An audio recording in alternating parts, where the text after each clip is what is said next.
The CBS Radio Mystery Theater presents...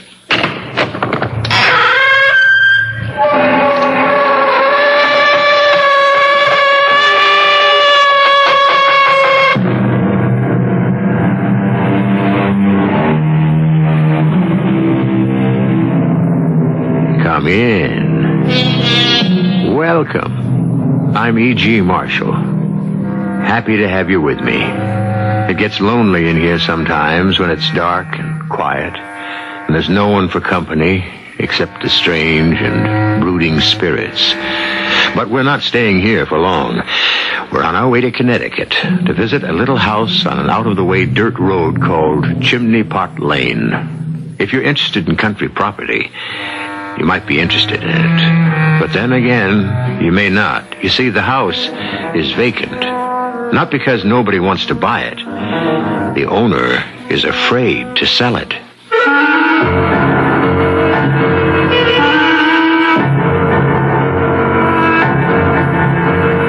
Our mystery drama, The House on Chimney Pot Lane, was written especially for the Mystery Theater by Bob Jurin and stars Marion Seldes.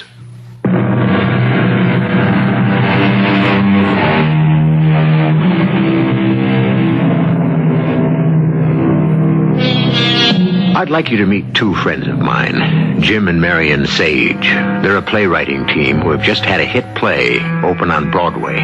They've been writing for years, living frugally in a small apartment in Greenwich Village, and at last they've hit the big time, as the saying goes.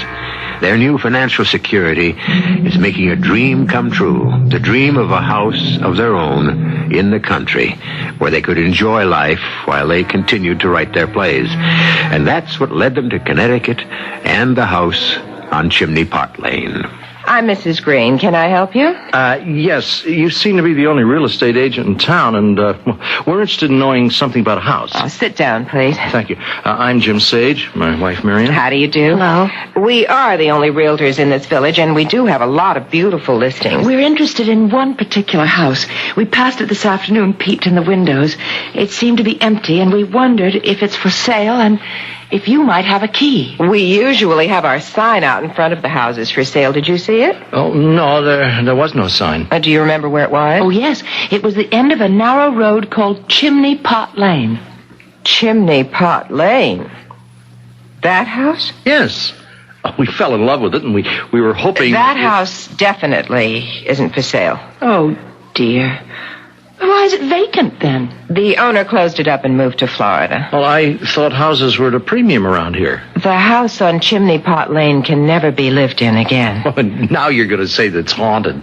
We're not generally given to superstition here, Mr. Sage, but things happened in that house that no one can turn their back on. Like what?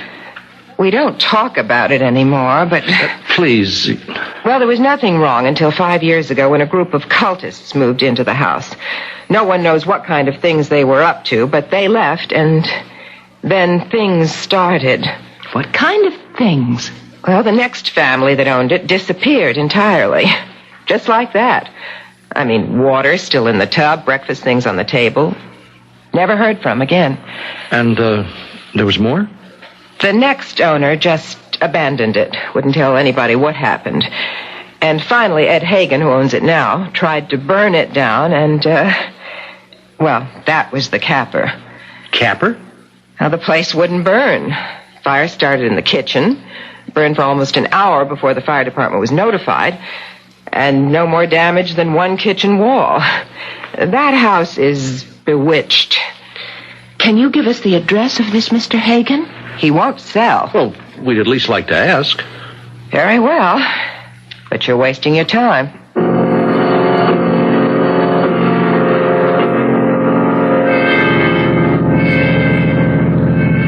Do you believe what she said? Oh, what happened may be true. But I don't think it's evil spirits. There's just some explanation that no one wanted to look for. Want to swing by and take another look? Oh, I'd love to. Hey, Marion. Hey, come around here. What is it? Look, the boards are loose on this window. I didn't notice it before. You want to go in? Do you think we should? Well, Well, Mr. Hagen's in Florida. We got to see the inside if we're serious about buying. Let's go.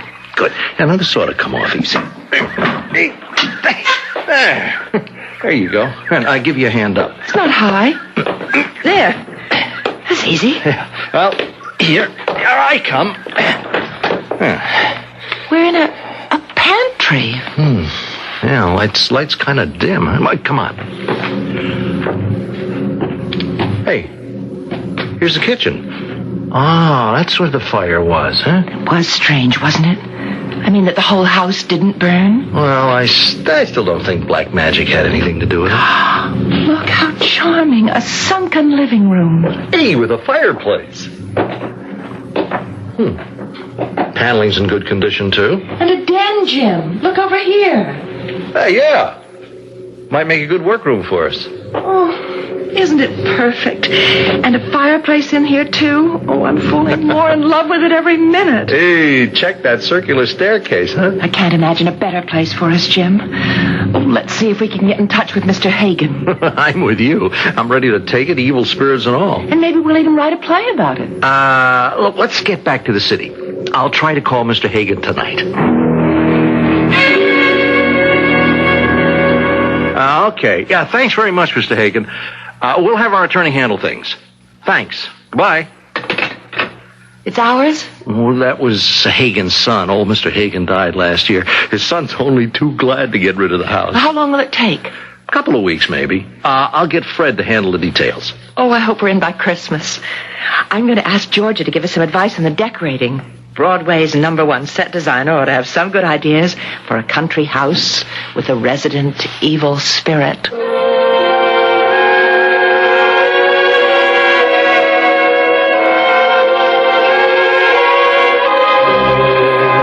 Isn't it beautiful, Georgia? Oh, it is. I've got a dozen ideas already. I would suggest cutting through the pantry and combining it with the kitchen. Take a look at the den, George. You know, we want something dramatic in there. Okay. Oh, isn't this cozy fireplace bay window? We're thinking of some sort of bold wallpaper. You see, that one wall is so... unbroken. Yeah, something dramatic. Hey! I've got it. How about a photo mural? Not a bad idea. Got something in mind? I do. You want a little flair. I think I've got just the thing. What? A jungle scene complete with lion, birds, ferns, vines. That sounds exciting. Do you know the photographer Elliot Mann? No. Well, he's an old friend from college. He's been in Africa and took some incredible shots. One would make a terrific mural for that wall. Well, let's take a look. I'll borrow some slides from Elliot. I think it might be perfect. It would certainly be unique.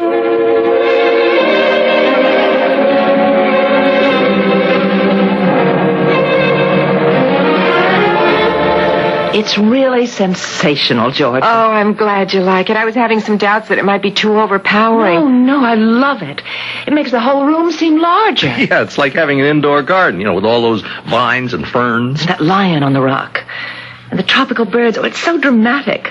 I can't wait for the housewarming to see people's reactions. Oh, by the way, I'm bringing Elliot to the party. He's anxious to know how the mural turned out. Great. It'll be nice to meet him. It's a week from Saturday, you know. You two have certainly done wonders in the month and a half you've been in here. With your help. Well, the place was in pretty good shape. You haven't met up with any of those celebrated evil spirits, have you? No, not a one. The house is as normal as we are. You know, where there is something evil or psychic or whatever, you can usually sense it. And we haven't felt anything but happiness in all the weeks we've been living here.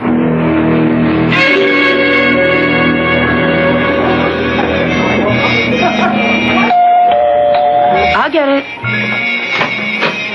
Georgia, come in. Oh, it's starting to snow. The forecast said snow and freezing rain. Wow. Marion, this is Elliot Mann. Hi. Nice to be here. I'm delighted you could come. And we love your photograph. Oh. I guess you know that. Well, I'm happy it worked out so well. Come on in. Meet everybody. And we'll show you how the wall looks.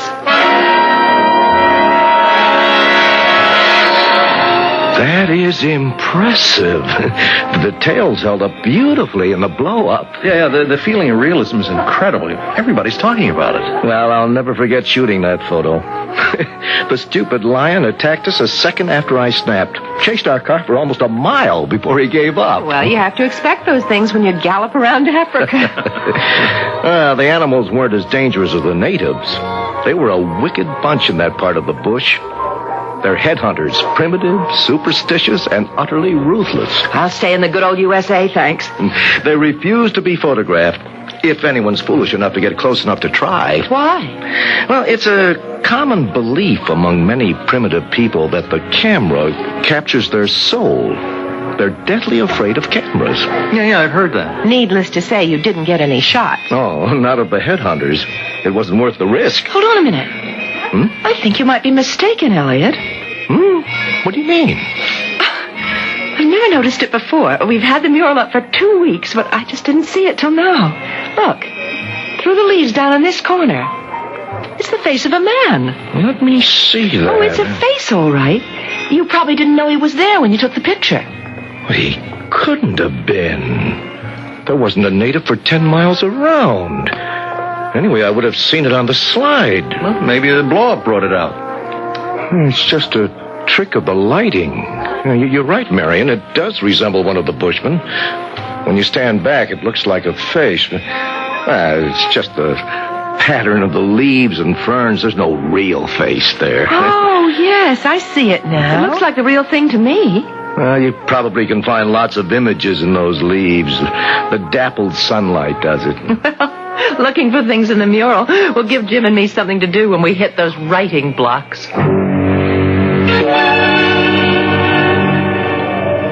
Marion, some of the gang's starting to leave, and they're worried about getting back to the city in the storm. It's turning to sleep. Look at it out there. Yes, I'm glad you invited me to stay the night. Well, I'd better start back, too. I'm leaving for Wyoming in the morning. Oh, it's a shame to wind things up so soon. I wish we could put everybody up. You better not wait any longer, Elliot.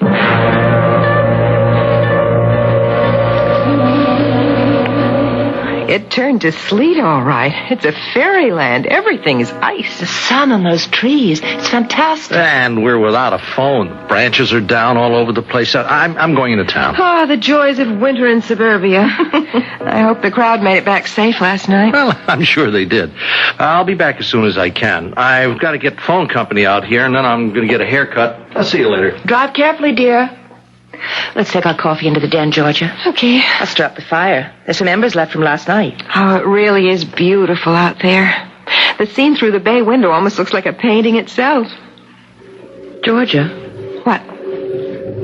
Look over here. The face I saw in the leaves last night. Hey. Where is it? But that's what I mean. It's gone.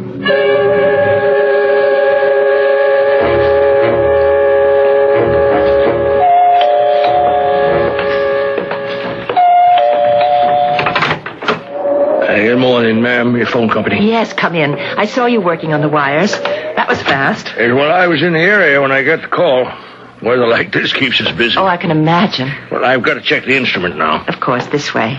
Phone's in the den. Would you like some coffee? No. Thanks very much. I got to get going when I check you out. Okay. The phone's right in there. Thank you. And if you change your mind about the coffee, just say so. It's already made. Thank you. Let's see here. Operator, this is Maxwell checking 0419. Right, okay. Let me get that down. 41 Chestnut Court. Okay, I'll head there next. Right? What is this? No! Get back! Get back! Get back! No!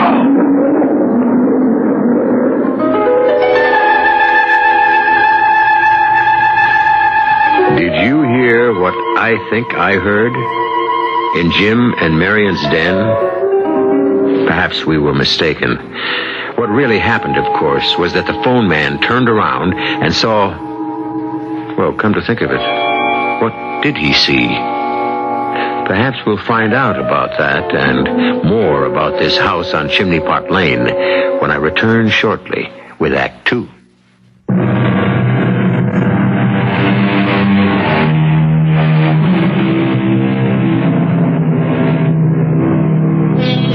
I'm happy you've returned. You see, as your host, I have to be here. And after what I heard a few moments ago, I'd just as soon not be here alone. Thanks for your company. I suppose you heard it, too, that ominous growl right in the middle of a pleasant Connecticut home. And it certainly gave our telephone repairman a turn. He couldn't believe his ears or his eyes. But then, here on Mystery Theater, lots of things happen that are hard to believe. And that's what it's all about, isn't it?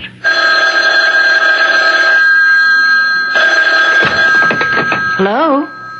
Yes? Oh, yes, he was here. Just a minute. Yes, his truck's still in the driveway, so he must have gone outside again. All right, I'll have him call right in. What's that all about? Phone company. They want to talk to the repairman. Did you see him go out? No. I left him in here checking the phone. That was at least half an hour ago. That's right. We've been talking in the kitchen. Jim came home. We wouldn't leave without his truck. Wouldn't think so. He must be outside. I'll look. I'll come with you. Jim, did you see anything of the repairman when you came in? No, his truck's out there, and I don't know where he is. Well, come on. We'll have a look. Telephone, a phone man? Are you out there? Hello? He would have answered. I just don't know where he went. I'll call him back and tell him. I thought he might be in the basement, but he isn't. That's strange. He's not here, but where would he go without his truck?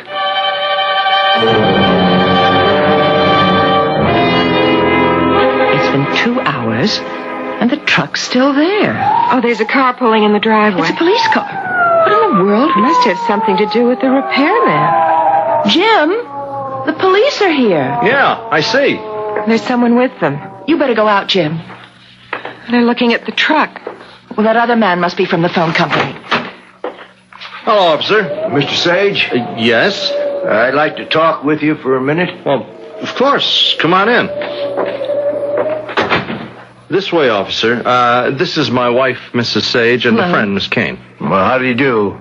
I'm Officer Rich. Is the repairman still missing? That's right, Mrs. Sage. I'm sorry to have to bother you like this, but I have to ask some questions. I really don't know what to tell you. When was the last time you saw Bob Maxwell? When I showed him into the den. He'd been outside, and he came in to check the phone, and I left him alone. And then Miss Kane and I had our coffee in the kitchen. That's right. And you were here, Mr. Sage? No, I was in town getting a haircut. Uh-huh. So the last person to see Maxwell was you, Mrs. Sage, hmm? Yes. May I see the den, please? Sure, right this way. It's right off the living room. Thank you. The operator says Maxwell checked in with her at 9:42. She gave him instructions for his next stop. And that's the last anyone heard from him. Or I take it saw him. But I left him right here in the... Wow. That's some wall.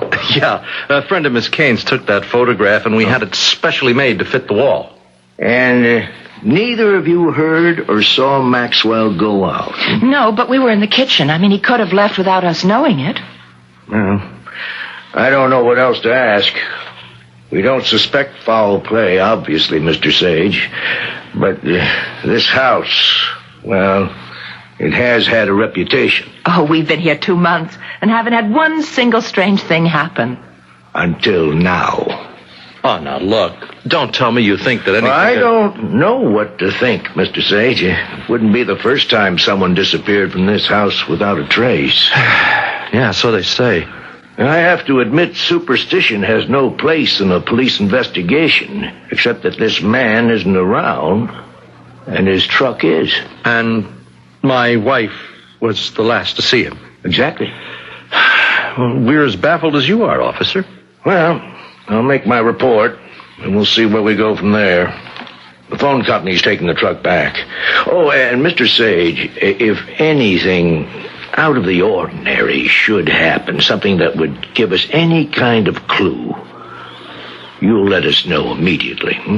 Of course.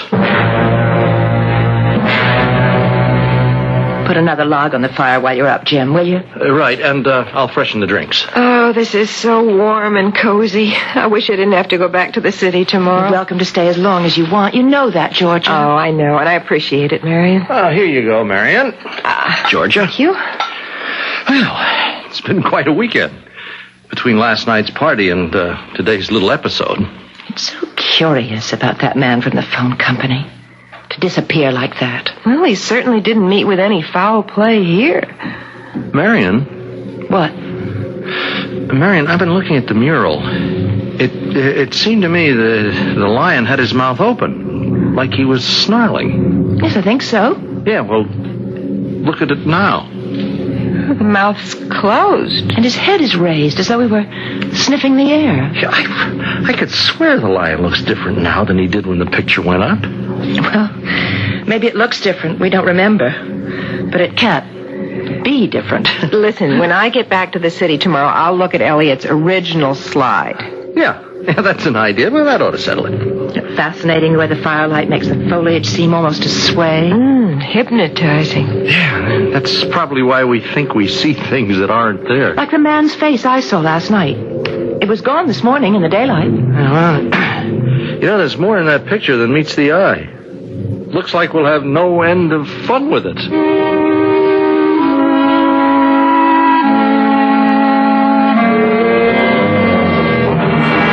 I'm back. George, is train coming on time? On the nose. And while I'm making coffee, let's get started on that fourth scene today. Oh, I was hoping to. I'll be in the den and bring in some donuts. They're in the bread box. What in the world was he doing over there in his bare feet? Oh, well, the place needs a good going over after that party. I'll clean up tomorrow. Yeah, I was thinking we ought to open scene 4 in the hospital waiting room rather than Millie's apartment. Jim, you shouldn't walk around these cold floors in your bare feet. What are you talking about? Your footprints on the floor over by the wall. I wasn't in here in bare feet. Well, those are wet footprints, aren't they? Where? I don't see him. They were right there a second ago. Damp footprints across the rug. A man's bare foot. Well, it couldn't have been. I haven't been in here at all since you drove Georgia down the station. Much less in my bare feet. It wasn't my imagination. Well, I didn't say it was. But the prints weren't mine. Listen, I think maybe we've let the tales about this house get the best of us. Last night I thought I was seeing things with the lion. You thought you saw a man's face, and now you think you saw wet footprints. Now, the lion couldn't change, huh? We're just reading things into it. Come on, let's get to work.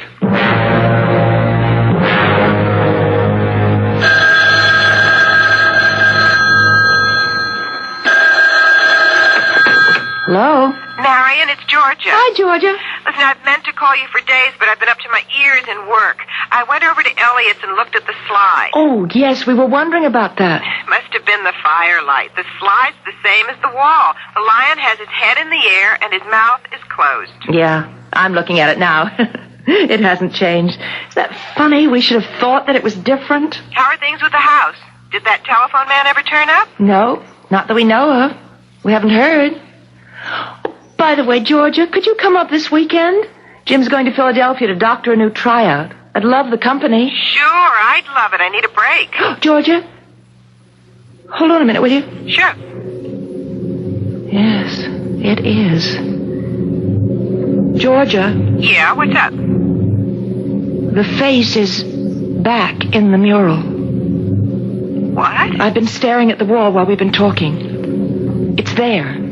The whole outline of a bushy head and face through the ferns, like the one I saw at the party. Elliot said that was a trick of the lighting. But remember, the day after the party, it was gone.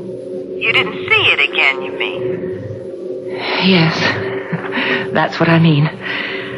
See you Friday. I'll be up in the afternoon. Who's on the phone? It's Georgia. I'll call and let you know the train. Good, I'll meet you. And Marion, relax. I will. Bye, Georgia. Good idea to have her up here for the weekend. I'll be back late Sunday afternoon. I hope. Georgia says that the lion in the photo slide is the same as the wall. There's no difference. Well, I was expecting that. Yeah, we're letting our imaginations run away with us.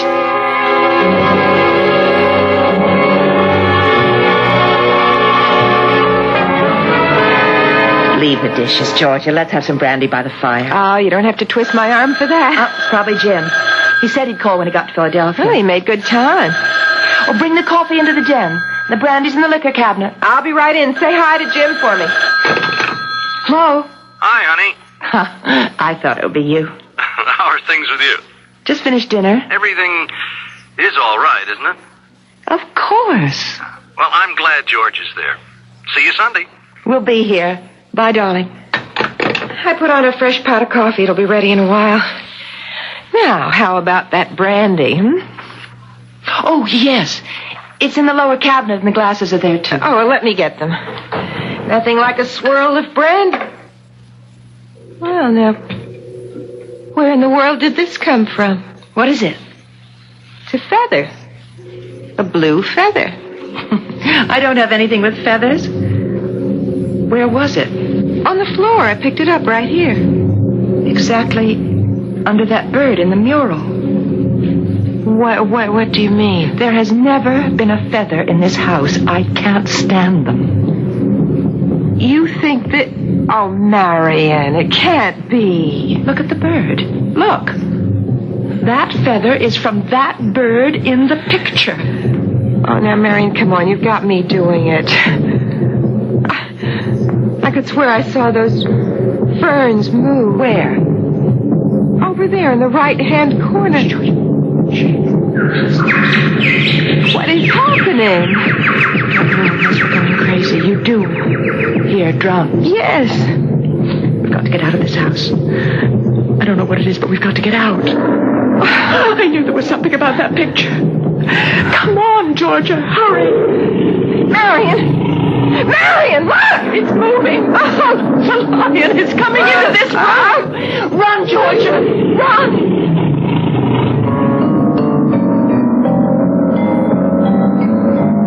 Well, the big cat is out of the bag.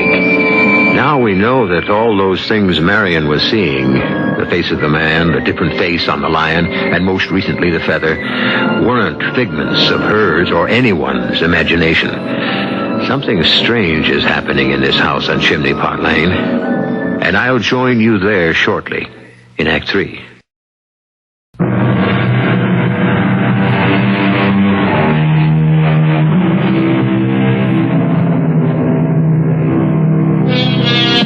I told you I'd meet you back at the house on Chimney Pot Lane, but I'm afraid that's not where we're going now as we begin Act 3. Did I say a moment ago that something strange was happening in Marian Sage's den? Strange? It's downright terrifying. Run, Georgia! Run! It's attacking! This way, run! It's gonna kill us! What is happening, Marian? What is it? I don't know. We're surrounded by the jungle. No, keep going. Oh, dear heaven, what's happening to us? It's so slippery. Georgia! I tripped on that vine. Let me help you. Oh, it's all right. He's turned back. He's not following us anymore. Where are we? Where's your house? I don't know any more than you know, George. We're in the jungle. But how or why? 1 minute we were looking at the wall, and then here we are. This has got to be some kind of hallucination. This is not happening to us. The line you tripped over is real enough. Your ankle is bleeding. I hadn't even noticed. Maybe you're right about moving. But it's so dense. Which way do we go? And where?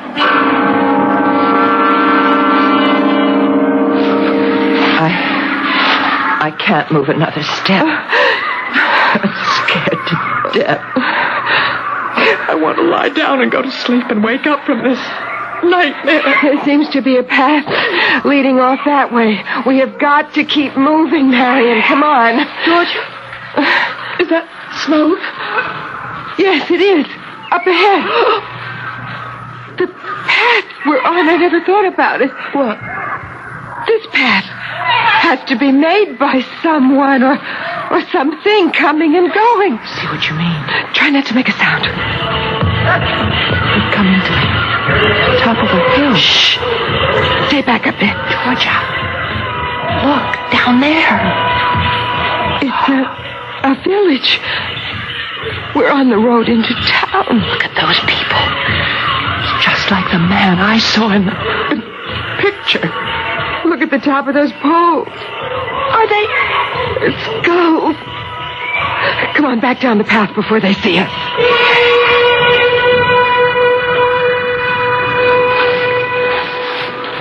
How far do you think we've come from the village? I haven't the slightest idea. So hot. Humid. I can hardly breathe. We're going to have to find some kind of shelter. Yes, it's starting to get so dark. Yes, and there's no telling what comes out at night in this place. Georgia? Huh? Listen. Sounds like water. It is. Up ahead, a waterfall. Well, at least maybe we could get cooled off. Oh, it should be fresh for drinking. Oh, isn't that beautiful? Don't get too close. Those rapids are full of rocks. So fresh. So cool. Marion? Look over there. On the other side. What do you see? It looks like a cave just under the bank. Yes, I see it. It might be a safe place for the night.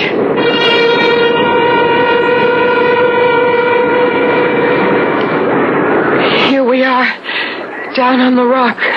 Yeah, I'm okay. It seems to be a good-sized opening. It's so dark in there. Maybe there's something in there. Oh, wait, my cigarette lighter in the pocket of my slacks. At least we'll know what we're getting into. It's not bad at all. It's like a large room. Someone's had a fire in here, too. We're not the first tenants. Georgia, there's some kind of animal lying over there in that corner. We better get out of here fast. It's not moving. Georgia, don't go any closer. What's the matter with you? Marion. Look. It's the telephone repairman. What? Get back. Get back. I got a stick. You? Here. Women. 2 women. You're the phone man, Mr. Maxwell. Oh, this gets worse all the time. You're the lady with the crazy wall. Yes, the same thing happened to you. What happened to me? I was fixing the phone, and all of a sudden a lion leaped out at me, and I've been roaming around in the jungle. I just don't know how many days. That's what happened to us. You've been here a whole week. Is that how long? I've been hiding from animals and headhunters and eating berries. There's no telling how long we'll all be here. Is there any way back? We hope so. But we just don't know where to look. Every part of the jungle looks like every other part. Not so. I've been here longer than you now. There are certain spots that are really different. In what way? Well, I've come on places where the foliage looks almost fake. Now there's one spot where there are more birds. Now, they all seem to gather together. I saw this bird sitting up in a tree, and all of a sudden it flicks its tail, and a big feather flies out, and right before my eyes, it disappeared. It just disappeared into thin air. The feather. Was it blue? It could have been. I'm not sure. Yeah, I think it was. And I know where it landed. Can you find this place where the birds gather? That may be our way back. I think so. It's downstream a ways. What do you mean, Georgia? The blue feather we found on the floor of the den. It must have come from that bird. We were standing inches away from you, Mr. Maxwell. Neither of us knew it. I don't know what you're talking about, ma'am. No, you couldn't. But if we can find those birds, we might be close to getting out of this whatever it is. Well, it's too dark to try now. But we could in the morning. We must in the morning.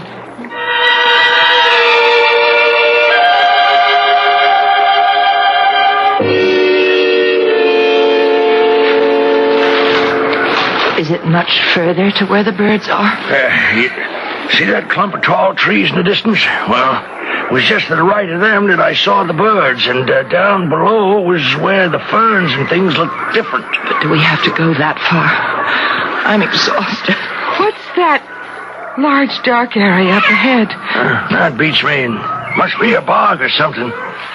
You know, it looks to me as though it's moving. It does. It's sort of rippling. It might be quicksand. I don't remember seeing it before. It must stretch for miles. Can we get across it? It depends on what it is. I think it's moving toward us. Look. It's spreading like a big oil slick. It's moving, and it is headed toward us. Darn if I can tell what it is. We better turn back. We're too late. Oh, good Lord. They're ants. Millions of ants. Run! Run this way! They're all around us. Acres of their legs. What can we do? Keep moving! Stop and don't do any good! Get them off me! Get away, you devils! My hair! Come on, back! One chance! Get to the river! Run!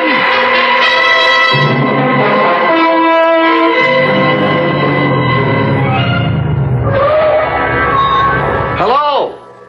Jim? Who's there? Elliot Mann. Oh, hi. Hey, what are you doing outside? I just drove up.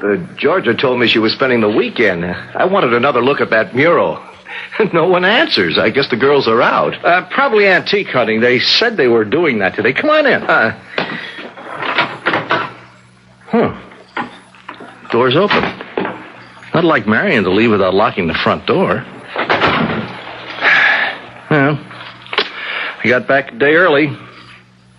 Say, it's strange. All the lights are on. It's only 1 o'clock.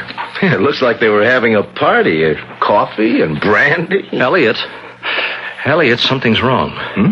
Marion would never leave the den like this. Hey, that's curious. A blue feather. Where did that come from? It was on the floor here. Marion doesn't have any feathers. This is from a tropical bird. I want to know where Marion and Georgia are.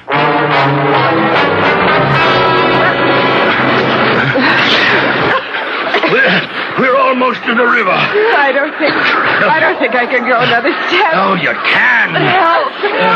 Come on. We're ahead of the devils. It's just a few more yards. That's it. Into the water. We're safe from them now. It's not far to the other side. Follow me.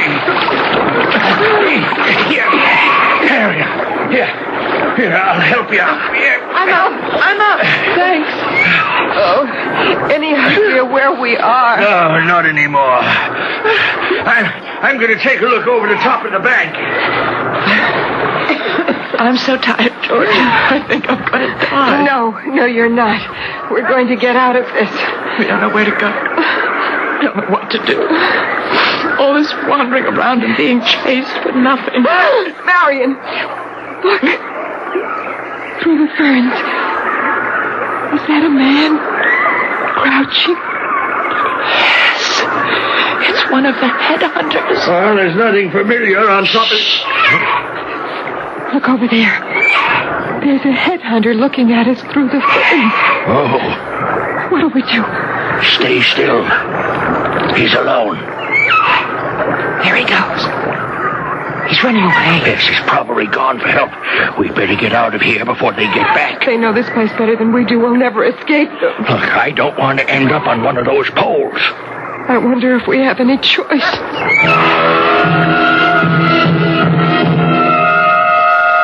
Elliot, Look there. In the lower left-hand corner of the wall. What? A face. I swear. It's a woman's face. Where? Through the ferns. Wait. It's gone. It was the perfect outline of a woman's face.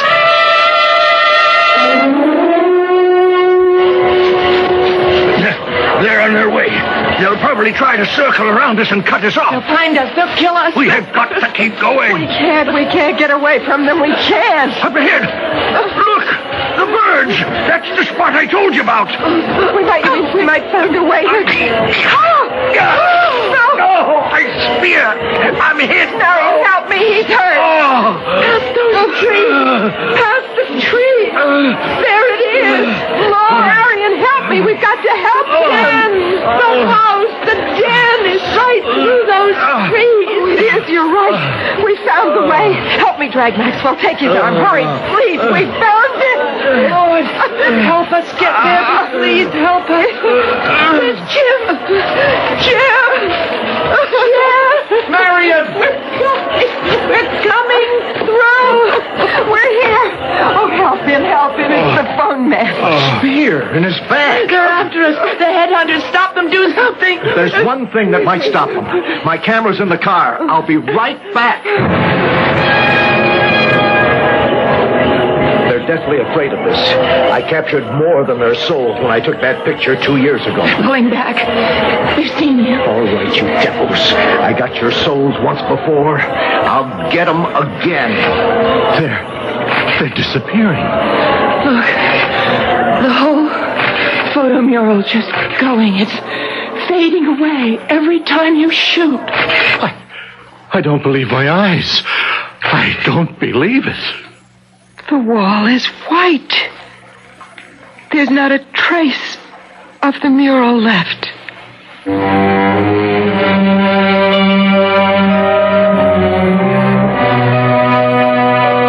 No one could explain what had happened.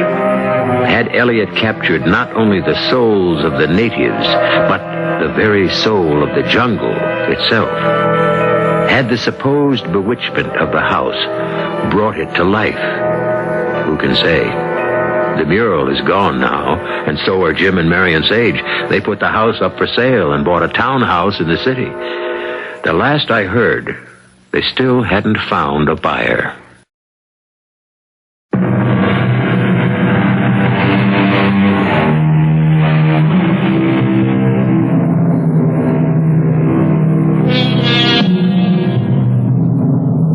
I happened by the house on Chimney Pot Lane a few weeks ago and peered through the windows.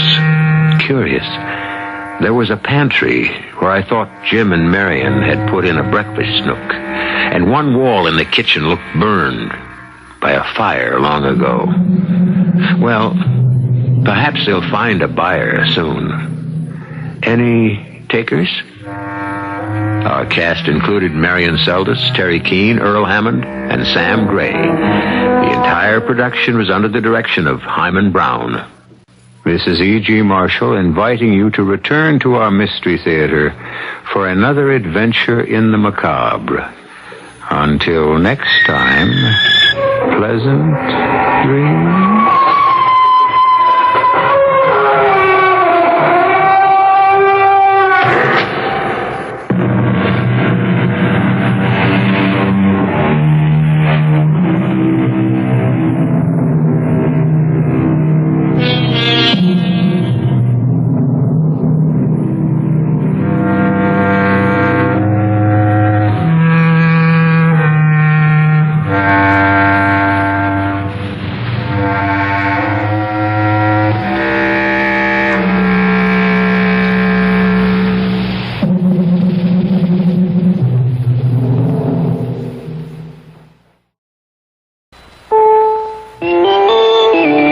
CBS News. 2 major airlines are facing strike deadlines. One has arrived. The other is an hour from now. This is Doug Poling reporting on the CBS radio network. About 5,800 ground workers at Pan American World Airways have threatened to walk out at this hour as talks continue in New York. The company would not say if Pan Am flights will be grounded if there is a strike. An hour from now, pilots are scheduled to walk out at Northwest Airlines. Those talks broke down in Minneapolis on Friday, and pilot union spokesman Gene Cragness gave their version of why.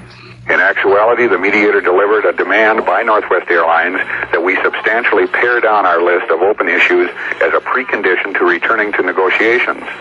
This demand by Northwest was totally unrealistic and unacceptable. But Roy Erickson, vice president of Northwest, blames the union for the collapse of talks. The breakdown was caused by the pilots' union refusal to submit a written listing of unresolved issues together with the union's position position on these open issues in rejecting the National Mediation Board's request. Pilots Union officials have made it impossible for constructive talks to continue at this time. Northwest is the nation's 7th largest airline, flying about 10 million passengers a year. More news in a moment. Say, have you heard the latest on Delta Super Saver fares? I know, I can't believe it. They're so low. Well, believe it. If you catch a Delta night coach, you can fly for 40 to 50% off the regular day tourist fare on round trips. 40% off on weekends, and wow, 50% off on weekdays. Or if you take a daytime flight, you can get 30 to 40% off regular day tourist on Delta round trips. Isn't it something? 30% off on weekends and 40% off on weekdays? I love it. Yeah, no big strings either. You just make your reservation and buy your ticket 30 days ahead of time and stay for 7 to 45 days at wherever you're going. Super Saver fares are good to any Delta city in the U.S. Of course, there's a limited number of seats. Oh, I better call Delta or the travel agent now. When fares get this low, you just gotta go. FBI Director William Webster says the Bureau is investigating 574 cases involving possible corruption by past and present public officials. Webster did not name any of them. He said the investigations date back 3 to 4 years and involve senators, congressmen, governors, state legislators, mayors, and local police officials. The chairman of a House subcommittee that oversees the FBI says Webster's statement slanders hundreds of unnamed public officials. Democrat Don Edwards of California says he'll take action. We'll have Director Webster at a hearing very soon and ask him why he is following this course of conduct, because I'm sure that all the members of the subcommittee and indeed the full committee will disagree strongly with this kind of behavior. Edwards says Webster's statement smacks of McCarthyism. In Seoul, sources at the South Korean Foreign Ministry have told CBS News the pilot and the navigator from a Korean airliner downed in Russia will be turned over to the U.S. consul in Leningrad about midday Saturday. Soviet authorities held the 2 crewmen for questioning when they released the passengers and the rest of the crew last Sunday. The Korean jet was forced down by Soviet military planes after straying into Soviet territory last week. A New York congressman says the forced resignation of Major General John Singlab is a frightening and disturbing development that places a cloud over the leadership of the Army, the Pentagon, and the White House. Democrat Samuel Stratton, chairman of the Armed Services Subcommittee on Investigations, says military officers should not be fired for expressing the truth. Singlab was called to the Pentagon Friday after he criticized President Carter's decision not to build the neutron bomb. Shortly after his meeting with top brass, he announced his retirement. Friday night, Singlab said in Atlanta, "I have no regrets." Funeral services are to begin Saturday for the victims of the scaffolding collapse that killed 51 workers Thursday near St. Mary's, Virginia. Services are expected to continue until Tuesday. Federal safety officials are saying it could be several weeks before they're able to determine what caused the scaffolding to fall. A Chicago woman has been indicted and jailed on more than 500 counts of welfare fraud. She was charged with using 5 names to obtain $118,000 in welfare funds over a period of nearly 6 years. The Cook County Attorney's Office said this is the biggest welfare fraud case in Illinois history. The woman, 30-year-old Arlene Otis, is a University of Illinois graduate student in criminal justice. This is Doug Poling, CBS News.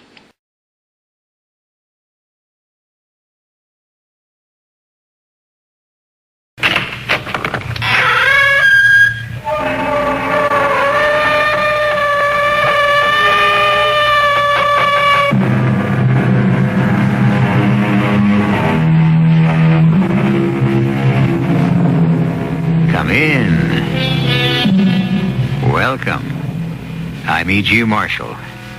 Welcome to the halls of mystery, the corridors of terror, where the impossible becomes the probable, and the unexpected becomes the accepted. Because in this exciting theater of the mind, the things you don't see but imagine are far more terrifying than anything we might show you. Oh, you'll hear strange things, and these will conjure pictures that only you can produce. For starters, let's listen in on a phone conversation between electronics engineer Roy Watson and his boss, Andy Carter. Hello, Roy. I know it's 10 o'clock at night, but I've got something strange over here at the lab. Can you come right over? Well, sure, Andy. Well, what's up? It's something on the L43 tape recorder. The one I brought home the other night? Yeah, and while you were using it, it picked up those sounds you've been telling me about. Well, the mice? I don't know what you've got in those walls of yours, but they're sure not mice. I want you to get over here and listen to them.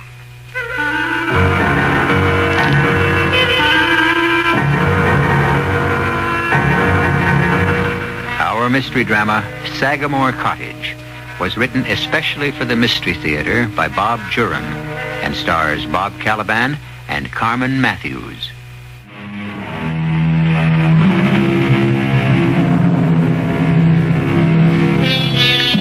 Large houses have large shadows and large secrets. Far out on Long Island, New York, sits a large house with very large shadows. The Sagamore Estate, once the showplace of the island. The estate still stands, but the happy days have died with the generations. To make ends meet in maintaining the estate, Miss Eleanor Sagamore, the last remaining family member, rents out a small cottage, the caretaker's cottage in better days. And it's to this cottage and this foreboding estate that young Roy and Peggy Watson are now traveling. Two destinies are fast approaching each other, and what will happen, only time can tell. Well, we ought to be within sight of it soon. The real estate agent said it was only 10 miles. Roy, did you think he acted funny? About our renting the cottage? Yes. Well, frankly, I did. He insisted there were better and more attractive places, but not for the price. We don't have to take it. Oh, there, up ahead. That must be it. Oh, it has to be it. From the description we got. We'll be there in a minute. I don't see any cottage yet. It must be behind the house. Yeah, it probably is. The gatehouses were near the front of the estates. The caretakers live back in the gardens. It's been some time since anyone cared for these grounds. Well, I imagine the old girl has little enough to live on without expensive gardeners. Oh, the house doesn't look too bad. But I'm sure it's nothing like it was. Well, let's go. She must have seen us arriving. It's so still. How does she stand it all alone? That's her problem. Come on.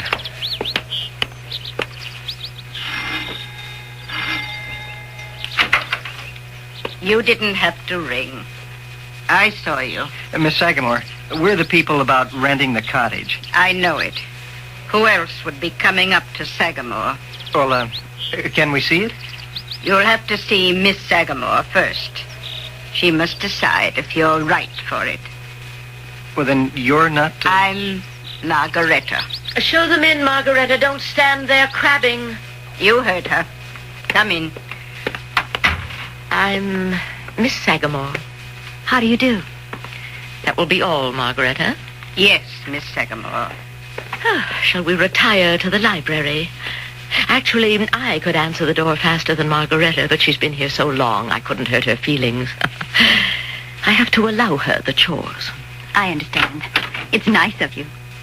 We arrived at Sagamore the very same day. She came to work as a housemaid the day I was born.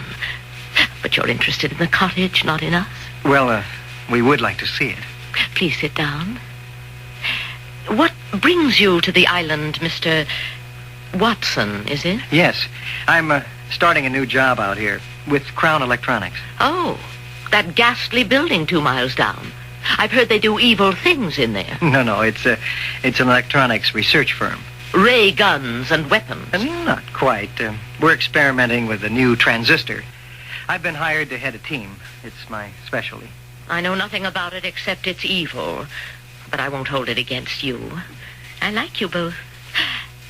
You know, Mrs. Watson, you strongly resemble Marie Antoinette.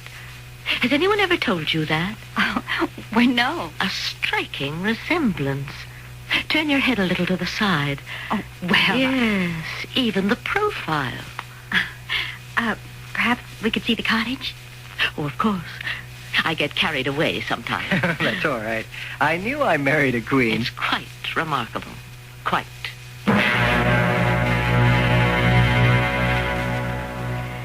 Well, what do you think? It's absolutely charming. Oh, suits me fine. Then you'll take it. I'm so glad. The rent's only $200 a month. That's the best part about it. We hope to have our own place by next summer, but living here will be a delight. It has a lot of character. Well, then let's go back to the main house, and I'll give you a receipt for the first month's rent. I don't ask for a lease or anything like that. You look like reliable people. Thank you. And desirable people. Very desirable.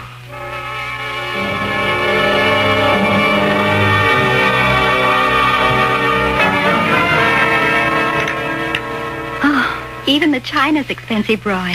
Limoges yet. In a rental cottage. First class all the way. Look, you get settled in. I'm going to run over to the labs and let Andy know I've arrived. Okay. The place is so clean, there's not much to do. I'll see you later, my queen. Roy, she gave me the creeps when she told me I looked like Marie Antoinette. Why?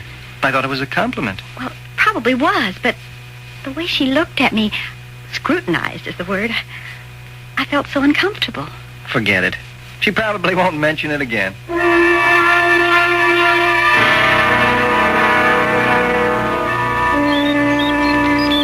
Roy, I didn't expect you till Monday. When'd you get in town? Yesterday. We wanted to get settled first, so we drove in and got us a place to stay. Great. But you don't have to be on the job till Monday. Oh, I thought I'd take a couple of days to look around, get familiar with the plant ahead of time. I like that kind of attitude. I think we're going to work well together. Well, that's why I took the job. Come on this way. I'll show you your office. Where are you staying? You find an apartment in town? Oh, better than that. We took the cottage on the Sagamore estate, 2 miles down the road. Oh, the Sagamore place with that wacky old dame? Oh, she seemed okay to us. Peg loves the place. You wish you weren't renting there. Why? Because Miss Sagamore's different? The last 2 tenants in that cottage, first an elderly man, and then after him a young widow, disappeared. Disappeared? They apparently left and never came back. Nobody bothered about the old man, but when the young widow disappeared, her folks came looking for her. They were frantic. And she was never found? I don't know. Never heard any more about it. That was 3 or 4 months ago. They passed her picture out all over the place, hoping someone had seen her. But surely they didn't think Miss Sagamore... Oh, no. She seemed as surprised as anyone else that they'd left. In fact, I still have one of the pictures here. Kept it just in case there was a way to help those people. Oh, attractive, isn't she? Yeah, just 26. Sort of looks like Marilyn Monroe in a way. Little darker, though. I still wish you'd move out of there. You find me 2 bedrooms, carpeting, fireplace, and utilities for $200 a month, and I will. Well, you win. But watch your step. I don't know what it is about that place, but I don't want to lose a good assistant.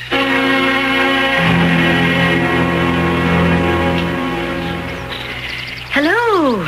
May I come up? Oh, Miss Sagamore, of course. Well, I just stopped by to see if everything's all right.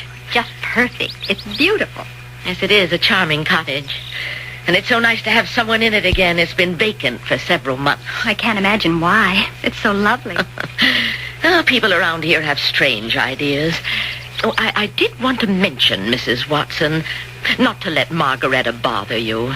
Sometimes she says and does things that, she's getting on in years. I understand. Oh, and by the way, should you hear music from the main house tonight, it's just a little party I'm having. I do hope you won't feel offended that I haven't invited you. It's just some very close friends. Oh, of course I won't. We've only just met. I wouldn't expect... I do love my little parties. I'll have you and Mr. Watson over soon. Oh, that's very kind, but I expect he'll be working late a lot with the new job and all. Oh, of course. Well, there's lots of time. I must get back. I don't like to leave Margaretta alone too long. Thanks for coming by. Oh, Mr. Watson's coming up the drive. Oh, he's home sooner than I expected. I'm so glad to have you both, my dear. My Marie Antoinette. I hope you'll stay a long, long time. Certainly, till we get a place of our own. Hi, honey. Hi, Roy. Well, I'll leave you two to each other. Good day, Mrs. Watson. Oh, hi, Miss Sagamore. Good day, Mr. Watson. You're back early. Oh, not really. Andy and I went over the plant, and I'll go back early tomorrow. Yeah. What did Miss Sagamore want? Oh, just to see if everything was all right. Oh. What's the matter? Nothing. Why? You look... Well, a cloud passed over your face. Oh, just thinking about the new job, I guess. Come on. Let's go out for dinner. You should eat your potatoes. I'm not hungry. You know I never eat very much before a party. I don't know why you insist on filling my plate with a lot of food I won't eat. It's not the party. It's them, isn't it? Yes. Do you think it's wise so soon? I don't care. I must. Well, do you want me to begin? You can start the preparations. But I want to think a little more about him. Oh, I'm bushed. I'm not even going to watch the news. That sounds as though things are in full swing at the main house. You said she was having a party, huh? Mm-hmm. Some close friends. She apologized for not inviting us. That's funny. I didn't see any cars parked out there. I'll get the light. I wonder why she has a party on the second floor. Looks like there's dancing going on behind the curtains. With a house that size, she's probably got 10 living rooms. Unzip, please, huh? I want to get an early start at the plant tomorrow. I still wonder why there weren't any cars out front. What? If Miss Sagamore's having a party, well, wouldn't there be cars? Well, you'd think so, but who knows? Maybe they all came in one car, parked in the garage. I'm too tired to care. Maybe I'll take the train into New York City next week. I'm dying to see Fifth Avenue. Oh, you'll love it. You ready for the light out? I was ready an hour ago. Listen. You're lucky I'm not afraid of mice. Sounds like we have a visitor. See it? It's behind her, in the wall. Oh, I guess the fields are full of them. Oh, if he's not bothering you, he won't bother me. They're kind of cute anyway. Okay. Night, honey. Night. Persistent little character.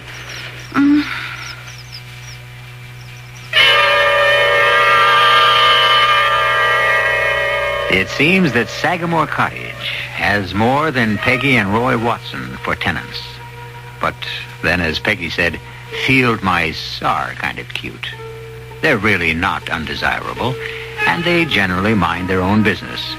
So Roy and Peggy really have nothing to worry about with a field mouse in the walls. That is, if it is only a field mouse. We'll return to Sagamore Cottage shortly with Act 2.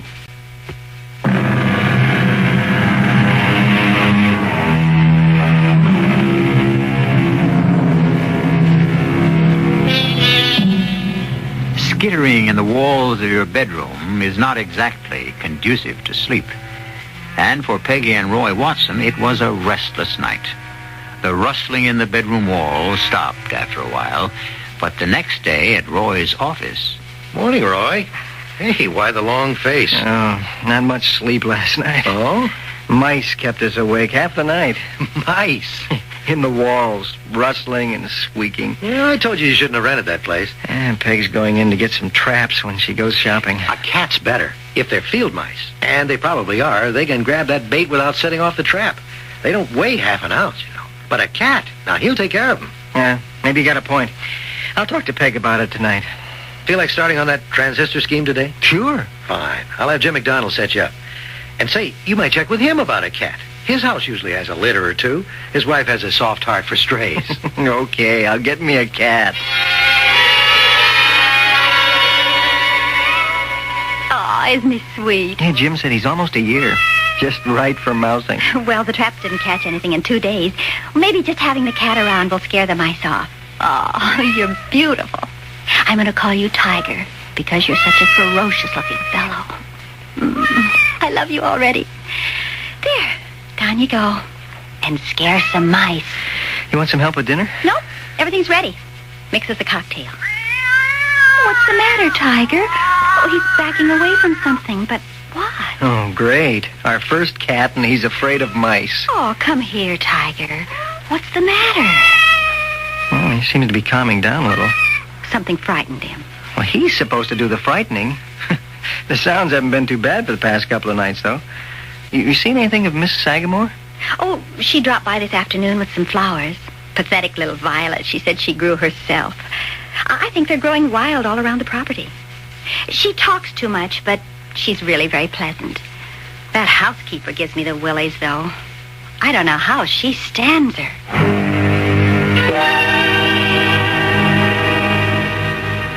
time for your tea, Miss Sagamore. Oh, I don't want it, Margareta. That doesn't matter. It's time. Oh. If things are to work, they must be done exactly. It's always been that way. You know it. But I still can't see what my tea time has to do with it. It has always worked. Don't question it. The violets are in the house. Yes. She didn't seem surprised or anything. No reason to be surprised over a few violets. Is it ready yet? Almost. I can hardly wait. You know, they all take time. And some are slower than others. Drink your tea. And I want you to stay in bed tomorrow. But I was going... You'll stay in bed tomorrow. Yes, Margareta. I'll stay in bed.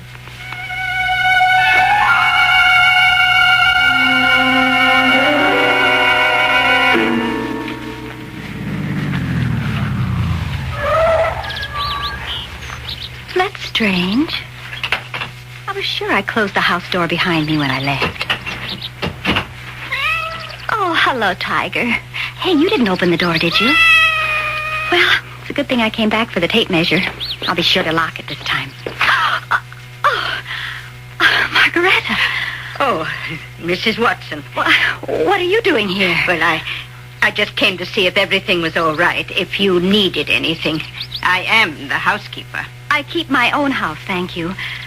I don't mean to be rude, but I don't want you or Miss Sagamore coming in here when we're not home. Oh, I'm sorry if I've upset you, Mrs. Watson. Good morning. Goodbye. If there is a way I can be of service, please call. That chance.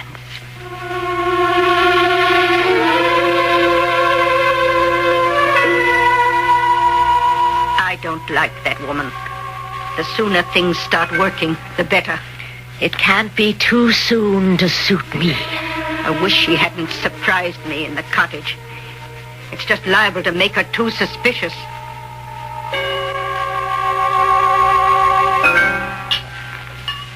I suppose I was rude, but I didn't like her snooping. And I'm sure that's what it was, snooping.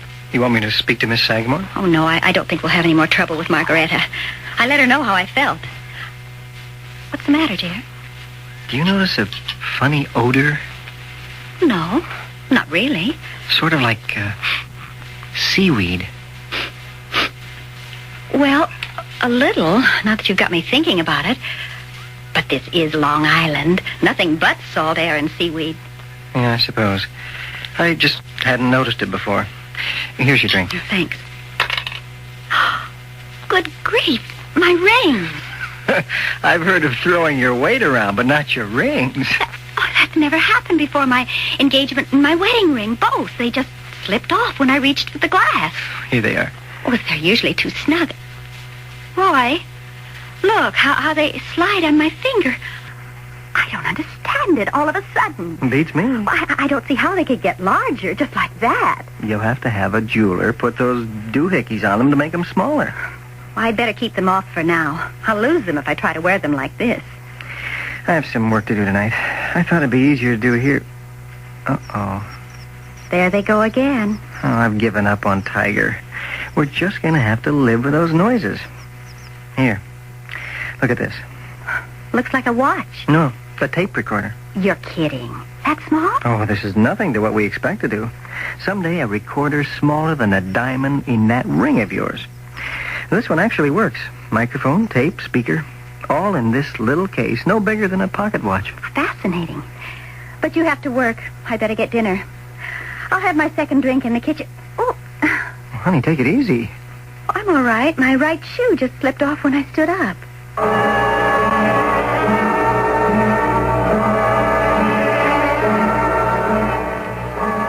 Oh, good morning, Mrs. Watson. I hope you don't mind a visit. No, of course not. I want to apologize for Margareta being here yesterday. As I told you, she's getting on in years, and sometimes, well, she's set in her ways. Always has to have someone or something to care for. Well, I'm sorry if I was rude to her, but I didn't like her being in the house that way. How are you feeling? Feeling? Fine. Why? You're looking a little thinner. You notice? Well, I'm afraid so, but, then it's probably just the change, the adjustment to a new life. I have found that my clothes, my rings are looser. Well, it's not so bad. Overweight can be a problem. But I was never... It doesn't matter. I'm having another party next Saturday night. The last one didn't disturb you, did it? Oh, no. Good. One of these days, you and Mr. Watson must come to the ballroom. You particularly. I know you'll find it enchanting someday. You'll see. Yes, that's very nice of you. Well, I must go. Margaretta gets nervous when I'm out of her sight for too long. Good day, Mrs. Watson. Well, let's face it, Peg, we've both got to see a doctor. This weight loss isn't natural. I know. I'm feeling weaker, too. My suits are all a size too big. We've been losing weight. Now, Andy wants us to see the company doctor. He says she's great, and we don't know any other. She? Yeah, a lady doctor. She has a private practice in town, but she treats all the company employees. Well, all right. Maybe we'd better. Maybe it's a virus or something. I mean, for both of us to be this way.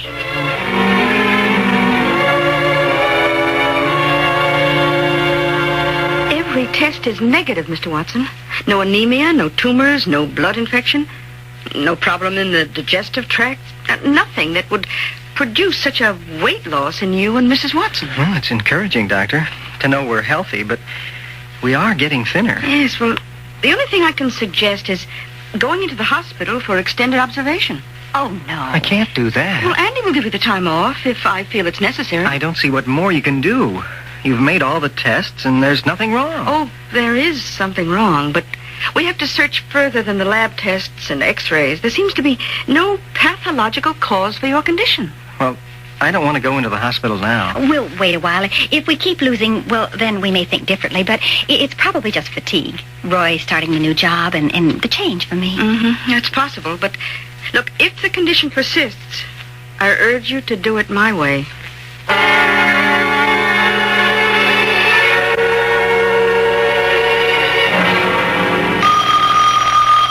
Oh, I get it. Hello? Hello, Roy.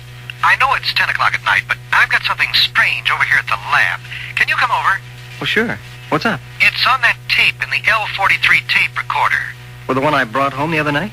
Yeah. I don't know what you've got in those walls of yours, but they sure aren't mice. I want you to get over here and listen to them.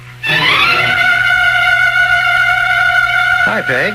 I hope you don't mind my tagging along, Andy. I'm curious, too. Not at all. Let's go in the lab. What's the sound, Andy? I was testing the L43 and discovered you must have had it going while you had it home. Yeah, I was showing it to Peg. Well, whether you knew it or not, you were taping the sounds in your walls. They came in very distinctly. But when I played it back at half speed, it seemed to talk. What? Well, here, listen.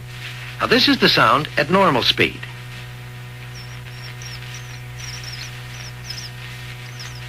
Now, at half. A human voice. I don't know if it's human, but it is a voice saying something. We can't slow the L43 anymore, but if we re-record and slowed the master tape further, we might understand it. But what can it be? There's no one behind the wall, unless they're ghosts. Or coincidence.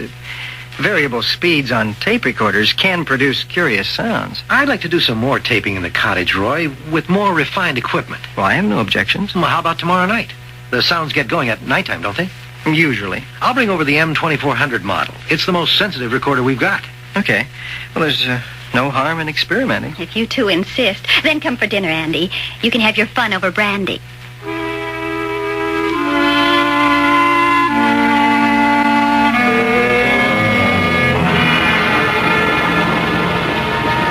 I hope Andy likes sauerbraten. I guess I should have asked. I think he'll eat anything as long as it's home cooked and not his usual bachelor fare. Well, there you are, Tiger.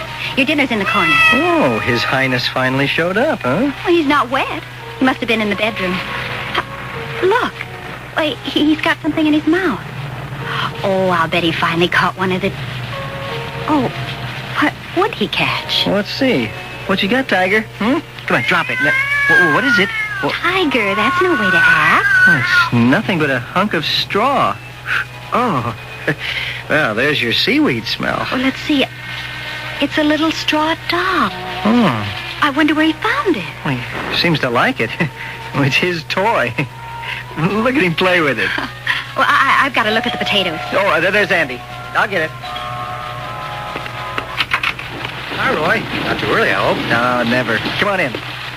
Yeah, where can I put this tape machine? Over here on the table. We'll set it up after dinner. Oh, things have been quiet tonight. Hi, Andy. The cook will be with you for cocktails in a minute. Take your time. Charming little place here, all right. What's going on up at the main house? Oh, another of Miss Sagamore's parties, probably. I thought I heard music up there. Fix the drinks, Roy. I'll be right in. Andy? Scotch is fine. Something wrong? Just an odor. I've smelled somewhere before. Oh, yeah. That's Peg's sauerbraten. No, it's not that. What is it, Andy? Well, you must have noticed it.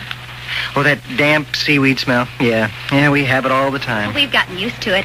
You can't live near the beach without sea smell. Andy, what's the matter, for heaven's sake? That's not seaweed. It's straw. An unmistakable odor. And there's only one thing that smells like that. Just exactly like that. What? The straw in a voodoo doll.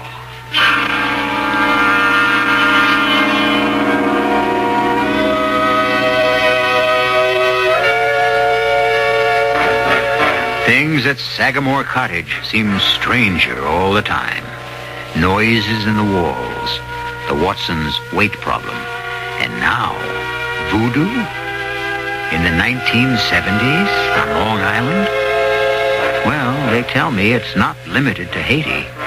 But is it really a voodoo doll or just something the cat dragged in? We'll find out when I return shortly with Act 3.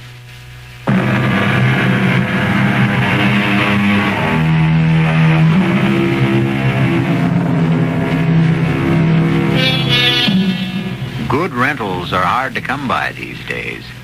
To get a delightful cottage on Long Island with wall-to-wall carpeting, fireplace, utilities, 2 bedrooms furnished, and all for $200 a month? Well, you've got to expect some drawbacks, like noises in the walls and perhaps voodoo dolls the cat brings in. Are you serious, Andy? I had some experience with them when I was on college field training in the West Indies. And there's no smell quite like the straw of a voodoo doll. It's quite unmistakable. But voodoo here? Oh, good Lord. That thing Tiger brought in. It was a hunk of straw. Shaped like a little doll. What? Well, the cat had a straw thing in here earlier.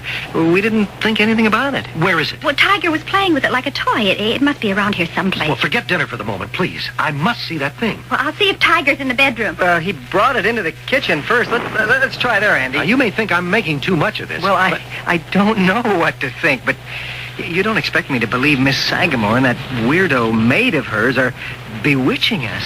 Look, I smell something I don't like. You describe a straw doll the cat found.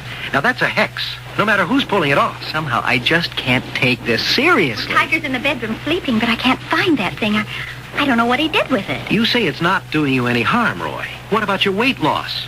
What?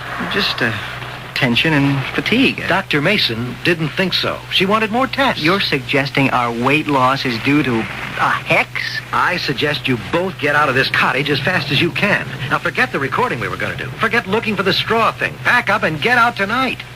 Roy, I'm frightened. And you better be. I told you about the others, Roy. What others? I never told her. An older man who lived here before, and then a young girl after him. Both disappeared, never a trace. Roy, is that true? All I know is what Andy tells me. It's true. How or where they disappeared to, no one knows. But there's something unholy here.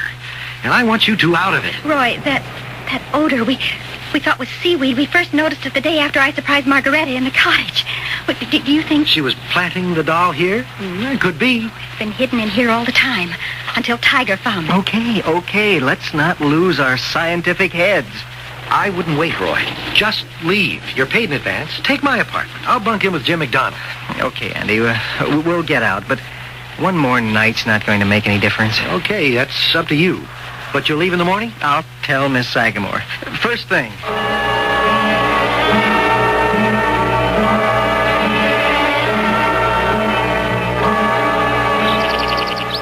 Oh, what a heavenly morning. It makes last night seem like a nightmare. Yeah, I'll go up and tell Miss Sagamore we're leaving. I'll come. You don't have to. You're not leaving me alone.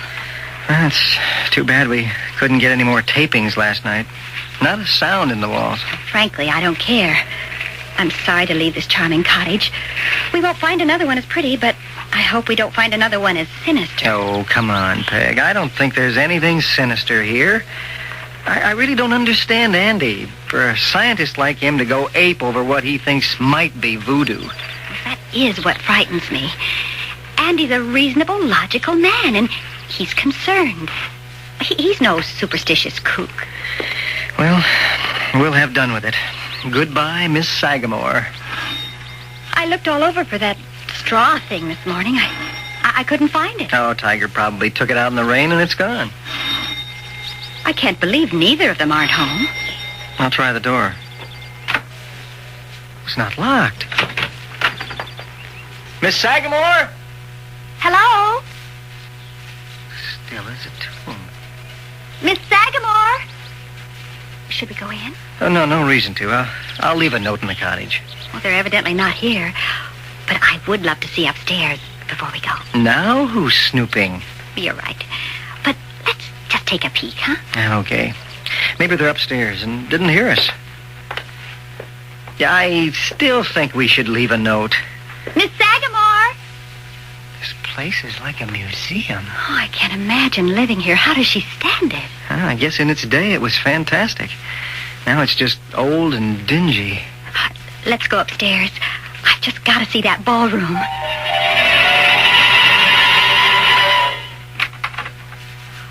Oh, Roy! What a room. Oh, well, there must be hundreds of them. Is this where she holds her parties? I don't see how she'd dare with all this china. Hundreds and hundreds of figurines. But we saw people dancing. There's shadows on the curtains. Maybe this isn't the same room. It has to be. Oh, look. On the table by the window. The clowns? Pierrot and Pirouette from the old Italian Commedia dell'arte. The figures are so lifelike.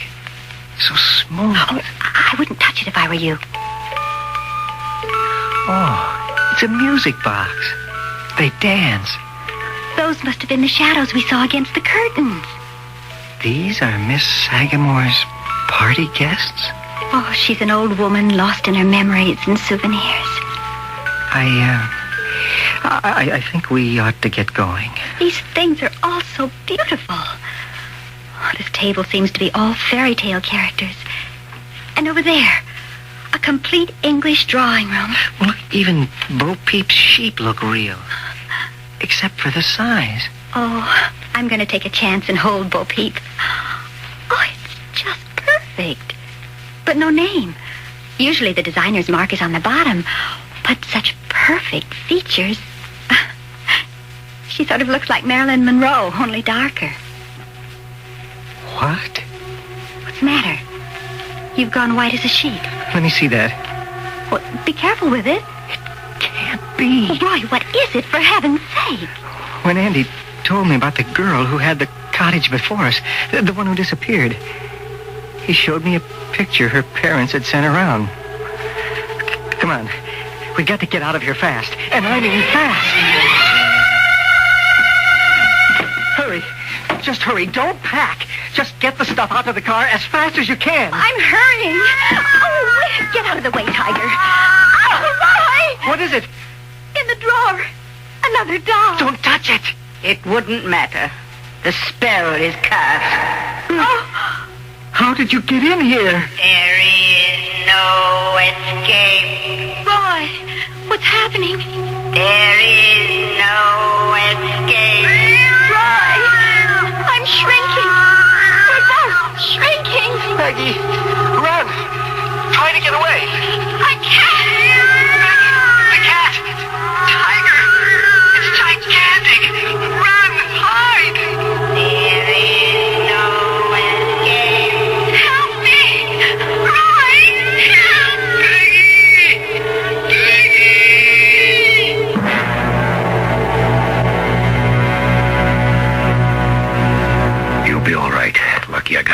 dear. Sorry I couldn't get to your wife in time. What is this? Where am I? Behind the baseboard in the bedroom. What? You're only 4 inches high, as I am. Margaretta's voodoo works well. I'm sorry about your wife, though. She got to her before I could help. She? Margaretta. I'm dreaming. I'm in the middle of a nightmare. Too much listening to Andy. It is nightmarish. I tried so hard to warn you. Who are you? George Dobert's the name. I've been hiding from them for more than a year. You mean you? I was one of the former tenants, yes. I don't believe any of this. Very well. Look out there, then. There, through the opening in the baseboard. Good Lord. That's the bedroom. 100 times as big. Now you believe me. I tried to warn you. I tried to warn that young girl a few months ago. But neither of you could understand my squeaks. That was you we heard in the walls? Yes. Peggy. Where is Peggy? Margaretta got her before the cat did. That's all they wanted. I don't think they're interested in you. Yet. I've got to find her. Help her. Oh, that's impossible. Don't dare venture out. I'm not staying here if Peggy's in danger. Roy! Peggy! It's Andy. Andy, help us. Roy! Where are you two? Andy, in here, behind the baseboard. You've got to help us. You've got to find Peggy. Find Peggy! It's no use, you know. All he can hear are your little squeaks. Little mouse squeaks. Just like you heard from me. I'm going out there. No. If you value your life... My life? Don't be funny. I've got to get to Peggy somehow. I'm not staying here if Peggy's in danger. Don't. You can't help her. I'll show you how to live in here, how to get food, how to avoid them. Not a chance. I'm going after Peg. Stop, Mr. Watson. Don't go out there. I'm going to find my wife. I don't care about anything else. Come back, please. I tried to warn you.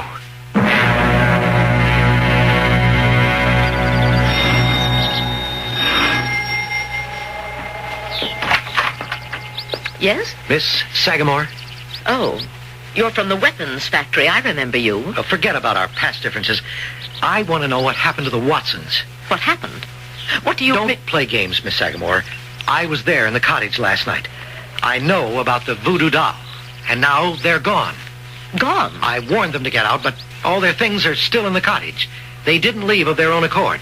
Well, I'm sure I don't know. I don't keep track of my tenants coming and going. Okay, Miss Sagamore. Have it your way. But you haven't heard the end of this. They were friends of mine, and I'm following this one up. You should have let me handle him. Perhaps I will. He was always a bother, and now it appears he's becoming troublesome. Besides, I do need a taller Louis XIV for my Marie. Is she ready? Here. Margaretta! She's perfect. One of your best to date. I'm pleased with it myself. The glaze is particularly good, I think. Her, Margaretta. Her. Not it. My Marie Antoinette. My beautiful Marie Antoinette. Your court is waiting, my dear. Over here, by the window. And soon we'll have a nice, tall, handsome Louis XIV for you.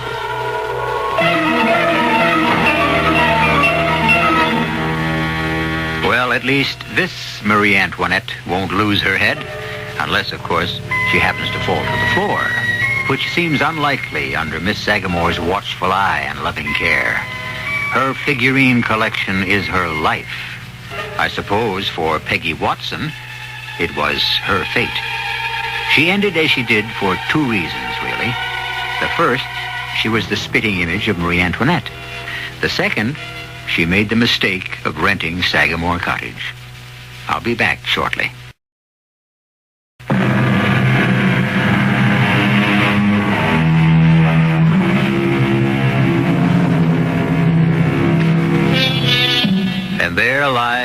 tale. Except for one thing that bothers me a little.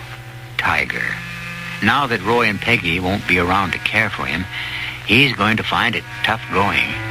I do hope someone remembers to feed him, poor kitten. He hasn't had a thing since Roy. Our cast included Bob Caliban, Carmen Matthews, Janet Waldo, Bryna Rayburn, and Robert Maxwell. The entire production was under the direction of Hyman Brown. This is E.G. Marshall inviting you to return to our Mystery Theater for another adventure in the macabre. Until next time, pleasant dreams.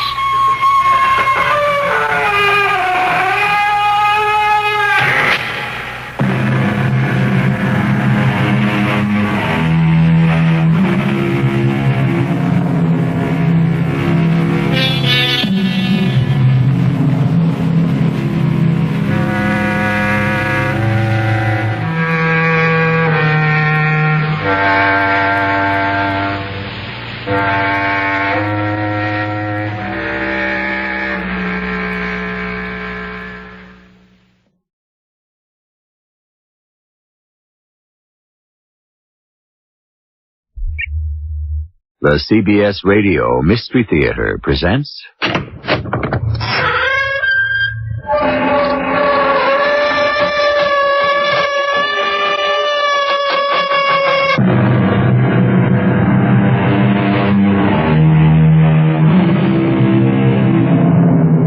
Come in. Welcome. I'm E.G. Marshall. One of the most beloved of all books is Mother Goose. I dare say everyone in the world knows Ring Around a Rosie, Mistress Mary Quite Contrary, Ba Ba Black Sheep. Many of those nursery rhymes were based on actual fact. Ring Around a Rosie depicted death from the plague in the 14th century. Mistress Mary was commonly thought to be Mary, Queen of Scots, and Ba Ba Black Sheep was a protest of the common people against confiscation of property by the royalty. But I wonder what promoted Hickory Dickory Dock. The mouse ran up the clock. The clock struck 1, and down he runs. Hickory Dickory Dock. Charlie, look. The door to the clock. It's opening. All by itself. At this point, I'd believe anything.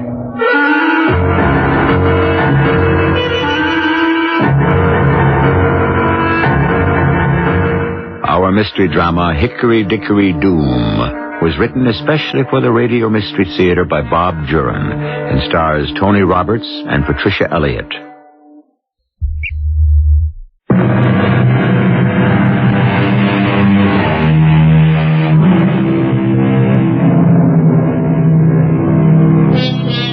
One of our more popular American pastimes is attending garage and tag sales. There seems to be something about buying someone else's junk that fascinates most of us. But of course, not all garage sales offer junk. Some of them have some very usable merchandise, and occasionally you might pick up a real antique. The garage sale we're about to visit now with Charlotte and Charlie Tucker contains the belongings of a recently departed minister, a bachelor, who left his earthly possessions to his nephew, a Richard Lum. Let's join them on the lawn of the Lum's home in southern Pennsylvania. There's some real nice things here, Charlotte. I'm amazed at the prices. Everything's underpriced. They probably want to get rid of it fast. See anything you like? It's all beautiful. I'd like to find a pretty lamp if there are any. Mother hates that one I have in the guest room. Oh, that's right. Yeah, she gets in day after tomorrow. And remember your promise, Charlie. No golf or cards for the 2 weeks Mother's here. You know she adores you. I think she makes her visits more to see you than me. Hey, I hope she brings her tarot cards. And that's another thing. No teasing her about her interest in the occult. The last time she read the cards for you, everything she said came true. You landed that job with the Cromwell Agency and made art director 6 months later. Yeah, but that might have been because... Can I help you with anything? I'm Mr. Lum. Oh, well, I would be interested in a lamp. Lamps are up on the porch. My uncle had some lovely ones. Your uncle was the minister? Yeah, I was his only living relative, and he left all this to me. I really can't keep it. We have no room for it all. Then this isn't his home? No. I live here. My wife and I carted the things from the parsonage in Milford. I'll leave you to browse. I hope you like one of the lamps. Hey, you want to head for the porch? Well, let's just stroll and look around. We'll get to the lamps. Hey, check that grandfather clock. That's an oldie. What a beauty. It doesn't know what time it is. It just struck 1, and it's 10 minutes to 11. Looks so old. I bet it costs a fortune. Hey, you just wanted a lamp, remember? Oh, but I didn't mean we'd buy it. But it is awfully good looking. It's in great condition, too. Charlie, wouldn't it look perfect in the south corner of the dining room? It almost matches that antique hutch Mother gave us when she moved to Florida. Yeah, it would. But ask the price first before you start redecorating. Well, it'll probably be more than we can afford. It's got to be at least 100 years old. Older than that. I saw you admiring the clock. How much? I priced it at $200. Not much call for grandfather clocks today in the newer homes. Rooms are smaller, more modern, and this one doesn't chime. But it just did. You say this clock struck? Yes, just as we passed it. Oh, that is extraordinary. $200, you said. We'll take it. Sold. Now, do you still want to see the lamps? Oh, but yes, I still need one for the guest room. I'll help you to the car with the clock. Thanks. And I'll go and check out the lamps. They're on the porch, remember? I'll be back in a moment to help you move the clock. And a very beautiful one, too. Funny what he said about it never chiming, though. Isn't it? Careful now. Watch the chair. See it. Oh, the clock weighs a ton. I never found one this heavy. Okay, your end down first. Here we go. Oh, there we are. Oh. Now, come around here and just steady her as we stand her up. Oh, it looks so much bigger inside here than it did on the lawn. It's a matter of perspective. There we are. It is imposing, isn't it? It looks better there than I thought it would. Well, let's polish it up first, then see if you can get it going. Okay. Here, you rub it down with the linseed oil, and I'll do the glass on the door. Hey, this wood is fantastic. I can't tell what it is, but maple, maybe, or even oak? I think we found a steal today. Hey, you know, Charlotte, the grain in this wood has a sort of design to it. Look, like foreign characters or something. Yes. I see what you mean. This looks like a row of A's. Yeah, and see here. Look, here's a ram's head. But they're not carved. The wood's as smooth as glass. Yeah, well, it couldn't be paint. No. Could it be that the wood just grew that way? That's possible, I guess. But these figures are so clear. It doesn't seem like an accident of nature. Look, there are more on the other side. You don't really notice them until you look for them. This oil really brings out the color and the grain of the wood. I want to clean the inside of the door. Have you got the key? Oh, yeah. Here in my pocket. Here. Gee, maybe these are some sort of religious symbols, huh? They belong to a minister. But they don't look like... Charlie? Yeah? Put your hand inside here. Inside the clock? Go ahead. Feel it? Yeah. Yeah, the air is sort of cool and damp. I didn't feel that when we took the pendulum out to bring it home. But then the clock was out in the hot sun. Why would the air inside the clock be cooler than room temperature? It beats me. Oh, Mike's awake. I'll have to heat up the bottle, darling. Yeah, you go ahead. I'll finish. I want to fool around with the works and see if I can get it going and figure out what goes with the chime. Speak of the devil.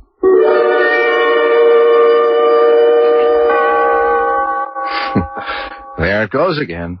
Second time this morning. You spent half of yesterday working on it. It's obvious there's something wrong with it that you can't fix. Oh, gotta hurry and finish your lunch. Mother's plane gets in 2 hours. You sure you won't change your mind about coming along? No, and Mother won't mind. Mike's been so fussy and restless these past 2 days. I think he's coming down with something. Probably another tooth. And Tinker hasn't been around all morning. It's not like her to stay away so long. I'm going to go and look for her. Hey, cats do as they please, and you know it. But yesterday she wouldn't come in at all. She'd start up the porch steps, and then she'd arch her back and spit. She refused to come into the house. Oh, she'll be all right. Cats know how to take care of themselves. And I'd better get going. Traffic to the airport might be heavy. And wait till you see how your grandson's grown. He grows some every day, it seems. He'll be walking soon. He's 10 months old tomorrow. You'll be seeing him in about 30 seconds. We're home. Oh, there's Charlotte. Oh, she looks a little thinner, don't you think? Yeah, well, she's taken up jogging. Hi. Hello, darling. Oh, Mother. Oh, how good to see you again. Oh, you look wonderful. And feel it, too. Oh, I'm so sorry about not coming to the airport. Oh, that's all right, dear. What's the difference? Now put your bags in your room, Mother. Thanks, Charlie. How was the flight? Oh, rough and bumpy. I skipped the food and stuck with my old-fashioned. We're cooking out tonight. You'll get one of Charlie's steak specials. Oh, that'll be nice. Charlie tells me you've taken up jog... What's the matter? Mother, what is it? I feel... Charlie? Mother, are you sick? Here, sit down. No, I'm not sick. I never felt it in this house before. What do you want? Felt what? A force. Very, very faint. What's the matter? What kind of force? When I stepped inside the house, it brushed me ever so lightly. Oh, I could even be mistaken. Hey, what is this? Do you feel it now? No, not at all now. Come on upstairs and lie down. You said you hadn't eaten. Maybe that's it. I don't need to lie down, dear. I shouldn't have alarmed you. It was nothing. I want to see my grandson. Are you sure you're all right, Mother? Of course. Now, where is that Mike? Oh, he's still sleeping. But it's almost time for his dinner. All right. I'll go upstairs, unpack, and freshen up. Well, you can look in on him. He might even be awake. I'll just tiptoe in and see. I'll be down in a little while. Hey, what was she so upset about? I still don't understand. Neither do I. She said she felt a force, but then she tried to brush it off as though it wasn't anything at all. Yeah, I heard. It kind of bothers me, though. Mother is sensitive to those things, but what kind of force could be in our house? You think that's what's spooking Tinker? You said she's gone again. I don't know. I certainly don't feel anything. No, neither do I. And you know how I feel about psychic phenomenon. Look, if Mom doesn't bring it up again, let's forget it. I hope I can. Are you going to work a while? I'm going to bed. Just a minute or two. I want to look at this new hosiery layout and then sleep on it. Mother and Mike are both dead to the world. Those flights always tire her. Charlie, did Mother say anything more to you about her feelings? I mean, about the force, as she calls it, and the clock. No, not really. Just that she thought the marks on the clock were ancient symbols or something. Yes. Remember how she dismissed it while we were having dinner? I couldn't pin her down to a direct answer. So she doesn't want to make you nervous. Well, it only makes me more nervous. There's something I didn't mention. When I told her we thought the cool air inside the clock came from the type of wood, she said that could be one explanation. Oh, she has another? She wouldn't say. Charlotte, hey, you didn't mess around with my drawing board, did you? What? I never go near it when you're working on a layout. Well, the sketch I did yesterday is all smudged. Look. Well, darling, I have no idea how it didn't blow to the floor, maybe. You picked it up? No, absolutely not. I've told you. Well, how could something no one touched smudge up like that? I mean, these inks don't blur. Charlie, I give you my word. I know, Charlotte. I'm not accusing. I'm just mystified. I'll have to do the whole thing over again in the morning. Well, come into bed then. Yeah, I'll be right in. Gee, that's strange. It just couldn't happen like that.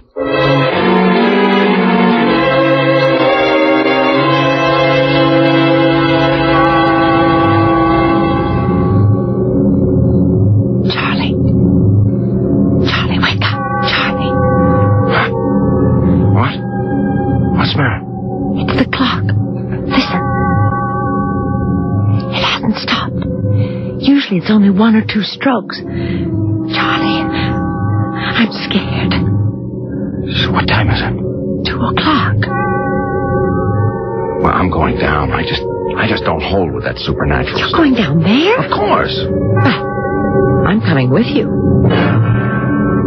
I heard you two in the hall. What's the matter with the clock? Well, that's what I'm going to find out. I'll stop that chiming if I have to break the whole damn mechanism. I'd be very careful, Charlie. Hey, take my advice and don't touch it. I'm going to do something to stop the chimes. It's gone haywire. Do as Mother says, Charlie, please. Don't touch it. But it looks like I don't have to. It's stopped. Hey, wait. Do you feel that? Yes. A little gust of cool air. Yeah. Damp. I'm going into the dining room. Uh-oh. That's where it's coming from. The front of the clock's open. Look. The whole room's cold. Something opened that door to the clock. Something? Well, it couldn't have been someone, could it? Charlotte, put on some coffee. It's time we faced facts.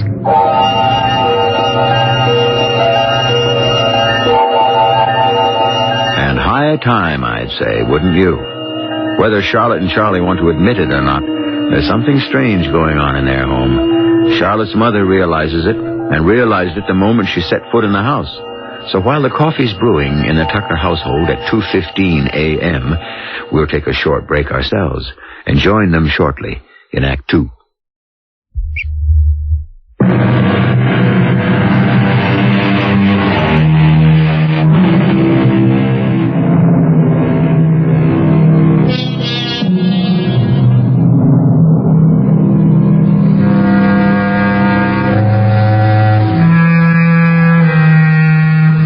Things always seem more sinister in the middle of the night, don't they? At 2 o'clock in the morning, our little fears are magnified many times. And at 2:15 this morning, in the brightly lighted kitchen of Charlotte and Charlie Tucker, the sinister happening of the past few moments hangs heavily over the three figures, huddled over their coffee. There is something strange in this house, Charlotte. Something psychic. Oh, really? Now, wait. Well, I know you both take my interest in parapsychology lightly. Oh, you have every right. I'm not going to make light of it, Mother. Not after this. You never did tell me your explanation for the cool air in the clock. Well, I don't know what causes that. But something psychic is developing in this house. Developing? I felt it the moment I came in yesterday afternoon. I tried not to make too much of it. I avoided your questions. But I'm too concerned now. I really am. But why? Why would our house all of a sudden be possessed, if that's what you mean? And what's the clock got to do with it? Well, I think whatever it is in this house started when you brought that clock home. For what reason? Well, again, I have to say, Charlie, I don't know. But have you noticed anything else strange in the house, other than the peculiar behavior of that clock? Well, the baby's been awfully restless lately. I mean, more than usual. And Tinker, she wouldn't come in the house yesterday. She's run off. And Charlie, your layout. Well, now you've got me wondering. What was that about a layout?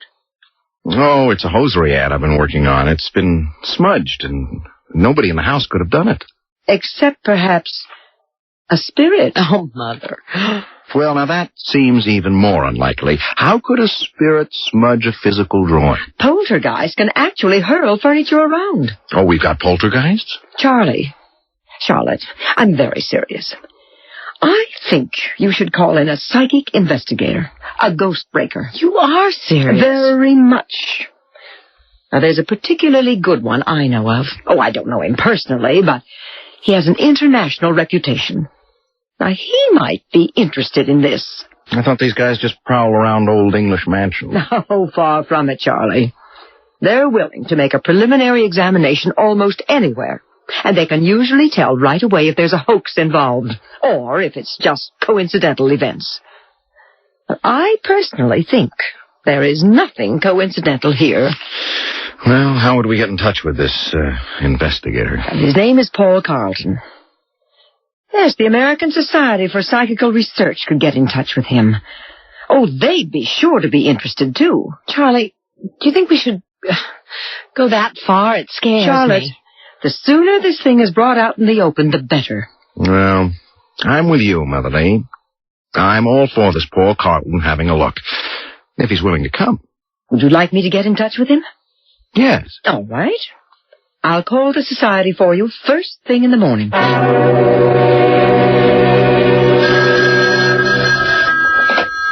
Hello?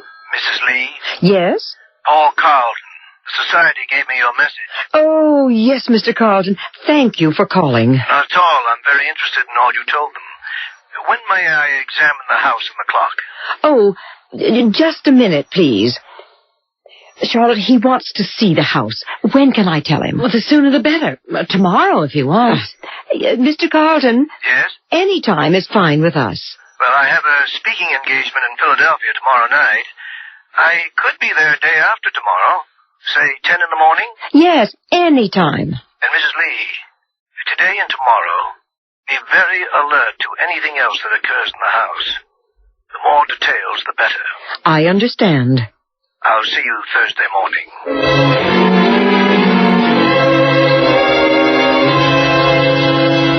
Here he is. There's a cab pulling up out front. Oh, I'm so nervous. You and me both. He's just going to look around, isn't he? I mean, he's not going to conjure up a lot of evil spirits or anything. Of course not, Charlie, but I'm anxious to see if he confirms my feelings. Well, look, we might as well go out and welcome him. We know he's here. Mr. Colton. Hello. Mr. Tucker? Yes, welcome. We appreciate your coming. Oh, thank you. But I'm the one who's appreciative. Come in. This is my wife, Charlotte. How do you do? My pleasure, madam. And my mother-in-law, Mrs. Lee. Ah, yes, we spoke. Oh, it's an honor to meet you, Mr. Carlton. I've read both your books. Well, thank you. You're interested in parapsychology, then? Well, I dabble. Now then, let's get to work. May I see this celebrated clock? Right there in the dining room. Follow me. Ah, yes. A beauty, isn't it? Certainly an antique. Charlotte, he didn't feel anything strange, like I did. He might have, and not mentioned it. Mrs. Lee, you were right about these characters in the wood. Oh, they are symbols, then. Oh, I was pretty sure. Would you open the door, please? I want to examine inside. Sure. We've kept it locked ever since that experience the night before last. Well, I want to get into that in more detail later. There you are. Yeah, it's definitely cooler. I'll just shine my pocket flash in here. Doesn't seem to be any reason for it. Good heavens. What is it? Your voice, it's echoing like a canyon. What do you mean? Well, when your head was inside the clock, your voice echoed. Show me. You speak in there. All right. Hickory, dickory, dock. The mouse ran up the clock. That is extraordinary. I didn't hear my own voice like that. As though you and Charlie were talking into a long tunnel. The inside is solid all around. Sound should be muffled. There is something psychic about it, isn't there, Mr. Carlton? Well, at this point, let's say there is need for more explanation. I'm going to take another look. Solid wood inside, all right. There's a name etched in here. Probably the maker. Might give us a good clue. Can you read it? Yes, it's faint.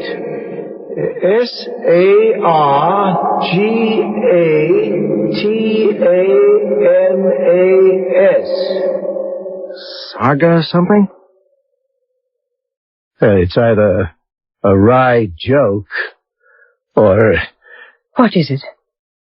Saga tennis, Mrs. Lee. In witchcraft. Oh, yes. One of the devil's lieutenants. Brigadier, to be exact. Yes, Sagittarius, whose specialty is opening locks. Devil. Brigadier. Oh, really? You do have a curiosity here, Mr. Tucker. There's much justification for further investigation. I thought so. With your permission, I want to return with a medium I work with frequently. She's gifted and brilliant. Enormous sensitivity. You mean a seance? Oh, not exactly, but if the strange qualities of the clock are the result of spiritual forces, Margaret Egan will know it. Charlotte? Well, we've gone this far. We might as well. Now, keep the door to the clock locked. as you have done. By the way, has the cat returned? No. That's a very definite sign. Animal behavior is almost always an indication of the unseen. I'd like to go over the entire house now, and then I'll be in touch with you after I talk with the medium.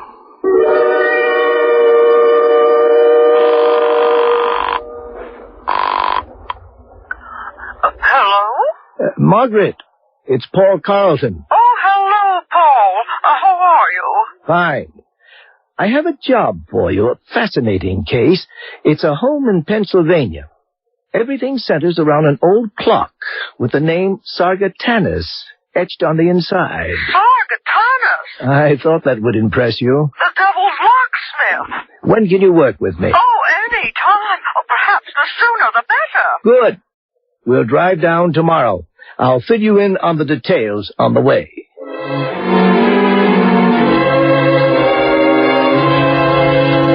Is there anything special you'll need, Mrs. Egan? No, Mrs. Tucker, no. Just a comfortable chair. I might explain that hopefully through Margaret's trance, we'll be able to learn the nature of the spirit that inhabits the clock. Are you serious? Oh, very much so. Oh, there is a spiritual force at work in this house, Mrs. Tucker.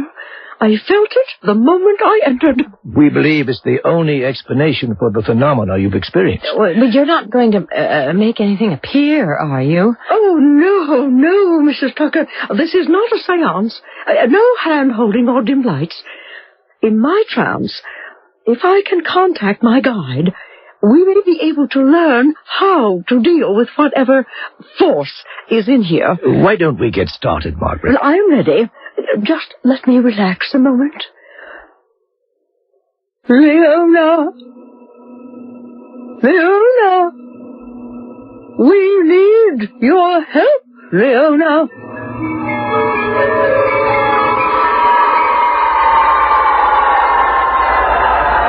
I am here. This is Leona. What can you tell us of Sargatanas? Why do you wish to know?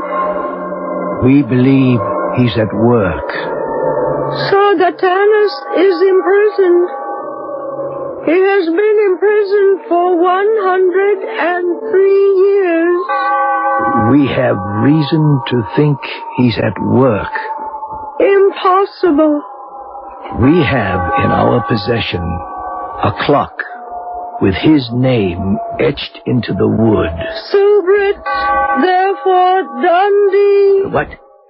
Speak again, Leona. Board 2 prom. Oh, she's losing contact. Leona, can you hear me? Sargatanas imprisoned. Charlie, look. The door to the clock. It's opening. All by itself. That cold air again, too. Look. Something floated out of the clock. I saw it, too. What was it? I don't know. I don't want to know. She said she wouldn't make anything appear. Margaret.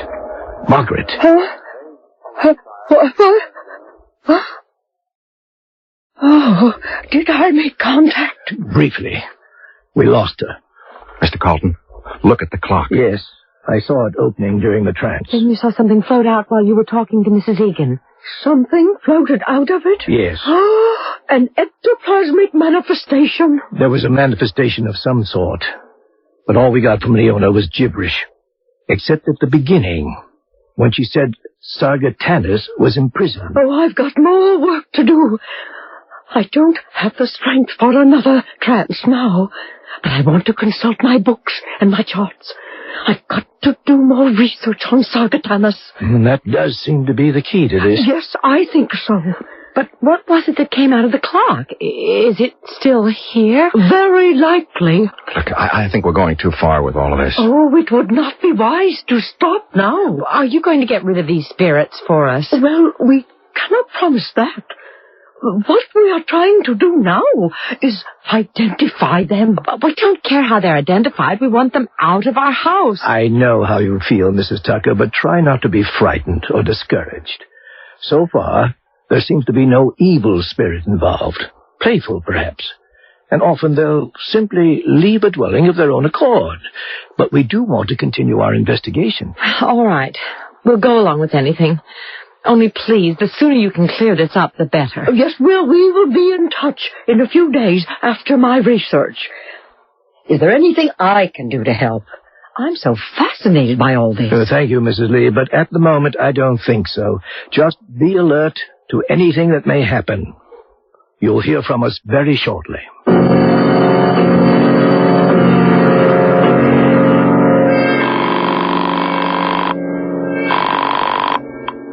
Paul Carlton here. Paul, it's Margaret.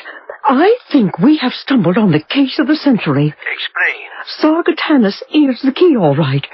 Now, can you get in touch with the people the Tuckers got that clock from? Well, I don't know. I suppose so. Why? Well, if my calculations are correct, Yes? and the information I have so far points to it, that clock the Tuckers bought used to be known as the Gate to Hell.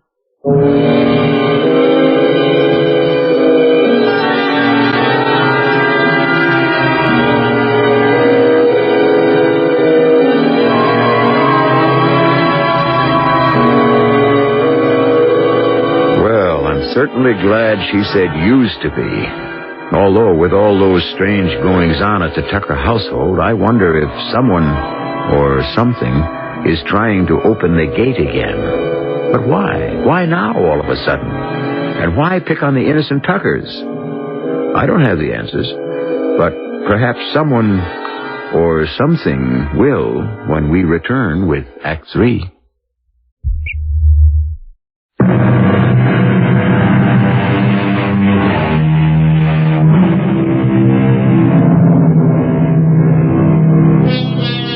In Dante's Inferno, the poet tells us the inscription above the entrance to hell is, "Abandon hope, all ye who enter here." Well, that inscription is not on the antique clock purchased by Charlie and Charlotte Tucker.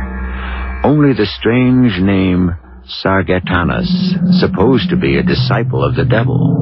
But our medium friend, Margaret Egan, thinks the clock was an entrance to hell, which seems surprising.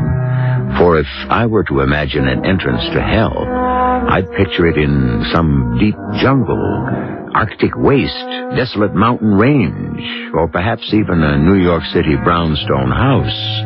Hardly a clock. Oh, it's becoming more incessant, isn't it? Oh, it's really driving me crazy. I want Charlie to get rid of it. Just take it anywhere. Destroy it. I'd let Paul Carlton and Margaret Egan have another go at it first. They're coming tomorrow, aren't they? Yes, and I hope this... What's the matter? There he is again. Who? That man crossing the street. I saw him yesterday. At least I think it's a man. Well, so? Look at him. Hunchback. So oddly dressed, as though he were trying to hide his entire body. Now, why should you think anything of it? I had the feeling he was watching our house. Oh, now, Charlotte, I know we're unnerved by what's been happening, dear, but... I know. I'm imagining all sorts of things. Oh, I hope these people can solve something for us tomorrow. I can't go on like this. I know I suggested having them in. But maybe it's just intensified things. It's simple, really. If the clock is spooked, we get rid of the clock and the spooks along with it. I'm not sure it's as simple as that. Oh, you're sounding like them. I'm going to the village, dear. You want anything in particular? What about wolfbane and frankincense? I wish I could laugh at that. Oh, dear. Here he comes. Who? What? Yes, he's coming up the walk. That oddly dressed man. I saw him yesterday. He has been watching the house. Well, I'll see what he wants. Well, don't let him in. I have a strange feeling, that's all. Yes? I must see the clock. What? Who are you? What do you want? I must see the clock. What do you know about our clock? I must see it, please. If you take that scarf off your face, maybe I can understand you better. Get rid of him, Charlie, please. I know about your clock, which chimes. I have heard the chime. I must see it. You an antique dealer? No. Well, what do you mean you've heard the chime? Charlie, don't. May I just see it, then I'll leave. I'll leave. What do you know about it? Perhaps a great deal. Well, maybe you could answer some questions for us. About the clock. Perhaps. Well, just a look, then. It's in the dining room. Come in. Charlotte, look, he just may be able to shed some light on this. How do you know about the clock? That's what I want to know. I have heard it chime. Ah, yes, there it is. At last. Charlie, what is he doing? Now, look, wait a minute. Look, you can't open that door. It's locked. At last, after all these years. He opened it. Hey, what the... Good heavens, he's stepping in. Hey, get out of there. Him, what the devil do you think you're doing? I'm going to summon the others. He disappeared. He just disappeared. It didn't happen. I can't believe it. It didn't happen. It's empty. The guy is gone. But, hey, look in here. I'm not staying in this house another minute. Charlotte, wait a minute. Charlie, we better call Paul Carlton at once. They can get a plane. We don't dare wait until tomorrow. Did you get a look at his face at all? No. No, he kept it wrapped up in a muffler type of a thing. Mm-hmm. And he vanished inside the clock. Yeah, like that. We'd better begin. Yes. I'll try harder. Paul, be sure to press Leona for details. I'll try for a deeper trance. You still haven't told us who you think that creature was. I'm sick with fear now. We understand, Mrs. Tucker. Believe me, this is the most unusual case Margaret and I have ever worked on. You have every right to be nervous. I think we'll have some of the answers in just a few minutes. But who or what was that creature that disappeared inside the clock? That wasn't possible. But we all saw it happen. Well, now, let's see what develops in Margaret's trance. You know what the creature was, and you won't tell us. We didn't see it, Mrs. Tucker. How can we know what it was? Please, let us get on with the work at hand. Yeah, I think we should, Charlotte. All right. I'm sorry. Go into your trance and tell us how to put an end to this evil thing.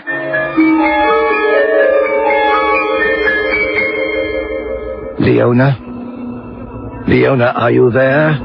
Leona? I am here. There's much concern here. Much excitement. Leona. Sagatannus. Sagatannus has returned. His imprisonment is over. There is so much excitement here. Help us, Leona. Tell us. Sagatannus is telling them his way to the world was through the clock. His gate to hell. Dormitory, Lemon. Leona, please. 103 years ago, the clock was bought by a minister. Sagatannus was ecclesiastically imprisoned. The clock with his name inside it. Yes, the clock is one of the gates to hell. She was right. Margaret was right. It chimes to reveal its whereabouts. For 103 years, the gate was closed. Ecclesiastically closed. Now the gate is free. The clock strikes to let Sagatannus know where it is. To let the demons know the way is again open. Now, Leona, I am in the presence of the clock. It is here, in the next room. It is the way. Sagatannus has come to summon the others. The others? For what? What others? The way is now open. From hell to earth. The clock strikes to lead the demons to the exit. When? How soon? The way is open now. Soon. Tobit, transit. Leona, when? Tobit. Gum. We're losing contact again. What in the world does she mean? Well, you heard. The clock is a gate to hell. Every chime is summoning an evil spirit. All right, look, I've had enough of this mumbo-jumbo. I know there's something wacky going on, but all this seance business isn't helping at all. Now, it's making things worse. Charlie, please. What happened? Oh, did we make contact? Yes, Leona confirms what you thought, Margaret. The clock is a gate to hell. She said that? Yes. Oh, it's true then. Oh, I was sure of it. What is going to happen? Mrs. Tucker, we must get that clock out of this house and into a church as quickly as possible. Paul. Yes? Did Leona say anything about an emergence? No, she just said the way is now open. It will be soon. Oh, dear Lord, we've got to move fast. Are you really serious? Mr. Tucker, if we do not get that clock out of here and onto hollow ground soon, believe me, all hell will literally break loose. Listen to it. It's calling. Oh, get it out. I'll be glad to get rid of it. Charlie, we better do what they say. All right. I'll be glad to see the end of the damn thing, too. That's what it is. It is damned. Oh, do hurry. Give me a hand, Paul. It's not heavy. I'll call the church. Reverend Childs is probably there now. No, he's not going to believe this. Tip it toward me. I'll go bring the station wagon around. It isn't moving. I can't... well, lay it on its side. We'll carry it. I can't budge it. What? We brought it in without any trouble at all, but now I can't move it. Boy, here, let me get on your side. All right, now, push. No, it won't budge. You've got to get it out. Well, we can't move it an inch. Well, throw your weight against it with me. Now. It's no use. Sagatannus is having his way. Is there anything you can do, Mrs. Egan? I am a medium, not an exorcist. Unless that clock is on hallowed ground... Mr. Child says to bring it. He didn't understand what I was talking about, but he We can't budge it. What do you mean? The clock is rooted to the floor. Oh, to heaven, what are we going to do? I'm going to smash it to bits. Oh, that's impossible now, I think. Look. The clock. Flames inside. Oh, the fires of hell. Oh, they're on the way. The whole house may go up. The baby. Mike is upstairs. I'll get him. Get out. Everybody out. My baby. I've got to get my baby. Get out, Charlotte. I'll get Mike. Come with me, Charlotte. Hurry. All hell is breaking loose, and we can't stop it. If only I've gotten a connection soon. Sagatannus. Oh, I should have seen it right away. Flames are spreading. Come on, Margaret. We must get out with the others.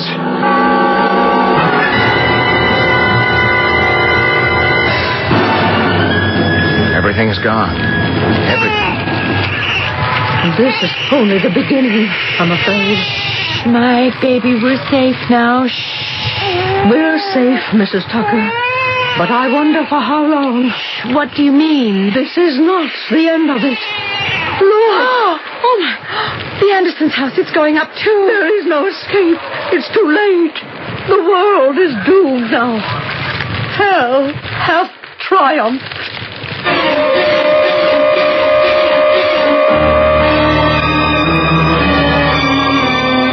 Hickory, dickory, doom.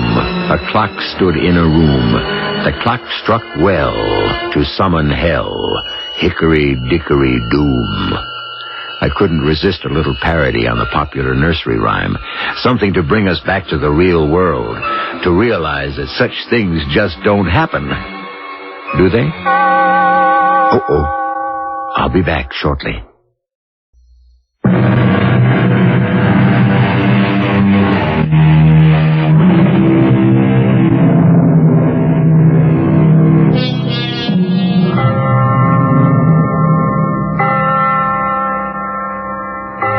I see by the old clock in the corner that our time is up for now. The next time you happen on a grandfather clock, I hope you'll take a peek inside. If you feel cold, clammy air in there, I'd suggest you tell whoever owns it to get rid of it quickly, preferably to a nunnery. That is, if there's still time. Our cast included Tony Roberts, Patricia Elliott, Sam Gray, and Joan Shea. The entire production was under the direction of Hyman Brown. This is E.G. Marshall inviting you to return to our Mystery Theater for another adventure in the macabre. Until next time, pleasant dreams.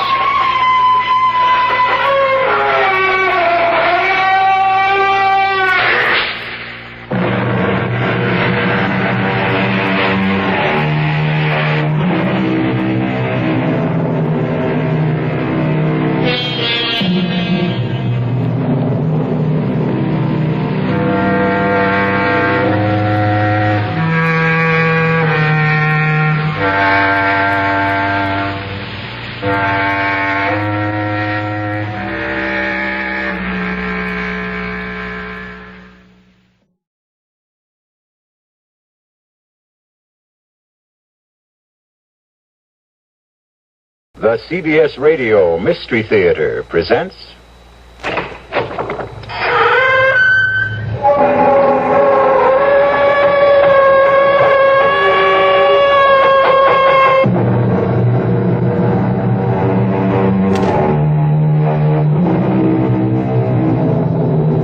Come in. Welcome. I'm E.G. Marshall.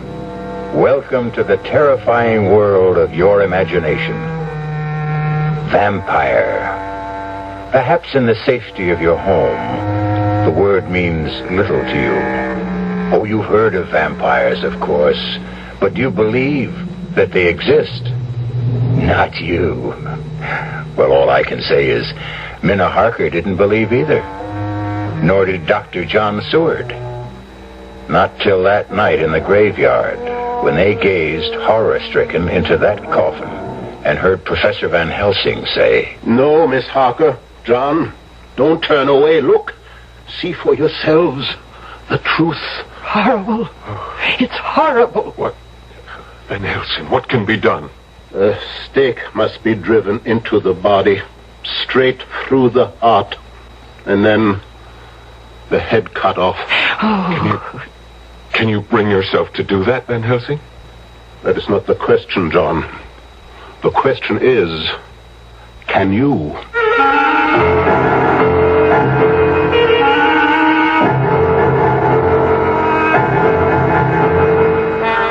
Our mystery drama, Dracula, was specially adapted from the story by Bram Stoker for the Mystery Theater by George Lothar and stars Mercedes McCambridge.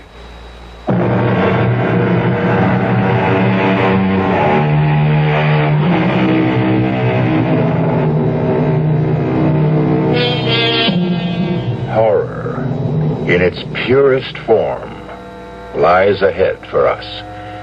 I would be remiss if I didn't warn you that if your nerves are not strong, it might be better for you not to listen. No, really now. Be warned. Because as Minna Harker tells us in the diary she kept, there awaits you an experience so loathsome, so horrifying, that I can hardly bring myself to write of it. If I'd known what lay ahead for me when I went to visit my dearest and closest friend, Lucy Westenra, at Hillingham, I could not have brought myself to go, much as I loved her. Looking back now, I realize I had plenty of warning, but I paid no attention. For example, as I drove to the Westenra estate through that lonely, isolated country and heard the wolves howling in the distance, it occurred to me that it was strange to hear wolves in this part of the country. As strange as the huge bats that flew alongside my car. I mentioned this to John, Dr. John Seward, Lucy's fiancé, as we sat having a drink in the living room. It's strange, Minna. I've seen that bat myself. The thing must have a wingspread of at least 4 feet. I haven't the faintest idea where it came from, or the wolves either.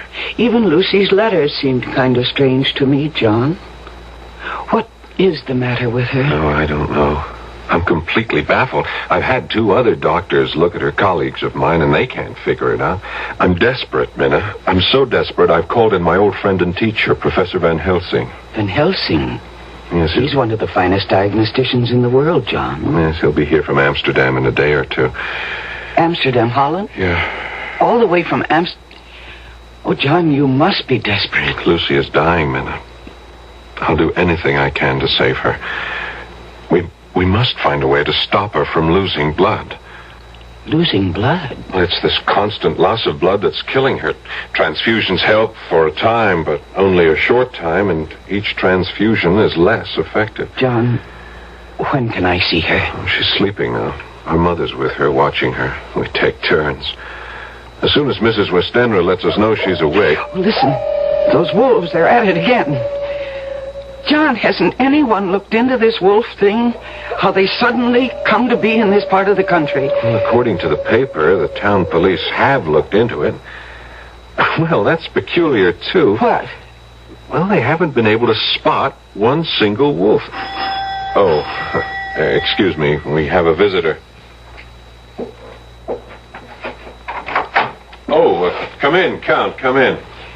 Thank you, Doctor. I'm on my way to town. I have a dinner engagement, and I thought I would stop to ask after Miss Westenra. Oh, she's no better, I'm afraid. I'm sorry to hear that. Can you stay for a drink? Well, I'd like you to meet a friend of Lucy's who will be staying with us for a while. Oh, in that case, of course. Minna, this is Count Dracula, our new neighbor. Count Miss Minna Harker. How do you do? How do you do? Count Dracula? Yes, but do not hold it against me, Miss Harker. I cannot help being of the blood royal. Well, why don't you two get acquainted while I go up and see if Lucy's awake yet? I shall do my best to entertain this charming young lady. I won't be a minute. You're a long way from home, Count. A very long way, Miss Harker. May I ask what brought you here? Business. Business? Good heavens, what kind of business could you have in this part of the country? I mean, it's so isolated. True, it does present difficulties, but I like living in the country. Oh, you must. Oh, forgive me, I'm forgetting my manners. Would you like a drink? Thank you. Scotch or bourbon? Is there perhaps some wine? Red wine. Now, let me see. I'm not very familiar with the supply here. Here we are. There's a bottle of Burgundy. That glass of that will be... Oh. Miss Harker, what's wrong? What is it? It's the bottle, I'm afraid it slipped. It slipped, that's all. Oh, I'm afraid I cut my hand. No, don't, Count. Don't be upset. It's only a slight cut, see? No. Lucy's awake and we can... Count, what's wrong? Minna, your hand. I must leave at once, Doctor. Sorry, I cannot stay. Something I just remembered. No, it's all right. I will see myself out. What in the world? But, Count... Minna, what happened? Minna? I dropped the bottle of wine and cut my hand. Yes, I see you did, but... I dropped the bottle because I couldn't see him in the mirror. Couldn't see? What mirror? This mirror over the table. It reflects the whole room. Well, of course it does, but... John, I picked up the bottle to pour Count Dracula a drink, and I looked into the mirror, and he was standing where you are now, and I couldn't see him in the mirror. He was there where you're standing, but he wasn't reflected in the glass. Minna, you're not making sense. And you're trembling. John, I'm scared. Of what? How can you ask? I look in the mirror and didn't see someone who should have been reflected in it. Is something going wrong with my eyes or my brain, John? What? Minna, easy. I don't want another patient on my hands. But, John, An optical illusion, something like that. Our eyes play tricks on us sometimes. Now, come on. Let's get a bandage for that cut, and then we'll go up and see Lucy.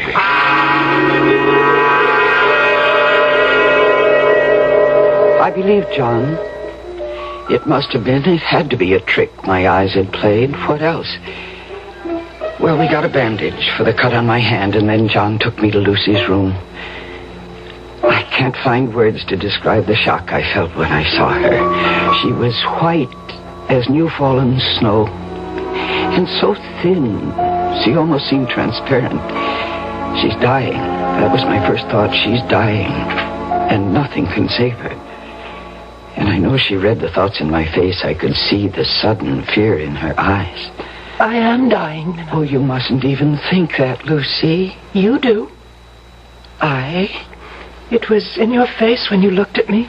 I read your thoughts. She's dying, you thought. And nothing can save her. I am. And nothing can save me. Oh, John can save you.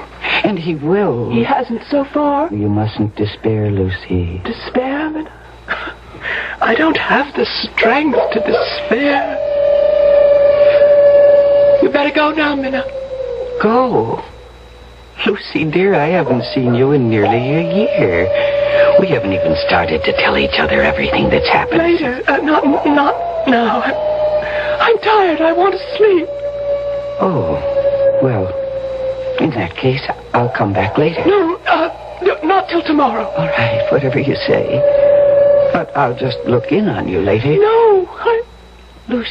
You mustn't. All right, then. But stop upsetting yourself. Go quickly. Oh, good Lord. At the window. It's nothing. Go, Minna. It's nothing. Nothing. It's that bat. That huge bat that followed my car. Oh, go, I beg of you. Lucy, the thing is trying to get in. Look, it's clawing at the window. Is that locked? Is that window locked? Yes, it's locked. But locks are useless against Count Dracula. Oh, good Lord. Mirrors do not reflect my image, Miss Harker. Nor do locks keep me out. You were that bat. As the wolves you hear are not wolves, but like myself, vampires. Vampires? The dead who live by night. The dead undead. No, this can't be happening. It's a dream. It's a nightmare. That's what it will seem like when you wake up. Huh? Yes, you're going to sleep now. And yet not sleep. You will remember all you see and hear, but when you waken, it will seem like a dream. A dream you'll tell no one, not even Professor Van Helsing, because you will not want to look foolish. You'll be ashamed to tell it for fear he will think you a silly young woman. Enough. Sleep. Did I sleep? Did I dream?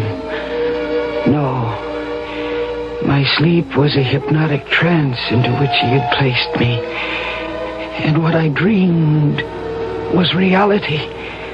There in the moonlight that streamed through the window, I saw Dracula raise his arms and call. Lucy. Lucy, my dearest love, come to me. Come, my darling. I can't. Too weak. My lover. I'm too weak. Then I shall come to you.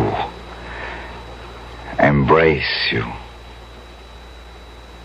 Kiss you.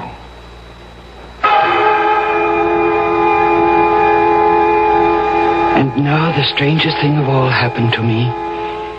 As I watched what then took place, my love for my friend Lucy, my fears for her, made me feel as she must have felt, so poignantly, so deeply that, yes, I became Lucy. I watched Dracula as he approached my bed. There was a deliberate voluptuousness in him which I found both thrilling and repulsive. Lower and lower went his head as the lips went below the range of my mouth and chin and seemed about to fasten on my throat. I could feel the hot breath on my neck. Then the skin of my throat began to tingle.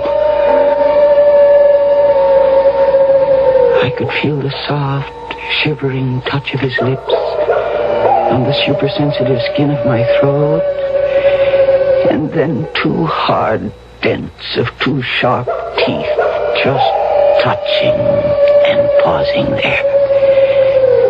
I closed my eyes in a languorous ecstasy, and I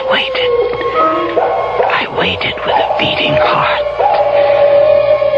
And then horror overcame me, and I sank into unconsciousness.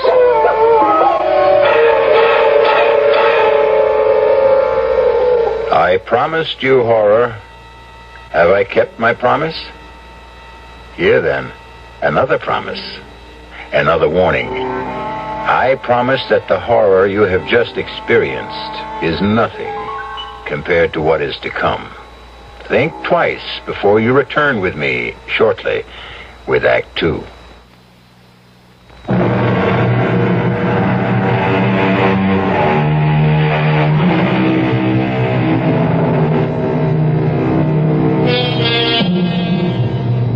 Visiting her friend, Lucy Westenra, at the Westenra's lonely estate far out in the country, Minna Harker comes face to face with horror in the form of a vampire, Count Dracula. she has witnessed the frightful scene of Dracula entering her friend's bedroom, biting her throat, sucking her blood. So gruesome was it all, or perhaps because of hypnotic suggestion, as Minna writes in her diary.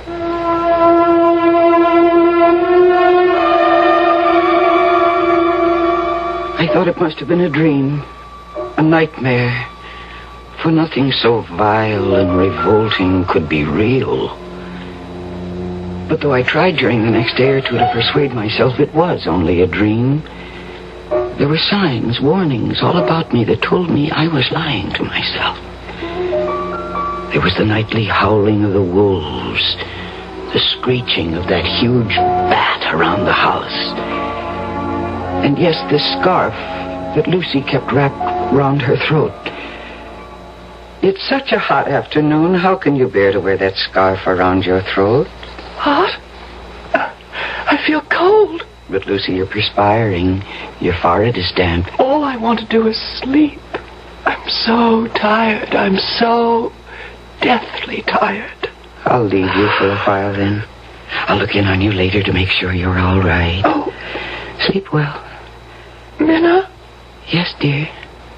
If I'm asleep when you come back, promise me you won't remove this scarf from around my throat. Very well. You won't even touch it. Promise? I promise.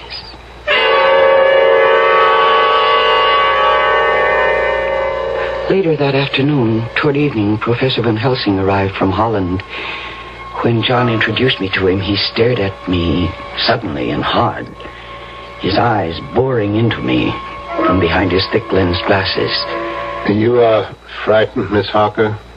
Why? Frightened? Maybe she hasn't recovered from that optical illusion the other night. Optical illusion? Yes, you see that mirror over the table there? Yes. Well, we had a visitor, Count Dracula, a new neighbor at Carfax, a few miles from here, and Minna had the illusion that she couldn't see his reflection in the mirror. My eyes must have played a trick on me, Professor.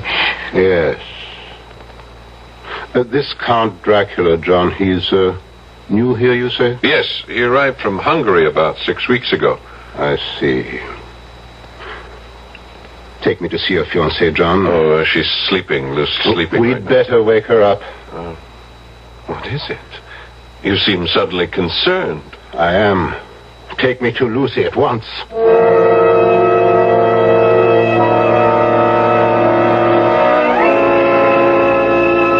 Wake her, John. All right. Gently.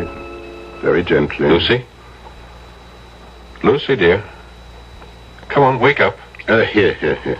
Let me. Pulse weak, very weak. Eyes. Oh, she's not asleep. She's in a coma. What is her blood type? Oh. So is mine. Prepare for a transfusion, John. I will be the donor. And hurry, man, hurry. Yes, of course. Meanwhile, I shall have a look under this scarf. No, she didn't want the scarf removed. I'm sure she didn't, Miss Harker, but we're going to remove it. Aha. As I thought. What is it? Yes, Professor, what? Look. There are two little holes. Wounds. As if she'd been bitten by a large snake. No, not a snake. What then? What? We must be quick with the transfusion, very quick. And pray God, both of you, that I have not arrived too late.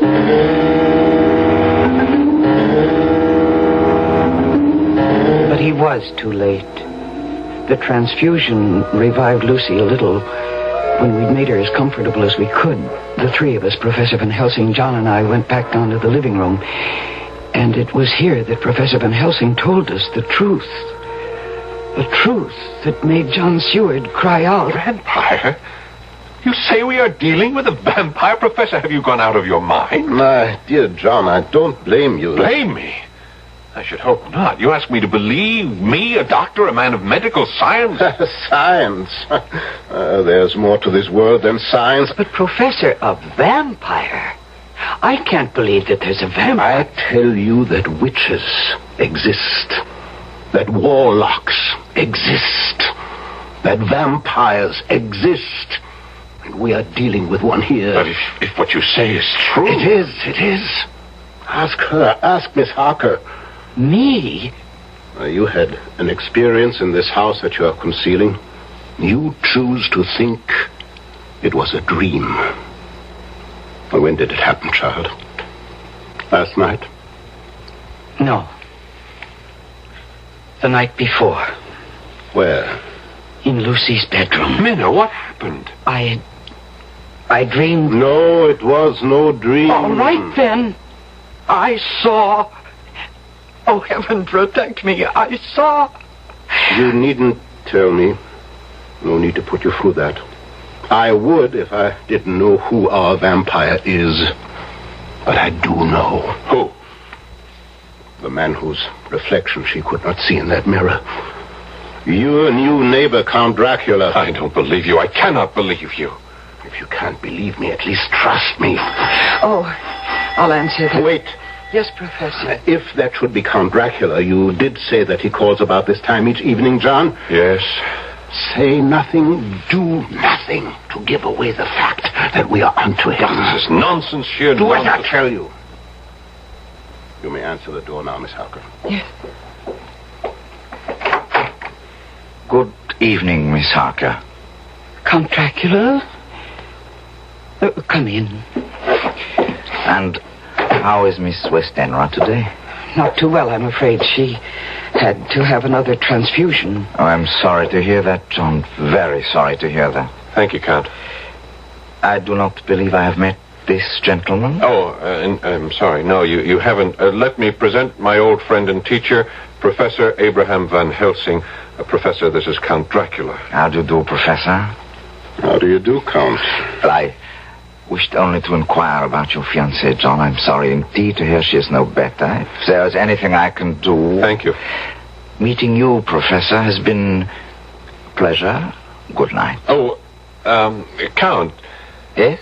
Mrs. Westenra keeps asking me to do this, and I keep forgetting. There is a custom in the Westenra family to ask visitors to sign the visitor's book. Ah, charming old world custom. It's John. right here. If you'll just wait a second, I'll get it, and then you can sign it. Is something wrong? It's a Bible. Well, yes. Why do you back away from me? Or are you backing away from the book? The holy book? I must go. No, you'll stay and face this book. You know. John, you fool. You shouldn't have done this. I had to have proof. I will make you pay for this. You shall pay. Oh, no. Not now that I have found out what you are. Oh, John. You think because you discovered my secret you can stop me? Fool. You've only delivered yourself into my hands. I meant to make Lucy one of mine, and that was all. But now you shall become mine, and you... Not I. Yes, and you. No, I beg you. I shall have you all, but first... Lucy, I shall take her. Take her. Now. She is mine. She's no longer of this world, but of mine. I leave you. Look, he turned into a bat. The bat. And he flew right through the wall. John, why did you do this? Why, after I warned you? I had to know one way or the other. I had to know. There's only one way to finish a vampire. Oh, the first thing you must do is find out where he sleeps during the day. Lucy! Professor, quickly. Professor! There is no hurry now. And he said he meant to make her his own. He had already done so. It was true. Lucy was dead. We went to her bedroom and found her. Dead. I felt as if I'd been stabbed to the heart. We buried her, my dearest friend, in the Westenra vault at Hillingham Cemetery, not far from town. Lucy is gone. Dead? No, not dead. Not dead, Professor. She has become the undead. She has become a vampire. What are you saying? John, listen to me. Believe in me. You didn't believe before. Believe now. Yes. I believe you. Go on. John, you feel you've been through hell. I must tell you that you have been through only the anteroom to hell. What do you mean? Now listen to me. Listen carefully. There is only one way in which a vampire can find peace, can be changed from the undead to the dead. What you must do, terrible as it will be, will release her soul from the horrifying bondage in which it finds itself. Her soul and Dracula's. Dracula's? Do you think a vampire wants to be a vampire? Oh, no. A vampire's soul is chained, pinioned, held mercilessly to this earth by Satan himself. And we who believe in God are the only ones who can free them. It is our duty to destroy them. Well, then let's destroy them. We shall, if you have the nerve to do what must be done. I have the nerve. Professor, you frighten me. I mean to, in order to prepare you. But no matter how well I prepare you, when it comes to doing what must be done, your sanity could snap like that. So first I will ask you both to take as much time as you need to think, to ask yourselves, how much do you really love Lucy Westenra? And be sure, be positive beyond all doubt that your love for her is greater than the hell that lies ahead for you and you this very night.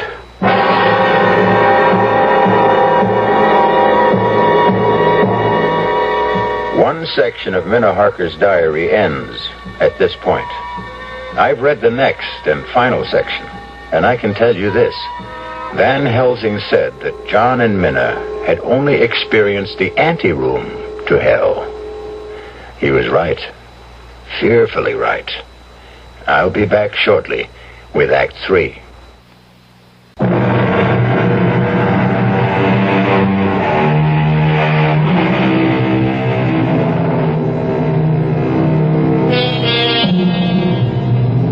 We come now to that final section of Minna Harker's diary. You've been warned about what lies ahead, so I'll not warn you again. But, quite honestly, I wish someone had warned me before I read it, this final section. Why? Because I've never quite gotten over it. That's why.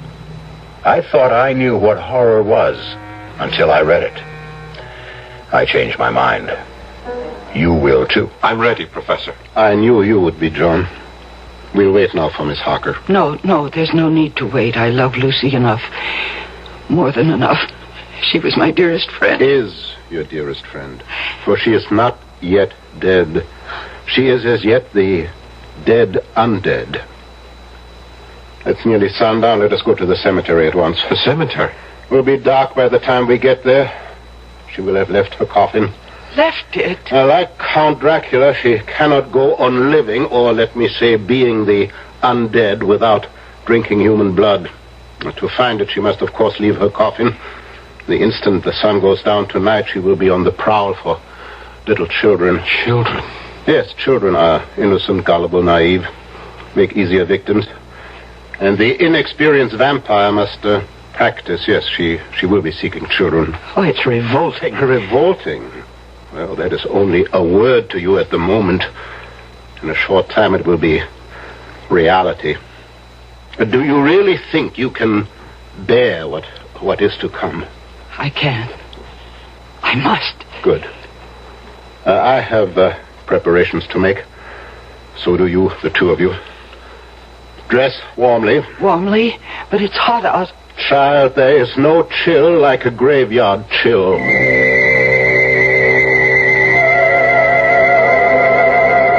We drove to Hillingham Cemetery in John's car.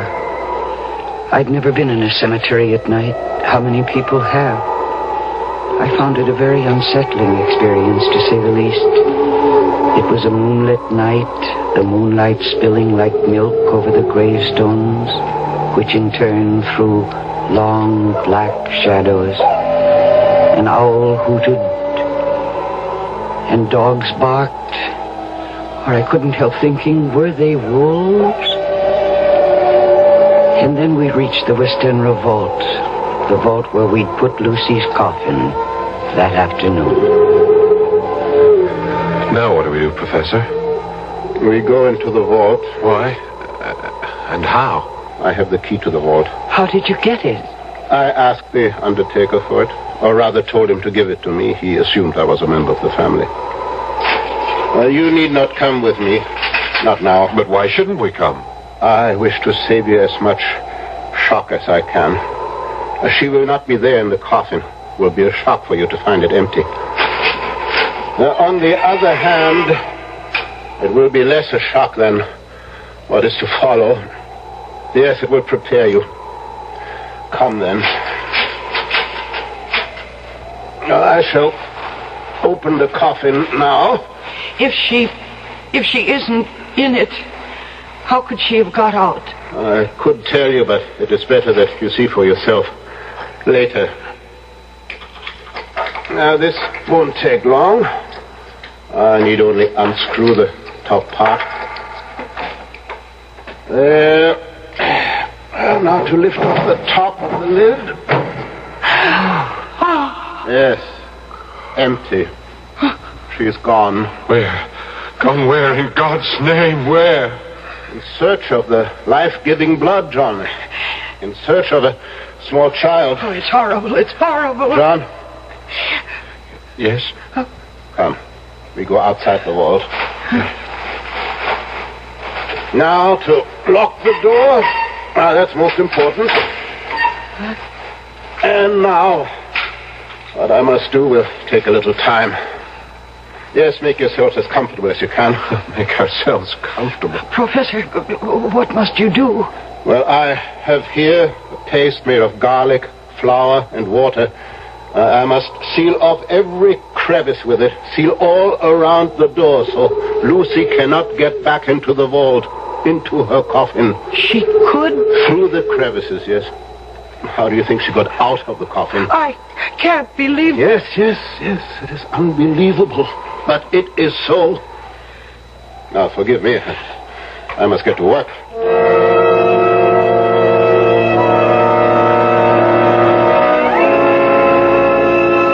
I can't express in words how fresh and clean the night air seemed when we came out of the tomb.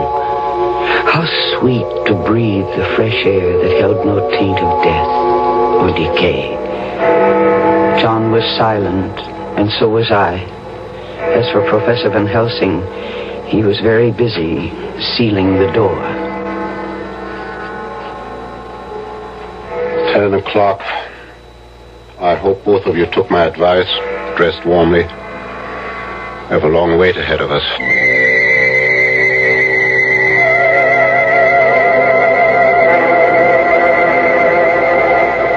How much longer, Professor? I'm chilled to the bone. Everything depends on how long it takes her to find a small child.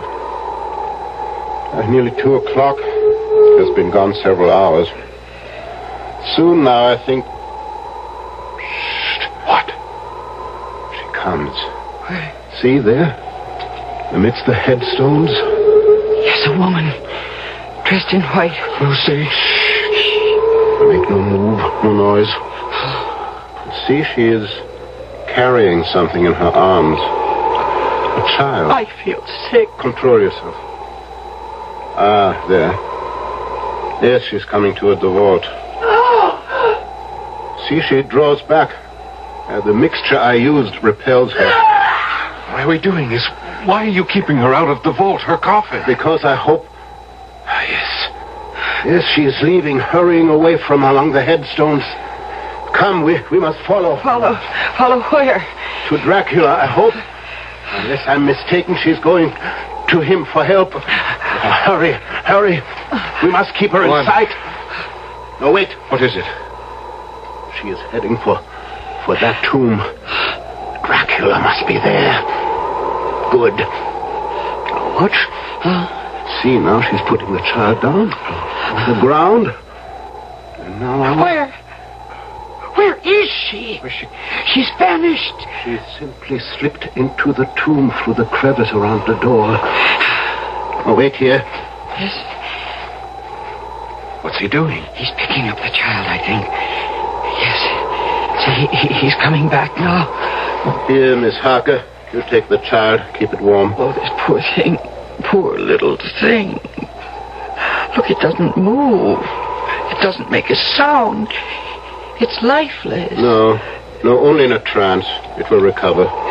But remember, when I ask you to do what must be done, remember that we have saved not only this child, but God knows how many others. I'll remember. Good. And now we will return to her tomb and wait till dawn. Till dawn? She will return to the tomb then. She has no choice. Dracula cannot help her. She must sleep in her own coffin before daybreak.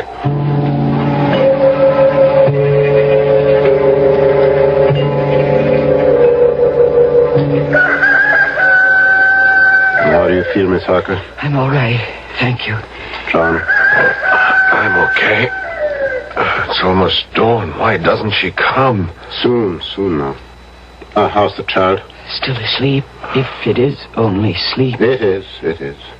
It will not come to its senses until daybreak. Now, prepare yourselves for...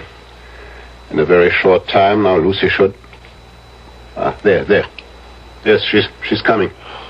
And this time she'll be able to enter the tomb. Could you remove the garlic mixture? This time I want her to enter the tomb and her coffin. It will be there that you will do what must be done. Oh, there she is. Oh, heaven help me. She is as beautiful as she always was. Hold on to yourself. She isn't dead. She can't be dead. Lucy! Lucy, my darling! John! No, come back! Lucy! John, my dearest, come to me, John. Come to me. I have never seen anything so horrible. And God saved me from ever seeing it again. Lucy's eyes shone with an unholy light, and her face became wreathed with a voluptuous smile as she advanced toward John with outstretched arms. Come to me, dearest. My arms are hungry for you. Come, and we can rest together in the tomb. Come, my lover. Come. And John suddenly opened wide his arms and started running to her, and she to him, when Van Helsing rushed forward between them. And he raised something he held in his hand up against her face. It was a crucifix. With a cry of rage and agony, Lucy flung herself away from John and toward the tomb, and she was gone. John, are you all right? The Lord help me. The Lord help me. And he shall. Come into the tomb. It's time. Oh, first let me put the bag I brought over here. And now I will remove the coffin lid again. Professor, is this really Lucy's body or some kind of demon in her shape? Oh, she's hideous. Yes, your friend who was so sweet and pure is now a foul thing. But if you can do what you must do, you will see her once again as she was. Whatever it is, we'll do it. This wooden stake I have brought. Yes. This pointed stake. You must drive it through Lucy's heart. With this hammer. Oh, no. When that is done, cut off her head with this surgical knife.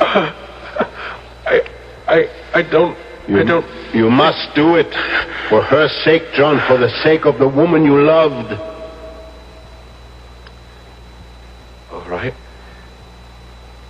Give me the stake. And the hammer.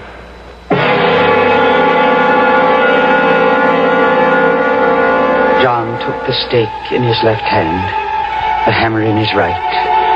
I saw him tremble as he placed the point of the stake over Lucy's heart, saw the point dig into her white flesh, and then I could see him gather all his strength, all his self-control.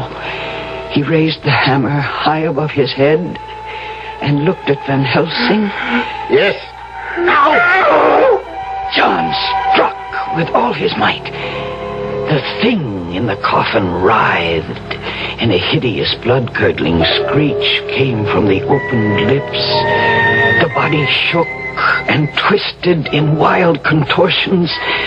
John never faltered. He struck, and he struck again, driving the stake deeper, deeper. His blood from the pierced heart welled and spurted up around it. And then the writhing and quivering of the body became less. The teeth stopped champing, and the thing lay still. It was over. Is that enough, Professor? Enough. I think I'm going to... I've got you. There. Now go outside, get some air. No. Both of you go. You look faint too, Miss Harper. I must still her head. No. I have... You have done all that can be asked of you. No more. I will sever the head. Now go now, but before you do, look at your beloved Lucy for the last time.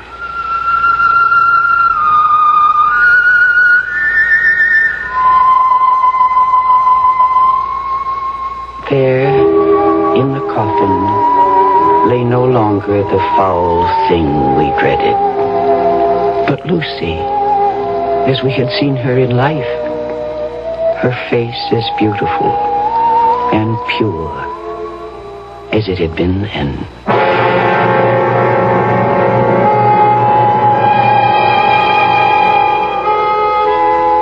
You will want to know that later on, Professor Van Helsing freed Count Dracula from his earthly bondage, and in so doing, brought his bloody career to an end. Unhappily, I must add that Count Dracula was only one vampire among, how many? I don't know. Hope I never find out. Hope you don't either. I'll be back shortly.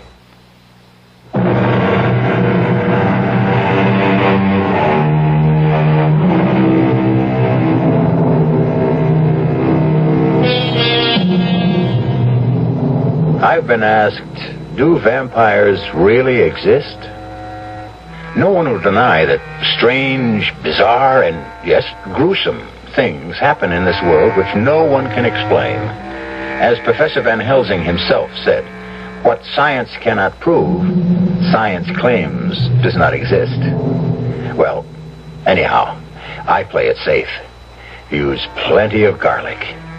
I'm afraid it keeps my friends at a distance as well as vampires. But then, you can't have everything. Our cast included Mercedes McCambridge, Paul Hecht, Stefan Schnabel, Michael Wager, and Marion Seldes. The entire production was under the direction of Hyman Brown. This is E.G. Marshall inviting you to return to our Mystery Theater for another adventure in the macabre. Until next time, pleasant dreams.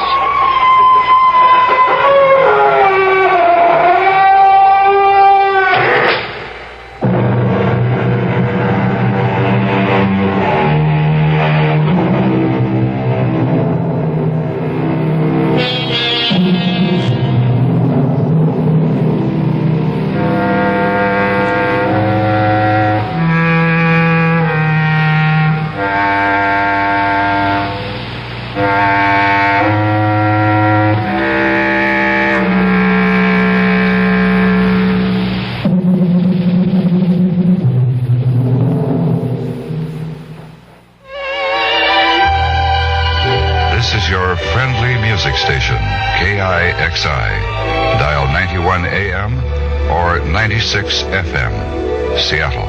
12 midnight. CBS News. There's a new report claiming that former White House counsel John Dean used a top official of the Justice Department to get information about the Watergate probe. This is Doug Poling reporting on the CBS radio network. The Associated Press quotes sources as saying Watergate prosecutors involved in the original probe stopped giving information to Assistant Attorney General Henry Peterson because Peterson was passing the information to the White House. AP says its sources emphasized Peterson was being used by John Dean. The Dean told Peterson the information was wanted by President Nixon, when in fact Dean was passing the material on to potential Watergate defendants. The three major broadcast networks say they are making plans to install cameras and microphones to cover the hearings of the House Judiciary Committee on the impeachment of President Nixon. The networks are putting in their equipment but have not announced a final decision on whether to broadcast the proceedings live. On Thursday, the committee voted to allow live broadcast coverage of the hearings. More news after this message. Your attention, please. Now announcing Exploring America 74 departures for Dodge City, Kansas, Sault Ste. Marie, Michigan, Turkey Run Farm, Virginia, Hadlock Farm. Did you hear that? It's the brand new Exploring America weekend with more fascinating places to visit this year. Exploring America 74 with Charles Carrault, a 30 broadcast weekend special, this Saturday and Sunday, the 4th and 5th, on the CBS radio network. Secretary of State Kissinger will be leaving Israel shortly, probably less than a few hours from now, to continue his effort to get Israel and Syria to pull back their armies along the Golan Heights. Kissinger flies to Damascus to discuss it with Syrian leaders. In Jerusalem, Israeli Foreign Minister Abba Eban said this about his talks Thursday with Kissinger. We've had a very comprehensive review of all the elements involved in the Syrian-Israeli disengagement agreement. The discussion was very thorough, very fundamental, and very friendly in its atmosphere. We haven't reached the end of that discussion. We're continuing to working right up until Secretary Kissinger's departure. As the talking continues, so does the fighting. Israel says its artillery landed within 9 miles of Damascus, and Israeli planes attacked Palestinian guerrilla bases on the Lebanese side of Mount Hermon. These late items from San Francisco. FBI agents raided an apartment Thursday apparently used by the Symbionese Liberation Army as a hideout following a bank robbery last month. The FBI was tipped about the incident, but newsmen who were on the scene for the surprise raid said the agents and police found clothing used in the bank holdup by the kidnappers of Patricia Hearst. The abandoned apartment in San Francisco's Western Addition section was about 8 minutes from the bank that was robbed. This other item, also a late item from San Francisco, 4 of 7 men arrested in connection with the zebra killings were released Thursday night, according to San Francisco police.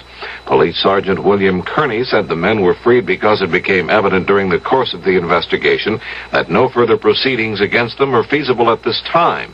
He identified those released as Thomas Manny, 31, former star football player at San Francisco State University in the early 60s, Clarence Jamerson, 37, Dwight Stallings, 28, and Edgar Burton, 22.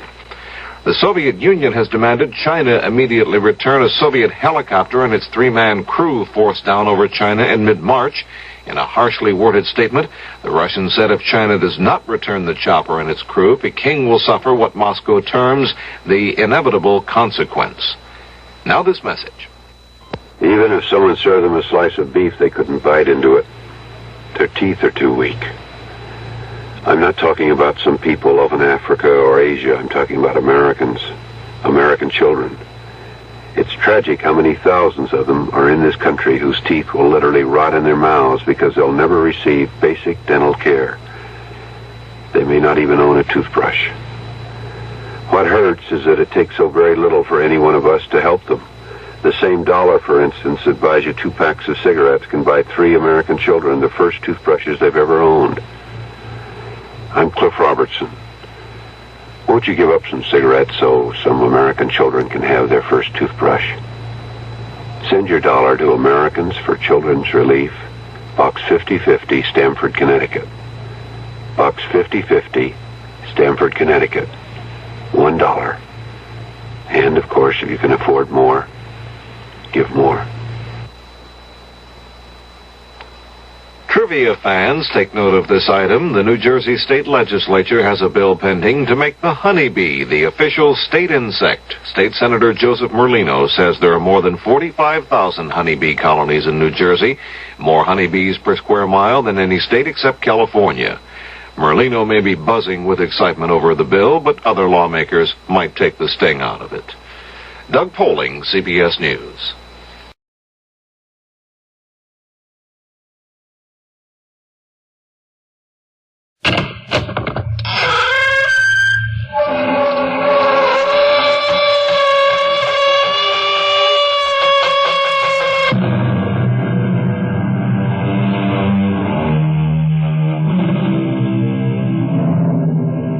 Come in.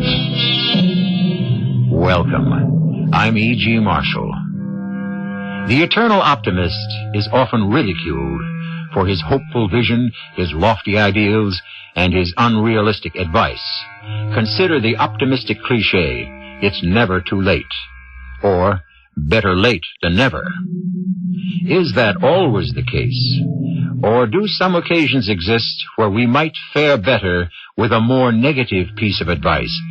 Leave well enough alone, for example.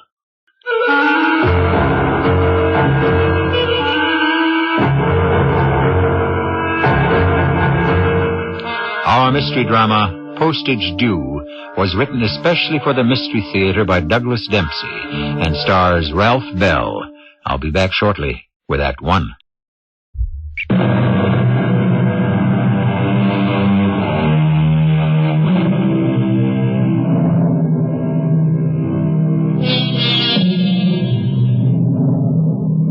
Consider for a moment the postman's creed. Neither snow, nor rain, nor heat, nor gloom of night stays these couriers from the swift completion of their appointed rounds. Bad weather is one thing, but sometimes even bigger obstacles can lie in the path of our friendly mailman. How far does his duty extend? To the point of personal hazard? To the point of actual danger? Examine the case of Mr. George McCready, mailman, whose route is the south side in the town of Smallville. Say, George, I got a surprise for you in today's load.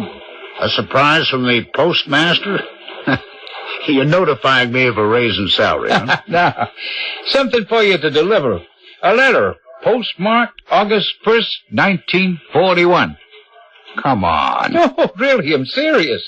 They finally tore out the old wooden mail chute and they found this letter stuck in it. Since 1941? Oh, boy, that must be some kind of record. Yeah, thought you'd get a kick out of it being on your route and all. Here it is. It's got a 3-cent stamp on it. 3 cents? Those were the days. Yeah. So, what's the address? 507 South Market Street. 507?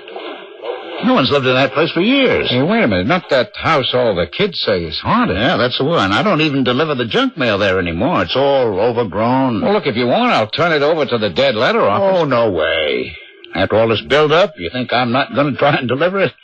You know the slogan, neither snow nor rain nor gloom of night. It's my duty. To Mr. Leon Winters from P.J. Moriarty. Well, at least there's a return address. Maybe I'll uncover something.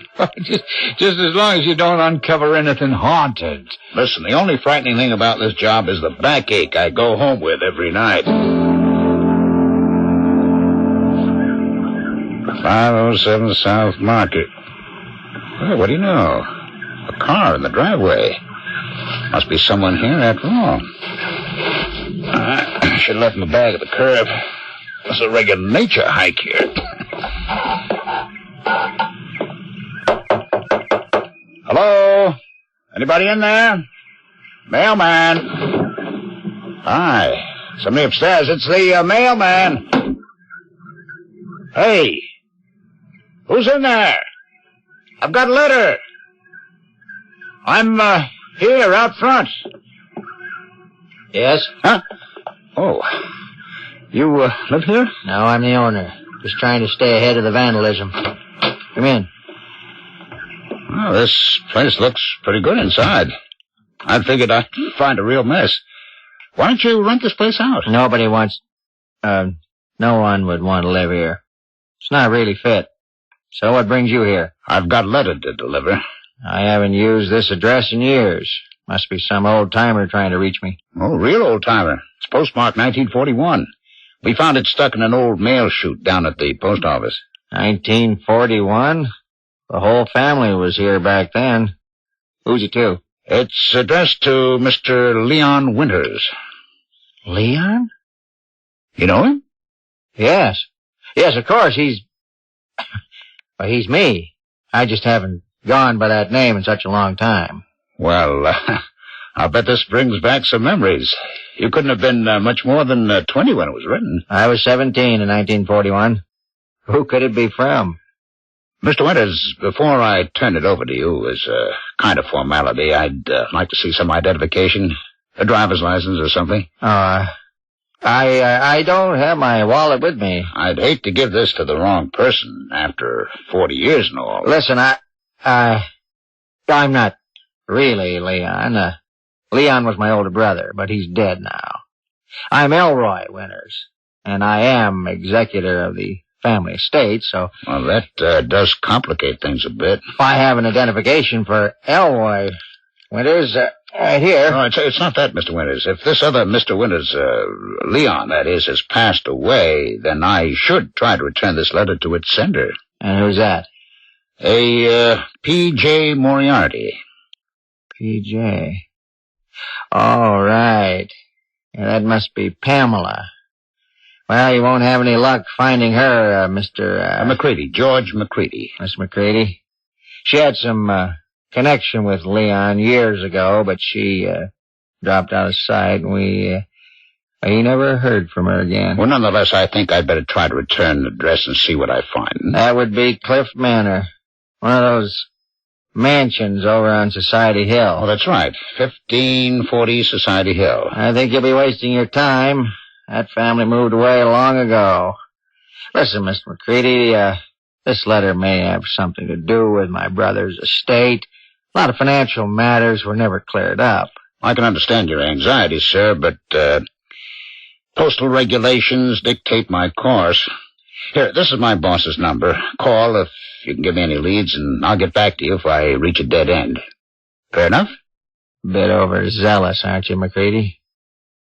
Your regulations should hardly apply to a letter that's 40 years late.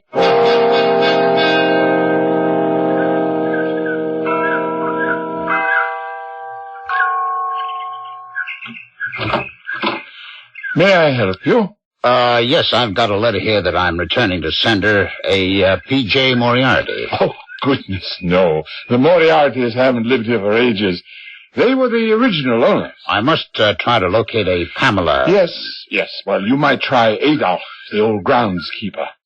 He stays out back in the cottage beyond the kennels. Thank you. Good day, sir.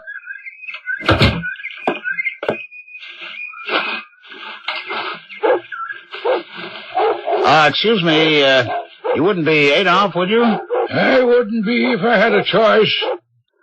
But yes, I am Adolf. Head me down off this ladder. Okay. I'm really too old for this. Well, you're lucky to be doing something useful. I'm not useful. I've been put out to pasture. I take care of these hedges only because I want to. Well, you do a nice job. I came here to ask about the Moriartys. Did you know them? Did I know them? They hired me. Back then I ran the whole place, not this puny little flower patch. They sold the place in 46 and I stayed on. Been through 5 owners now. I come with the house. Do you know any way I can reach them? It's not likely, young fella. They all split up, had big money problems after the war ended. Not too little money, mind you, too much of it. They all went their separate ways, and that was that. What about Pamela J. Moriarty? Pamela? Little Pamela? She was an angel. I was always set on her. But, of course, nothing ever happened. Say, what are you after coming here and coaxing an old man out of his memories? You some kind of a cop? No. I'm just a mailman trying to deliver a letter. Well, the box is around front. Well, you don't understand. It's an old letter from Pamela to a Mr. Leon Winters. From Pamela? Mister, no one has heard from Pamela in 40 years. She's dead that long. Well, that's that. She's dead. He's dead. End of the line. Well, this Leon, he is dead, is he? Or so his brother says. Why, you knew him? No, I don't recall. Listen, mister, you cannot return this letter to Pamela and you say this Mr. Leon is dead. So, maybe you ought to leave the letter here with me. Oh? Why's that? Well, I do hear from the family now and again. Well, if a Moriarty comes calling, you should put them in touch with me. But I don't know when I would hear from them. They check up on me. I can't reach them. I'm sorry, Adolf, but I'm going to hold on to this envelope for now. Here's my number. If you hear from the family, I'd like to meet them. All right? I don't think you want to meet the Moriartys, mister. They can be a cruel bunch. And if that letter is something important, something they want, they'd get it. Just tell them to call me.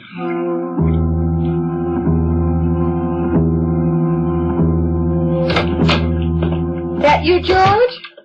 Oh, hello, dear. Don't even ask, Martha. The answer is yes. Your TV magazine has arrived. Here it is. Oh, good. You know it's an unfair life being the mailman's wife. How so? Well, I'm the first to see my husband leave in the morning and the last to get my mail in the evening. You think you've got problems? I got a piece of mail here so overdue you can't imagine. Oh, are you in trouble? Oh, no, it's not my fault. We found an old letter in the sorting room chute, dated 1941. How exciting! Who's it for? Did you deliver it? I'll tell you the whole story. Just let me sit down first. Is it a personal letter or business? Funny you should ask. That seems to be the big question. Everyone seems to think it's going to solve their financial matters. Here, take a look for yourself. Oh, my. August 1st, 1941. Well, it's in a woman's hand. Just look at those flourishes. Oh, I'll bet my button box it's personal. Did you find this Leon Winters? I didn't find anybody. Apparently, addressee and sender are both dead. I went to the address, 507 South Market, that old house, you know? Oh, yes. Lots of stories about that place. Our kids all swore the place was haunted. Well, it's not haunted now, just not rented. I met the owner. Weird duck. First he tells me he's Leon, then he tells me he's Elroy, Leon's younger brother, that Leon is dead. He's trying to hide something? Oh, I don't think so. He was just after the letter. And then I got the same song and dance from her side. Her? Yes, Pamela. She's the P.J. Moriarty. Pamela? Were they lovers? Oh, maybe, but let me finish. The best I can figure, this guy Leon was using this rich girl, Pamela, to get money. Then he finally left town, and she died. It's really too confusing. I'm afraid I'll just have to turn the letter in, that's all. Oh, no. Let's look at it first. What? Open mail? I'd lose my job, no matter what the letter said. Well, you can't just give it up. Oh, I shouldn't even have it now. Just seemed like a challenge to try. But I've done all I can for today. Let's eat dinner. Yes, 9:30. Time for sleep. So, what about the letter, dear? All right. I'll see what I can find out tomorrow. Enough is enough. Let's get some sleep. Okay, Martha? Right, George. Good night. Oh, my goodness, who on earth could that be? Hello. Give the letter to its rightful owner, George. No harm will come to you. But deliver it soon. Oh. George, who was it? What's wrong? George?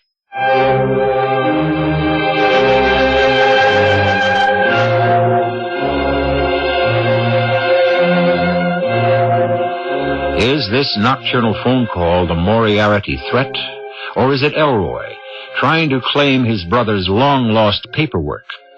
Perhaps there's someone else who wants the letter, and perhaps George's sense of duty is a bit extreme, just as Elroy warned. We shall expand on all of this in Act 2.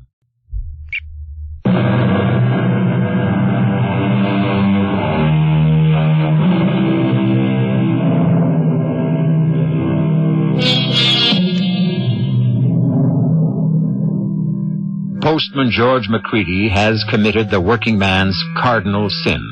He has taken his work home with him. In this case, it's a letter, overdue by 38 years. He won't rest until it's delivered. But should he continue to endure threats, insinuations, even midnight phone calls?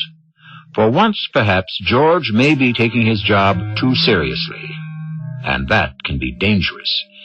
We join him now as he pays a second visit to the old Moriarty mansion. Come in. Hello, Adolf. It's the mailman, George McCready. Watch it. Don't step on those clippings. I'm sorting through my old scrapbooks. Well, it looks like the National Archives in here. So, you've decided to give me that letter after all? No, quite the opposite. I came to warn you. Lay off the threats and phone calls. What do you mean? I got a midnight phone call demanding the letter. Who was it? One of those tough Moriartys you threatened me with? Oh, believe me, I have contacted no one. Now listen, Adolf. I was trying to do my job yesterday. Today I'm here on my own to tell you that I intend to turn the letter in. Oh, no, please, don't do that. If you give it to the authorities, you will be passing up a big opportunity. I'm convinced that it is the key to a large sum of money, and if we can recover it, well, there might be a nice reward. That would be bribery. You forget, sir, you're dealing with the United States Mail. Well, maybe if I told you the whole story... Why should I take your word? You're obviously hiding something. What about these newspapers? Isn't their word good enough? Look, here, in my scrapbooks, all these clippings about the Moriartys. This book holds 30 years of family history. And family scandals, no doubt. Don't judge them so harshly. They didn't ask for fame. Especially little Pamela. She hated the family's reputation. Here she is, age 16, her first debutante ball. She is striking. More than striking, she was different. Intelligent. So, what happened? This is her engagement photo, 1941. She was set up to marry this banker. That's when she met Leon, who is, as you know, the name on that letter. So you did know Leon Winters, huh? Yeah, sure. A nice boy. Only he couldn't show his face around here. He came from the south side. I know the south side. That's my route. Then you know the problem. The wrong side of the tracks, as they say. But Pamela loved him all right. And since I was fond of her, I helped him meet. Like Romeo and Juliet. So what happened? They ran away, right? Not so fast. Leon would have liked that, but not Pamela. If she were to run away with a poor boy, the family would have disowned her, cut her off without a dime. Enter the villain. Money. Well, there was a trust fund in her name, and she wasn't about to let the family get hold of that. So Leon had to wait around until she was old enough to get the trust fund. And that's where things began to fall apart. You remember, this was 1941. It was fairly certain that America would soon be at war. And, Leon will be drafted. Right. So he was impatient. He wanted Pamela to forget her fortune and marry him. But she just couldn't leave all that money behind. You mean she said no to him? She hesitated. But that was enough. The next thing she knew, Leon had joined the Marines.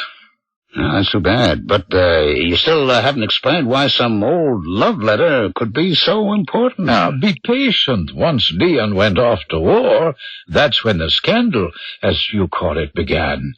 The shock of his being gone, really gone, brought Pamela to her senses, and so she ran off to join him, with the money. With what money? Her trust fund. She met secretly with the family lawyers and convinced them to give her the cash. It was an enormous amount, hundreds of thousands. She talked the lawyers into tricked them into it. She was a smart girl. And she packed up, bought a passage to Hawaii, and took off. She probably meant to meet Leon there. Incredible. She took the money and ran. And then what? Then, that is the end. How do you mean? Her ship went down in the Pacific. They never found her or the money. Oh, that's terrible. Poor Leon. Oh, I doubt he ever knew. He died, too, in the war. So, that was that, huh? Except for the money. She left with only one small suitcase, so everyone figured she must have hidden the cash somewhere before she left. And you figure this letter is the treasure map, telling Leon where the stash is hidden. See, it must be. No other letter was ever found, no clues. This must be it. Oh, no wonder Elroy Winters smelled money when I showed him the letter. He's got to be thinking the same thing. And, he is Leon's next of kin. But you won't find Pamela's next of kin. They're all gone. So I'm next in line. She would have wanted it that way. I was her favorite. It's not up to us. Sure it is. We could find that money. Thousands of dollars. You could even have half. Adolf, bribery is a crime. Give me the letter. I'm the one she trusted. I had to get away with... No, put down those scissors. Come and drop them. Now, Adolf, look. If I hear from you one more time, it won't be the post office you're dealing with. It'll be the police.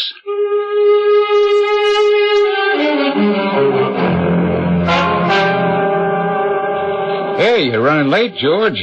I was just sorting today's mail for you. Oh, thanks. I had an errand to run. I'd better hit the streets right away. No, hold on a minute. I wanted to talk to you about that old letter from yesterday. Well, why not? That's all I've heard about lately. Yeah, you can give it to the dead letter office. Oh, trouble? No real trouble. Tracking down the parties involved has just proved impossible. Yeah, well, one of those parties actually called up the post office. Who? When? Yesterday afternoon. A fellow named Elroy Winters. Oh, yeah. The brother of the addressee. He was pretty upset that I wouldn't give him the letter. Well, it's no problem. I told him it was normal for you to try and return it to the sender. What's the big deal with this letter, anyway? Someone hid some money back then. A lot of money, evidently, and now everyone figures this letter has the key. Oh, boy. I started out thinking this would be fun, to show up with a letter 40 years later. I figured I'd be a hero, but now... Stop worrying, George. It's not that important. I called the main branch in Johnstown this morning, and they said we can give it to the next of kin. And that makes it this Elroy character, right? Right. Well, I'm glad that's solved. You want me to hold it until he calls again? Give it back to me. I'll take it on my route. If he's at the house, I'll hand it over and be done with this mess once and for all.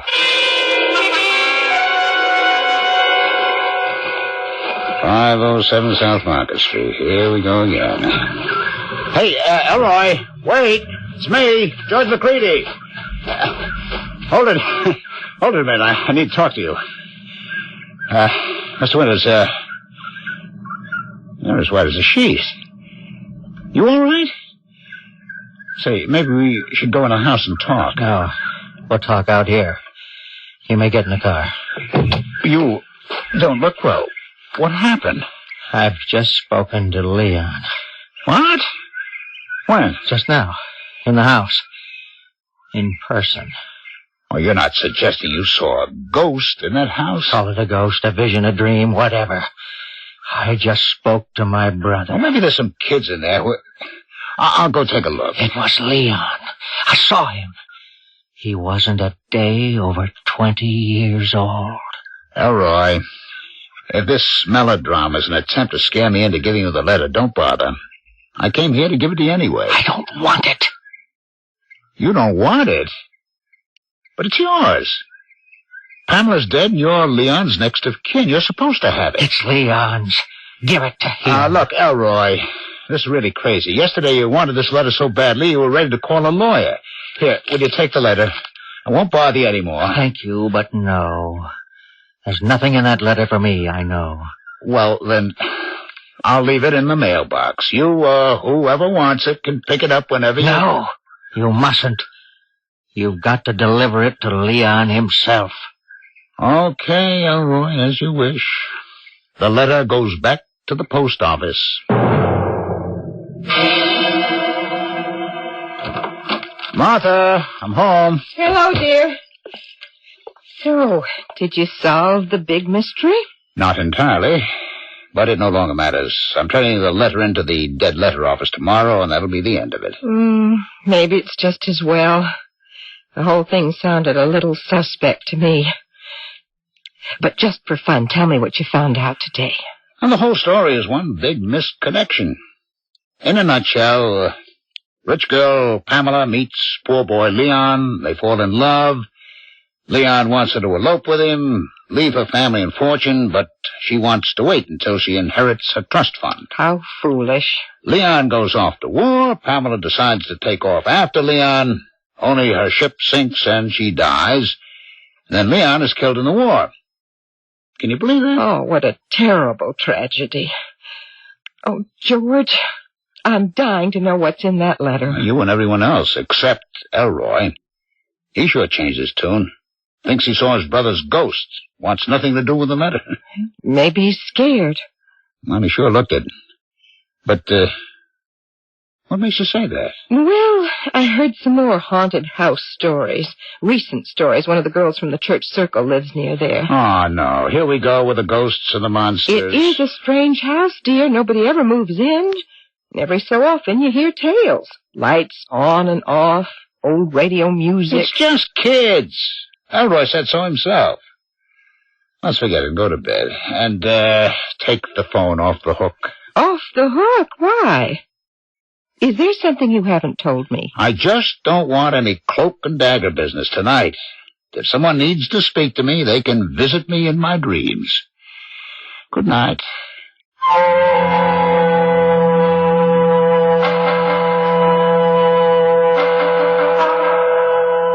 No wonder George wants the phone off the hook. Elroy's sudden change of heart? Martha's haunted house reports? Is this mystery closing in on our postman?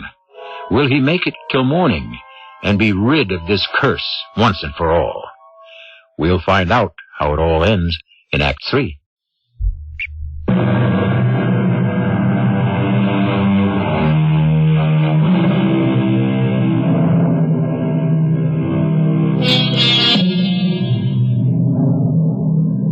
A Hollywood film critic once reviewed a particular comedy with this one-line synopsis.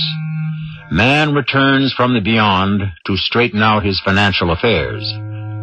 If the plot sounds a little implausible, recall the words of our eternal optimist.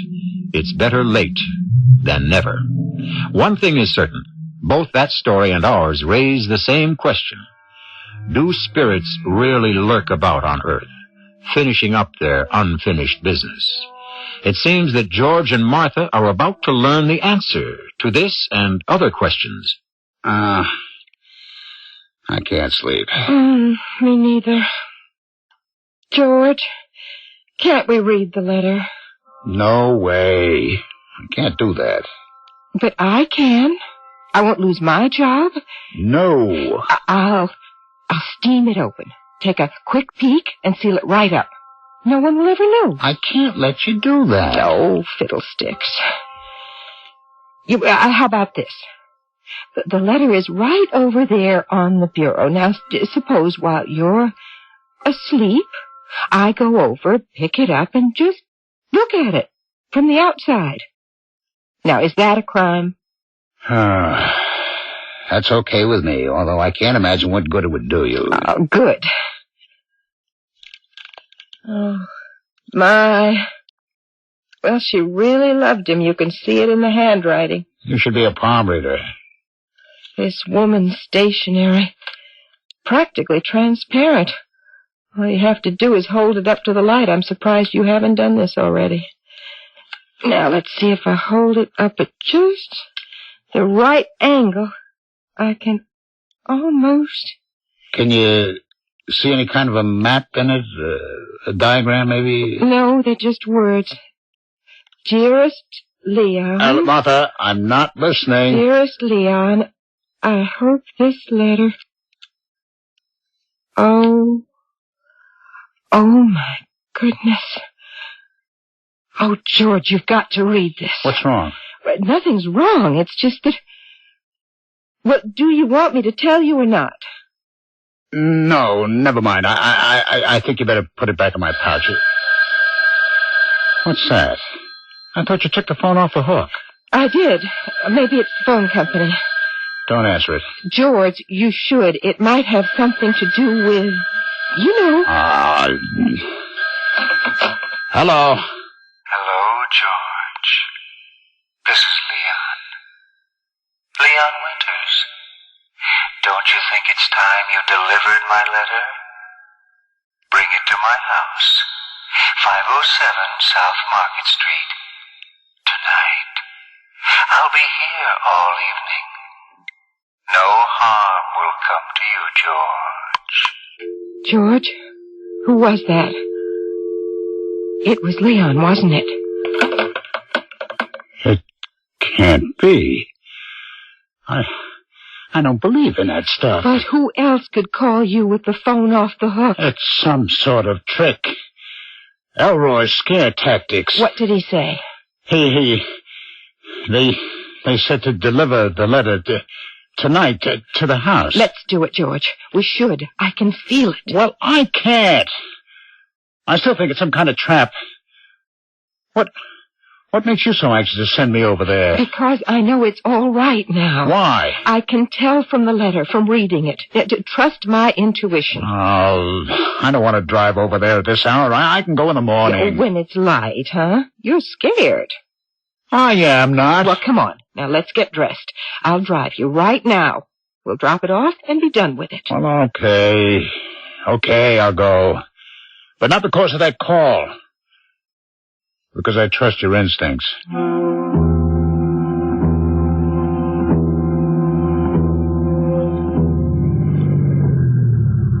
What are you doing? I'm turning the engine off while I wait for you. Oh. Well, I'll just be a second. I'll drop the envelope in the box and come right back. There are lights on in the house. Now go up to the door, George, and knock. Maybe I should take a look. Might be some kids in there or vandals. Good idea. I'll be right back.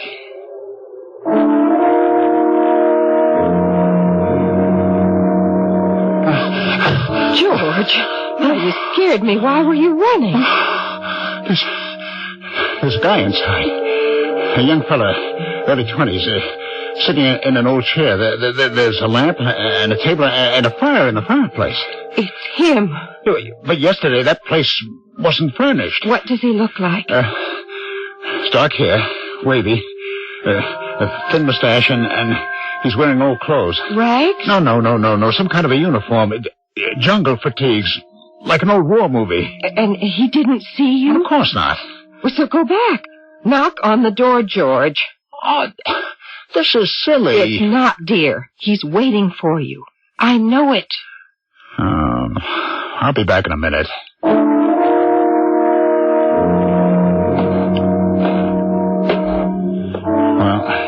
here goes. Don't bother to knock, George. Let yourself in. Come over here. By the fire. Hello, I'm here because... I know all that. Who are you? Did Elroy put you up to this elaborate setup, the ghost business and all? I prefer the word spirit to ghost, Mr. McCready. Here's my identification. Motor vehicle operator's permit issued to Mr. Leon Winters, August 1940. Where'd you get this? Little out of date, isn't it? But I really have no need to drive anymore now, do I? I don't believe this. You mean you don't believe in me? Isn't that it?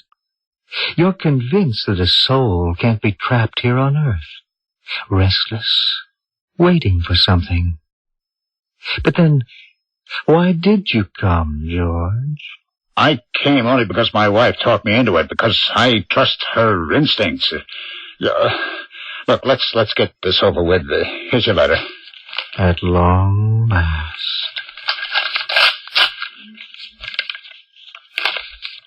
Dearest Leon. Finally. You'll excuse me, George. I'm savoring this moment. I hope it was worth the wait. Oh, yes. Very much so. It couldn't be better. You see, George, I had to wait for Pamela's answer. And now that I know what it is, I can finally rest in peace. I guess I'll go now. My wife's waiting for me in the car. No, wait. Please stay. I've only got a few minutes left. I can feel myself fading already. I'll soon be no more than a memory. Is there anything I should do? Just stay for a minute. It's been a lonely 40 years. Even Elroy was shy about seeing me. Well, he comes by and checks up on this place pretty regular, no? That he does. But he hasn't kept the house up all these years just out of sentiment. He's afraid to tear it down, for fear I'll move into his place. You seem to know what everyone's thinking. Not everyone. Just those near and dear to me. For example, I knew Pamela's letter was stuck in the mail chute ever since the day it happened. Well, why didn't you read it back then? Because a spirit can see a lot of things, but he really can't do much about it. It's sort of like you can't just take your final reward. It has to be given to you. Well, wait a second. I don't understand. If you knew about the letter the day it was mailed, then you were already... Dead. That's right. So you must have known that Pamela was coming to meet you. Of course. I watched her ship set sail for Hawaii, and I watched it sink to the bottom of the Pacific. Oh, but couldn't you join her then after she died? Her spirit didn't linger. She passed on to the next life. She had already made her peace in the letter. And she left you behind.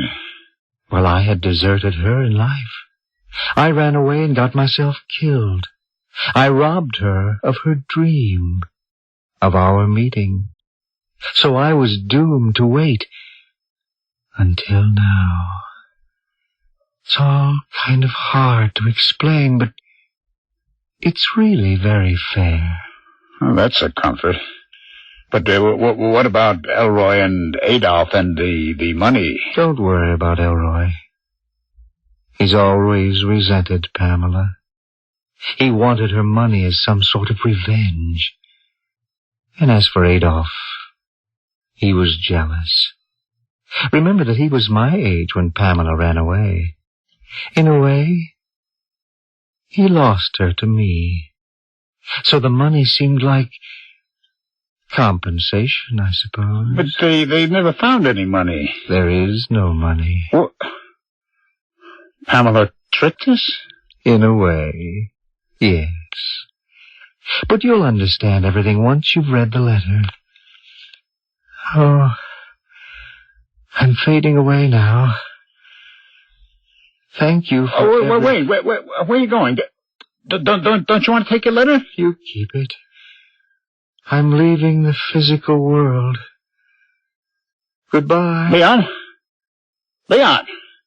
Where are you? Leon, can you hear me? Have a wonderful life, George. If you need me, you know my forwarding address. So long, Leon.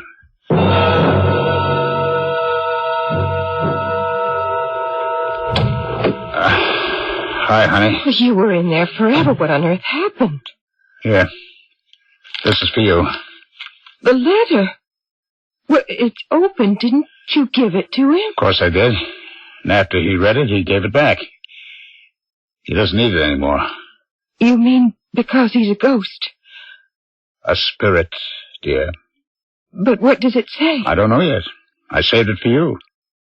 Go ahead, read it. Oh, George, I'm so excited. Dearest Leon, I hope this letter finds you well. I love you. The biggest mistake of my life was letting you go. I only wish I had realized that sooner. Smart girl. Now, keep going, keep going. But I had to say no to you. Running off to get married would have pleased my family too much. They'd be rid of me and claim my trust fund in the bargain. That's just what they wanted. That's what everybody wanted, the trust fund. But now I'm free at last.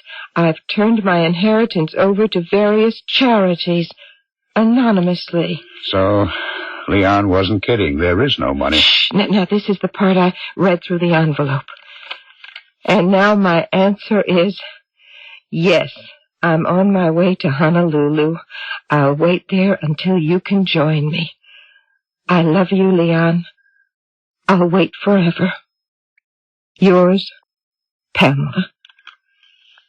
Well, like I said, your intuition is never wrong. And now they're together. Thanks to you, Martha. Thanks to us, George. You did deliver the letter. Well, you know the saying. Nothing can stay me from my appointed rounds.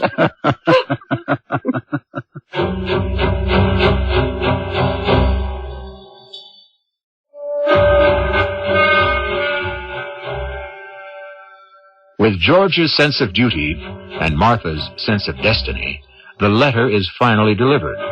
We must always be ready to obey our instincts, to follow the irresistible pull of life. And when we do, we may find ourselves doing things we hadn't thought possible. An example when I return shortly.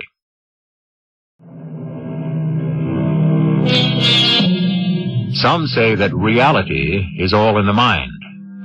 This point of view can present some unanswerable questions.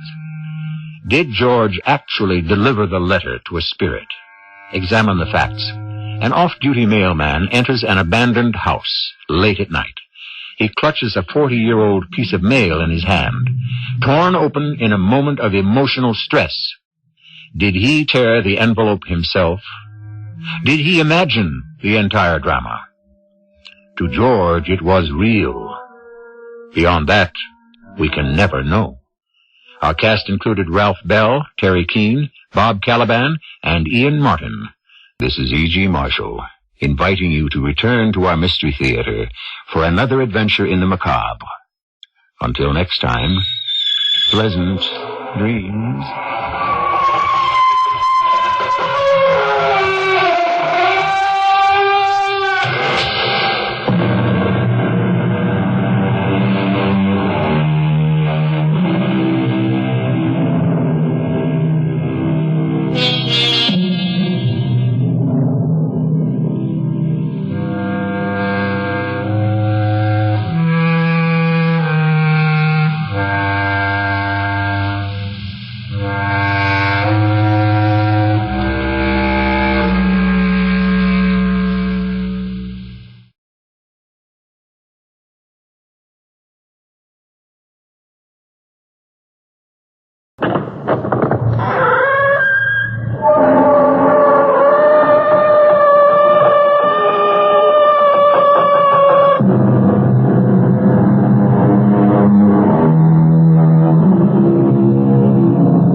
I'm E.G. Marshall. Tell me the truth. Are you sensitive, impressionable, tender-hearted? Squeamish, maybe? Are your sensibilities easily offended? Are you fussy or persnickety? If you are all or any of these things, perhaps you had better not listen to what follows, for the tale we are going to tell you is aptly called a horror story.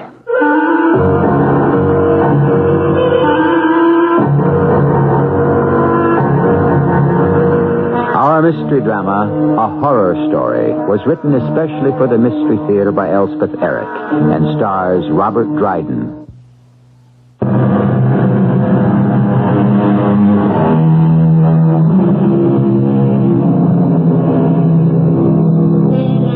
You have been warned. You're about to hear as dreadful a tale as has ever been told, appalling in its frightfulness. So pause a moment. Think hard whether you're able to endure it. If you have qualms about listening, turn to something sweet and soothing. But I urge you to gather your courage and listen.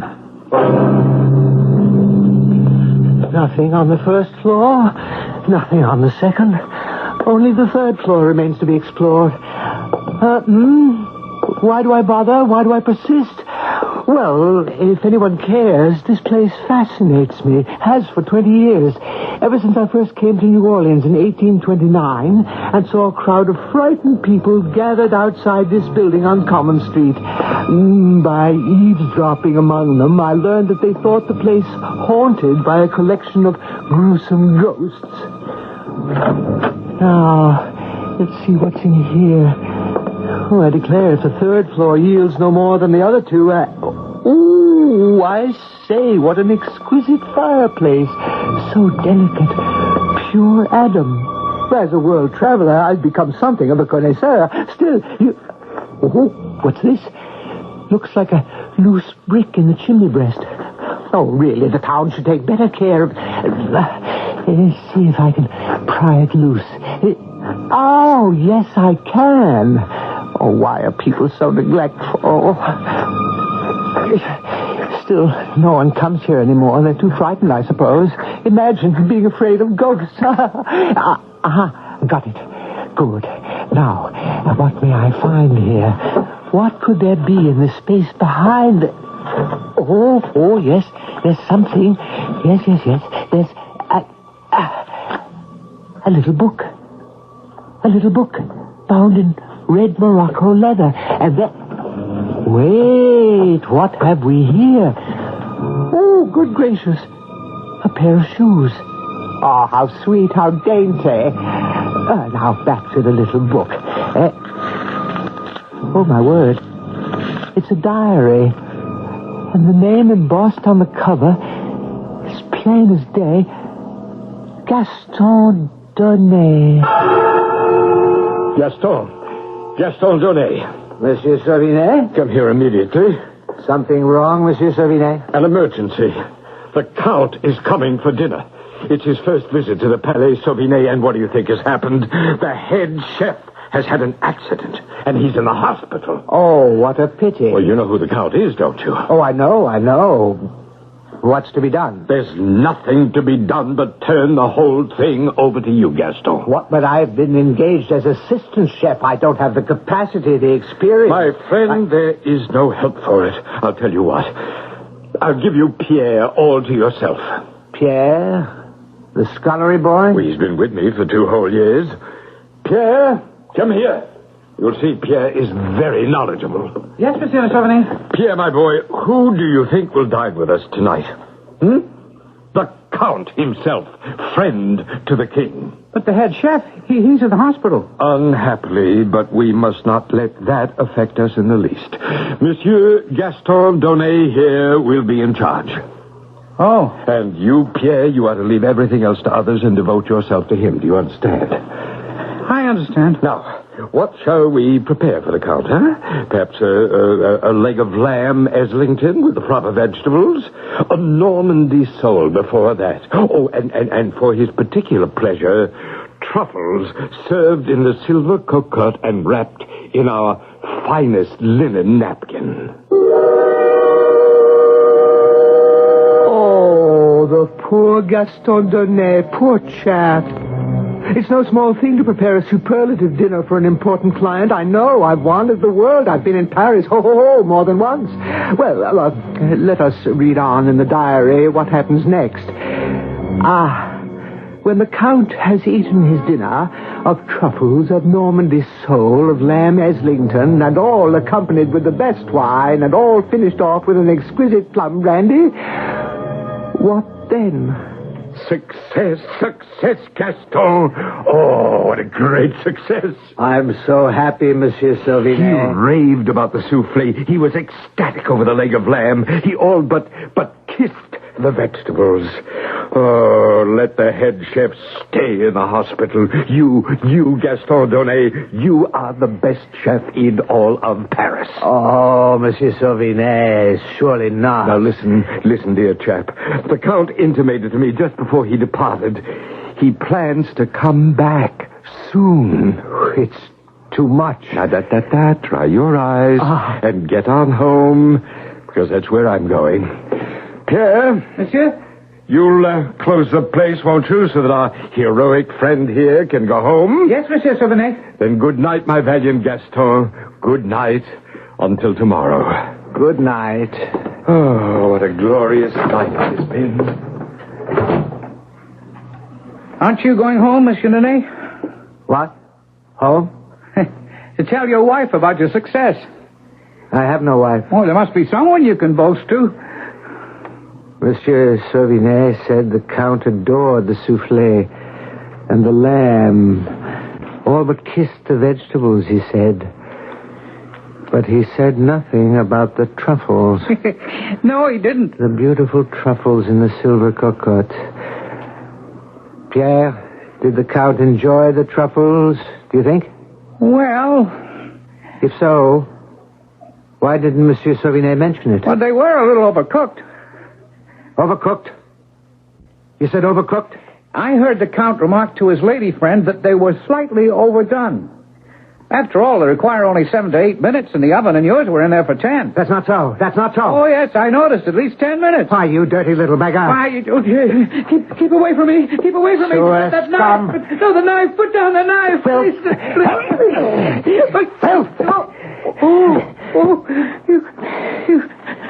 You killed me. Piece of dirt. Nothing but a piece of dirt. Absolutely incredible. Fantastic. Oh, my, I'm not at all sure I should let you hear this part. It's well, we've read this far together, and I know you're perishing to find out what comes next, so... All right. Gaston Donnet, as you've heard, stuck a kitchen knife right through Pierre's heart, and Pierre fell down dead. Then Gaston, appalled at what he'd done, dragged the boy's body into the little cuisine, and there he... Oh, there I tell you. There, he removed Pierre's clothes and burned them in the small fireplace ordinarily used to incinerate discarded skin and feathers and other rubbish. Then he... Oh, this is fantastic. He dissected and dismembered the body and removed every last bit of flesh. And then... really, this part is superb.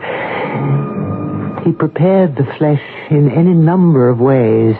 Marinated, stuffed, gratinade, minced, pickled, smoked.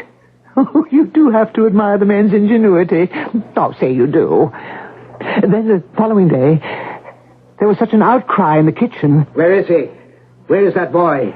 Where is that good-for-nothing boy? Gaston, heaven's name, what's the matter? Stupid upstart. Pierre never showed up, Monsieur Sauvinet. I've waited all morning. I've searched the place. No sign of him. No word from him. Nothing. Gaston, calm yourself. What am I to do without a scullery boy? I shall find you a scullery boy. Within the hour, you shall have a scullery boy, and a good one, too. Because you know what? The Count is repeating his visit.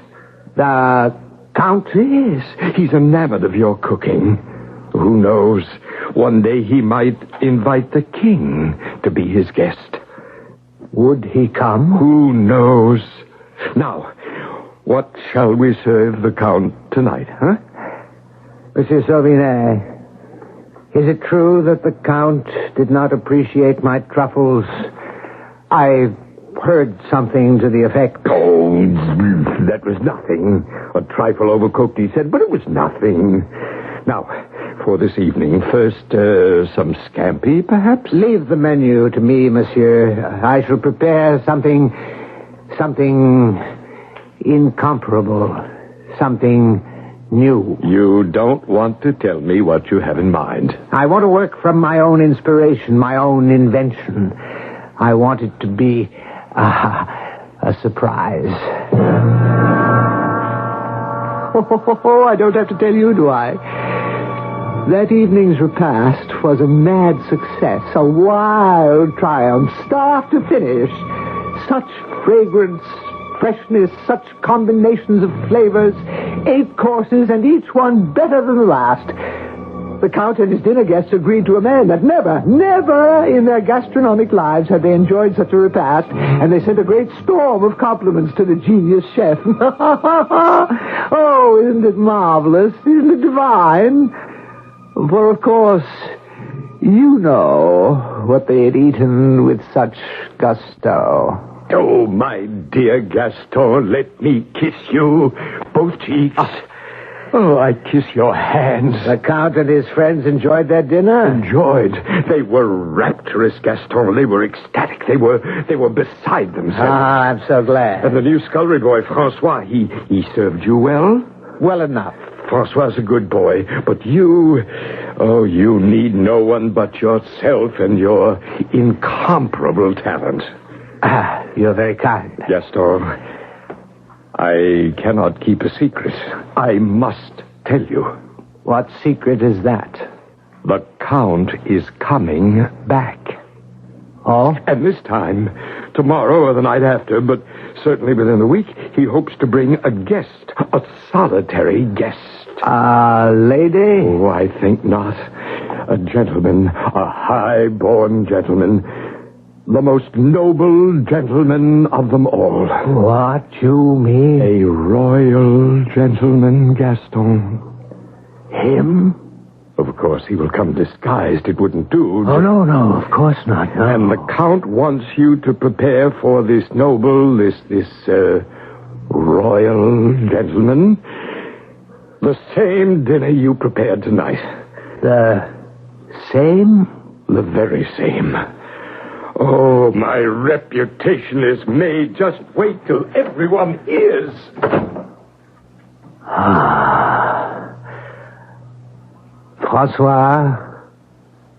Francois, come here, my boy. Oh, and bring the large mallet with you. The one we used to hammer out the scallops. Oh, yes, that's the one. Hand it over. Thank you, Francois. Now, turn around. And now face the other way. Yes. That's it. Now stand very still. I'm sorry, Francois.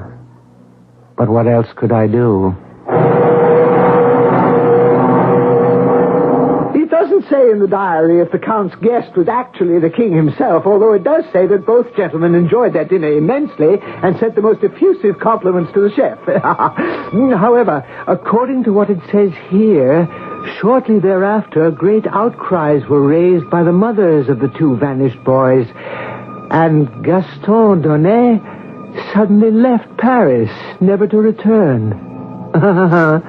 Which is quite understandable, wouldn't you say?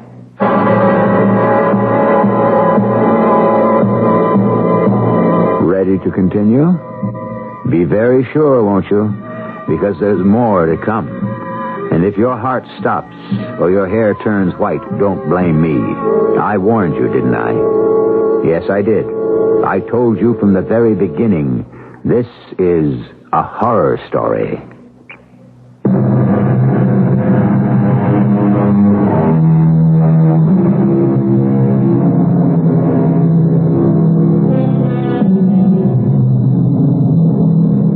Shall we proceed, sweet ladies, kind gentlemen? Remember, this tale has come down to us in the form of a legend. built little by little by one storyteller after another. Each one delighted in what he had been told and then added whatever provocative details he thought might captivate his audience and seduce it into listening longer. That is, after all, how legends have come into being since the world began. Ready for the diary again, And for a change of scene? In 1829, New Orleans was already a fair city and a prosperous one. A proud and stylish and extremely forceful man, Mr. Ponce, was the leading citizen of New Orleans. And into his office one day stepped a sturdy, aggressive man who looked to be about, 50 years of age. Mr. Ponce, I believe. The same, sir. And whom do I have the pleasure of addressing? My name is Ferrot, sir. Lucien Ferrot. A stranger to New Orleans? Well, not completely, sir. I have been plying my trade for some months.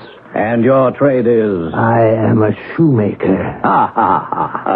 You mend shoes, do you? No, I do not mend shoes, Mr. Ponce. I make shoes by hand.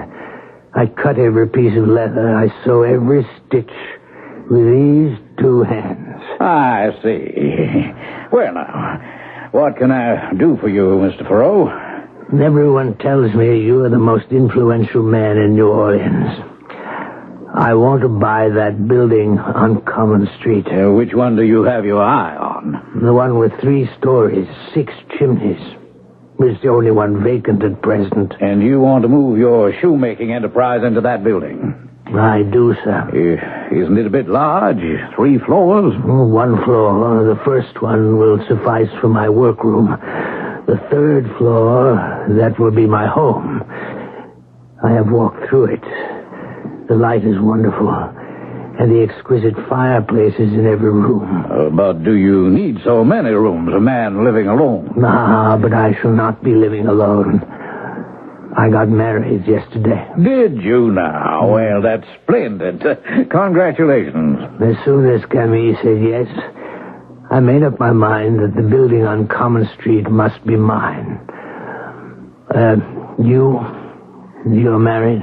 Alas, I am a widower. But my beloved wife blessed me with a daughter, my angelic Monique, who is more precious to me than all the world's treasure. Of course. How old is Monique? 17 in a few months. Soon she will make her debut. Oh, how splendid. It will be splendid, I promise you that, sir. I'm willing to spend half of all I've got to see that she's introduced to society in the grand style. Perhaps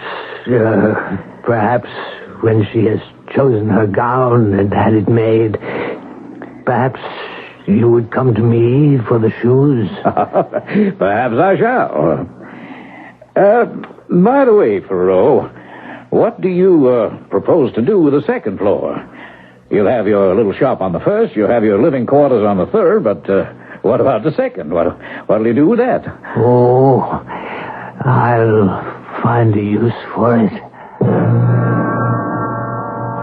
Things are settling down. Quite a prosaic little diary, after all. There are lots of mundane details I won't bother to pass on to you, all about Ferrot fixing up the top floor, this very floor which I stand on now, and moving in with his rather colorless wife, Camille. Grandiose claims of how his shoemaking industry flourished. A lot of petty boasting that you wouldn't be interested in. But now... yes. Here it starts to get interesting again. You like this part, I think. Good morning, Mrs. I was looking for Mr. Lucien Ferrot. Is he here? He's gone out on an errand. But he will be back. He didn't say when. Oh. I wanted to ask him to make something for me, something very special for my daughter, Monique Ponce. You work here for Mr. Ferrot? I'm his wife. Oh, I'm sorry. I didn't realize. I haven't had the pleasure.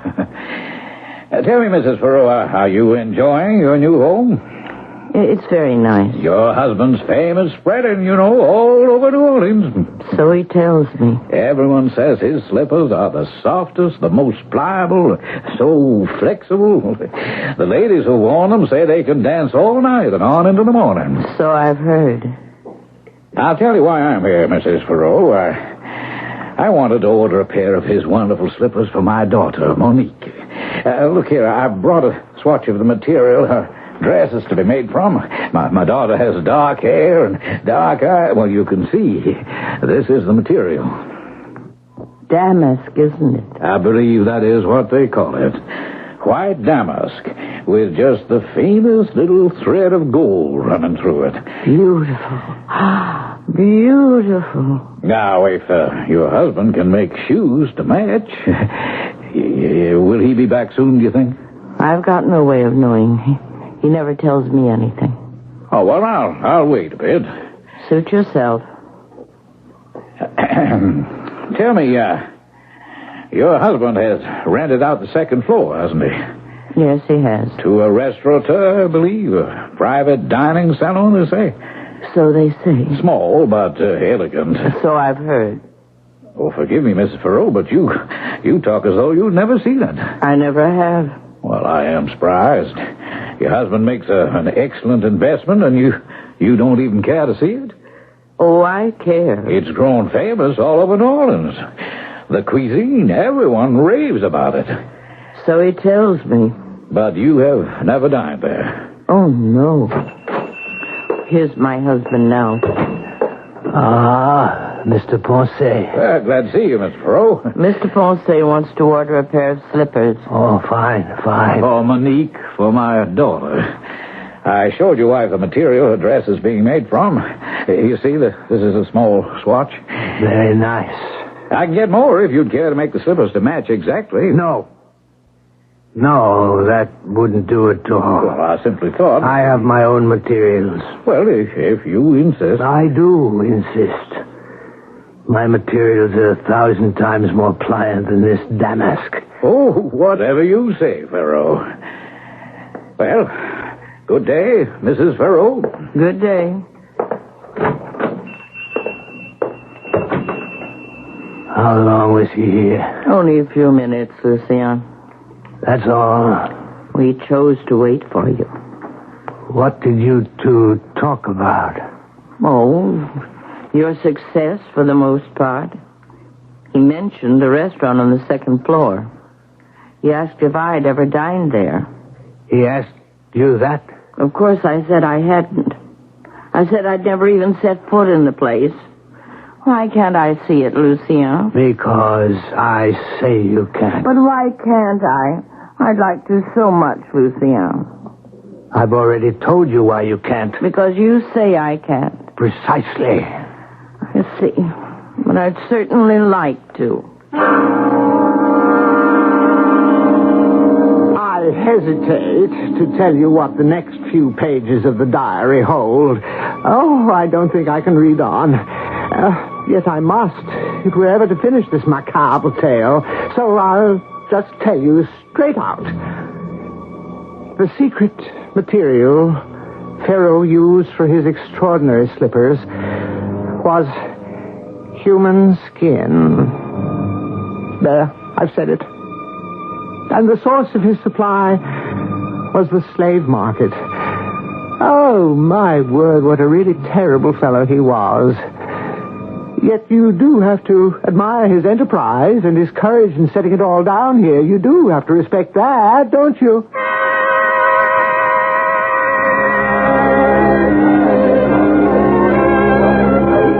Yes, sir? Do you have a reservation? Oh, yes. The name is Ponce, table for two. Ah, may I show you to your table, Mr. Ponce? I suppose you might as well, but keep an eye out for my daughter, will you? We're dining together. She has dark hair, dark eyes, and she'll arrive alone. I'll watch for her and bring her to you. Ah, here's your table. Can I order you an aperitif? Oh, no, thank you. I'll just wait for my daughter. As you wish, sir. My appetite has been whetted by what I've heard of your cuisine. I'm looking forward to... I beg your pardon. I think I see a lady alone. It could be your daughter. Monique. Her name is Monique. Good evening, madame. You're expecting a gentleman? No, I'm by myself. I just wanted to see what it looks like. The management does not permit ladies unescorted. Are you the owner? I am the owner. Now, if you please... Lucien Ferraud is my husband. He's your landlord. I cannot permit you to stay. He owns this entire building. It's his shoe shop on the first floor. I help him there sometimes, and we live on the third floor. But I've never set foot on this floor, and I thought... Absolutely impossible. If I could just look in this once.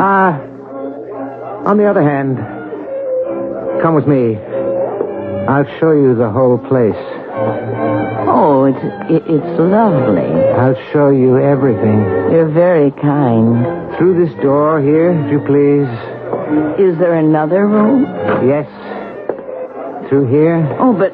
Gone. But I don't... but this is the kitchen. It is the kitchen, and that is the back door. But I don't want... And you're leaving by the back door. No, I don't You're leaving now. I don't want to leave. Now, Camille, this instant. You called me Camille. Oh, Lord. How do you know my name? Shut up, woman, shut up. Why? Lucien. It's you. What on earth have you done to yourself? Shut your mouth. But you look so young. You sound so young. You're quite different. You be quiet and get out, Camille, or you'll ruin me. What's the point of this masquerade? Why are you pretending to be two people?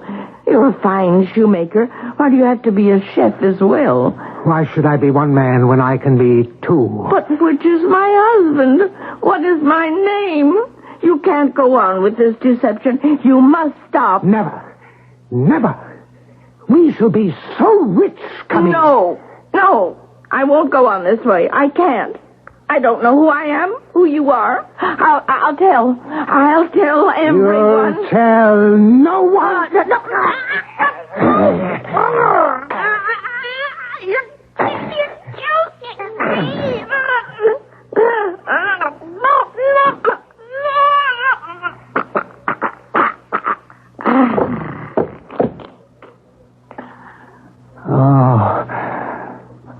Camille. Poor Camille. Why did you do it? Why did you come here just when everything was going so well?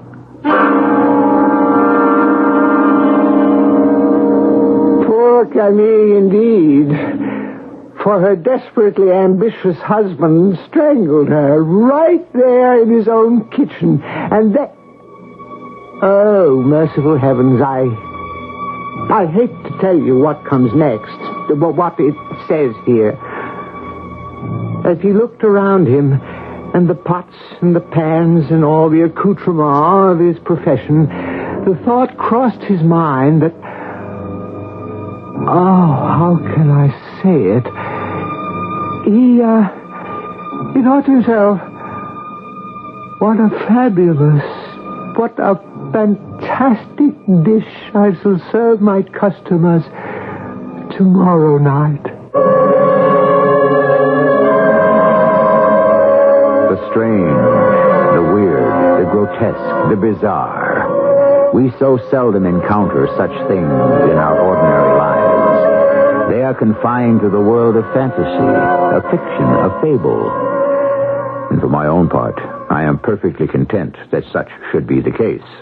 I'll be back shortly with Act 3.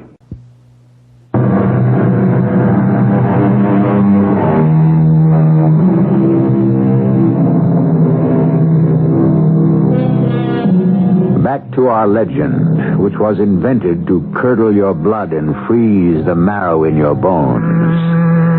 If it has not done so, then it has failed in its purpose.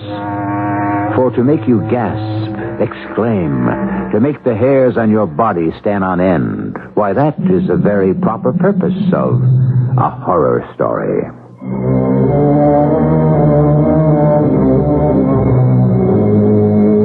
Oh, I'm feeling better now. Able to read on, I think.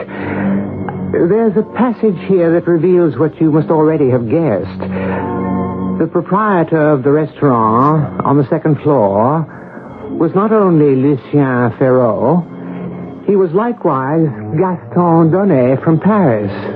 Oh, dear me, how things are turned around in this world. It's enough to make one's head spin. Well, anyway, the diary goes on quite calmly for a while, and then...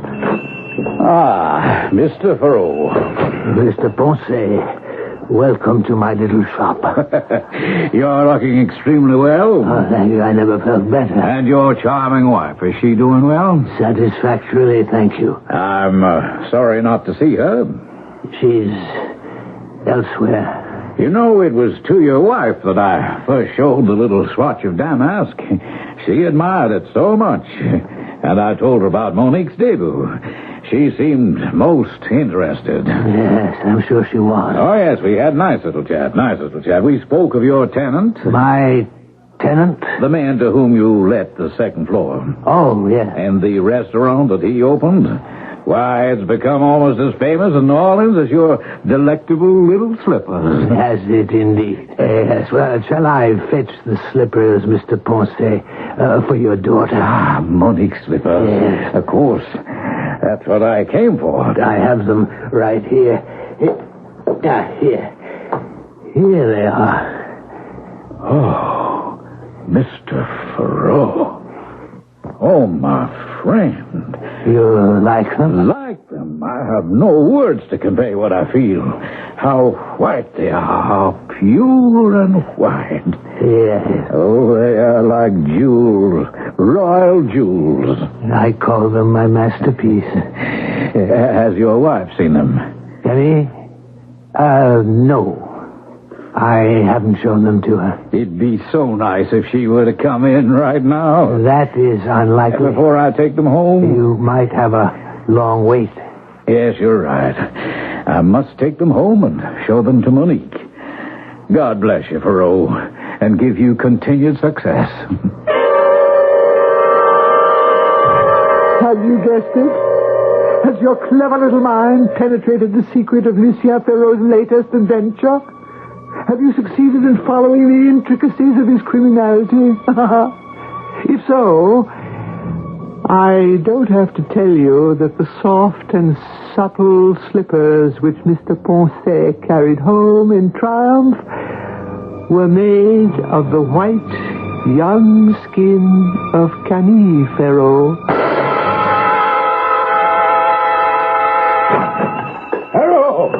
Ferraud! Are you here? Where are you, you rogue? Come out here! Mrs. Ferraud, are you here? I must see your husband at once. It is imperative. Well, I must see someone. I must see someone now. You were looking for me? You villain, you monster. Something is wrong, sir. Fiend, a devil. I, Mr. Ponce, well, what... Or are you a sorcerer, a wizard? Mr. Ponce... Or do you have the evil eye? Confess, you barbarian. But what is it? What must I confess to? Oh, you know very well. No, I don't. Mr. Ponce, you left here an hour ago with the slippers. You seemed happy. The slippers, yes, the slippers. You don't like the slippers? Those cursed slippers, the abominable Your slippers. Your daughter does not like the slippers. There are your slippers. Take them. You're bringing them back? You take them and never let me see them again. You don't want them? You unwrap them and you'll see.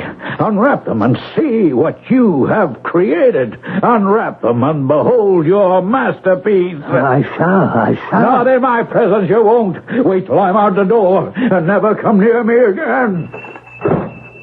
What in the world? What went wrong? What? What's that? What's that sound? Can it be? Is it in here? My slippers! My beautiful white slippers! What's got into them? What are you saying? Are you mad? Wait, no, come back! Stay still! Where are you going? What's got into you? No, don't touch me! Not me! Not me! Stay away from me! I'll go upstairs. They're following me. Gee whiz, maybe if I can get to my own floor, my own place. There's one more floor. To the top. I'll hide. Yes. I'll hide. I'll hide here. Fire! They're here! They got in! They're coming at me! They're on me! They're crawling up my back! My hair! On my face! Oh, no! They're sliding down my back! Good Lord! No! Heavenly Father, they're on my diary! No one must ever see my diary! No one would never know what I have done! If anyone is to know... No! Heaven forbid! Where can I hide it so that... Yes. I'll hide it here behind this brick in the chimney. Yes. Here. Behind this brick. No one will ever find it. Now. I just put back the brick. Oh, Lord! The slippers have skittered into the chimney. They're sitting on top of the diary. At any rate, they're not chasing me. Put back the brick now. A piece. A little piece. Yes. Quiet. No noise. All quiet now. It's all very quiet. Camille, where are you? Where have you gone, Camille? And Francois and Pierre. Oh. The police. They're here to get me. They're going to arrest me. But what have I done? I haven't done anything. Just tried to make a living. Had a little success. And I'm innocent. I'm innocent.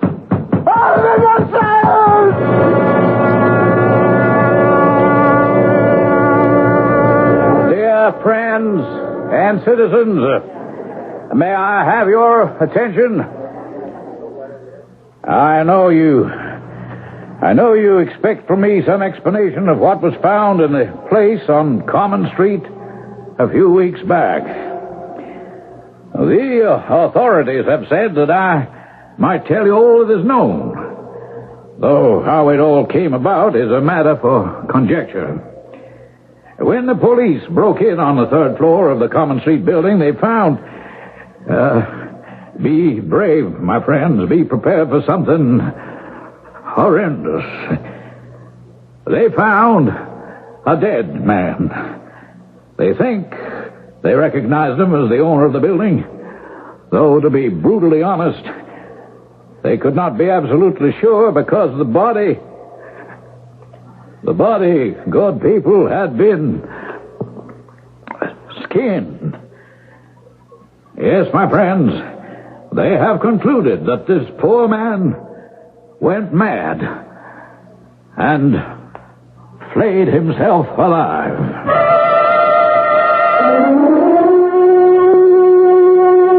I know what you're saying to yourself. Yes, I do. You're saying, how could he read all that last part in the diary? How could anybody have written it down with the slippers carrying on like that? It's impossible.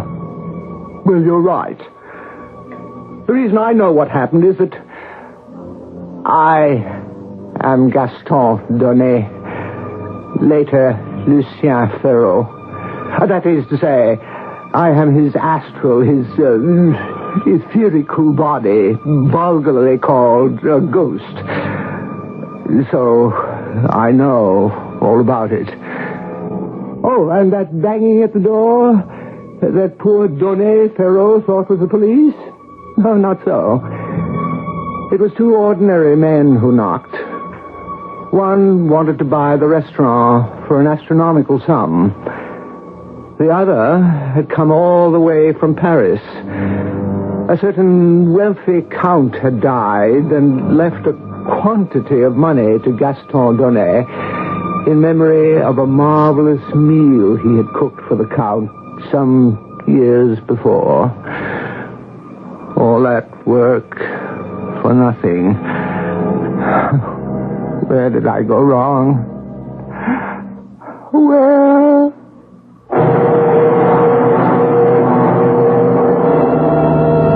It seems clear that there was a place on Common Street in New Orleans 150 years ago, and a man certainly did rent it, and opened a shoe shop on the first floor, and rented out the second floor for a restaurant, and lived with his wife on the third floor, and later died. And no doubt there was something strange about the man. But those are all the verifiable facts we have.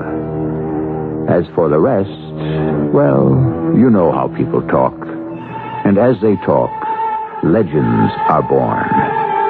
And legends grow. And legends never die. I'll be back shortly.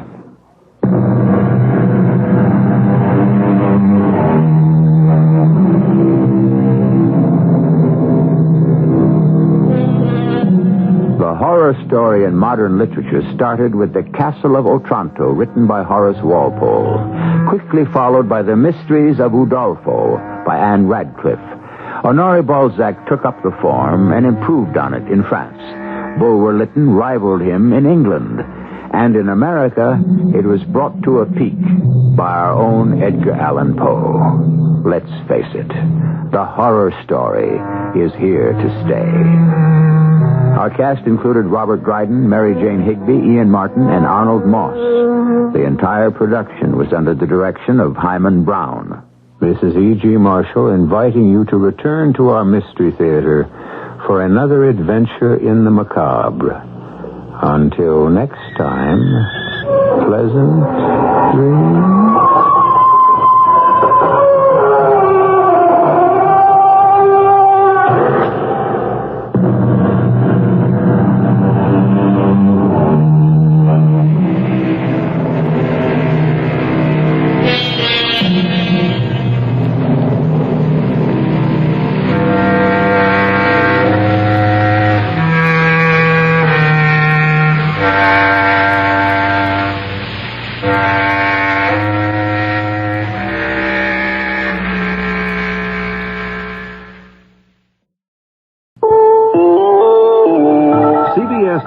Secretary of State Vance continues his trip to the Middle East, trying to find a way to resolve the problems holding up a peace treaty between Israel and Egypt.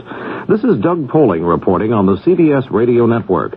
Vance would like to see the treaty signed before the deadline of this Sunday, which was previously agreed upon. Before going on to Jerusalem, Vance met in Cairo with President Sadat. Bernard Kalb has a report. Their meeting lasted more than an hour, and Sadat, who usually enjoys his encounters with reporters, surprised everyone by declining to answer questions, so Vance soloed. He reported good progress without being specific, and he indicated that the U.S. and Egypt had discussed ways of getting around Sadat's insistence on rewriting a provision in the draft peace treaty, a rewrite resisted by Israel.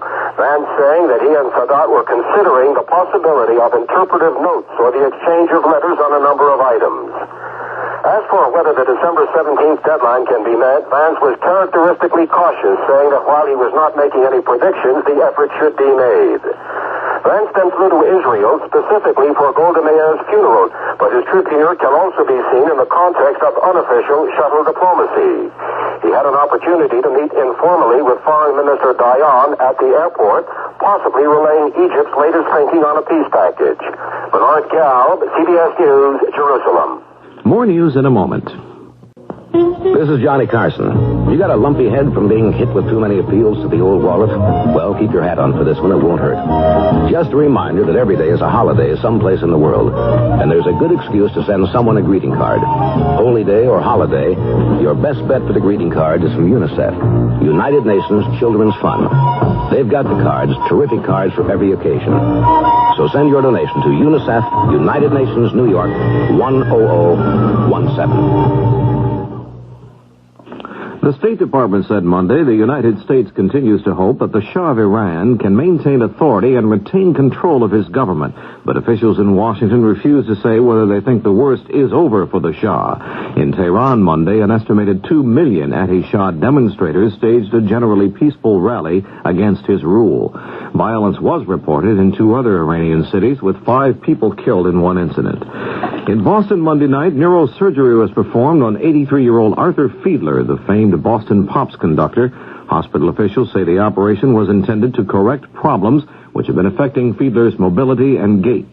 Henry Wilson, a spokesman for the Tufts New England Medical Center, had some information on the outcome of the surgery. Physicians report that Mr. Fiedler tolerated the procedure well and is now in the hospital's neurosurgical special care unit, where his condition is listed as fair. It will be several days before a full post-surgical evaluation can be made. Because of Fiedler's health problems, plans to televise his 84th birthday celebration on Sunday have been canceled. Explosions and fires were reported to have hit a storage depot used by 4 major oil companies near Salisbury, Rhodesia Monday night. Spectators watching the huge flames said they believed black nationalist guerrillas were to blame. The U.S. dollar has fallen sharply in Tuesday morning's trading on the Tokyo Foreign Exchange. The dollar lost more than 2.5 yen. The early morning armed robbery on Monday at New York's Kennedy Airport has turned out to be one of the largest in the nation's history. Masked gunmen burst into a Lufthansa Airlines cargo hangar and took about $3 million in cash, plus some gold and jewelry. Now this. Would you hire a person with epilepsy? Before you answer, consider this. Companies that do employ people with epilepsy say these employees often have better job performance, attendance, and safety records than non-handicapped workers. Employers also find that when employees are given the facts about epilepsy, they're most understanding. And even if a person has a seizure on the job, co-workers aren't alarmed. They're helpful. Accident insurance rates don't increase when you employ people with epilepsy. These rates aren't based on who's employed, but on the actual accident experience of the company and of similar companies in the area. Most types of epilepsy are controlled by medication. That's why people who've chosen not to reveal their condition can keep it hidden. Why hide? Well, that gets me back to the question. Would you hire a person with epilepsy? Epilepsy. It's not what you think. Get the facts. Contact your local epilepsy chapter or write Epilepsy Foundation of America, Washington, D.C., 20036. After setting attendance records at 5 other museums in the United States, the treasures of King Tutankhamun are about to go on display at the Metropolitan Museum in New York. Some 3,000 journalists on Monday were given a press preview of the exhibit, which opens to the public next week, although tickets, which were provided some time ago, are long gone. King Tut had a brief reign in Egypt more than 3,000 years ago. Being displayed are some 55 magnificent gold and jeweled treasures from his tomb. Said one awed spectator Monday, "It proves that you can take it with you." This is Doug Poling, CBS News.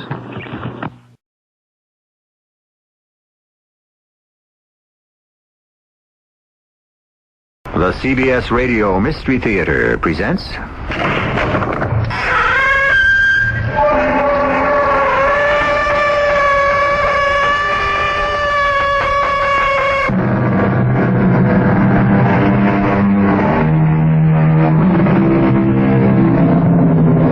Come in. Welcome. I'm E.G. Marshall. I'm sitting over here in this shaft of moonlight. A curious thing, the moon. The songwriters have hailed its praises for centuries. By the light of the silvery moon, shine on, harvest moon, moonlight and roses, all love songs. And Claude Debussy's most popular piano piece is Clair de Lune, or Moonlight. Yes, the moon has held a fascination for lovers, poets, and musicians. And in our story about to unfold, moonlight plays a rather important part. But it has nothing to do with love. Quite the opposite, I believe.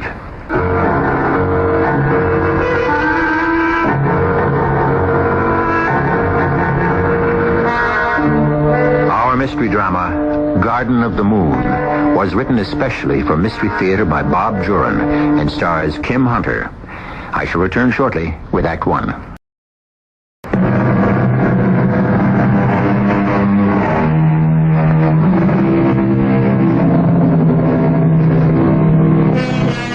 More and more women today are finding self-expression in business. Not just jobs, but careers. Yolanda Westerville began her career with Roberta Dean Cosmetics as a typist. But her natural flair for the cosmetic industry soon propelled her to the executive suite as vice president in charge of merchandising. The competition is fierce, and up to now, Yolanda was a front runner. But lately, it seems, that tension is catching up with her. I don't care if you have to charter a plane. That display has to be in St. Louis Monday. We went over this 4 times, Charlie, and now you're telling me... I will not listen. You're all against me, that's what it is. Well, let me tell you, Charlie, you're not getting this office. Oh, no. I know all about you and your filthy little schemes.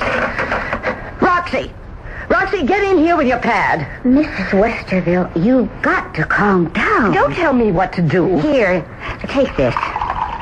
What is it? Take it. Oh, all right. It's only a simple sedative. God, what's the matter with me, Roxy? Just made a fool of myself on the phone with Charlie Benson. I heard. It's been happening more frequently lately. Oh, why don't you take a few weeks off, huh? No, not with the campaign on Sunset Reverie ready to break. Well, then take vitamins. Roxy, sometimes Mrs. Westerville, you know you're under a lot of stress.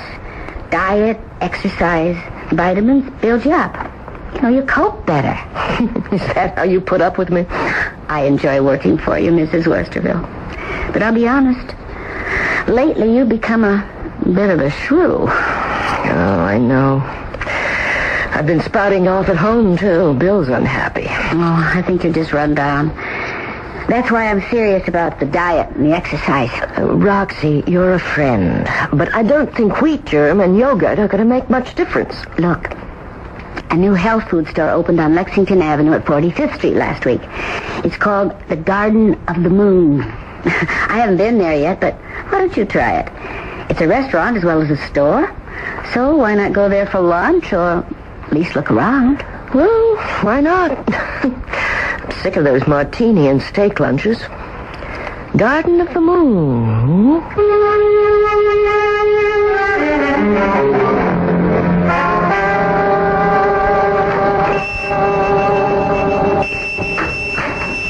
Good morning, madame. May I help you? I'll just look around, thanks. If I may, Dr. Lunestra at your service. Our merchandise is not the usual type of food you find in most stores, such as this. Oh? Well, I'm a novice, really. I'm not into the health food thing, so everything's new to me. Ah, then you must let me guide you. We're quite new, you know, and we haven't caught on yet. I have no other customers, so let me explain. All right, go ahead. The name of my shop, I did not choose from mere whim. It is basic to my merchandise, such as this jar of body lotion. Essence of lunar light. Precisely. And this display of produce, carrots, beets, cabbage, potatoes, they are not ordinary vegetables, although they appear no different than any other. Oh, I've read of organic gardening. Madam, these are not organically grown foods. They are superior to those. Oh? These are grown in moonlight, and only moonlight. Moonlight? You're serious? Oh, yes, of course. You see, it is a theory of mine that moonlight has enormous benefits. It usually gives me the creeps. It's so cold and icy. Ah, no, madame. It is magnificent. What we call moonlight is, of course, the reflected light of the sun. And when the sun strikes the surface of the moon, it picks up powerful forces. Magnetic and atomic. Moonlight is imbued with incredible properties. Well, I hadn't thought of it that way. So, all of this produce is exposed only to moonlight. Therefore, it has nutritional benefits beyond imagining. Really? I'm not sure I see, Madame doubts. I know. Others will doubt too, but when they see the results of eating moon-grown food, they will eat nothing else. Where is the moon food grown? On a farm in New Hampshire. New Hampshire? high on a mountaintop to get the best exposure to the moon. Well, thank you. Look, I really must go. Now, please, take this free sample of lotion, and you will be back, madame. You will see. He's crazy. Growing food in moonlight on top of a mountain in New Hampshire? That's a new one, all right. Who's going to fall for that? It's just a bunch of vegetables from some Jersey farm. I got out of there as fast as I could. I'll get it. Mrs. Westerville's office? Hi, Roxy. Is she there? Yes, sir. It's Mr. Westerville. Hello, Bill. Hi, darling. How goes the day? Don't ask. Look, can we get out of bridge tonight? I've got a crash brief to get ready for court tomorrow. I'll call the Maxwells now. I couldn't face it tonight myself. Oh, great. Meet me at Alfredo's for dinner, and then we'll go straight home, huh? Okay, I'll see you there. I think I'll take a look at this Garden of the Moon. It sounds so weird. Don't waste your time. Whoever it is that runs the place is a charlatan. But I think I'll take your advice about diet, Roxy. I'm meeting Bill for dinner tonight, and I think I'll stick to cottage cheese and tomatoes.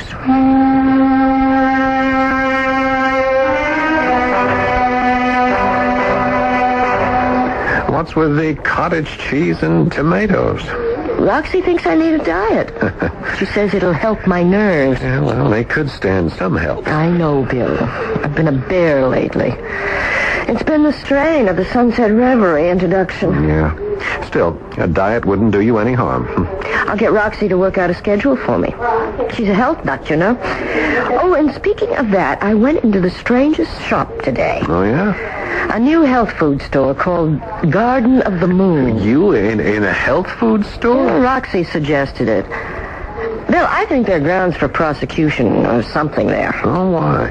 Well, the man who runs it, Dr. Lunestra, claims all his produce is grown in moonlight. It's supposed to have magical powers. Well, that's a new angle. Dr. Lunestra, he's appropriately named. Aren't there grounds for some legal action? I mean, it's misrepresentation or something. No, not unless someone files a complaint. Well, who knows? Maybe he does grow it in moonlight, and there are plenty of suckers who'll believe it. No, it doesn't seem right, no. Well, he's probably not hurting anyone. If someone does react badly from the stuff and lodges a complaint, well, then that's a different story. I guess you're right.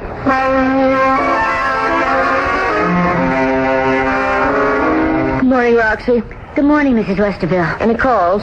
Mrs. Dean called twice. She wants to see you as soon as you come in. Oh, Lord. Carpenter and Rose called from St. Louis. The displays still haven't arrived. Oh, this sure is going to be my day. Tell Mrs. Dean I'm on my way. And pour me a coffee while I put on my face. Right away. Oh, well, I'd forgotten this. What? The sample of lotion that character gave me yesterday. Essence of lunar light. Huh. Why don't you try it? It can't hurt. It has an unusual fragrance. Yeah, it seems to glow. Well, a little under the eyes and some on the neck. Snap it up with that coffee, Roxy. Roberta Dean awaits. Back already? She's fuming about the St. Louis opening. I'm going to have to fly out there. Look, get me an early afternoon flight and call my husband and tell him to meet me for lunch at Alfredo's. I'll hold all calls except for Her Highness. I'll be back Thursday if I'm lucky.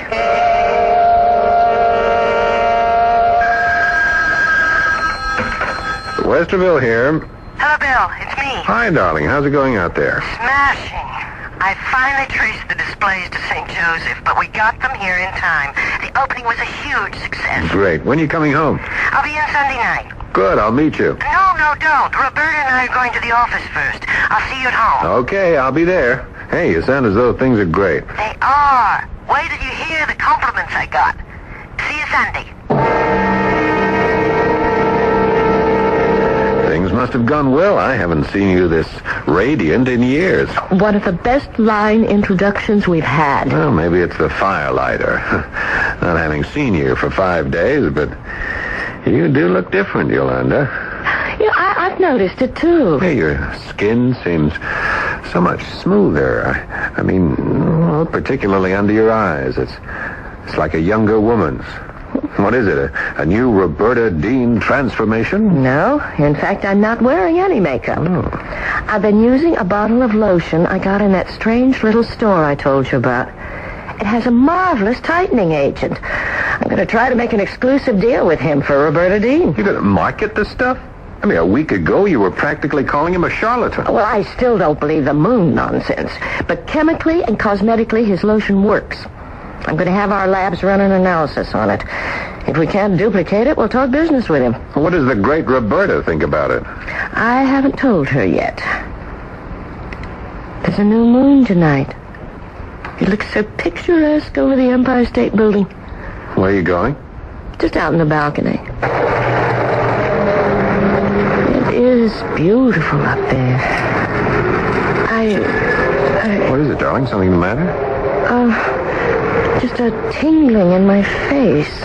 Like little nerves jumping. Yeah, no wonder after a week in St. Louis. You better take a hot bath and go to bed. Good idea. Tomorrow I'm going to pay another visit to this Garden of the Moon.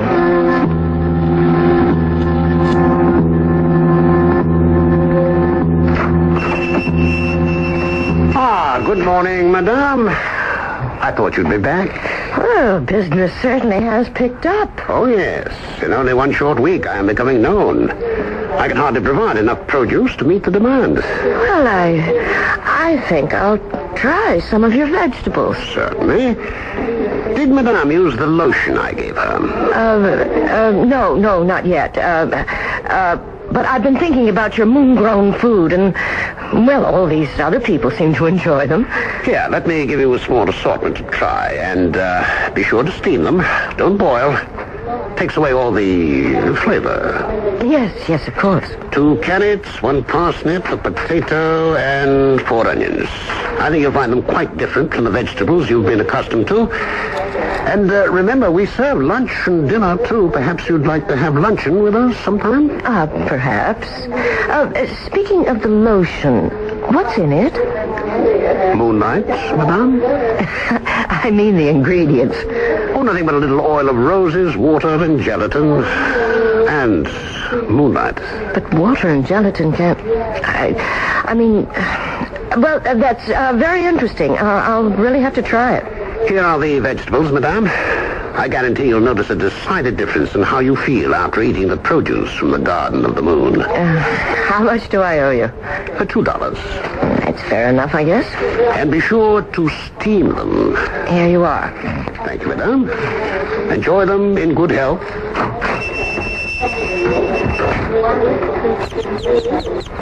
Just browse around, everybody. I'll be back in a moment. If you want help in selecting, I'll be happy to oblige. Back in a moment.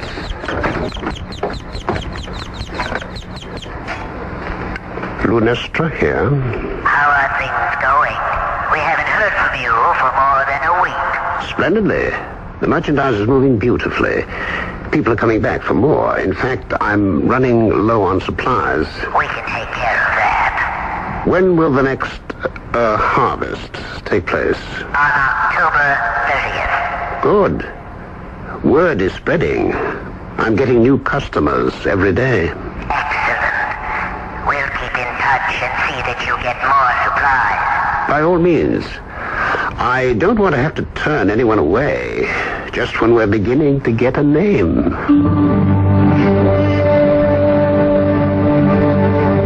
Someone once wrote a song about moonlight in Vermont. Perhaps that's where the farm should be located instead of New Hampshire. Even so, it seems a long way to ship produce for a New York store. I wonder, though, do you really believe carrots and potatoes will grow in the moonlight? Or that moonlight has special powers? We'll see what happens after Yolanda eats the moon-grown vegetables when I return shortly with Act 2.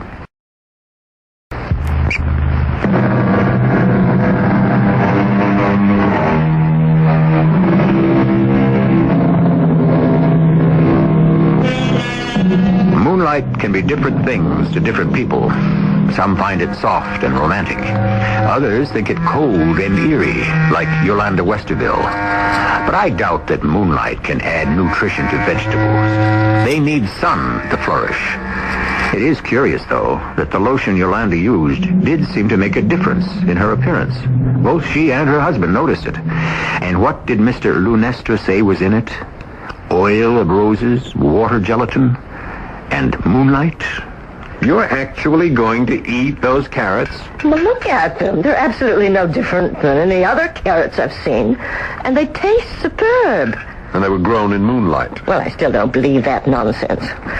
They're probably organically grown and cost twice as much as the supermarket variety. It's the lotion I'm interested in. Yeah, well, you do look different, I'll admit that. Softer. I sent the rest of the bottle to the labs today. I'm positive we can duplicate the formula. You feel like a movie tonight? For once, I don't have homework to do. Let's. I haven't been to a good... What's the matter? Just... I don't know. A sudden kind of warm rush through my whole body. Sounds like the start of a cold. Maybe we'd better just stay home. I guess so. I'd better just get to bed early. Yeah, your resistance ran down during that St. Louis campaign. Why don't you get into bed? I'll fix us both a hot lemonade with a spike in it, huh? Oh, there it is again. Oh, dear, I'd better start nursing myself. I can't afford a bout with the flu this week.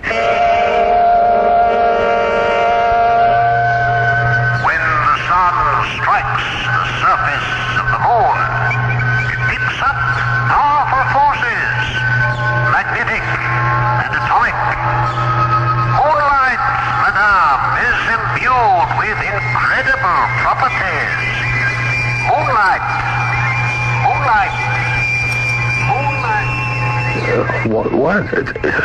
Yolanda, what are you doing over there? Just standing here in the moonlight. See how it comes through the window, so soft and clear. Makes a white patch on the carpet. I'm just standing here in the moonlight. Yolanda, come back to bed. You've probably got a fever. It's making you... No, I don't think so. My skin is cool. Cool in the cool moonlight. So cool. Yolanda, stop it, please. Look, come on. I'll help you back to bed. Oh, all right. I'll say goodnight to the moonlight. Good night, moonlight.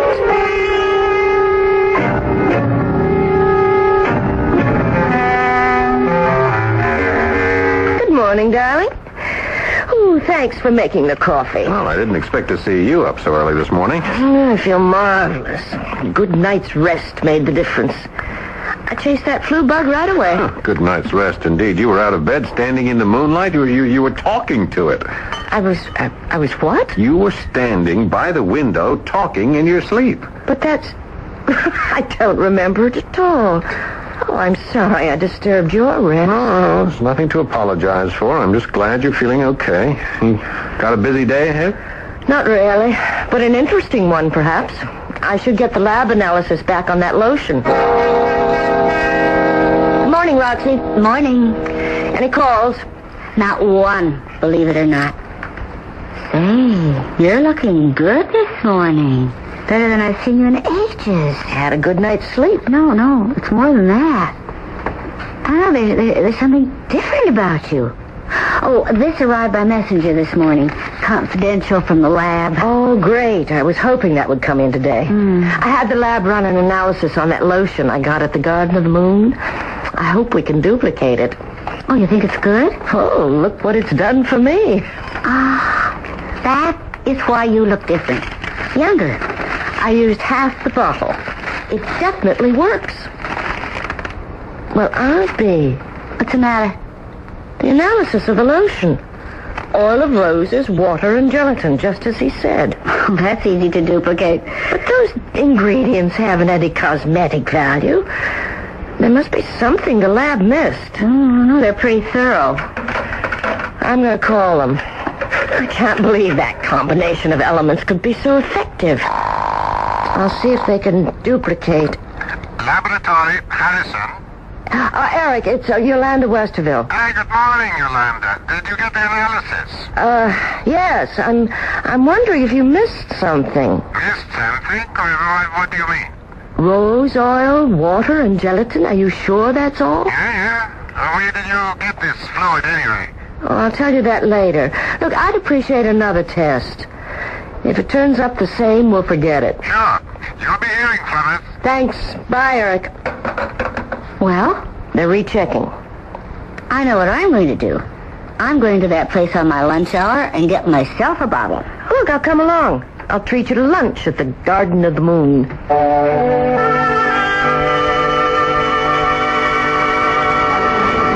The place is jammed. It's certainly catching on. We'll have to wait for a table. That's the proprietor over there. Odd-looking guy, isn't he? Oh, he's coming over. Welcome, ladies. You're here for lunch. Yes. I have two in the back. Follow me. Oh, look at those fresh strawberries on that woman's plate. There's his golf ball. Incredible. Thank you. And how did Madame enjoy the vegetables? Excellent, really. I only tried the carrots. Oh, then you ladies are in for another treat. The luncheon menu. Oh, let's see. I think I'll have the tomato surprise. An excellent choice, Madame. So will I. 2 tomato surprises. My assistants will take your beverage order. This place is really packed. You know, I've been thinking. You admit the lotion did wonders for you. Maybe the food does have some kind of special something. It's possible. I still think the moonlight thing is just a promotion gimmick. 2 tomato surprises for the ladies. Oh, will you look at that? What are they stuffed with? The chef's secret, Madame. But you might happen to find a rose petal or two. Exotic. Bon appetit, ladies.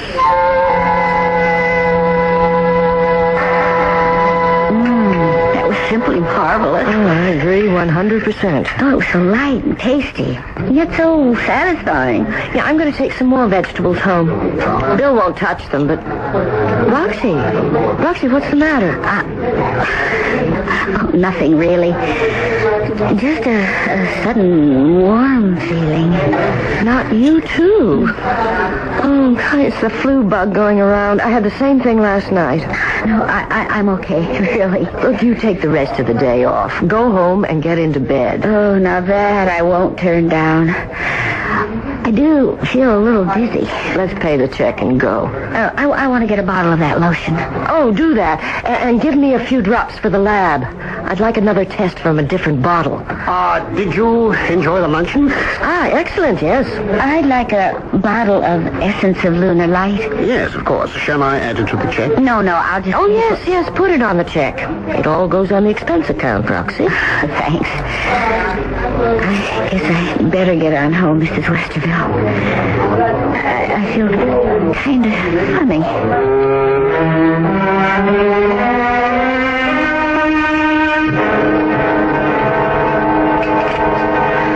Well, I'm afraid Roxy's going to be out for a couple of days. Oh? We were having lunch at the Garden of the Moon. She came down with the same thing I had last night. You had lunch at that place? Yes, it's a small restaurant, as well as a store. Yeah, Yolanda, is something the matter? I've got to do something. Well, what, for heaven's sake? Yolanda, well, are you all right? Yes. Well, what's so important that you jump up from dinner like this? Yolanda, are you feeling sick again? Yolanda, what the dickens are you doing? I'm going out on the balcony. In your bathing suit? At night? In the middle of October? I must. I have this need to bathe myself in the moonlight. The harvest moon. Oh, see how big and bright it is. Yolanda, would you come back inside and get dressed? I mean, you just can't... I must take a moon bath. A moon bath? Bathe in the light of the moon. Yolanda, you're not being rational. Is it so wrong to enjoy the moon? Something's happening to you. I mean, last night, now this. I'm beginning to appreciate the moon. I insist that... No! Don't touch me. I feel wonderful. So cool. Ooh, so cool. I can feel the moonlight seeping into my skin. Through my body. It's incredible. Dr. Lunestra is right. Moonlight is magical.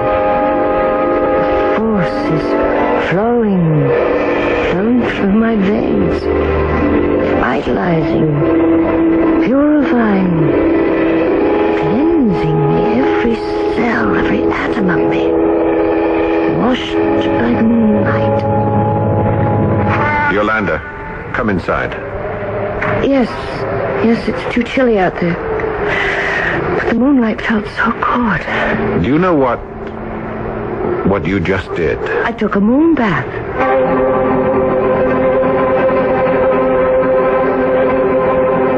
I didn't expect to see you in today, Roxy. I feel great. Whatever it was didn't take hold. But I don't know if I should mention it. It's just too silly. What? Well, during the night, I woke up and I just had to get up and stand in the moonlight. You too? I went out on the balcony for a moon bath. Oh, Bill thought I was crazy. But I had the most fantastic sensations. Like a force through your body. Exactly. Well, I went back to bed. And this morning, I felt better than I have in years. And me a health food nut to begin with. Let's have lunch there again. There's something about that food and moonlight that's out of this world.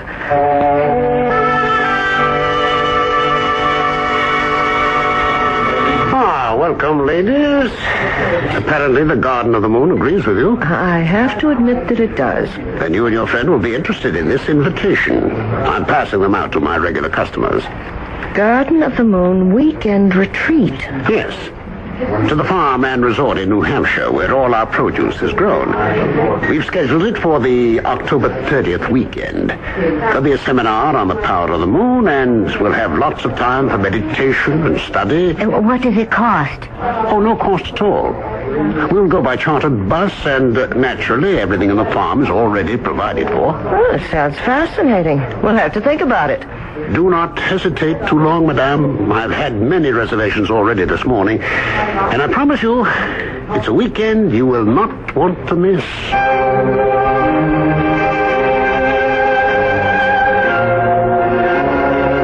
It sounds inviting, doesn't it?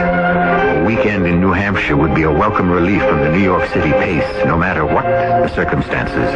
But this trip sounds especially exciting, since Yolanda will visit the source of this unusual food. I hope she and Roxy decide to go, don't you? I'd hate to miss out on a trip like that. If they can get away, we'll go with them when I return shortly with Act 3.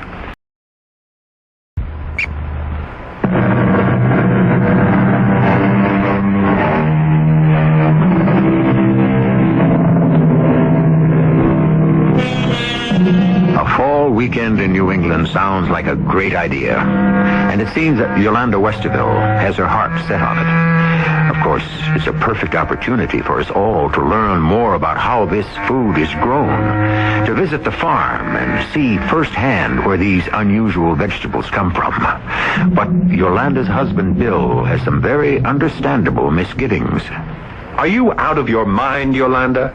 Go off to a mountaintop in New Hampshire with a bunch of moon nuts? It's only a weekend, and it sounds intriguing. And frankly, your hang-up with moonlight all of a sudden has me worried. I don't see anything to worry about. I'm enjoying it. I forbid you to go to this witch's Sabbath or whatever it is in New Hampshire or any place else where I wouldn't know exactly where you were. Oh, Bill, there'll be 50 or 60 of us. Don't be naive, Yolanda. You have no idea what or who is on that mountaintop. It'll be fun finding out. I want more details on exactly what and where this place is. Well, I suppose I could find that out. I should think you'd want to. I certainly do. All right. I'll get all the details I can. And if we don't come back, you can come looking for us. It's not a joking matter to me. A simple weekend in New England in the fall. There's nothing sinister in that. yes, madame, I can appreciate your husband's concern. Others have asked for their location, but we really prefer not to divulge it. You see, we would be overrun with curiosity seekers. Yes, I guess you would. The trip is open only to Garden of Moon customers, people who believe, as I do, in moonlight. If, however, madame thinks she cannot make the trip... Oh, no, I really want to go. We will leave from here on Friday, October 30th at 6 p.m. sharp. We'll just have to go along with it. Then I can put you down for a definite reservation. Yes, and for my secretary, too. Splendid. Well, we'll be there. Now, I've got to get back to the office. Good day, madame.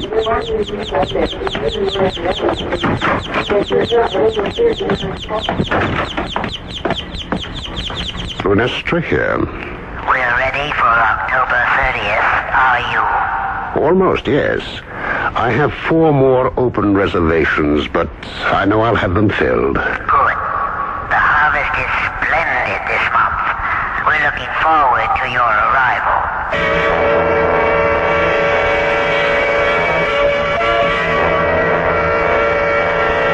We're all set, Roxy. I made her reservations with Dr. Lunestra. Is Mr. Westerville still so set against me? Yes, but I'm going anyway. Mrs. Westerville's office? Yeah, is she there, Roxy? It's Eric Harrison. Oh, she's here. The lab. Hi, Eric. What's the story? Yeah, that second sample tests out just like the first. There's no difference. I see. Well, I thought I was on to something. I'm so sorry. We couldn't come up with what you were expecting, but that's the way it goes.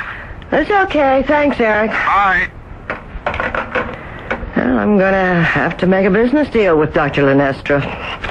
His secret ingredient defies analysis. You can talk with him on the weekend retreat. Exactly what I intend to do.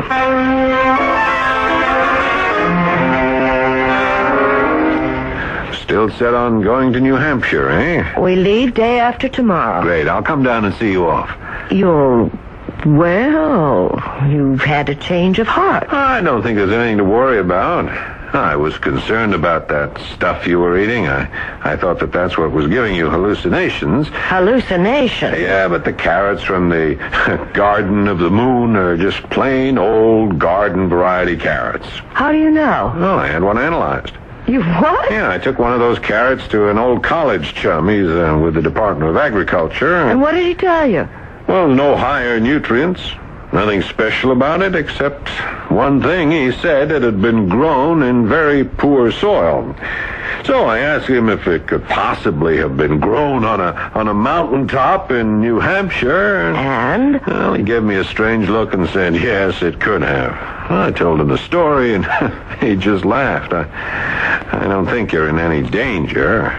Just surprised that you would fall for this guy's line. But if you enjoy it, go ahead. But, Bill, you've seen the change in me, and I've felt it. Okay, I just wanted to let you know I won't stand in your way. Have a good time. Go off to New Hampshire and enjoy your Garden of the Moon.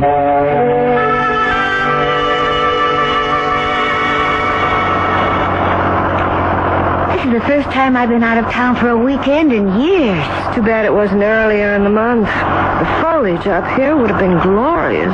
Ladies and gentlemen, may I have your attention? We are turning into the driveway now. We have arrived at our humble resort. Fortunately, we have a bright moon tonight. Your first glimpse of our Garden of the Moon will be just as it should be, in full moonlight. All your luggage will be taken care of, and after you've settled, we'll gather for an evening snack. Off the bus, everybody, please. It's freezing. But where are the buildings? All I see is a mountain. Entirely underground. My assistants will soon be opening the gardens to the moonlight. They are up on the summit. We'll visit them later. This is fascinating. Ladies and gentlemen, you'll kindly follow me. Don't be alarmed. Once inside the mountain, you'll find our accommodations quite comfortable. Everything underground. How unusual. Yes, it is necessary for privacy and convenience. During our retreats, we will never see the light of day, you might say. Welcome, everyone, to the Garden of the Moon. How beautiful. It's so modern. This is the lobby, of course. Sleeping quarters are on 2 upper floors. Dining and recreation are below. We will visit them all. Well, everything's so gleaming. Cleanliness is another secret of our success. Ladies and gentlemen, my assistants will show you to your individual quarters. After you've refreshed, we will assemble here. Well, you said the place was modest. I'd call it elegant. Small, but elegant. We think of it as compact. Come, let me show you to your quarters. If you'll just step inside the elevator. A moving broom closet, I'd call it. But compact, eh? You see, our layout here is all up and down. In fact, from top to bottom, our establishment is 700 feet. Really? But for practical purposes, somewhat narrow. The hallway is circular, you see, with the rooms surrounding it. Here we are. These are your quarters. Again, compact. Make yourself comfortable and join us in the lobby in 1 hour. Just take the elevator. Okay. See you later. Look, our suitcases are here already. What's the matter, Roxy? I'm nervous. Why? This place is so closed in. You're not claustrophobic, are you? No, not that. But it's so strange. I feel like I'm in a submarine. Well, that's part of the novelty, I suppose. Why don't you take a hot shower? There doesn't seem to be a tub, but the shower will relax you. Then we'll join the others.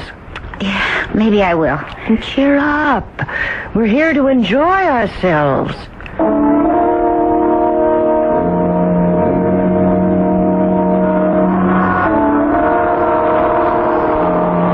I do feel better.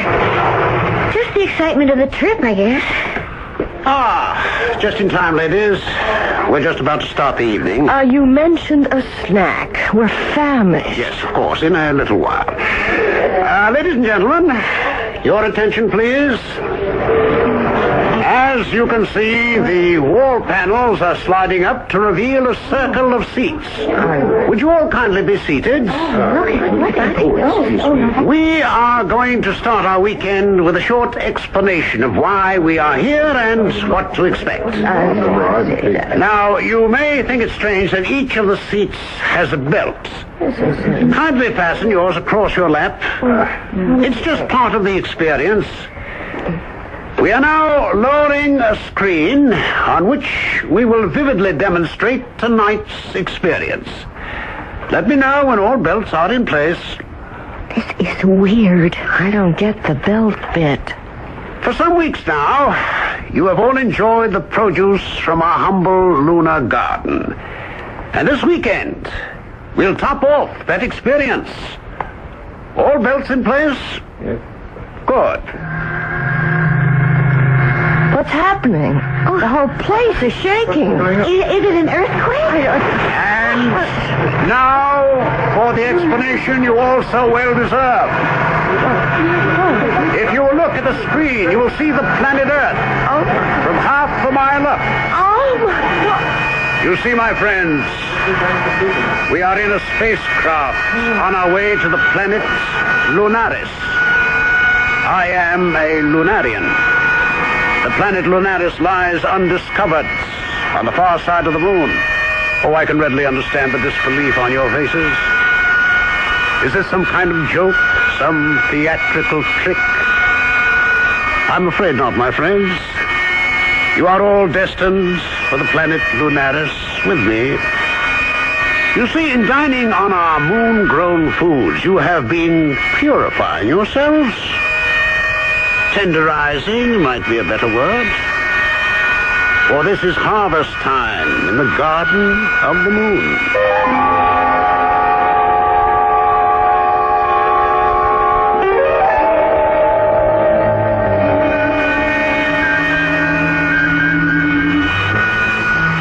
Lunestra here, calling Lunaris.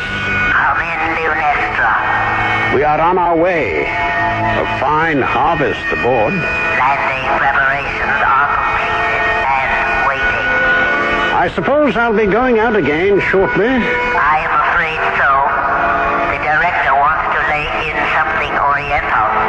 You'll bury the ship in Mount Fuji and open the shop in downtown Tokyo.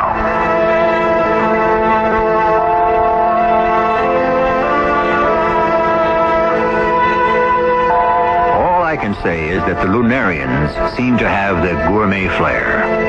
I wonder where their appetites will lead them after that. A bit of French fare, perhaps, or Polynesian. At any rate, Yolanda and Roxy are certainly going to be late for work come Monday.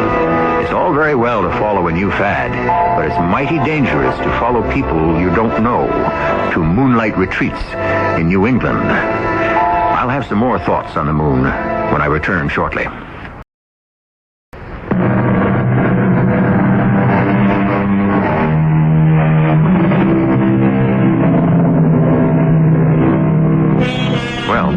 Here I am, still sitting in this shaft of moonlight.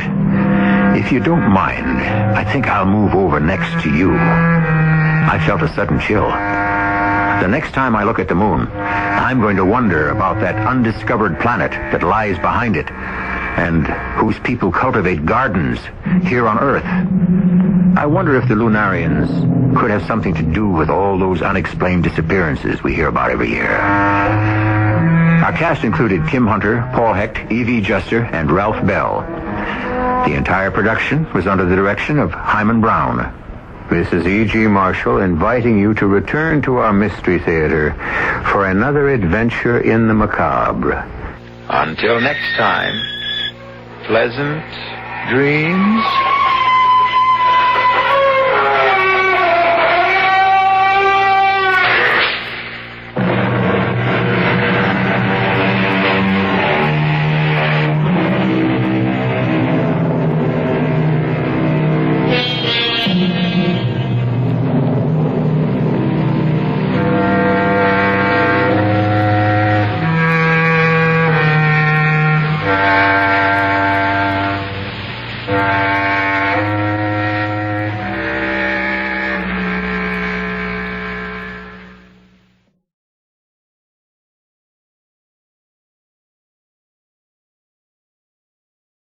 The CBS Radio Mystery Theater presents...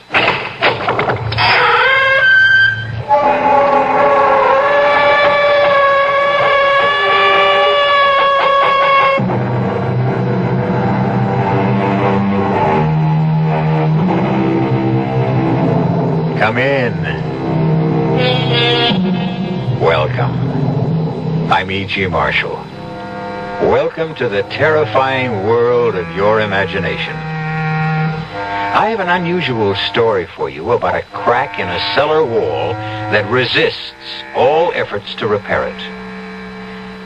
Despite all the learning through the ages, despite the world's great progress in physics, chemistry, biology, there are certain matters which cannot be explained by our computers or our wise men.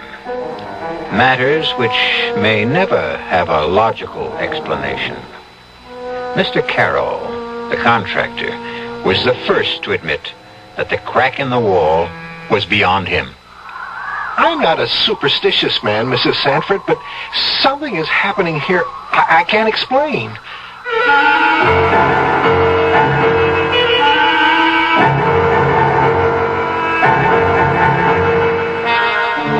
Our mystery drama, The Crack in the Wall, was written especially for the Mystery Theater by Sidney Sloan and stars Celeste Holm.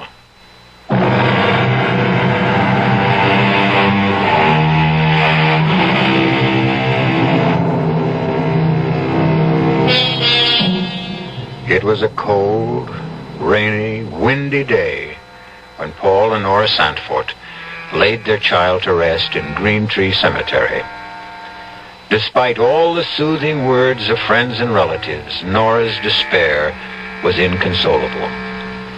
She felt that nothing could ease the pain in her heart caused by the loss of her only child. Our Father, which art in heaven, my darling, hallowed be thy name.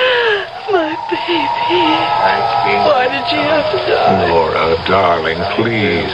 Our religion teaches us that God, in His infinite wisdom, Don't decides... speak these empty words to me. I accepted that because it never touched me before. I never thought of it. But our daughter, our beautiful, innocent child, just 16. Why? One does not question these matters, Nora. I do question. For the first time in my life, I question. I would do anything. Anything to bring my Ruth back to this world. Nora, please. Now, you know that's impossible. Why? Why? Because our little girl Ruth is dead. Burnt to death. Nothing you can do or say or hope can change that.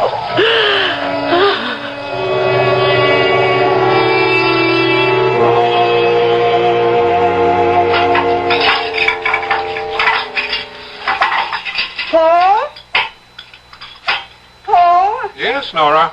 Are you busy with something? No. I'm just reading the newspaper. First chance I've had to take a look at it today. The minister was here today, Dr. Fowler. Oh? Said he wanted to see our new house. New? This house is over 100 years old. Well, new for us, he meant. It's just an excuse to come here, actually. He wanted to know why I hadn't been to church the last several months. What did you tell him? Oh, I don't know. It was awkward. I said I'd be back next Sunday. Made some excuse about not having felt well lately. Well, I'm glad.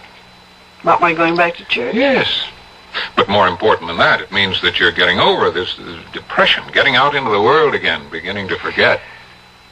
No, you're wrong, Paul. I'll never get over wanting my little girl back with me. I'll never forget. Please believe me, Nora. I loved Ruth, too. But I accept the fact that she's gone from us forever. I'll never accept that. Oh, by the way, now I remember what I wanted to remind you about.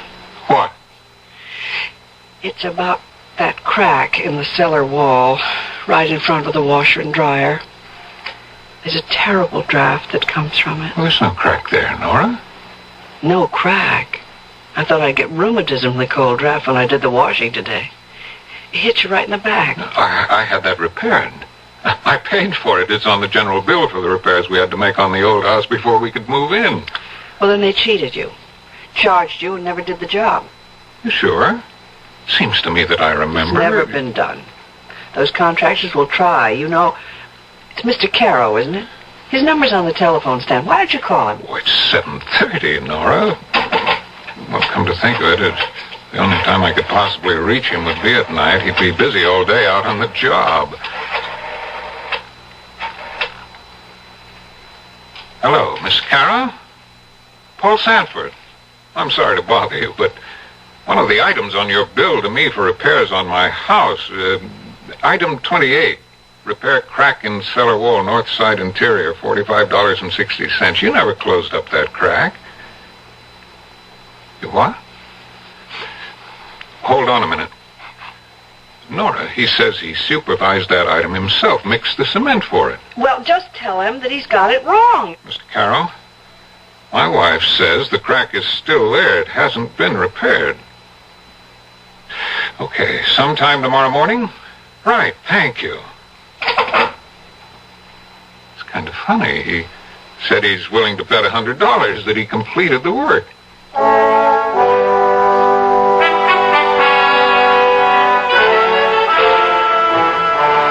Mrs. Sanford, I'm finished with the job, and I want your okay. I'll put on the pot and give you a cup of coffee. Thanks, I appreciate that. Come right down. I'm in a bit of a hurry. Won't be a minute. I'm coming, Mr. Carroll. Mrs. Sanford, the strangest thing. What did you say, Mr. Carroll? Look at that wall. Oh, dear. Another crack? No, it's not another crack. What? It's the same crack. I just filled it with cement. But you couldn't have. It looks old and dry. Look at my hands. They're still covered with cement. Here are my tools, my trowel, my hammer and chisel. I could swear it was closed up not 5 minutes ago. And that cold draft flowing from it. Like from A tomb. Like from a tomb.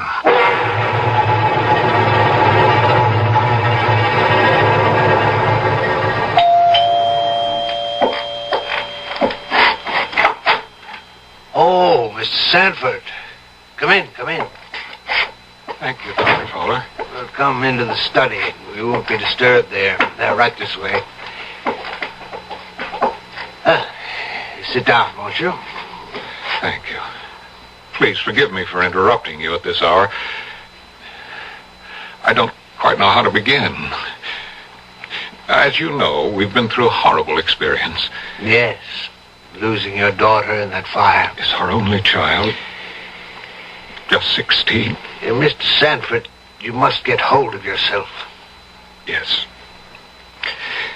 You see, I've been holding my emotions back for months.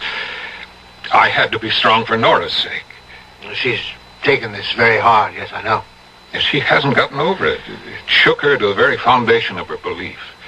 I gathered that it's been only recently that you both came back into the church. She's definitely twisted mentally. Her preoccupation is with a crack in the cellar wall, which she says cannot be repaired. What?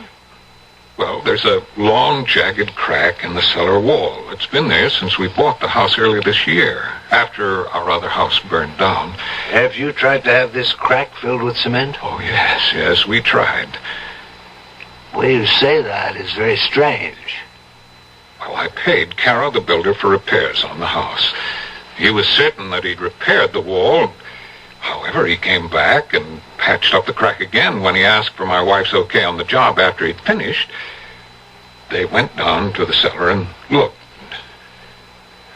The crack was open again. I don't understand. Neither do I. Carroll said that he'd not left the cellar, that he'd called my wife to look at it. What's your explanation? I have none, Dr. Fowler, none.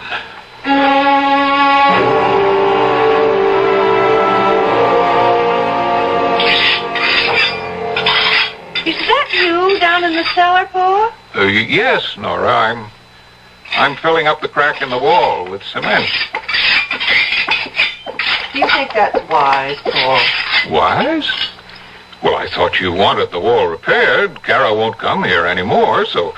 Well, that's what I mean. Paul, there's some very good reason why that wall resists repair. That's a strange way of putting it. Wall resist repair. So you thought the wall had... I don't quite know how to put this. As though the wall had a will of its own? Nora, that's ridiculous. Is it? Mr. Carroll tried twice to fill that crack. He gave up. Yes, I know. I just received a check from him for $45.60, refunding the money I paid him for the job.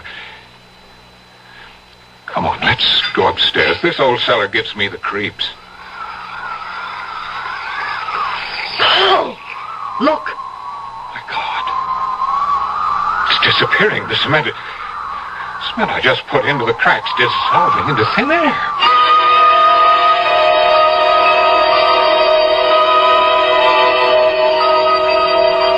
Mr. Edmund, I'm calling about this house you sold us. No, it's a good, solid old house. It's just that my wife isn't happy here. We're all alone, as you know. It just isn't right for us. Yes, I know. I'll have to take a loss if I change now, but I'm prepared for that. Okay, I'll see you tomorrow, around 5, okay? Good. Goodbye, Mr. Edmonds. Paul, who was that on the phone? Oh, Nora, I called Mr. Edmonds. The real estate man? That's right. You're thinking of selling? Well, I thought you'd want to get out of here too, Nora. Whatever gave you that idea? Now, that's a very strange attitude. Don't you know what this all means? No, I don't understand it. Frankly, it scares me. Ruth is trying to reach us. What are you talking about? It was just 2 days ago. I was lying in bed.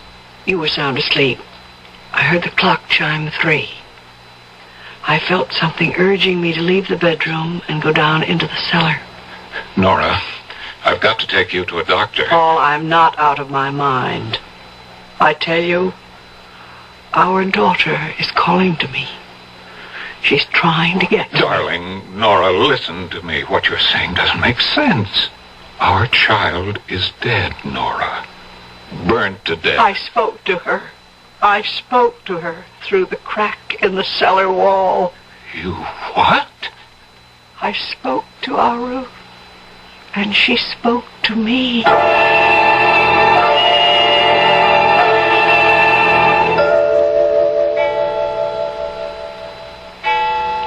Paul, wake up. Huh? Wake up. Nora. What time is it? Shh, quiet. What do you hear? Hear what? She's calling to me. Our little girl. She wants us. She needs us. Nora, listen to me. You don't hear anything. You just think you hear because you want to hear. Listen. I don't hear anything. There it is again. It's very faint, but you can hear it if you try hard enough. Please, darling, try to rest. I've made an appointment for you with Dr. Cool. I don't need a doctor. Now do you hear it? Ruth calling me? Yes. Sounds like it's coming from... The cellar. I must go to her. No, don't. You mustn't. My little girl is calling. I must go to her.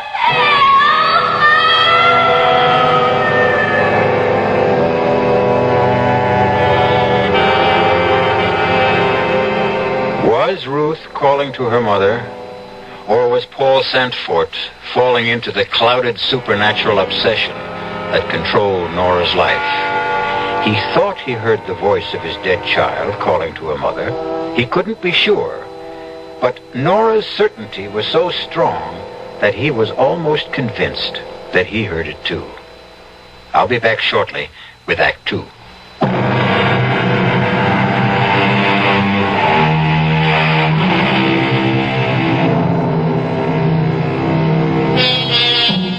Everything that Paul and Ruth Santfort believed in is being drained away.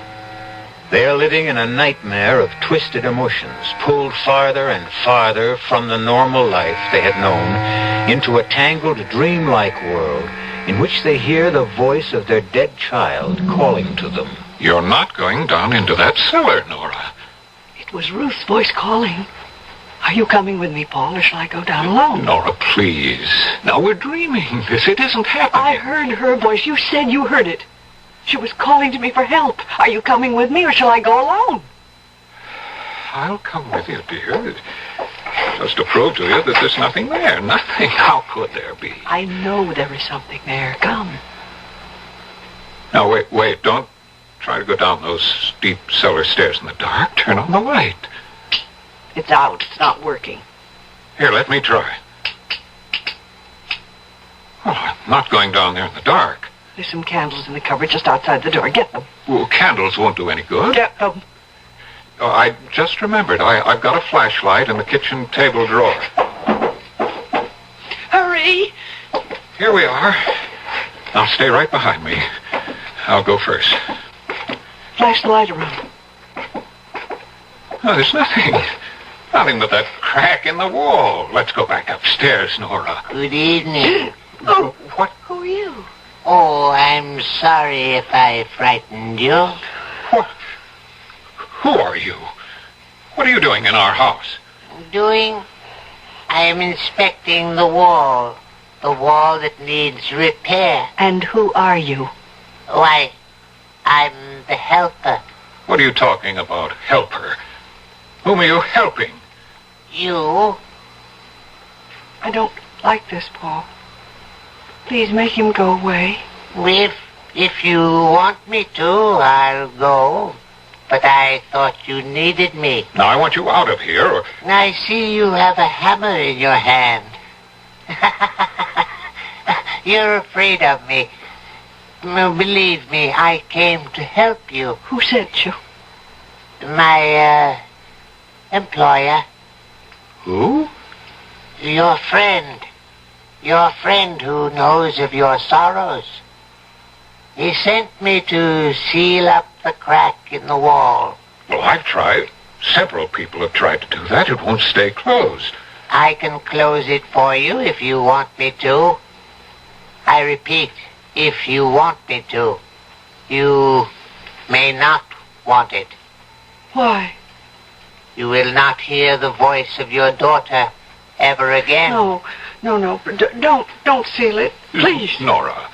Now, maybe it would be best. No. No, this is insanity. Nora, our daughter is dead. Dead and buried. And you think that is the end? Of course.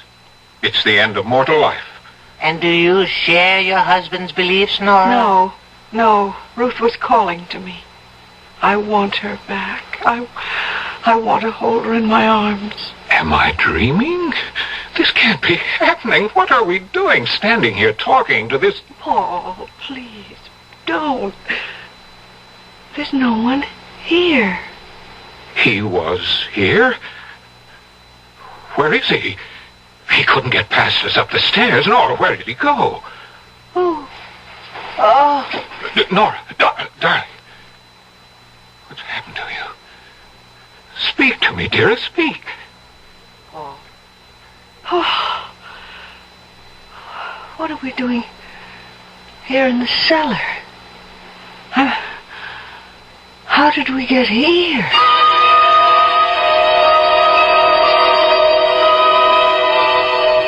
And you say, Mr. Sanford, that you think you saw this creature in the cellar of your house? No, it wasn't what you say. No, not a creature. It was a man. Small, dwarf-like. He said he'd come to repair the wall. At 3 o'clock in the morning? You saw this man too, Mrs. Sanford? No. I don't know what Paul's talking about. I didn't see anything. I was fast asleep. Paul woke me and told the story. I see. Your daughter's death was a terrible shock to you both. It's preying on your thoughts. Your grief pushed the normal day-to-day living from your minds. You began to I heard her voice, Doctor. I heard Ruth's voice calling to me. Of course you did. But try to think rationally, Mrs. Sanford. You know it's impossible for you to have actually heard the voice of your dead daughter. Seriously, you can't believe you did, can you? Seriously, can you believe that? I don't know.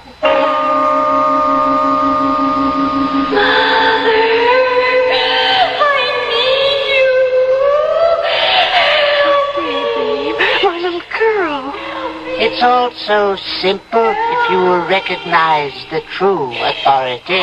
Who are you? I am merely a conveyor of ideas, a messenger. And you are sent by the devil? Perhaps I'm your friend. Call me the helper. Can you help me? Can you bring my daughter back to me? Under certain conditions. But you might find the cost too high. What? Tell me. Nothing is too costly, too terrible. I'll agree to anything. Even if it meant that you would lose everything? Everything you've been taught about life and death since you were a child? Oh, yes, I agree to anything just to help me save my child. Help me. Nora, wake up, Nora. You're having a bad dream, darling. Anything. I'll agree to anything. Darling, Nora. Oh. You were crying out in your sleep. I woke you.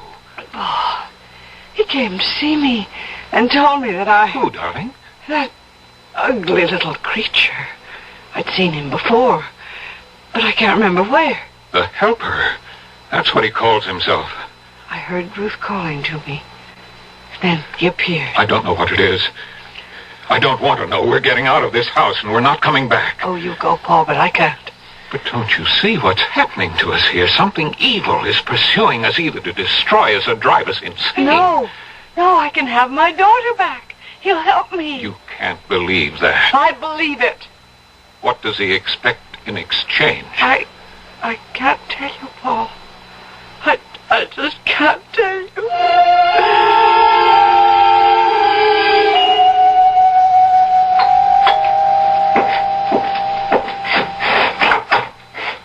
Oh, Dr. Fowler, right on time. Is Mrs. Sanford home? No. No, I called her sister and got her to make a date with Nora so she wouldn't be here. My work is suffering. We're not sleeping well. Nora's had terrible dreams, nightmares. You've told your physician, Dr. Coombs? If anyone can help us, it's God.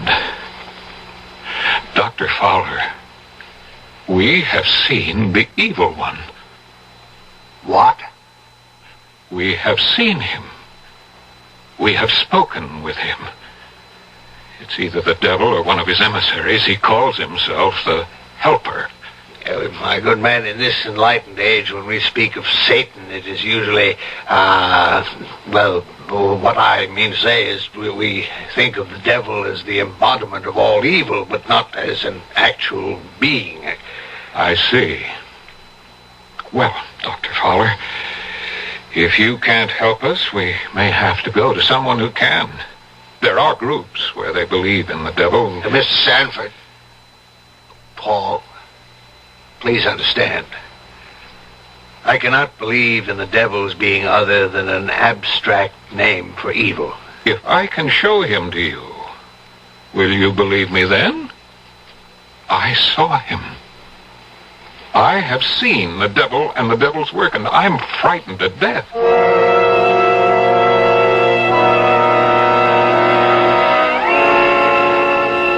Sorry to bother you, Dr. Coombs, but something very disturbing has happened. Yes? You know the two people I referred to you, the Sanfords? Yes?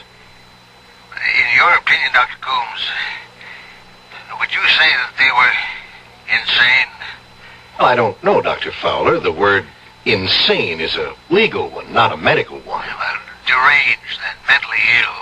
Well, I would say from a very cursory examination that they were both suffering from severe emotional stresses brought on by the untimely death of their only child.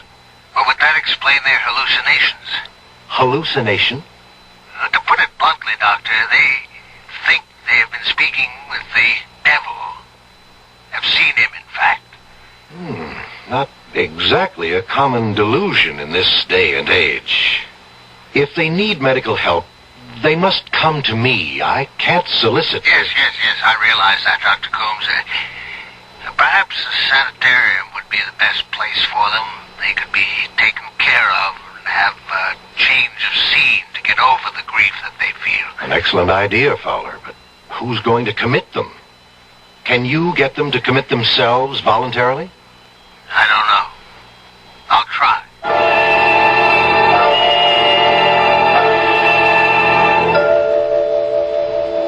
Have you come to any decision? I've been thinking about it. I've heard you say you would do anything to have your daughter back. You had made up your mind. Yes. Oh, yes, but still, you hesitate. What you've asked of me is almost... Well, I'm almost afraid to think of it. It's been in my mind, awake and asleep. I can't tell the difference anymore. You hesitate. Thinking of yourself while your daughter suffers. Oh, no.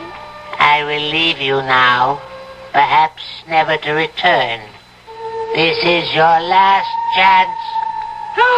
Nora.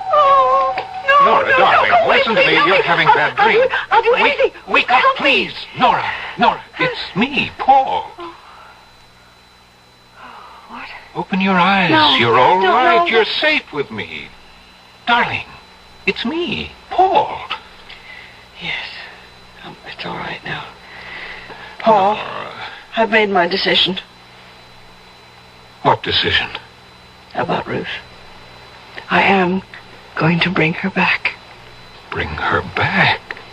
What are you saying? I'm going to bring her back no matter what the cost, no matter what the consequences are.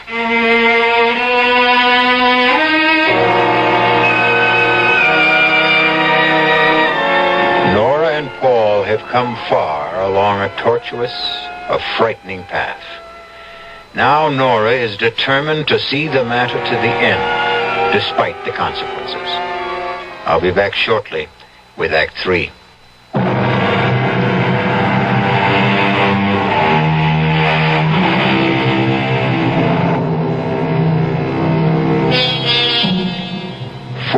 fires are tearing at the sanity of Paul and Nora Sandford. Nora's sleeping and waking worlds are so much the same that she can no longer differentiate between them. In her thoughts, in her ears, are the words of her dead daughter calling to her for help. Paul thinks he has heard the child, too, but is uncertain. He is not sure whether or not it is the driving influence of his wife's obsession or what he has actually heard and seen himself. I don't know, Doctor. I don't know anymore. Everything is so confused. I want you to sign commitment papers for your wife. You mean put her in? In a good sanitarium, in a place where she'll be safe and receive the proper treatment for her problems. I don't know. I don't think she's crazy. You're not in any condition to judge her mental health, Mr. Sanford. What do you mean? Oh, well, I'm asking you to make a difficult decision. I'm also asking you to commit yourself.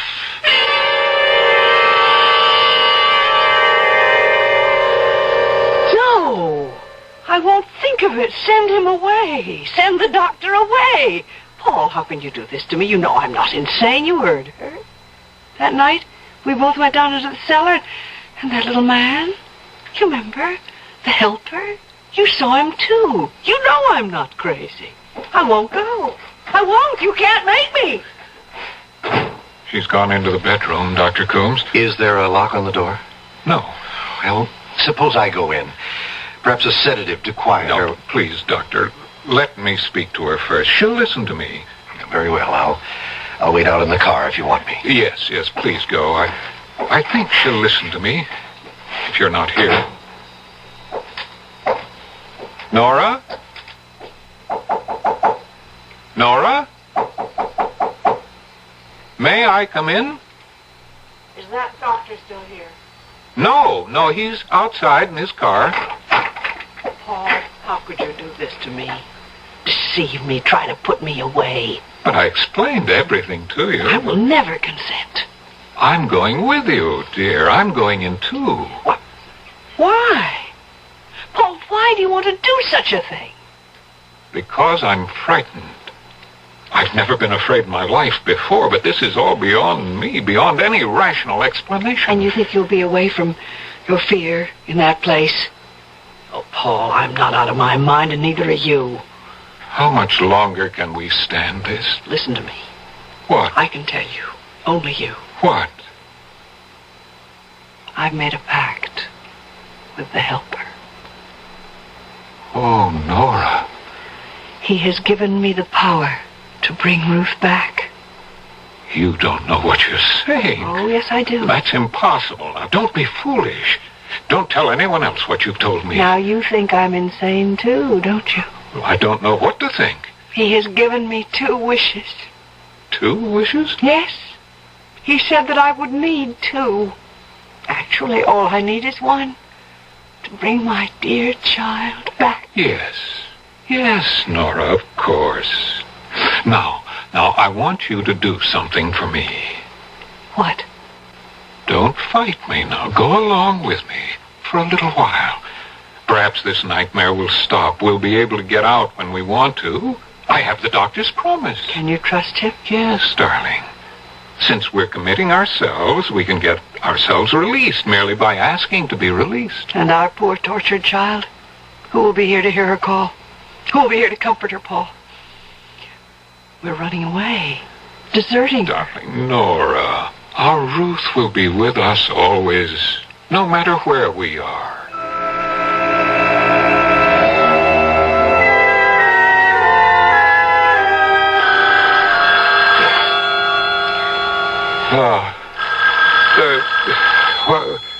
The phone.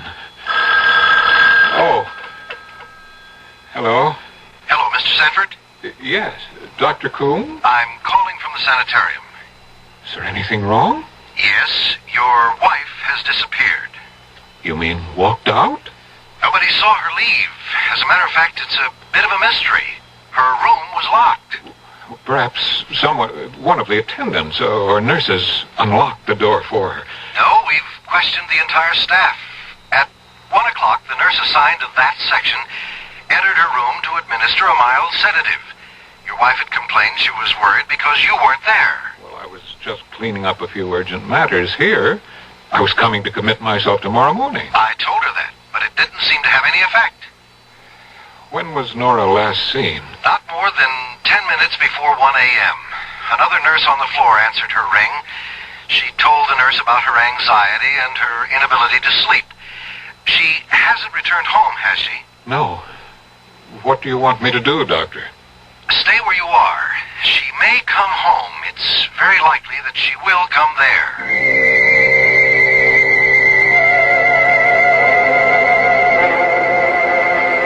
Emily, I'm sorry to be calling you at this hour, but Nora has disappeared. She walked out of the hospital. The fire, Ruth's death, it's been preying on our minds, and I thought that... Wait, Emily, that's my doorbell. I'll call you back. I just wanted to know if Nora was with you. I'll call you back. Let me know if Nora shows up. Bye. Oh, Dr. Fowler. Come in. Oh, thank you. I got a call from Dr. Coombs about 20 minutes ago. Yes? He asked me to see you. He said you might need me. I came right over. Anything I can do to help? Nothing. Unless you can find Nora. She's been missing since about 1:30 a.m. About 3 hours. Where would she go? Where could she go? I don't know. What? What was that? I heard it, too. Do you have a cat, Paul? No. Sounded like a cat. It was Ruth. She's calling Nora. Ruth? My daughter. Oh, yes, your daughter. But she's dead. You hear your dead child's voice calling? You heard it, too. No, it can't be. That's superstitious nonsense. That's what I thought. But I don't anymore. Ruth is calling to us from the grave.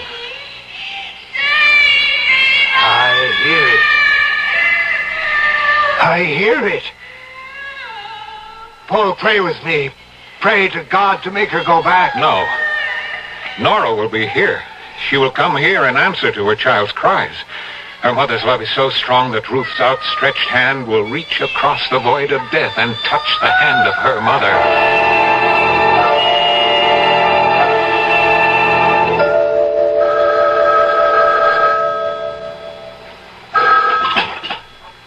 Yes? Fowler? Yes? I thought you were going to report back to me. I've just been through the most shattering experience of my life. You saw Mrs. Sanford? No. I'm not a superstitious man, Dr. Coombs, but I heard the voice of Ruth Sanford calling to her mother from the grave.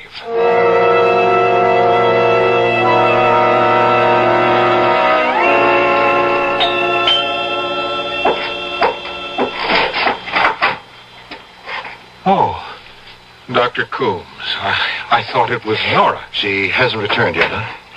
I was talking with your minister, Dr. Fowler. He seemed quite upset. Any word from the police? Nothing. They've gotten several false telephone tips from cranks. Only one man identified himself by name, a Mr. Helper. Helper? You know him? Yes, I know him. The police asked him for his address. He gave them one, but it proved to be a phony. Do you know where to find him? You won't believe this, Doctor. But the last place I saw him was in my cellar. What? I don't know how he got there. I didn't see him leave. Although I was standing talking to him at the moment, he vanished. Vanished? Disappeared. I see. Disappeared right before your eyes. Oh, yes, I remember you telling me about that incident when you both came to my office. Hello, who's there? What? I've come home. What is he doing here?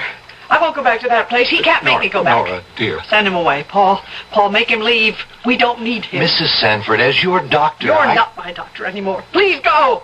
Leave us alone. Please, Dr. Coombs, your being here will just make her worse. Very well, if you think you can manage. Yes, I can manage. I'm sorry you feel this way about me. Good morning. He was trying to do what he thought best for you, for us. He has no way of knowing what is best for us. He was just interfering, keeping us from Ruth. Nora, please give up that mad notion. Give it up? Oh, no. Paul, I will not give it up. Tonight, this morning, before dawn, we will bring our child back to us. Nora, think what you're saying. I've thought, and I've made up my mind. Before daylight, he said. What time is it now? It's 20 after 4. It won't be light before 6. We must do it now. Come.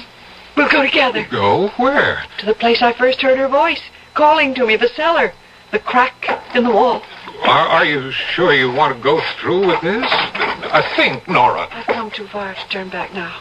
I don't care what happens to me. It's Ruth we must think of. All right, Nora, I'll go along.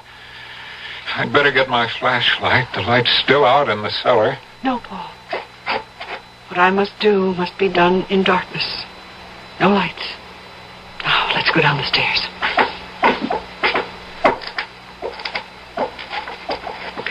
Now, Paul, don't say anything. I must ask for her life from the Master. Oh, Master, listen to my plea. I have paid dearly for this boon. Heed my request and grant it to me in payment. I fear your presence, Master, but I implore you, grant my wish.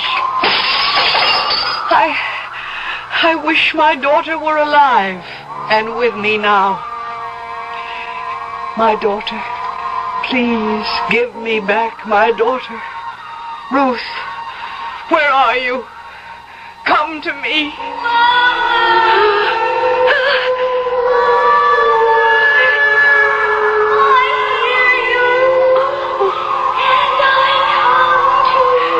That's Ruth's voice. Quiet, quiet.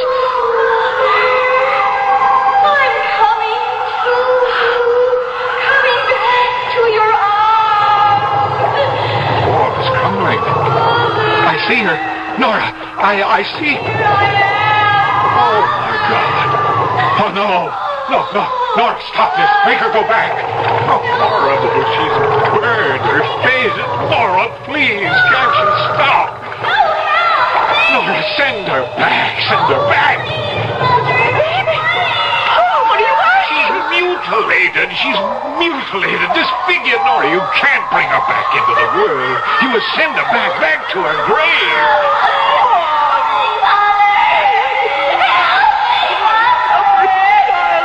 Too cruel to bring her back, too terrible. But how can I do it? He gave you 2 wishes. He said that you'd need the second. Now I know what he meant. Send her back, Nora. Yes. I wish my dear daughter were dead and back in her grave.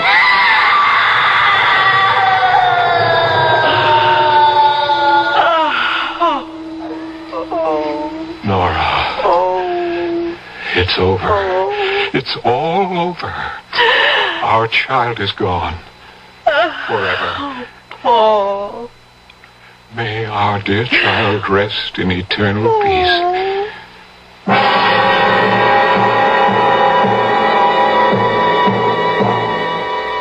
And so Paul and Nora were left to pick up the fragments of their lives and go on. Strangely enough, the crack in the cellar wall was finally closed, and no human hand had a part in its repair.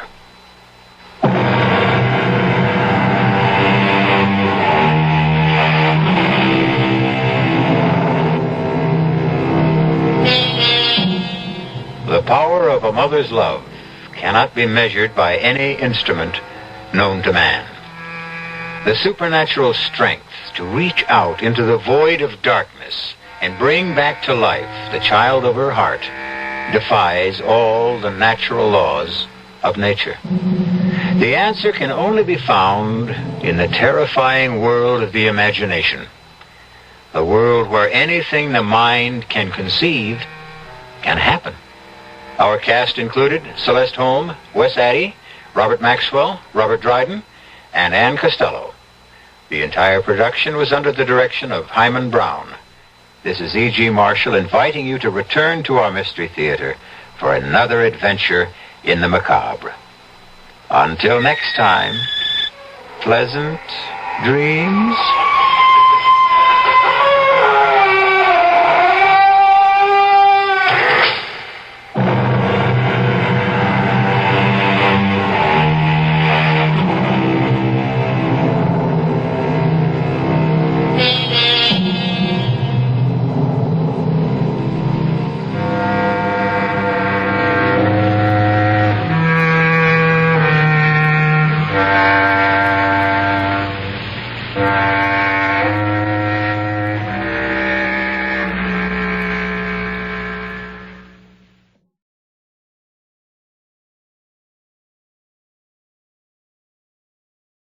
The CBS Radio Mystery Theater presents...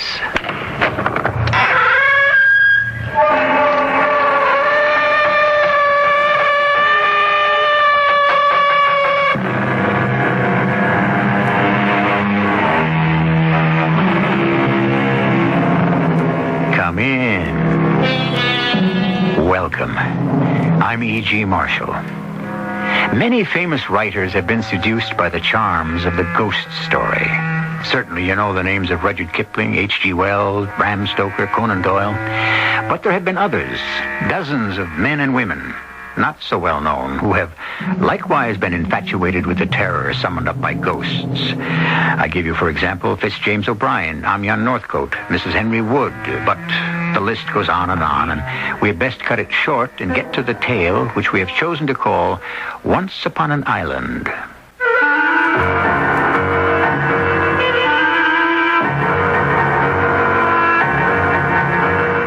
Our mystery drama, Once Upon an Island, was written especially for the Mystery Theater by Elspeth Eric and stars Norman Rose.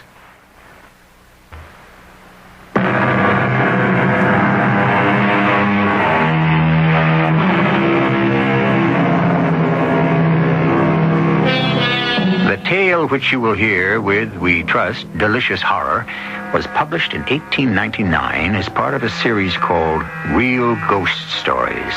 Its authors were two persons, listed simply as E. and H. Heron.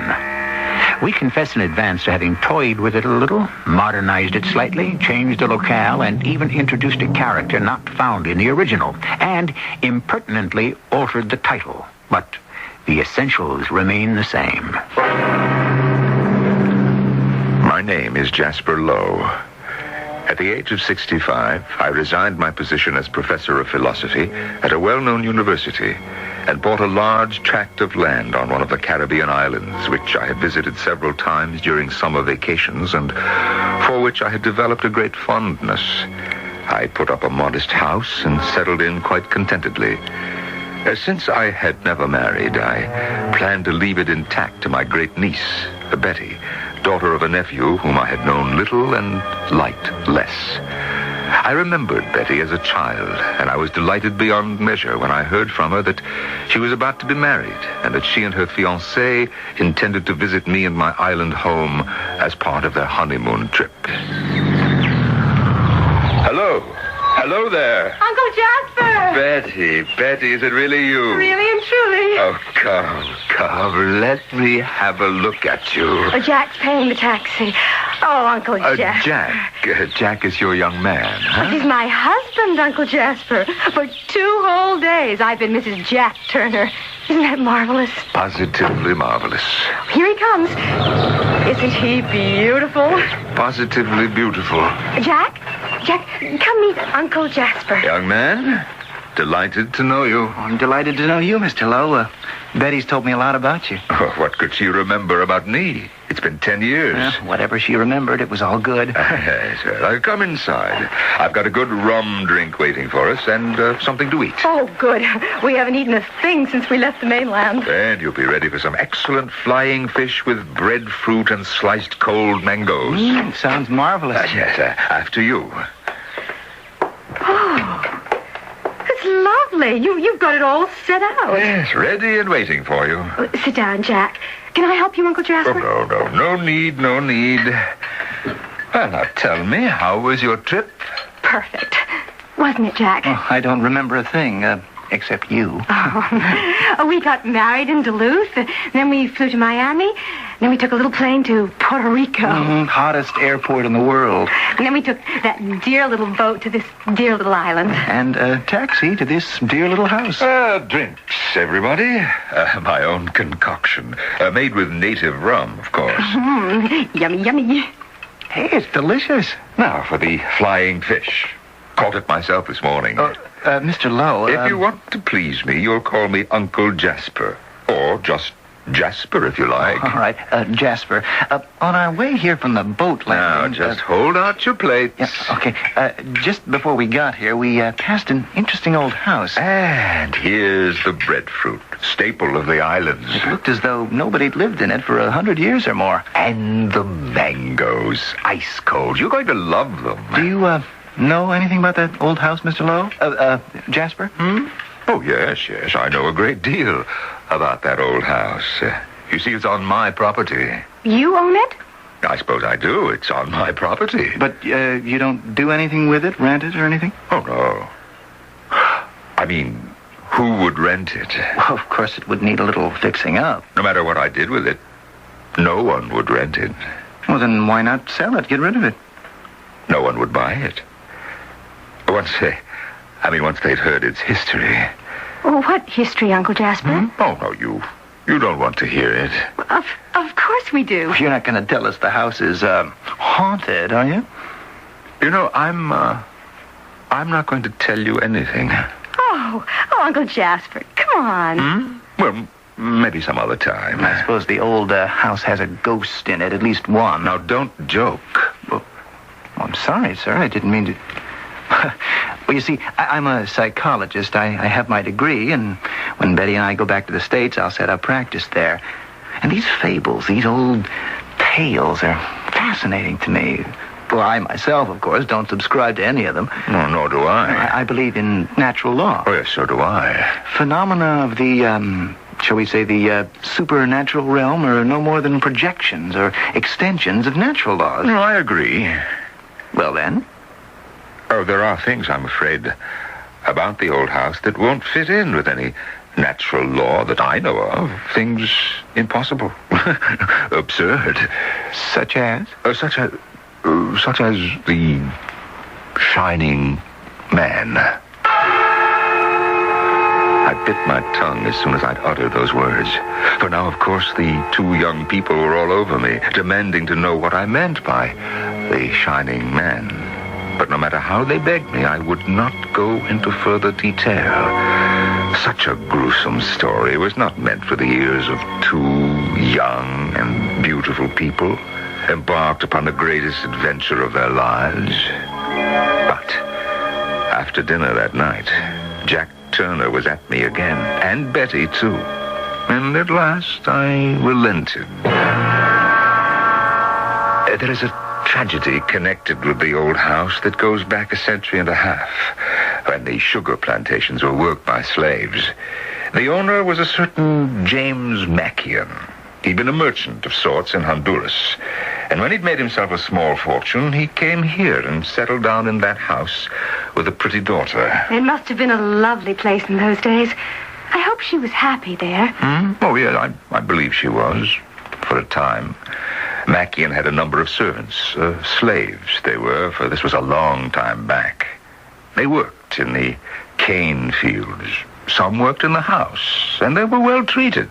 Life was very pleasant, I'm told, for all concerned, until... Yes, sir? Until? Are you sure that you want me to go on? Oh, yes, Uncle Jasper. Well, you can't stop now.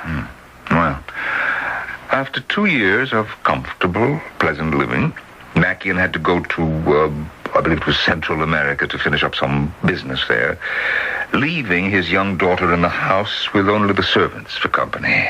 But he did not worry because they were all loyal and devoted, especially his personal retainer, a man named Jake, whose life he was said to have saved in prior days.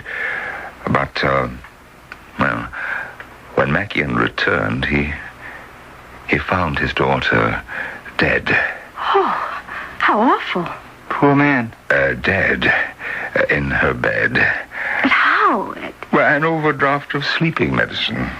But why would she do such a thing? Well, there seemed to be no explanation.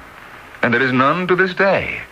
But in his grief, Mackian blamed his faithful servant Jake for the tragedy and threw him out of the house.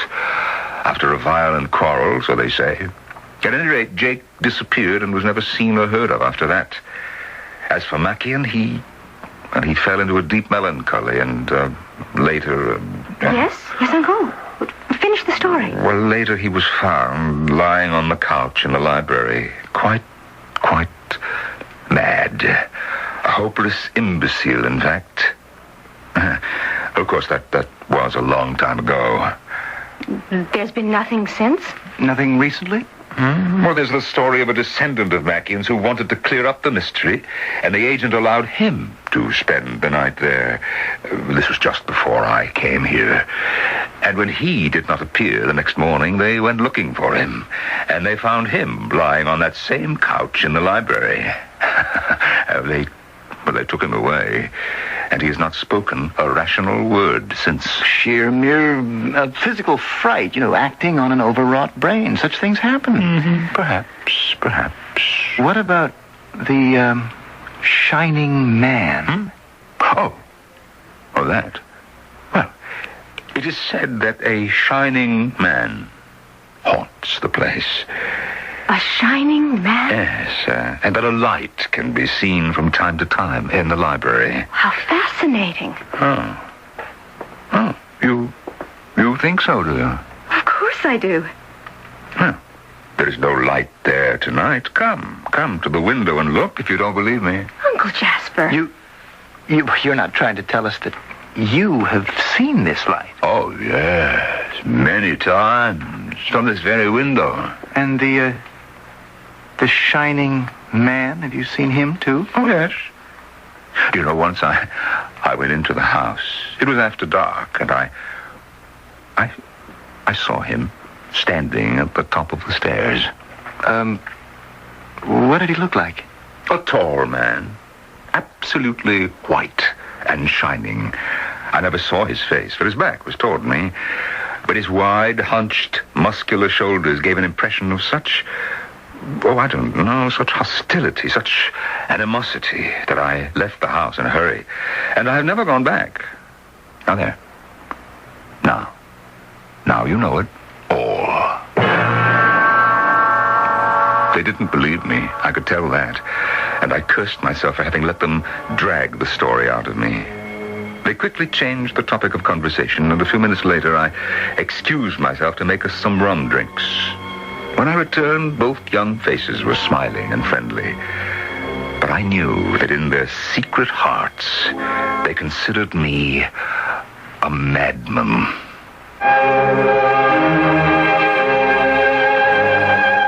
Someone once said, I believe it was a French gentlewoman, I don't believe in ghosts, but I'm afraid of them.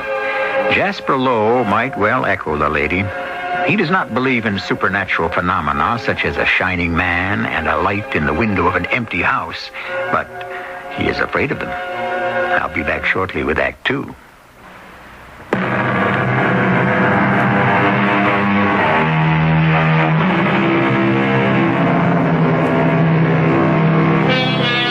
Jasper Lowe was delighted to hear that his great-niece Betty would, in the course of her honeymoon, stop off at his island home. But Betty's new husband, Jack Turner, has innocently probed into the secrets of an old house on Jasper's property, from which, so it is said, a light shines from time to time, and which is haunted by the spectral figure of a man who shines in the dark.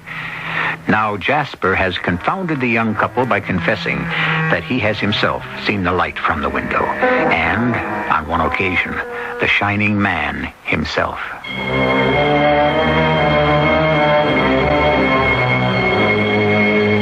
What a fool I had been. Everything had gone so well till I had been led into telling them of the light from the library window and the presence in the old house of the shining man.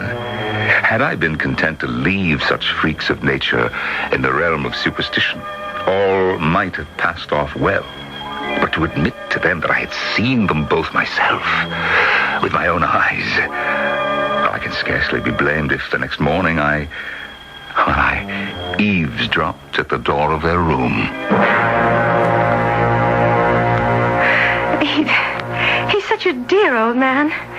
When I was a little girl, he'd come to visit us, and we'd take long walks together, talk about, all sorts of things. He was fine when we got here. So high-spirited, and he seemed so... Oh, he seemed so well. It certainly seemed that way to me. It wasn't until you started bothering him about that old house. Well, that was natural, wasn't it? Perfectly natural curiosity. But couldn't you see he didn't want to talk about it? I didn't see anything of the kind. Maybe you did, I didn't. Don't you say another word to him about that house. Or the light in the library window, or the shining man. Not one word, you understand me? If you do, Listen, everything was perfectly okay till it came to the shining man. That's when he started to get, peculiar. But why didn't you let him alone? Well, he was the one that mentioned the shining man first. You're the one who brought the subject up again. Only after he said he'd seen the light in the library window. Many times, he said. He'd seen it many times. I suppose you're going to claim he didn't say that. No, he did say that. And then he said that one time he'd gone into the old house after dark and seen the shining man standing on the stairs. It frightened him so he ran out and never went back. Yes, he said that. Oh, Jack, what are we going to do? I don't know.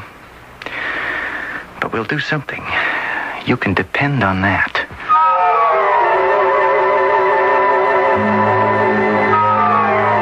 I don't know how we got through the day.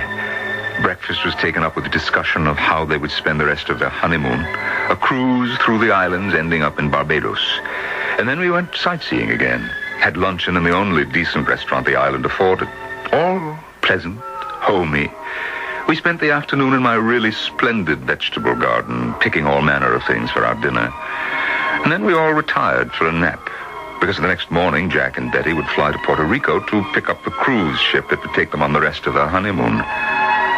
All day, there had been no mention of the old house, the light in the window, or the shining man. Yes, Betty?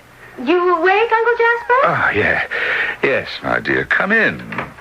I'll bet I woke you up. No, you didn't. I was just lying here thinking about things. Any particular things? Oh, some, and things in general, too. Well, did you have a good nap? A big day tomorrow. Actually, I didn't take a nap. Oh, you should have. I'll go to bed early tonight. No? What I did was wash all the vegetables we picked. Oh, I'd have done that. Well, good practice for me, don't you think? After all, I'm going to be a wife. So you are. Then I cut the vegetables into bite-sized pieces. Well. Simmered some of them a little, left some of them raw. You are going to make a splendid wife. Now they're all ready for the salad. Only I don't know how to make the dressing. Well, I do. I make the best salad dressing in the world. So now, turn your back for a minute, girl, while I slip into some dungarees and a shirt. And then we're off to the kitchen. All right. I say, it is dark out, isn't it? It has been for half an hour. I watched the sun go down. It was beautiful. Where's Jack? Jack? Oh, he went off somewhere. Where is somewhere? He didn't say exactly where he was going. You are not telling me the truth, are you? I don't know what you mean. You do know where Jack went, don't you? Well, not for sure. You and Jack are worried about me. Oh, I don't know why you say that. Because I stood outside your bedroom door this morning and I heard you talking about me. Oh, Uncle. Oh, we didn't mean anything. Oh, yes, you did. You meant that I'm getting old and feeble-minded. No. Now, where did Jack go? To fetch a doctor? To tell the authorities that I am incompetent? Uncle Jasper, Jack wouldn't do a thing like that. Did he go off to make arrangements to have me committed to the sanitarium in San Juan? No, honestly. I know the head doctor there. Man by the name of Martinez. Good man. But I'm not ready to be put away. No, sir, not yet. Uncle Jasper, it's all because of what you said about the old house and the light in the library window, the shining man. Ah, yes, I thought so. You said you saw them. I did, but that's no reason to put me away, lock me up. Nobody wants to do that. Then why did Jack go to ask about Dr. Martinez and the sanitarium in San Juan? He didn't. He went to the old house. What? He went there. But why? What for? To see. To try to see what you saw. Or think you saw. To find a rational explanation for the light in the window and the shining man. He is there now. Yes, but he'll be back any minute, and then we'll know. Come on. You come with me. Where? Where are we going? To the old house. Or Jack may never come back to us at all. I hustled Betty into the car, and we drove pell-mell across the stubbled fields to the old house. It looked as it had always looked, old-fashioned, time-worn, barely holding itself up on crippled supports. Everything was quiet. Quiet as death. And here we are. What do we do now, Uncle Jasper? Well, we could wait for Jack to come out. But what if he... Well, maybe he's not in there at all. There's only one way to find out. Come on. You mean go in there? You want to find your husband, don't you? Yes. Maybe he never came here at all. Maybe he changed his mind. Yes, maybe. Now, come on, let's go in. All right. Now, I'll go in first. No, maybe you would better not come in at all. No, I want to. All right. Hello? Hello? Jack, are you here? I don't think he's here at all. It's possible. Now, come on. Uncle, it smells so dreadfully. So stagnant and damp, so musty. Yeah, here's the library. Are we going to go in there? Oh, we must.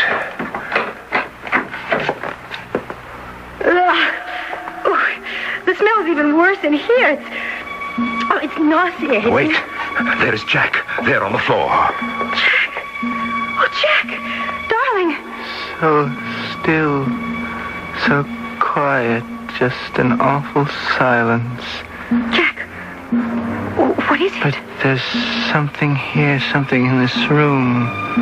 It's Uncle Jasper and Betty, darling. Who's in the room with me? Who is with me in this room? Uncle Jasper, he doesn't even know. Who is with me in this room? Answer me!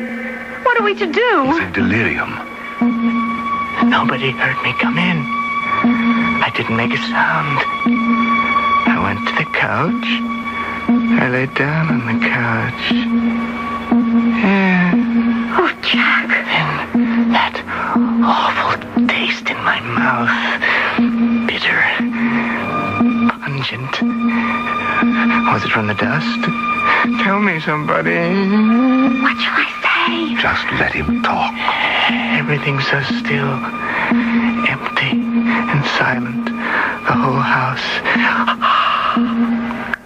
Then, a presence.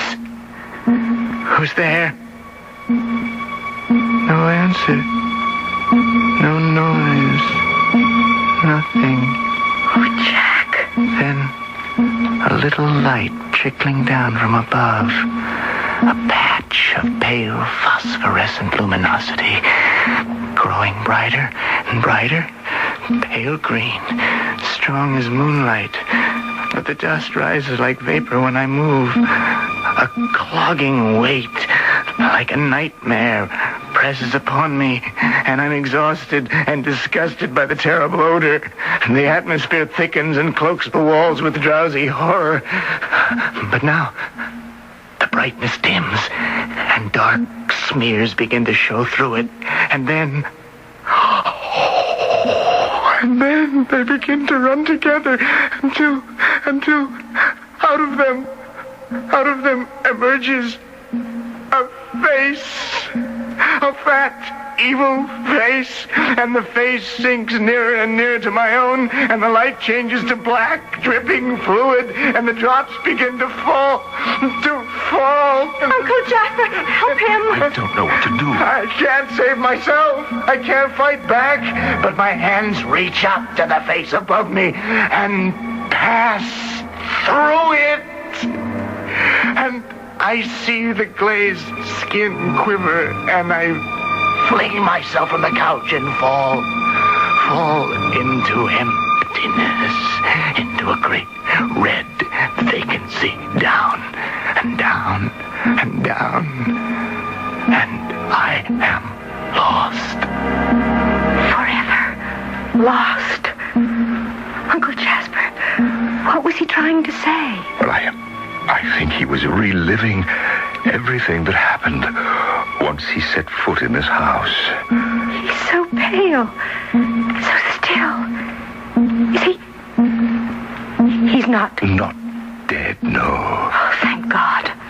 Perhaps he's gone beyond our reach, withdrawn into a state of madness.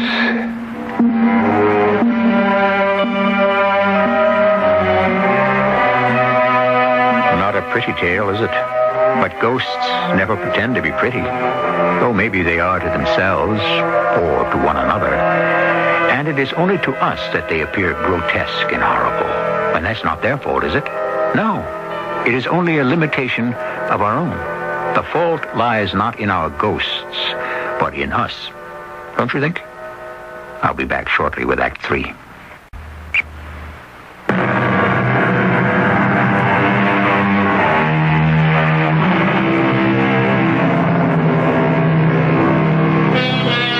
Jack Turner, disturbed by what he considers to be his new relative's hallucinations, has gone alone to the old house.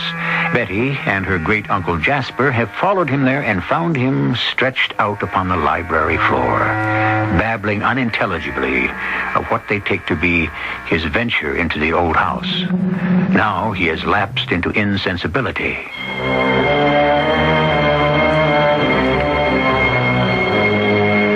Between us, Betty and I managed to get her unresisting husband into the car, back to my house and into bed, where he lay inert and unresponsive to all our overtures.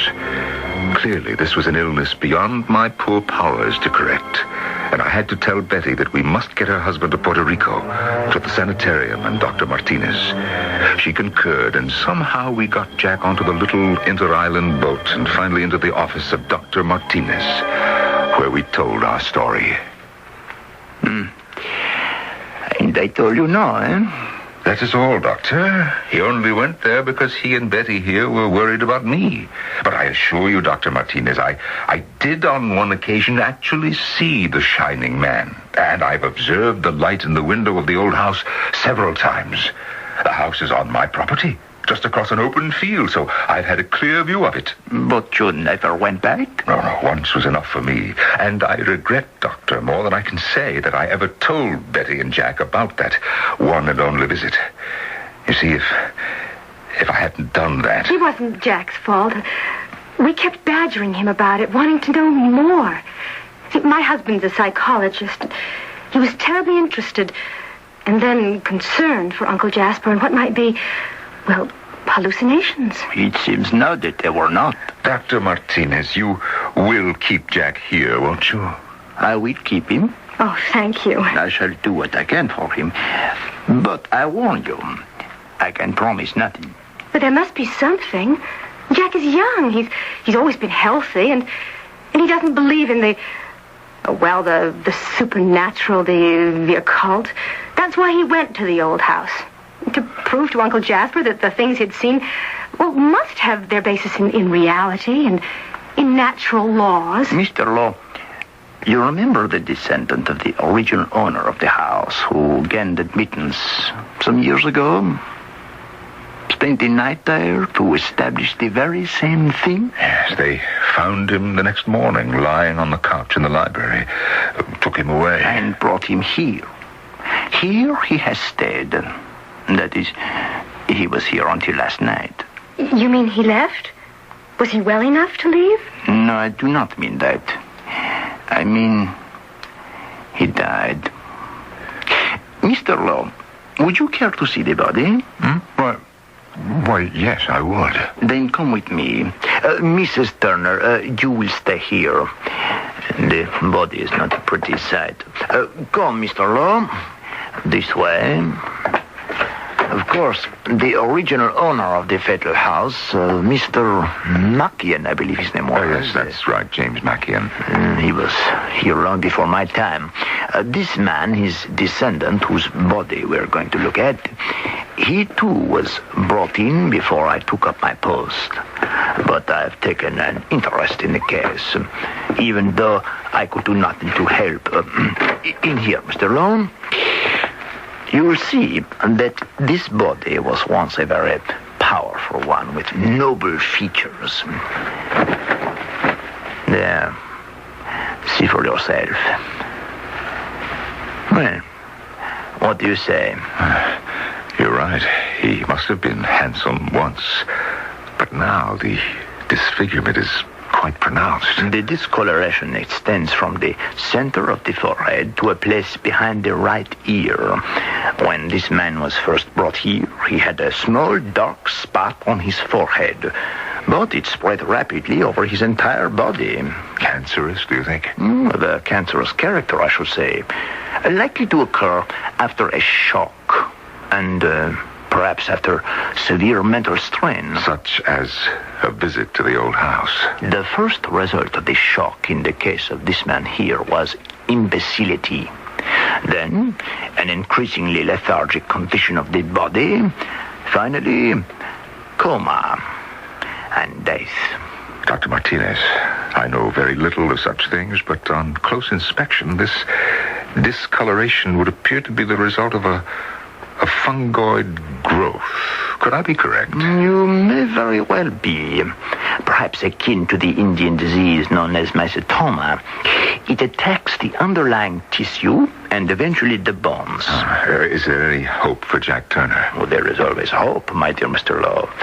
Now, let us go back to the lovely young wife we left waiting in my office. I have something to ask her. Oh, and what is that, Doctor? Is the coat her husband was wearing when he was brought here the same coat he wore when he visited the old house?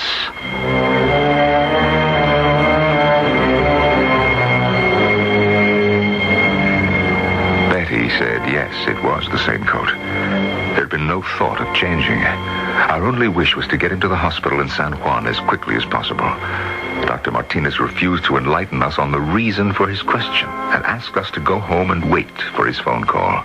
And of course we did. We never left the house together for fear of missing his call. And after a week or so... Oh, well, I'll answer it, Betty. Yes, hello. Mr. Lowe, this is Dr. Martinez. An idea has come to me. I need your approval. You understand I have been working hard, very hard on the case of young Mr. Turner. I have a special room here with a table and a special microscope. Dr. Martinez, you talk so fast. Pardon me. A microscope and an apparatus for producing moist heat. And, of course, I have the young man's jacket. Doctor, tell me, is he better? Better, yes, I'm better. But now, Mr. Lowe, I want to come to your island. But why? I want to visit the old house tomorrow. And Mr. Leon, I want you to come with me.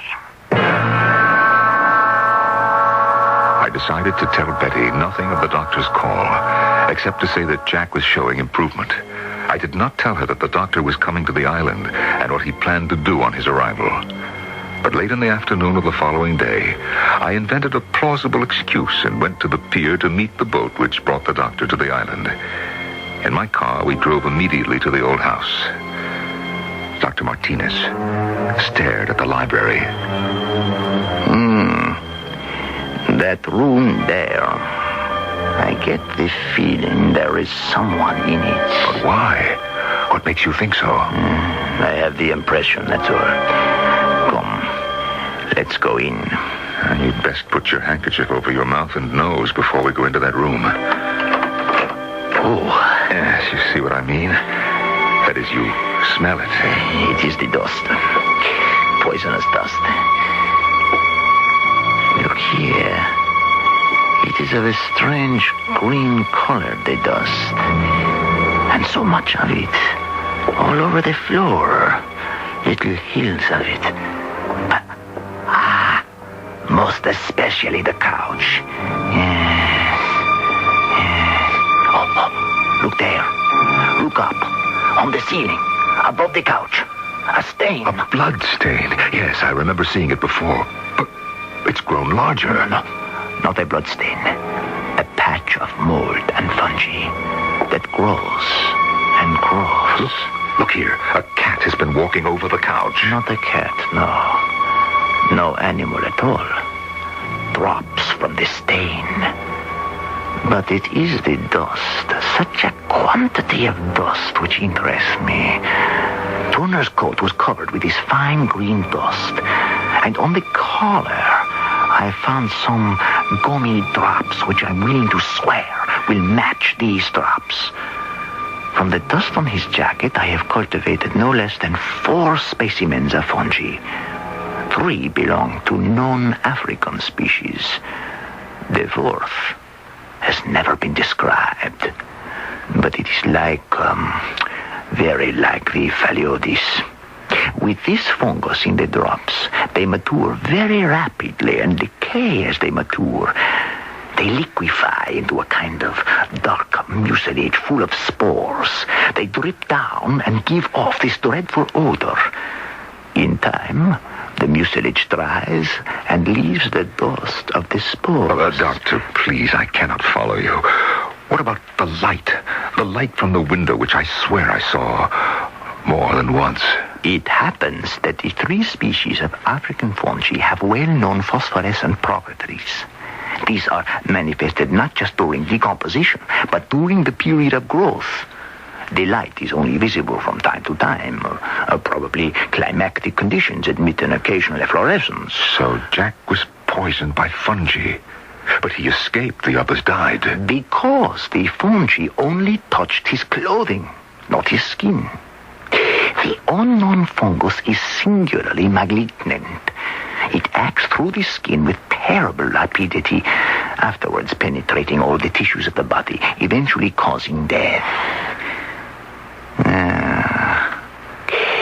Can we go upstairs and examine the flooring above the stained patch? The room above is divided into 2 portions by a hollow partition a few feet thick. Yeah, I think it was originally intended for a cupboard. Come, quick. Let us go upstairs and get into that cupboard.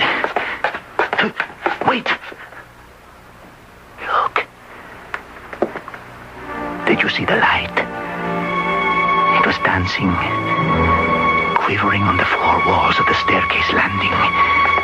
Now, show me where you saw the shining man. In front of that panel there.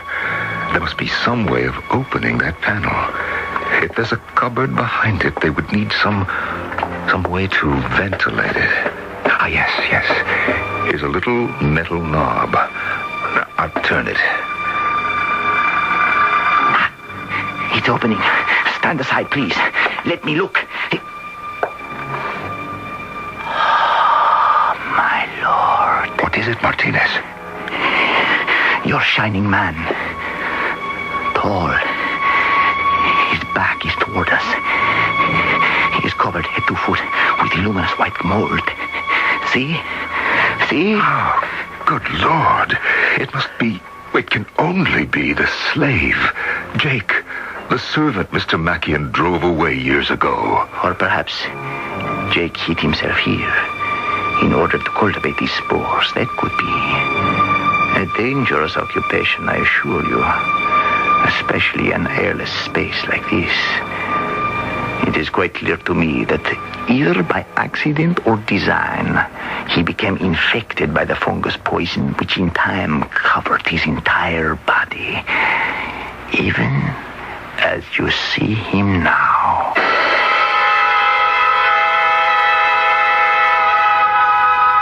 Dr. Martinez and I went back to the house, and he tried to explain to Betty what he had endeavored to convey to me. I believe she comprehended even less than I did.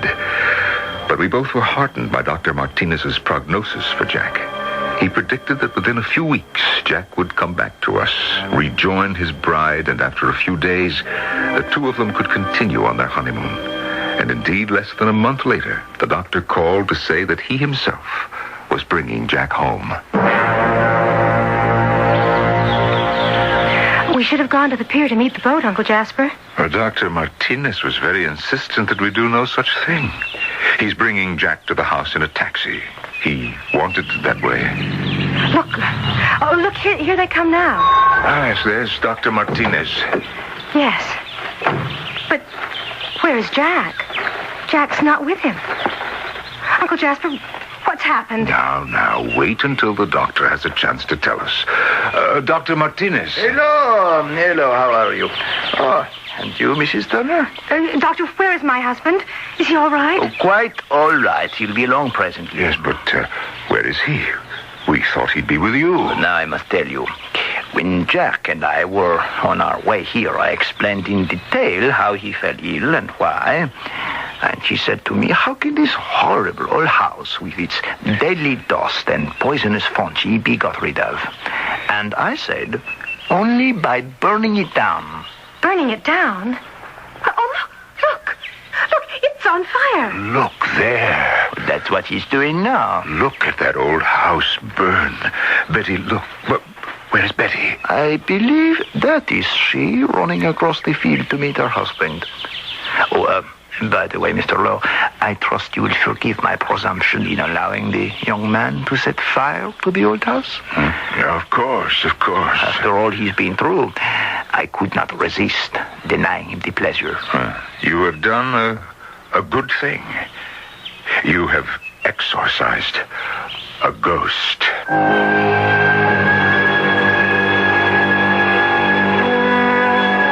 What a happy ending for such a gruesome story. I should like to have been there to watch the old house go up in flames, and with it the deadly dust, the mysterious fungi, the poisonous spores, and of course, the shining man who would shine no more.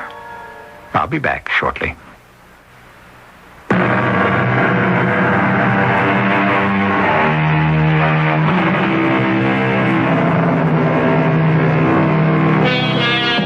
This time, of course, it turned out to be no ghost at all. Only natural phenomena issuing from natural causes. In a way, it's a pity, don't you think? I was beginning to like the vision of a shining man and a spooky light flickering now and then from the window of an old deserted house. Well, we don't always get what we want, do we? Better luck next time. Our cast included Norman Rose, Diana Kirkwood, and Russell Horton. The entire production was under the direction of Hyman Brown. This is E.G. Marshall inviting you to return to our Mystery Theater for another adventure in the macabre. Until next time, pleasant dreams.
in. Welcome. I'm E.G. Marshall. How does a Mediterranean cruise in the sun sound to you? All expenses paid. Not very sinister. Rather pleasant, eh? That's what you think. For when this cruise is only half finished, I think you'll be ready to abandon ship and take the next plane home. We're on a cruise with Elvira Graham, one of the world's leading fashion designers, her escort, Tony Butler, and her daughter, Marjorie. At the moment, our ship is docked in the Libyan coastal town of Derna. Elvira and Tony have gone sightseeing, trying to find a certain shop they heard about from the ship's captain. This is so deserted. There can't be any stores down here. Oh, it's not a very long alley. Let's look. Oh, there's a candle shop. Would that be it? Well, there doesn't seem to be anything else. Elvira, I don't like this. Let's get out of here. There's nothing to be afraid of. It's just too strange. We've gone almost the whole length of the alley, and there's nothing but that candle shop. And that's closed. Tony, wait. Look up ahead. The alley doesn't end. It makes a turn. Let's go back. Captain Miller said the store didn't really exist, and I believe him. We can at least look. Come on. Tony, look! There it is!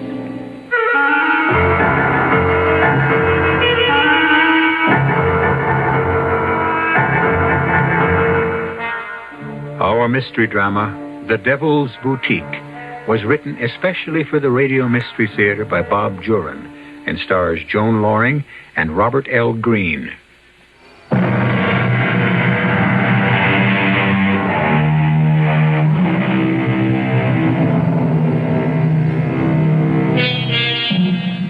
Elvira Graham found the Devil's Boutique, and that was her greatest mistake.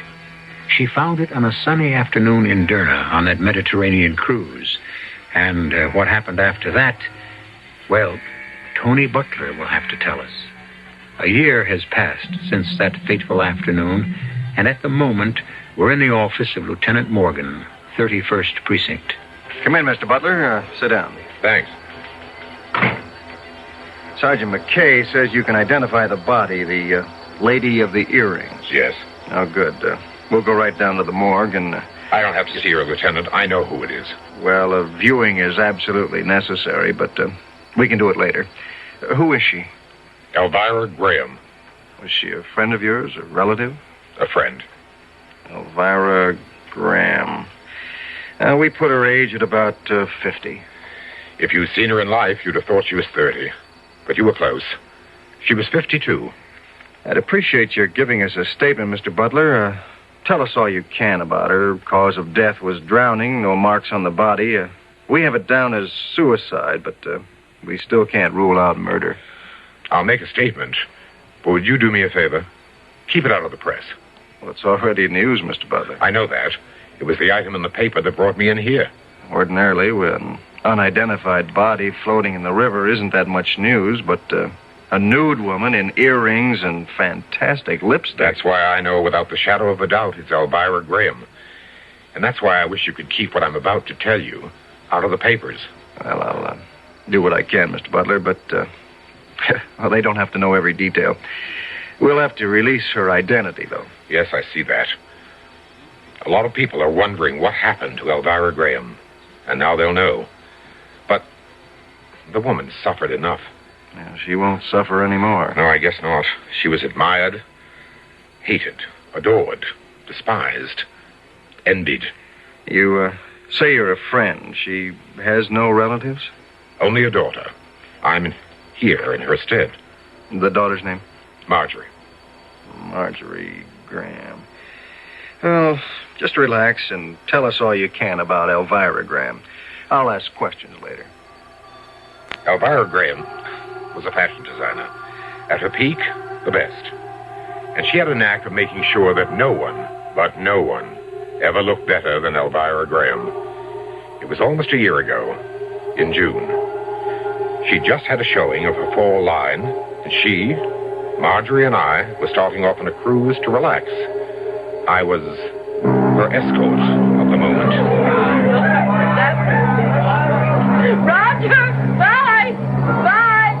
Tell Amy I'll bring her a souvenir from Italy. I said tell Amy I'll bring her... Can't hear you, Elvira, dear. Just wave. Oh, bye!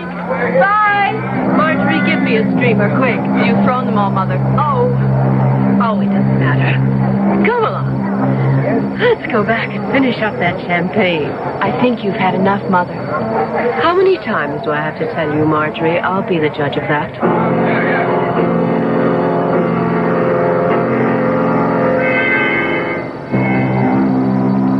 Oh, I'm exhausted. Pour me one more, Tony. Thank heaven Marjorie's gone to her own cabin. She is so tiresome sometimes. Do you think I've had too much champagne, darling? Be honest. Well, you do want to look your best at the captain's table tonight. Sweet, sweet Tony. You have such a knack.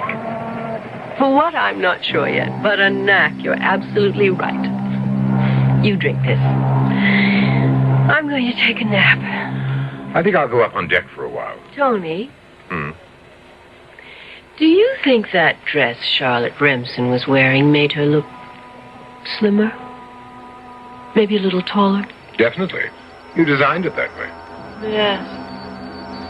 Made her look almost too attractive, I think. Well, I'm not going to think about work anymore. We're here to relax. Kiss me, Tony. And let Elvira get her beauty rest.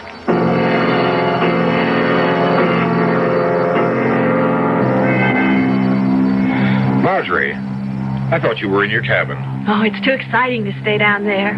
What's Mother doing? Napping. Of course, I needn't have asked. Marge, why do you stay so close to Elvira? Don't you want a life of your own? I could ask the same of you, couldn't I? Touché. Are you in love with my mother, Tony? Love? No. And you know she's not in love with me. We're companions. I'm convenient. And vice versa. The great Elvira Graham. She picks her men the way she picks her wardrobe. But it's fun while it lasts. Escort to the great Elvira Graham. And all that press doesn't hurt my acting career. Well, at least you're honest, Tony. Probably the first who was. Thank you. But you didn't answer my question, and I've answered yours. Why do I stay so close?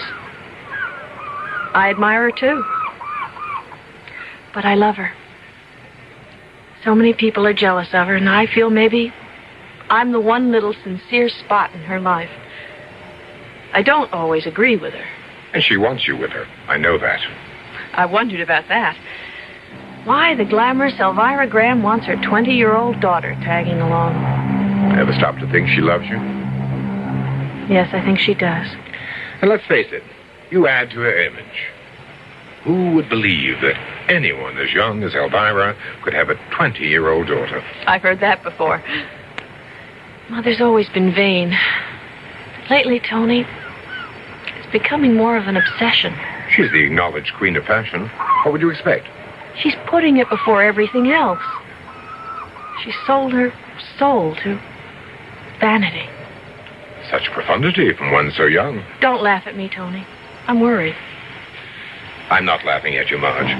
But there's nothing we can do about Elvira's personality. We just live with it. Or what? Or leave it.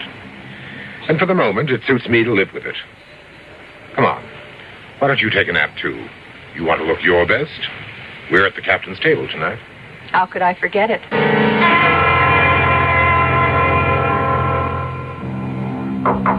Mother, come in, dear. I just wondered if you were ready to go up for dinner. Tony and I have had a cocktail already. Yes, just about. But I see you're not, Marjorie. I am. That's why I came by. But, Marjorie, you're not going to wear that scarf with that dress. Well, yes, I am. Oh, no, dear. The dress is chiffon. It looks fine, but you don't cover décolleté as low as that with a scarf. It's ridiculous. Besides, it's the wrong color. It should contrast, if anything. But I thought it was perfect. Perfect?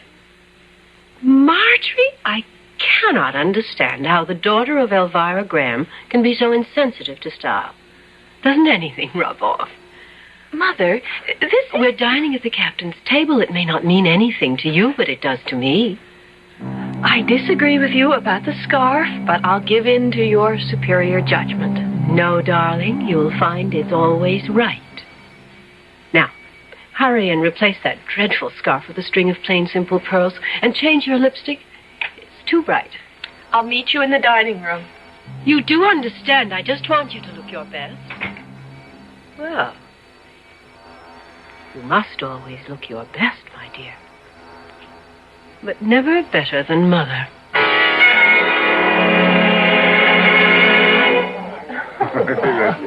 I've never tasted such wine, Captain. A very special vintage, saved for very special guests. Oh, you flatter me, sir. Have some more, Marjorie? Oh, no, thank you. I'm fine. Do, Marjorie. It's bound to improve your disposition. Just a little there. Mr. Butler? Thanks. This isn't your first cruise, Mrs. Graham. The first with such a charming captain. Now, who's flattering? No, I was quite honored to be asked to your table, Captain. Oh, my pleasure, Mrs. Graham. I've been admiring those pearls, Miss Graham. Are they natural? Yes, and matched. Thank you for noticing, Captain. Stunning. Really? I always thought Marjorie's neck was too thick for pearls. Mother? A light scarf might have been more suitable, perhaps. I bow to your expertise, Mrs. Graham, but I do like the pearls. Thank you, Captain. As a matter of fact, I know a place you'd both be interested in. Have you ever heard of the Devil's Boutique? Devil's Boutique? No. Sounds fascinating. It's a little shop in Derna, on the Libyan coast. I've heard some of my passengers talk about it. If it's unusual, it's for Elvira. Apparently, it is unusual, all right. Actually, they tell me the shop itself has no name, and it's very difficult to find, even with directions. How curious. What do you mean?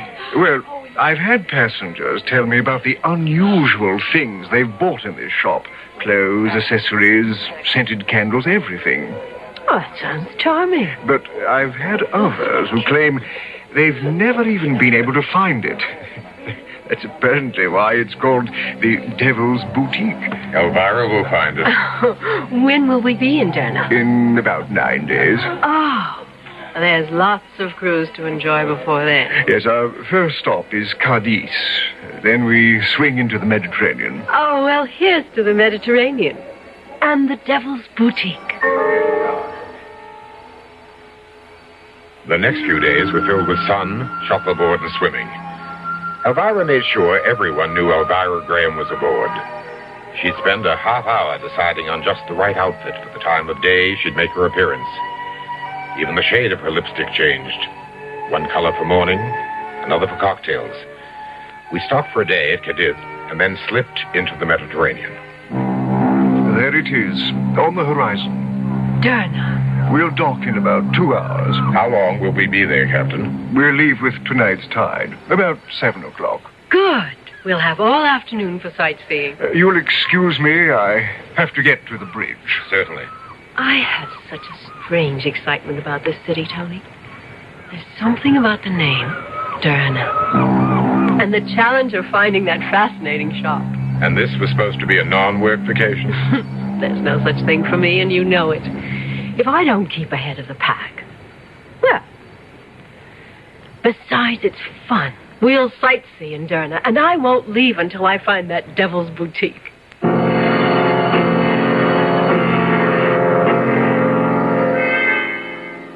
I can tell you one thing. You wouldn't catch me going near a place with a name like that. And I certainly wouldn't go out of my way to find it. But then, for a woman as vain and determined as Elvira Graham, it might be just the place. Vanity, like love, is blind. And Elvira has no inkling of the strange fate that awaits her in the Devil's Boutique.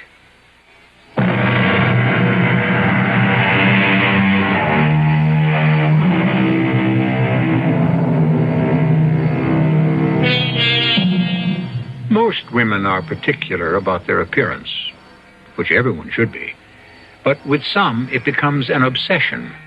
Elvira Graham was pushed by an ego that demanded to be first, pulled by a vanity that demanded most of her attention. And both were responsible for her downfall. Marjorie, why aren't you dressed? We're going ashore. I'm not going, Mother. I feel like staying on the ship. Well, do as you like. Tony and I are going into town and find that shop the captain told us about. You go ahead. I'll be all right. I just don't feel like going. This is exciting. I've never seen a place like this. I wish we knew where we were going. The captain said follow the main street to the water well and then take the first alley on the right. If it's that simple, how come some people couldn't find it? They didn't want to find it badly enough. Come along, Tony. Why don't we just stroll and enjoy the sights on the way? Time for that later. Here's the alley. First right after the well. You're going down there? Of course. This is so deserted. There can't be any stores down here. Oh, it's not a very long alley. Let's look. There's a candle shop. Would that be it? Well, it doesn't seem to be anything else. Elvira, I don't like this. Let's get out of here. Well, there's nothing to be afraid of. It's just too strange. There's nothing but that candle shop, and that's closed. Oh, well, maybe we could knock and ask. Somebody might be in the back. I think we'd better get out of here. Oh, I hate to just... Wait, Tony, look. Up ahead. The alley doesn't end, it makes a turn. Let's go back. But we can at least look. This is crazy. There wouldn't be a store hidden back there. Captain Miller said it was hard to find, and it's probably worth it. I can't imagine why. Tony, look! There it is! There it was, just ahead of us. The windows of a quaint boutique, dimly lighted, and in the window, belts, dresses, slacks, scarves, accessories, beads. Elvira literally jumped with joy. Tony, we found it. And it's open. Come on. Oh, look at the things in this window.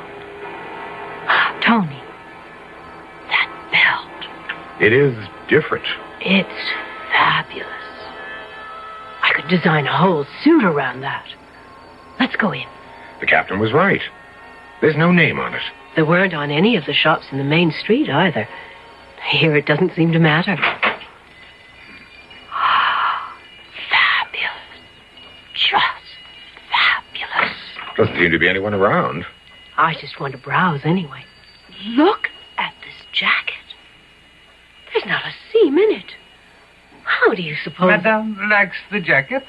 Oh, yes. It is stunning. One of my favorite creations. You're certainly original. I've never seen styles even resembling these before. And no, I'm not copied. Everything here is quite original. Mrs. Graham is the designer herself. She knows how to judge quality. Ah, yes, Elvira Graham. I am honored. You know me. Anyone remotely concerned with fashion knows Elvira Graham. Oh. Is that not so? Well, yes, but I never thought here... You didn't think that in such a humbled, out-of-the-way shop, one would have heard of you? Oh, well, frankly, no. I keep up with things, huh? And you are... My name is Arch. You don't mind if I look around? That is what my shop is here for, Mrs. Graham. If I can be of service, just call me. I will be in the back. Mm. Oh, I stumbled onto a gold mine. What do you mean? Why, these styles. The man is a genius. But how many people know about him? No one who matters. So? None of this stuff has hit the market yet, and I'm going to introduce it. You can't take it all back with you, dear. Ah, yes, I can. In my sketchbook. Tony, darling, you're looking at Elvira Graham's newest collection. You're going to pass the stuff off as your own? Of course. Who's going to know the difference? You have found something to your liking? Everything. It's impossible to choose. I'd like to bring my daughter back to see your place. I would be honored. We're sailing on the Lady Madison. I'm going back to the ship and get her. You'll be open all afternoon? Certainly. Come, Tony. I can't wait to see Marjorie's reaction to this place. Why all the fuss about Marjorie? I want Marjorie to come back with us so the two of you can distract him while I copy. You think he's not going to notice you in your sketchbook? Not if you and Marjorie help. She'll know how to keep him busy.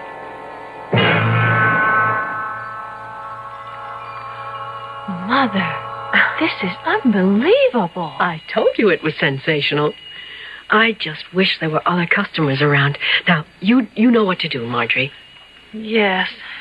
I don't really approve. But I'll do it. What'll I do? You stay with me, Tony. You can cover me. Mrs. Graham, you did return. Yes. This is my daughter, Marjorie. I am charmed, Miss Graham. How do you do? This is Mr. Art, the fabulous designer. Marjorie's interested in a pantsuit. She wants to try on a few things. Tony and I'll just browse. As you wish.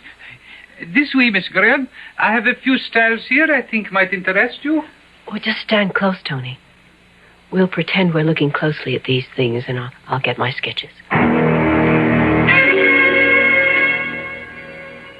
Well, Marjorie, did you find something you liked? I'm taking this blouse. I decided against a suit. Oh, it's very attractive. Well, we must be on our way. We're sailing this evening. Mrs. Graham? Did you get all the sketches you need? I did jot down an idea or two. I hope you don't mind. I mean, imitation is the highest form of flattery or whatever. Is that exactly ethical? Oh, Mother. Well, perhaps not, Mr. Arch. I shall tear them up if you feel that way. No. I didn't say I minded. Perhaps we should leave. Tony, Marjorie. One moment, Mrs. Graham. Yes? Please, no hard feelings. I should not have mentioned the subject. After all, I am flattered by your very presence. The great Elvira Graham in my humble shop, huh? Would you accept a token of admiration? I don't quite understand. Have you ever seen anything as exquisite as this? Mother, how beautiful. Wow. Oh, they are expensive earrings, but surely you're not suggesting you would honor me by accepting them. This is most extraordinary and generous, Mr. Arch, but I don't see how I could possibly. You do me a disservice, Mrs. Graham. I insist. Go ahead, Elvira. It's an unusual gesture. Well, thank you. I wrap them for you. I'll be right back. You ought to accept kindness with a little more grace, Elvira. But he took me so by surprise. I mean, right on the heels of accusing me of spying. He didn't exactly accuse, Mother. Well, I don't embarrass easily, but that was one of the times. Shh, here he comes. Well, here you are, Mrs. Graham. There is no one on whom they will look better. Good day, Mrs. Graham, and bon voyage.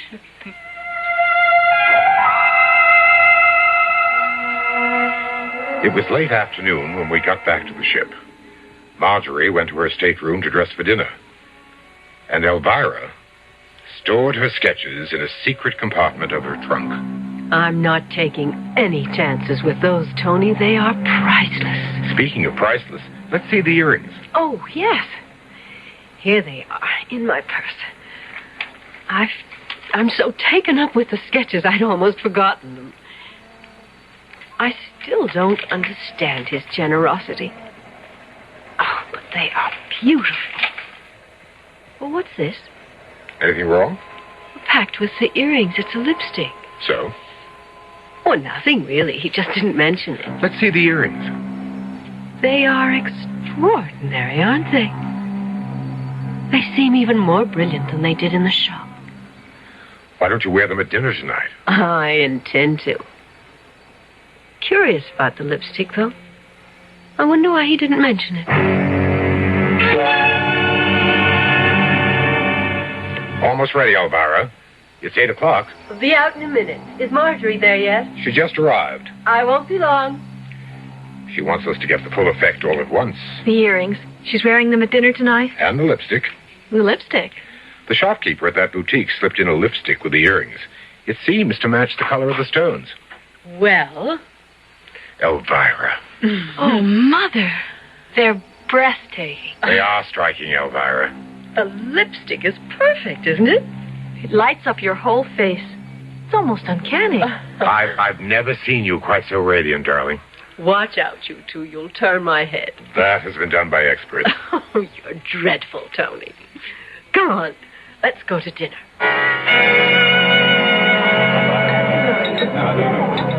You're turning heads, darling. Everyone's looking at you. Oh? I hadn't noticed. Oh, Mrs. Graham. Good evening. Miss Graham, Mr. Butler. How did you enjoy Derna? Captain Miller, I owe you a million thanks. I found that boutique. And you liked it? It is fabulous. It's going to do great things for me. Do you like my earrings, Captain? Magnificent. I got them at the boutique. Most unusual. The man at the shop gave them to Mother. They're most becoming, Mrs. Graham. Shall we sit down? The steward's ready with the consomme. Oh, yes, dinner, of course.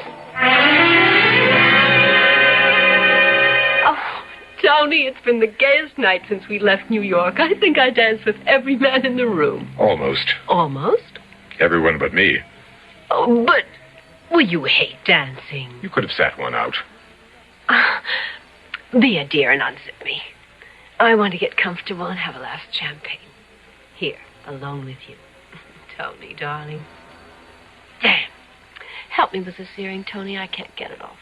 Let's see. Just clips on. It ought to open up. It won't open. Oh, try the other one. I can't budge this one either.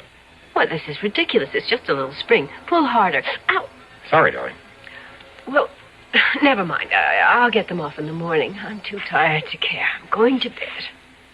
Don't wake me tomorrow, Tony. I feel as though I could sleep for a week.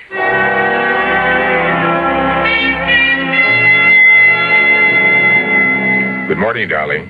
It's morning already. Oh, I must look a sight. Hand me that cold cream, dear.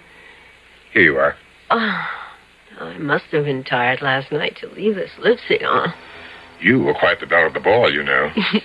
You don't mind. The price I pay for escorting the Elvira Graham. Oh. What's the matter? Tony, my lips. The lipstick isn't coming off. What? I can't seem to remove this lipstick. I mean, cold cream always takes it right off. Rub harder. It just doesn't seem to work. The earrings. Now the lipstick. The earrings. Last night, we couldn't get the earrings off. Oh, I remember now. They're still on. Yes. I can't open the clasp. I didn't have any luck with them last night either. Try again, Tony. Try. Okay. It's crazy. It's just a little spring, but I can't open it. Oh, you've got to, Tony. I've got to get these off.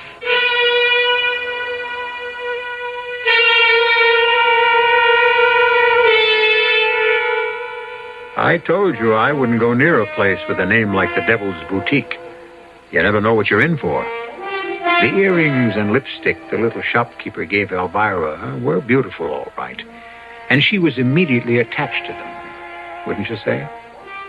We'll see what happens next when I return shortly with Act 3.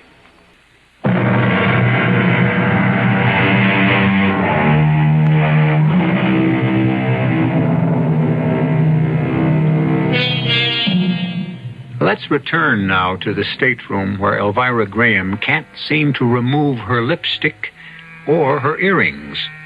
2 items she was given by the proprietor of that quaint little shop in Derna. You know, the one with that odd name.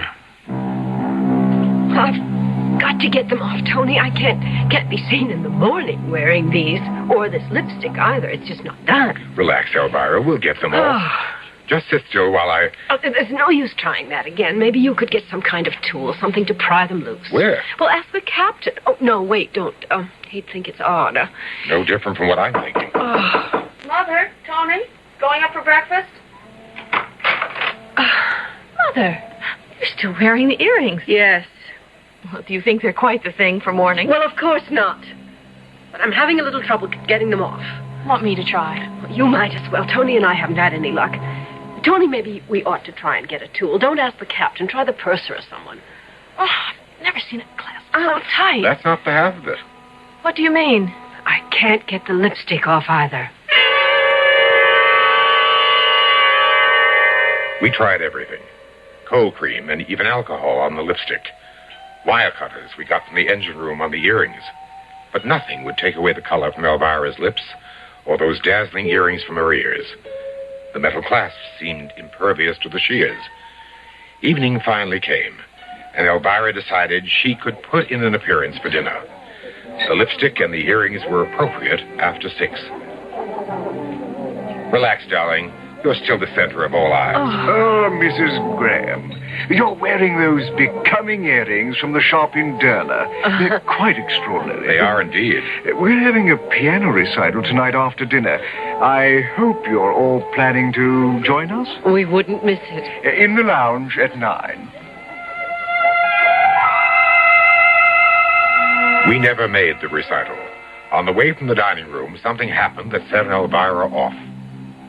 Mother, what is it? Stupid little tramp. Calm down, Elvira. Didn't either of you hear that woman as we were leaving dinner? No. You didn't?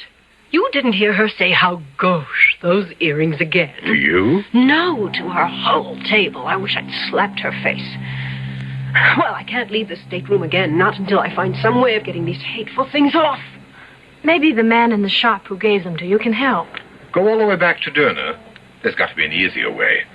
Well, you haven't come up with it. Maybe Marjorie has an idea. I'm going back to Derna. We'll fly from the next port at which we stop. Elvira, be reasonable. We can't... Reasonable? There's no reason to this whole mad thing.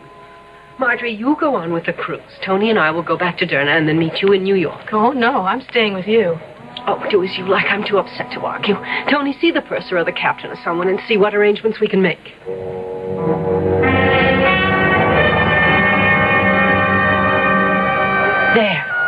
There's the window. And I remember that carpet shop across the square. The alley should be just ahead. I hope he can help after what it took to get back here. We've been on everything but a camel. That's the alley we went down, isn't it? Oh, yes. Come on. This is it. There's that candle shop. Still closed. Doesn't look as though it's ever been opened. Tony? Yes, I see. That's strange. The alley ends in a wall. But it turned off to the left the last time we were here.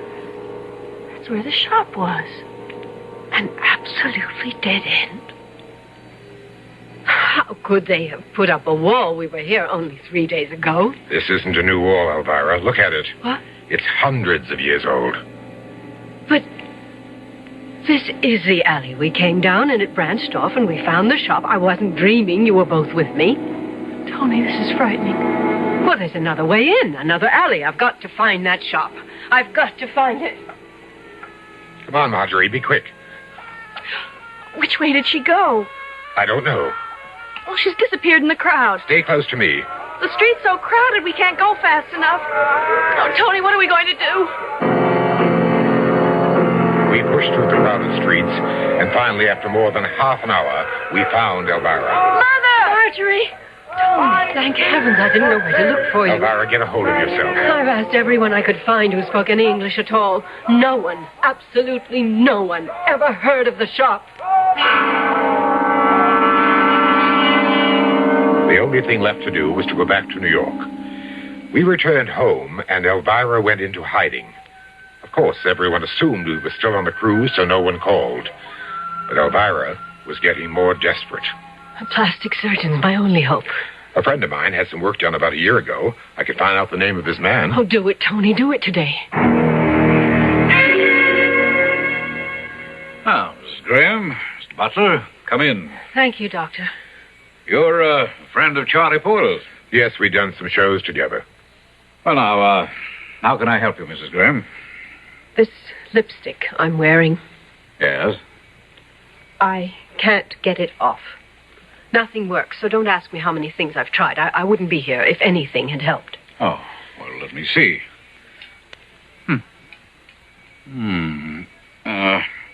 I'm just going to scrape your lower lip a little. It won't hurt.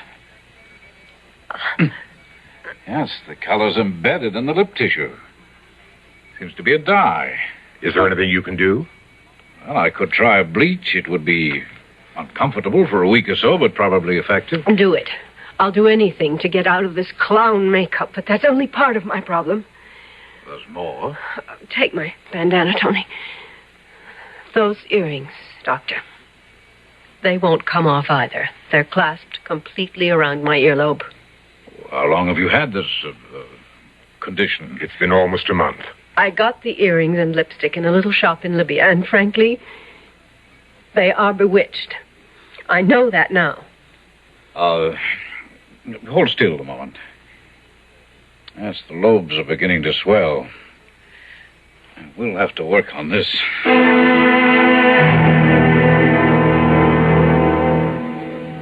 Well, I'm sorry, Mrs. Graham. I'm at a loss to know what to do with these. Oh, have you tried... A machine shop, an auto garage, everything but an acetylene torch. I must admit I've never seen anything like it. No one has. Well, Doctor. Well, I shall give you the bleach for your lips, apply it twice a day, and then I'll see you again in a week. Well, and the earrings? You have to give them some very serious thought, Mrs. Graham. There seems to be nothing I can do, short of removing your earlobes. Mother, please answer me. Leave me alone, Marjorie. What's the matter, Marjorie? Oh, Tony, thank God you're here. Mother won't come out of her room. She locked herself in hours ago. There's no harm in that. She's going through hell. But I want to help her. You can't help her. All we can do is to be here if she wants us. If she wants to be alone, let her. That bleach isn't helping her lips. It just makes it harder for her to talk. They're as bright as ever. This morning she came out for breakfast. Tony, I nearly fainted. I know. She's not a pretty sight. Her face is so white and lined. Those colors just scream at you.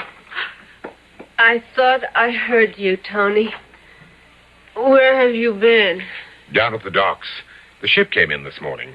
I went to claim our trunks.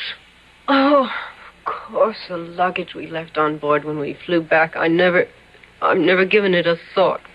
Was everything there? Everything. And everyone. Everyone? A welcome home party. Oh, no. About 20.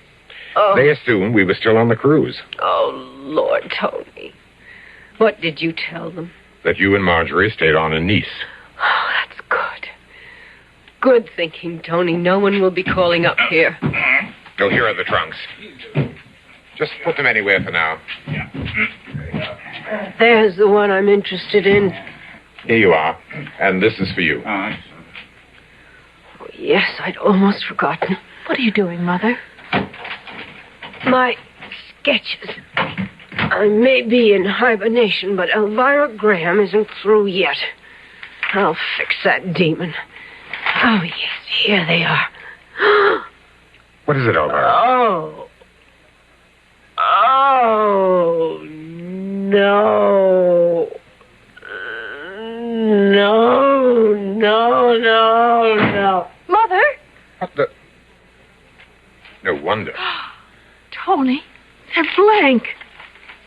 Absolutely blank.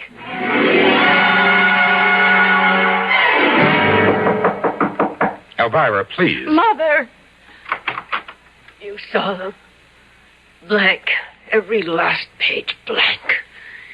He's cursed me. Elvira, come sit down. Why? What did I do to be cursed like this? Elvira, time can... No. Don't feed me any more of your stupid encouragement. What's the matter with you? Look at me. Clown. Freak. Tony, I can't stand this. I've got to leave. Stay, dear little daughter. Elvira. Dear, pretty light of my life. Your beauty won't change your freshness. But just look at your glamorous mother. Look, damn you. I've been damned. For what? Why? Is the answer to that in heaven? In hell? Ah, yes, hell, where that demon came from. That demon who gave me this beauty. The devil himself in his quaint little boutique. The devil's boutique be damned. The devil himself be damned along with me. What did I do? Did I worship beauty too much? Elvira never spoke another word after that. She returned to her room, stayed there, night and day, and 3 days later she was gone. Gone? She'd vanished. You tried to find her? Oh, yes. We hired a private detective. We didn't want it in the papers or in the police files. After about 6 months, we gave up. Where do you suppose she's been all this time? Wandering, hiding. I don't know. Well, will you look at her body now? If you insist. I must. Well, that was quite a story, Mr. Butler. You a writer? You don't believe it? I don't know whether I do or not. It's too fantastic to be true. Then again, it's too fantastic to be made up. Well, here we are. Oh, there she... Oh, no. What the devil? The earrings are gone. And the lipstick. Now, do you believe me? Dear Elvira, you were beautiful, determined, and the world's best designer. You were on your way to becoming the greatest. But be reasonable, Elvira, and look at it this way. There wasn't room for the two of us.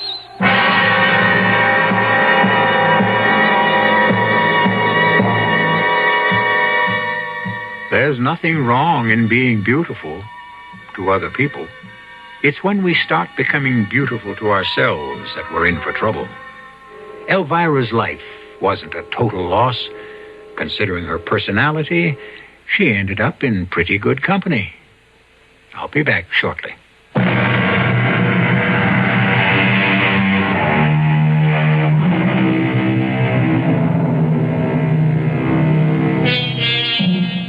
I hope you won't think unkindly about the fashion world because of our play.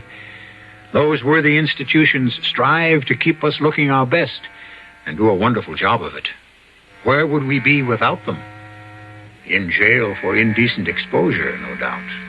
But I would like to leave you with a friendly suggestion. The next time you buy a lipstick, jewelry, a garment, be sure there's a label on it. Be safe. Know your designer. Our cast included Joan Loring, Robert L. Greene, Jada Rowland, Bob Caliban, and Ian Martin. The entire production was under the direction of Hyman Brown. This is E.G. Marshall inviting you to return to our Mystery Theater for another adventure in the macabre. Until next time, pleasant dreams.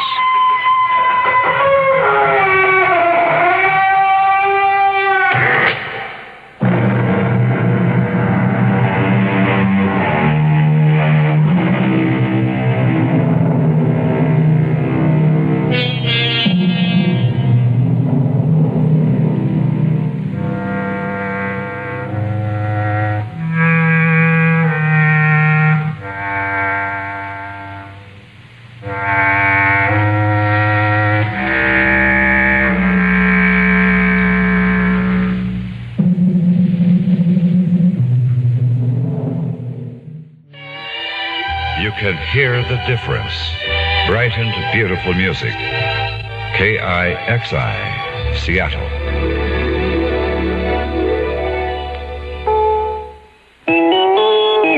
CBS News. A new deal has been worked out to free about 50 hostages being held in Malaysia. This is Doug Poling reporting on the CBS radio network. An airliner is due to leave Tokyo any time now. There is one late report which says it has left about 12 minutes ago. It's supposed to be carrying 5 Japanese terrorists who had been held in jail. Their freedom has been demanded by some of their comrades who stormed a building in Kuala Lumpur Monday. They took about 50 hostages, including Robert Stebbins, the American consul. Throughout the day, officials back in Japan talked about what to do. The demand was for 7 guerrillas to be flown to Malaysia, but 2 of them refused to go. A stalemate went on for several hours. Then the gunmen in Malaysia said they would accept just the 5 Red Army members. They threatened to kill their hostages and blow up the building if the demand was not met. President Ford arrived back in Washington late Monday night. He said he was very encouraged and optimistic over the results of his trip to Europe. In 10 days, the president was in 5 countries. The mission included that summit in Finland and the signing of new accords on European security. Some thoughts on the trip from CBS White House correspondent Robert Pierpoint. For Gerald Ford, this trip really was necessary. Whatever was actually accomplished at Helsinki, this president was required to go by the logic of history. Along with the presidency, he inherited the trip from Richard Nixon. Long before Gerald Ford had ever given a thought to the Helsinki Agreement, or even to taking over the White House, Richard Nixon and Henry Kissinger had decided that Helsinki was another step in a twisting road toward peace. Rightly or wrongly, they had decided that the 4-power agreement on Berlin of 1971, the decision by nations of East and West to discuss a mutual reduction of armed forces in Europe, the attempt to negotiate limitations on the uses of nuclear weapons, all the steps included in that vague French word détente, were related in what Kissinger called linkage. When Gerald Ford assumed the presidency, Kissinger convinced him that to break this chain of small links toward a large goal would be tragic, would tilt the world toward despair, frustration, even war. So President Ford felt he could not say no. Robert Pierpoint, CBS News, with the president. Israel has announced a commando raid into Lebanon. Authorities in Tel Aviv say a number of terrorists were killed or injured and arms emplacements blown up when Israeli troops raided an Arab guerrilla camp near Tyre in southern Lebanon. The announcement came about 24 hours after guerrillas tried to stage a raid into northern Israel. 1 guerrilla and 1 Israeli were killed in that exchange. Tuesday is election day for Democrats in Mississippi. There are 6 candidates in a primary for the governorship. Considered the front runner is Lieutenant Governor William Winter. Senator Birch Bayh of Indiana appears to be looking toward the Democratic presidential nomination. Bayh says a committee is being set up on his behalf to determine whether he should become a candidate. In 1972, Bayh dropped out of the race when it was revealed that his wife had cancer. She underwent surgery and recovered. The Federal Energy Administration reported Monday that price hikes during July pushed up the cost of a gallon of gasoline to a national average of 58.7 cents a gallon. That's 3.1 cents higher than in June. Now this. Want to play McDonald's French fry word game? Huh? Don't be shy. Give it a try. Think of a word. Put in a fry. What do you call a French fry with handlebars? A frycicle. Don't be afraid of it. You fry it. If at first you don't succeed, fry again. Fry in the sky. Wow. Okay. What's big and has 4 legs and a huge French fry at the end of its nose? A rhinoceros. Let's simplify things. When a French fry nut is really hungry, what does he do? Get a large order of McDonald's world-famous fries. You know what they're famous for? What is the best French fries in town? Get the large order of McDonald's fries. Hot, crisp, golden, and delicious. They're fantastic. You're why the quality's high, 'cause you deserve a break today. At McDonald's, we do it all for you. At McDonald's. In New York, a Jewish organization says it's decided to press for the excommunication of Secretary of State Kissinger from Judaism. The Conference of Presidents of Major American Jewish Activist Organizations describes Kissinger as the greatest threat to millions of Jews since the days of World War II. Officials did not specify their differences with Kissinger, but it's thought the activists are angry at Kissinger's effort to get Israel to give up territory it holds in the Middle East. Doug Poling, CBS News.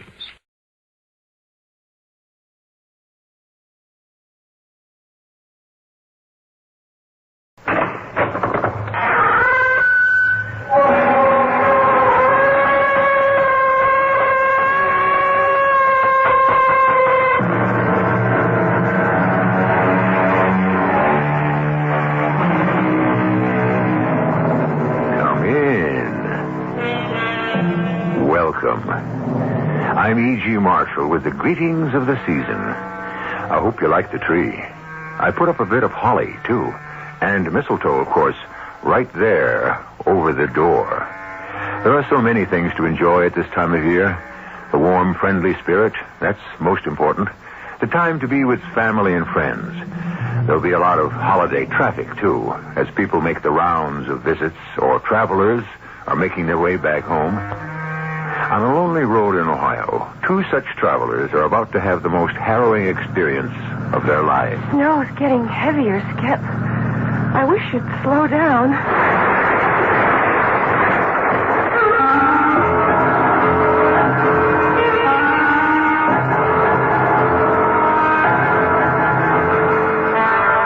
Our mystery drama, A Holiday Visit, was written especially for Radio Mystery Theater by Bob Jurin and stars Lloyd Batista and Diana Crookwood.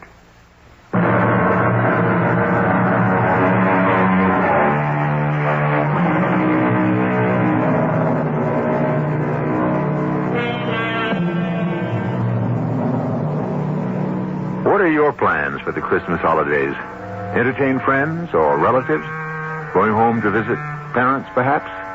This is always get-together time.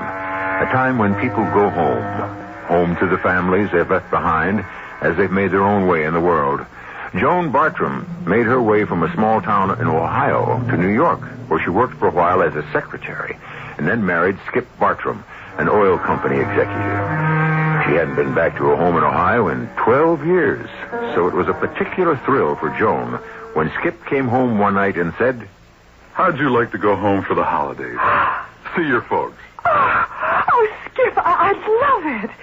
But can we afford it? Well, the company's sending me to Toledo for a new training program right after the holidays, so the trip is on them. Oh. We'll just leave a little early and be with your folks for Christmas. Oh, what a surprise. Oh, I'm going to call Mother this minute.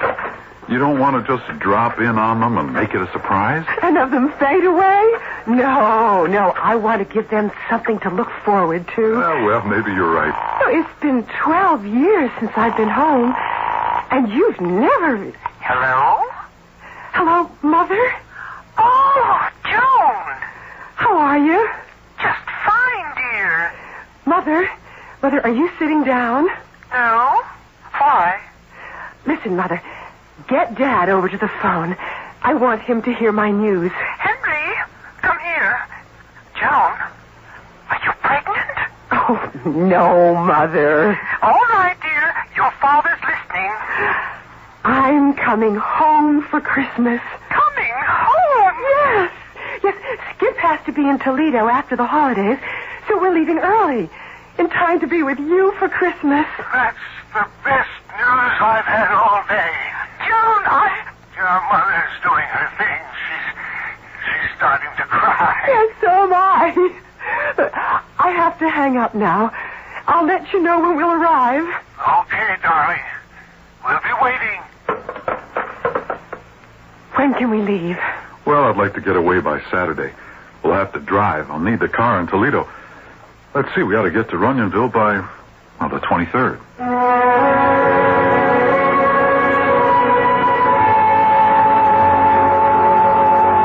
The map shows the end of the interstate. What do we do when we turn off? Let's see.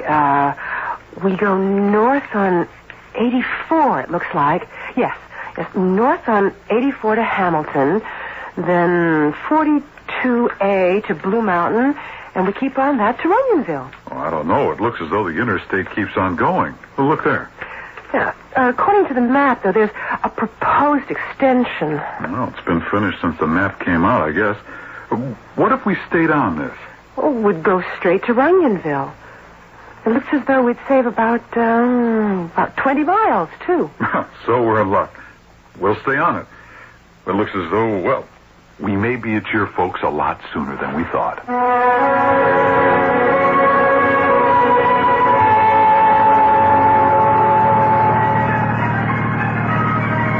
Oh, it's starting to snow. Oh, we're going to have a white Christmas. Well, I hope it doesn't get too thick before we hit your folks' place. Skip, how far have we come on this highway? Oh, about 40 miles. Have you noticed anything strange? You're thinking the same thing I am. There hasn't been a sign or a turnoff since we got on this road. Yeah, I noticed that. And come to think of it, I don't remember seeing any cars passing us in either direction. Doesn't seem natural. Well, if this road's going anywhere, they're keeping it a secret. I'm getting a little uneasy. Maybe we ought to turn back and take Route 84 like we planned. Oh, I hate to do that after we've come this far. Now, this road's got to come out someplace. Let's see, we got about an hour before dark. And the snow is getting heavier. I wish you'd slow down. I hope we make it before dark. I don't want to get stranded in this. Oh, Skip, what's the matter? We're skidding. I can't control it. Oh, yeah, Skip, do something. We're sliding. I'm doing all I can.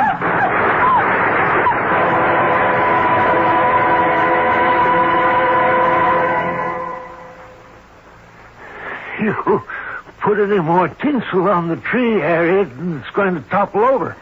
I don't see how you can sit there so relaxed. Why are you so nervous? The children said they'd be here sometime today or tomorrow. They should have been here by now. Only because you think they should be. If anything was wrong, they'd call. You know that. Oh, you're right. I'm just so excited about having our Joan home for Christmas. I can't relax. Well, I think I'll take a stroll in the snow. Need anything from downtown? No, dear. I've had everything in for days. I just wish they'd get here. They will, Harriet. They will. Now, you stop worrying. Worrying isn't going to get them here any sooner.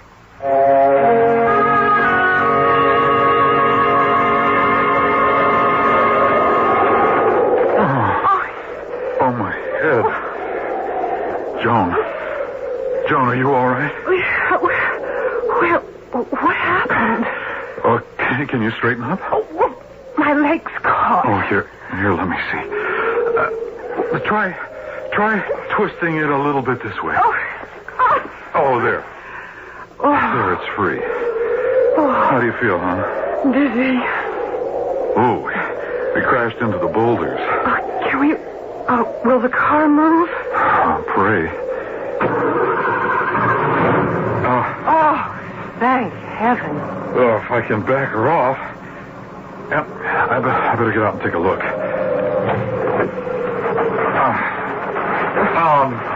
That does it. What's the matter? 2 flat tires. Oh, no. And only one spare, naturally. Oh, dear Lord, what are we going to do? We're miles from anywhere. At least the snow's letting up a bit. Oh, we can't just sit here on this ghost road. Well, where will we walk? Hey, Skip, look. A light. Oh, yeah. Oh, about half a mile away, I'd say. It must be a town. Hey, do you think you can make it on that leg? Oh, yes. I'd hop on 1 foot to get out of here. Well, we can phone your folks. Tell them we'll be a little delayed. We can probably get the car towed in. Well, it looks like we'll have to stay till morning. Or maybe Dad can come pick us up. We can't be far from Onionville. We can pick up the car tomorrow or the next day. Oh, that's Christmas Day. Oh, that's right. Hey, what are we sitting here chatting for? Come on, let's move.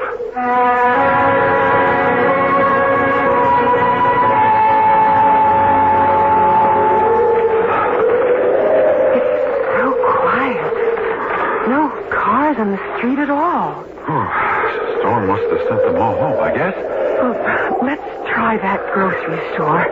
They're sure to have a phone. Well, they can tell us where to find a garage, too. At least we can get the car off the road for the night. It's so still. Hello? Anybody here? It's so dim. 1 bare bulb. Well, pretty skimpy merchandise, too. Hello?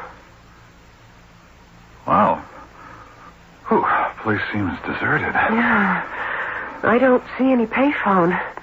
Or any phone, for that matter. Hello? Anybody here? Oh, well, we'll go someplace else. There's got to be a restaurant or a tavern in this town. Hey, come on.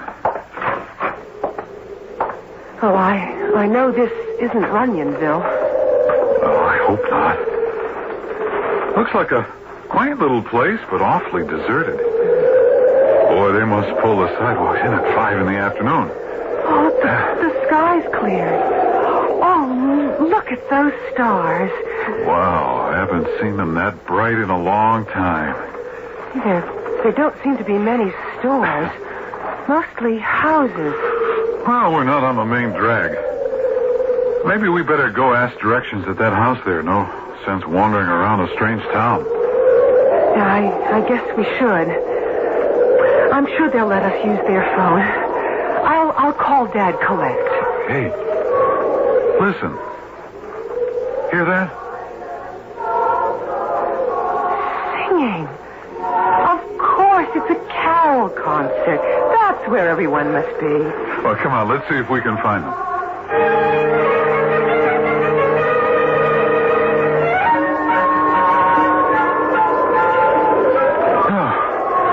Well, I give up.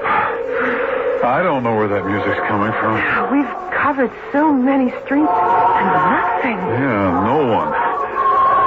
Oh, hey, honey, you're shivering. I'm scared. Well, there's a hotel across the street. Let's go there and use the phone. There's got to be one there. This is a ghost town. Well, there's no use wandering about anymore. It's a ghost town in the middle of Ohio. I wonder. You know, you might be right. It could be one of those, restorations. An antique village, and if it is one, then there's got to be somebody around. A caretaker or a watchman or someone. Oh, yeah, let's try the hotel.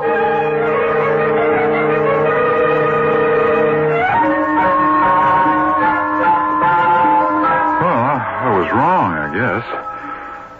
The hotel is just as deserted as everything else. And still no phone. Oh, I wish I had that CB radio Paul offered me. I always thought they were a nuisance, but it sure would have gotten us out of this mess. Hey, come on. Let's look around upstairs.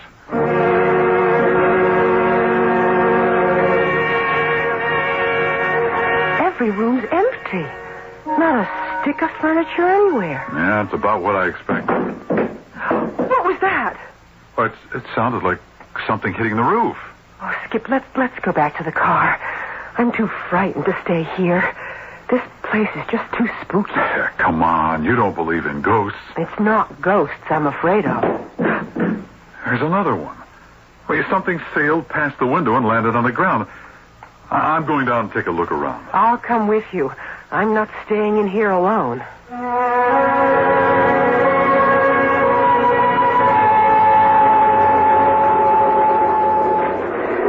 Can you see anything?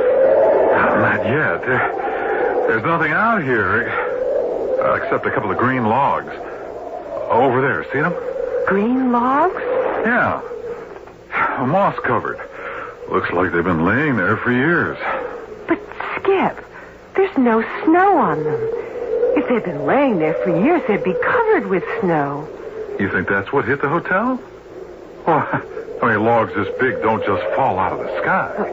Just take me back to the car. No, honey, there's no sense getting panicky. We're alone in this town or amusement park or whatever it is, and at least there's shelter. We'll stay here for the night, and we'll just try to get to civilization in the morning. You want to stay here? We might be murdered in our sleep. As if I could sleep. Well, dear heart, there's nothing else we can do. I mean, sleeping in the car is foolish when we're... Uh-oh. The lights. Every light went out. Well, that settles it. We're not going anywhere now. But the whole town's out. There's not a light anywhere. Yeah. Seems to be clouded over, too. See, the stars are gone. Come on, let's go back inside. We'll be safe in there. We'll curl up in the lobby furniture and try to sleep. I won't shut an eye, wondering who or what turned off those lights.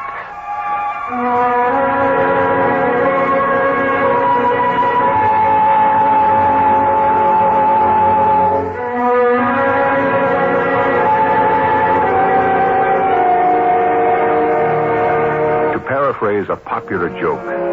Where were Skip and Joan when the lights went out? Not only in the dark, but in a strange Midwestern village. And just 2 days before Christmas, a time when they should have been enjoying the warmth of a friendly fireside, the pleasure of holiday decorations, the music of a Christmas carol, things that most of us are enjoying these days. But for them, isolation in a cold and darkened hotel. We'll learn what this curious town holds in store for them when I return shortly with Act 2.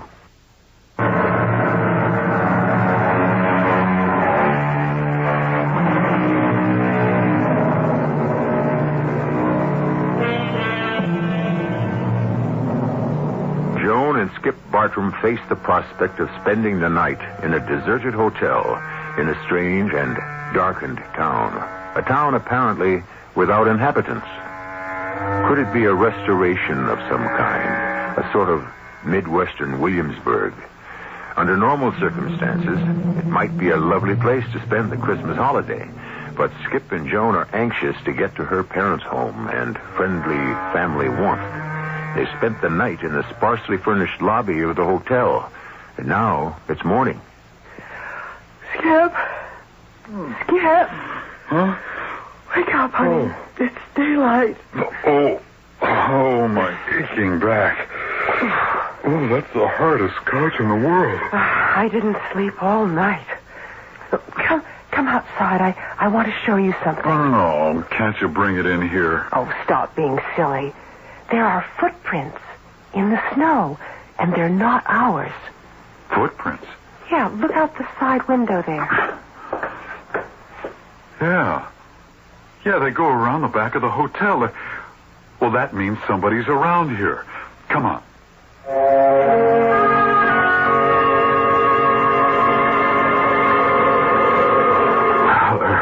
They're small prints. It must be a child or a woman. Well, they lead toward that barn. It's funny, I didn't hear or see anyone. I was awake all night. Well, there aren't any prints leading away from the barn. So whoever made them is still in there. It's so quiet. Not a sign of life anywhere. Well, let's go in. It's not like a private house. Anybody here? It's so dark and dingy, Skip. Skip, let's go back out. I don't like this. Well, somebody's got to be here. I mean, the footsteps stopped at the door. Then why won't they answer us? Hey, listen. Well, that was somebody's up in the loft. They're coming down those stairs. Who's down there? Oh, good morning, ma'am. We're looking for someone to help us. Mercy. Where did you come from? Well, we had an accident with our car last night. We skidded into an embankment. Oh, my word. We found the whole town deserted, so we spent the night in the hotel. Oh, how curious. There aren't any beds in that hotel, you know. We slept, or rather stayed, in the lobby. I'm Skip Bartram, and this is my wife, Joan. We were wondering... I'm pleased to meet you. I'm Mrs. McKinney. Well, we were wondering if this is some sort of a restoration. I mean, there were lights on last night. And we heard Christmas carols. Oh, yes. Isn't the music lovely? What do you mean by a restoration? This is Taylortown. But there's no one living here. You're the only person we've seen since last night. Yes, they've all gone. Each season, a few more left. My husband went last year. I'm the last one here. You live here all alone? All alone in a deserted town? It's my home. Could we use your phone, Mrs. McGinnis? Joan wants to call her dad to pick us up, and, well, I've got to get a tow truck for the car. Oh, mercy me, there's no garage or tow truck. Oh, but there's a payphone at the railroad station. We never had phones in any of the houses. And just wait till I finish upstairs, and I'll show you where it is. I don't know if it works, though. I think it's just there for effect. I wonder what she meant by that. Well, who knows? I just feel better now that we've met another human being. She seems friendly enough. But a little strange, don't you think? Naturally. Living alone in a dead town. A ghost town. I wonder how long she'll be. But we could find that railroad station ourselves. Oh, let her be hospitable. A few minutes won't matter. Mrs. McGinnis? Mrs. McGinnis, are you almost finished? That's strange. Well, I'll see. Has something happened to her? Mrs. McGinnis? Skip, what's the matter? Well, she's not here. The loft's absolutely empty.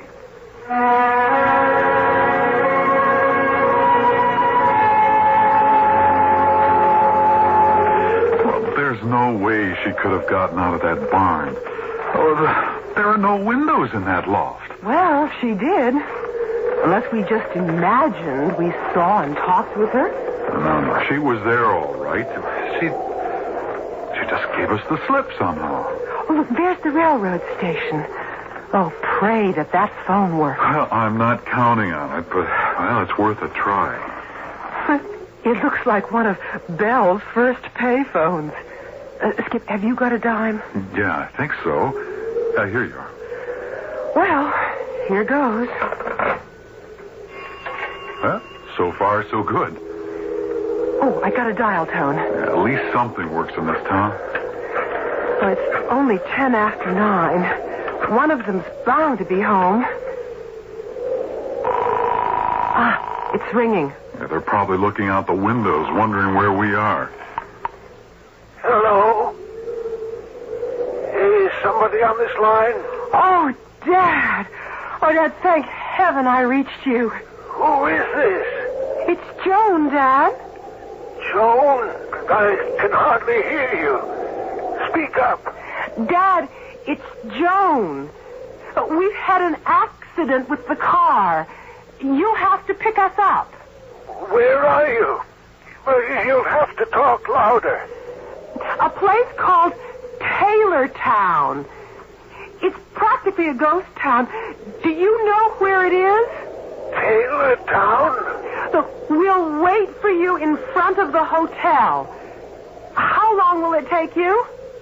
Well, it's 10 after 9 now. About 1 hour. Oh, we'll be here. Oh, I can't wait to see you, Dad. Dad? Dad? Oh, the line's dead. What's the matter? You look concerned. Dad sounded so funny. I expected more of a reaction. He was so matter-of-fact. He didn't ask for details or anything. Oh, I'm sure he figured he'd find out the details when he picks us up. Yes, I suppose. You know, dear, I have this strange feeling I know this village. Well, not the village so much, but the houses.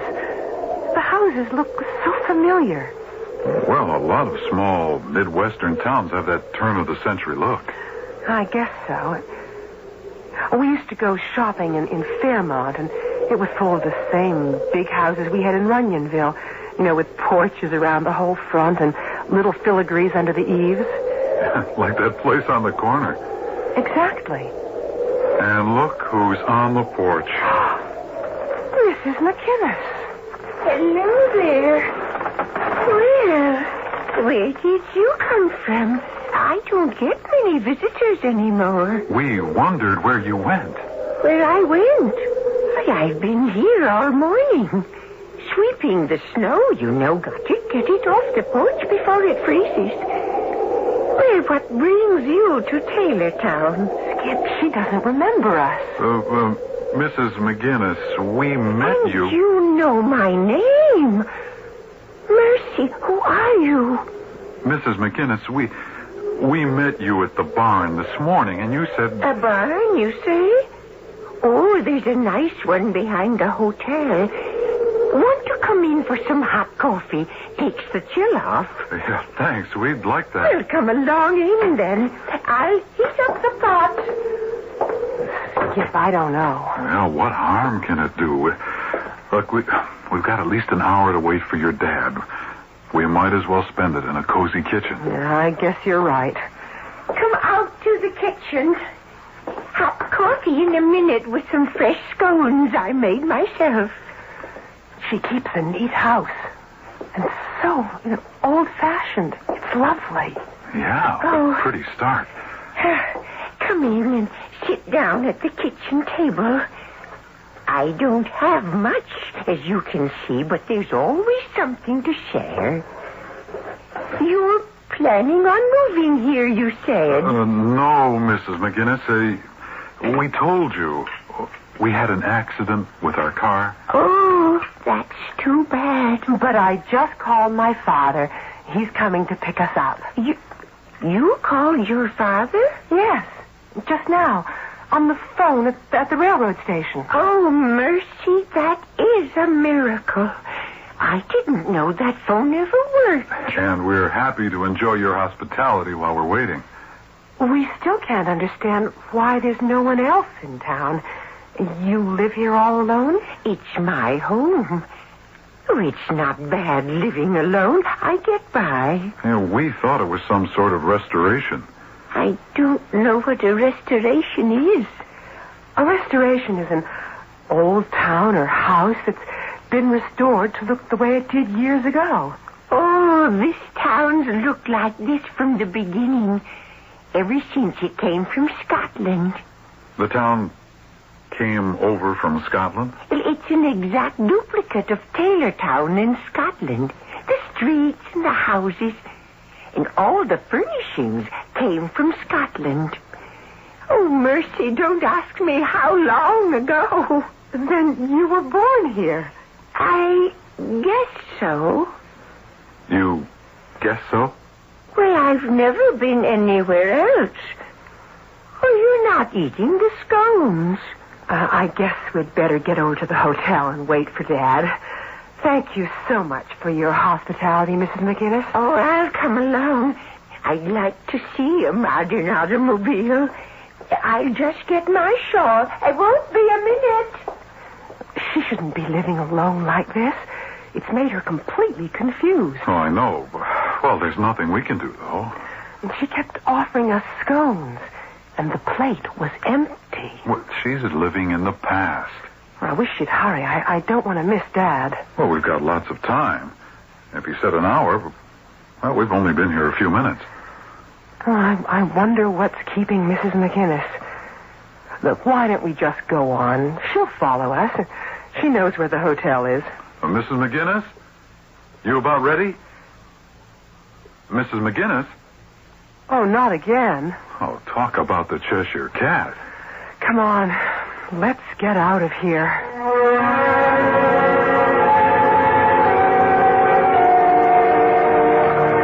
You want your eggs scrambled or fried this morning, Will? Fried is easier. Oh, I do hope we hear from the children soon. I'm getting awfully nervous.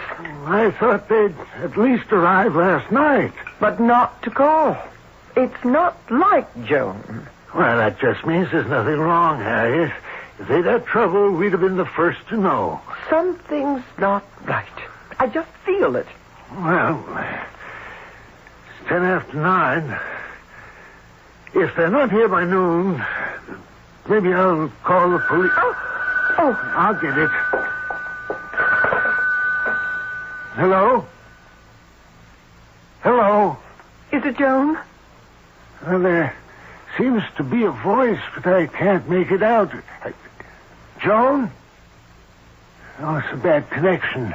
I don't know if it's Joan or not. Oh, dear. Hello? Hello? Hello? It's no use. Whoever it was will have to call back. We'll just have to wait.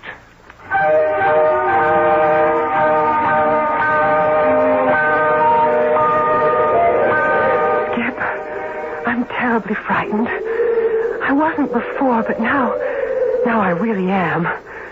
There's something evil here. I mean, no people except that crazy Mrs. McInnes? But your dad's on the way, huh? I wonder. It's been 2 hours now. Well, maybe he had trouble. At least he knows where we are. Doesn't he? How do I know? All we do is ask each other silly questions. I'm cold and I'm tired and I'm hungry. Joan. We may just die here. Don't you realize that? We may just die here. Stop it. Oh, yeah, I'm sorry, hon. I had to stop you. I'll get control of myself. I'm sorry. We'll just have to wait.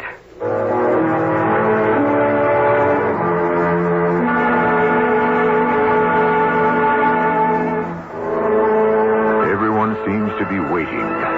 Joan and Skip are waiting in Taylortown, expecting her father to pick them up any minute. But Joan's father, as we now know, didn't get the call, and he and his wife are waiting to hear from Joan. It looks as though Skip and Joan won't be with their folks for Christmas after all. Or at all, for that matter. We'll just have to wait to see how it turns out when I return shortly with Act 3.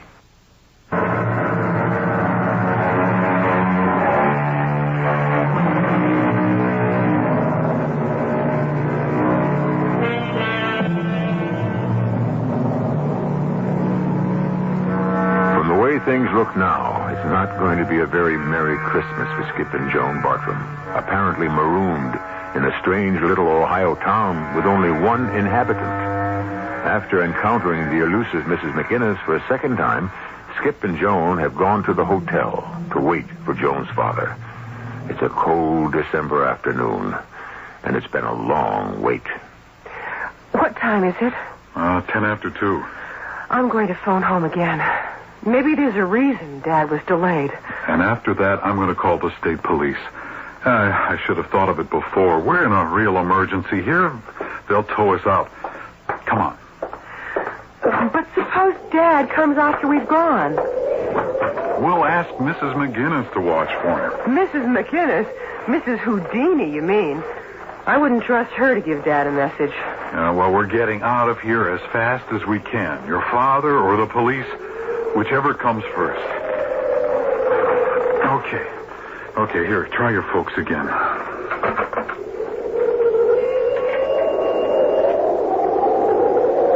It's dead.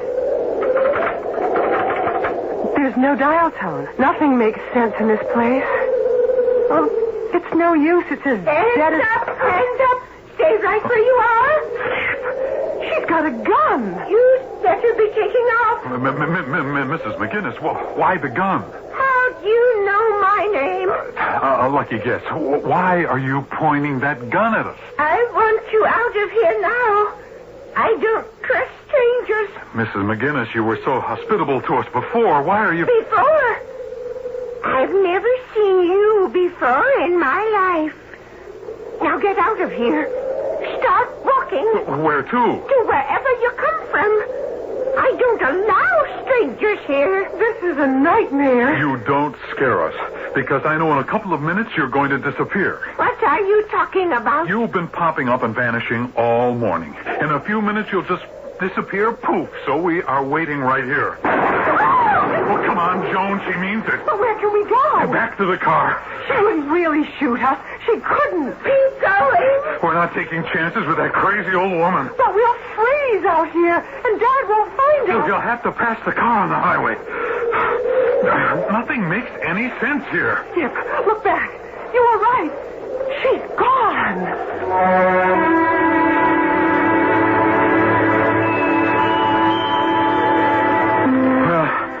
We'll be okay here. The motor works.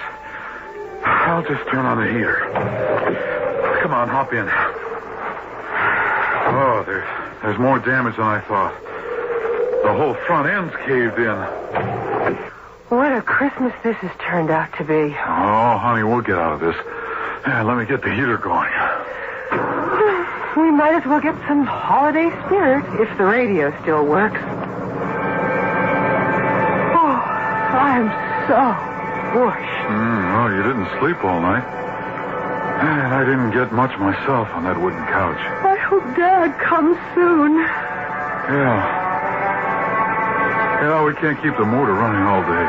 Well, I hope Mrs. McInnes doesn't show up again. No, she wouldn't follow us out here. But lock the doors anyway. Oh, I'm so sleepy.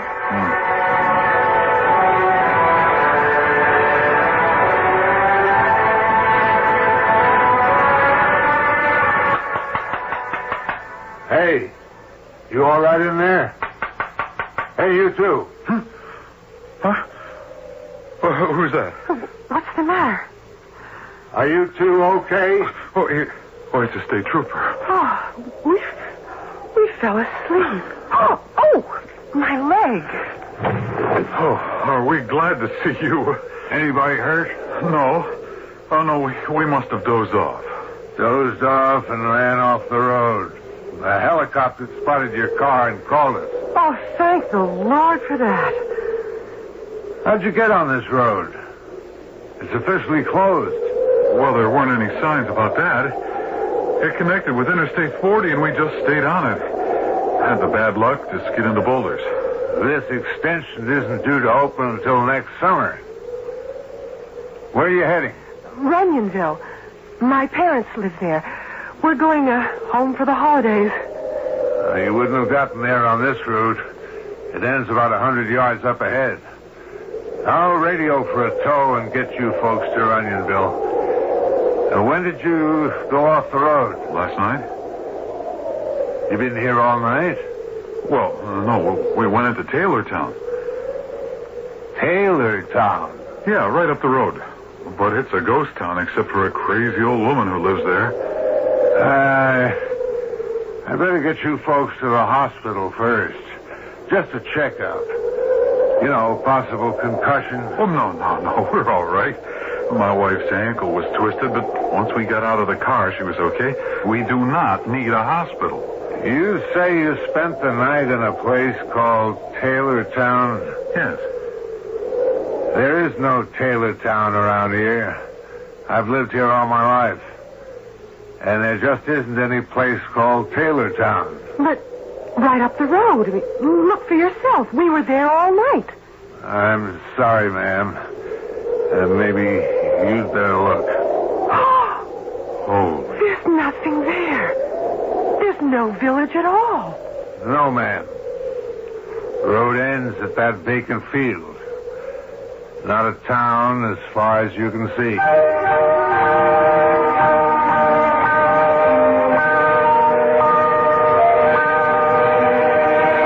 Doctor? Well, no sign of concussion at all. No injuries except abrasions on the woman's ankle. Yeah, well, what about that story about spending the night in a village called Taylortown? Hard to say. Maybe they did. They must have imagined it. Yeah, they show no signs of exposure. They only think they were there through the night. They may have been on the road only a couple of hours. The helicopter spotted them 2 hours ago. They went to a village named Taylortown. They were hallucinating. Hallucinations quite common in extreme circumstances. Mirages in the desert. Anxiety can produce them. Then you think they spent the night, like they said, in a village that isn't there? Well, they had an emotional experience. Physically, they're fine. I see no reason to keep them here. They're better off going home to the woman's parents.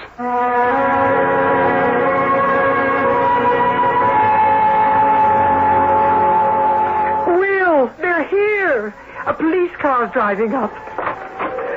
Joe, Mother, Dad. Are we glad to see you? Oh, Mother. We were just about to send the police out looking for you when you called from the hospital. Oh, I'm going to send that state trooper a whopping Christmas gift. I got his name and badge number. Skip, it's so good to see you again. Same here. Thank heaven you're both okay. Come on in, everybody. No use standing here in the cold. What happened, Dad? We thought you were coming to pick us up in that place called Taylortown. That's what puzzles me. We never heard from you.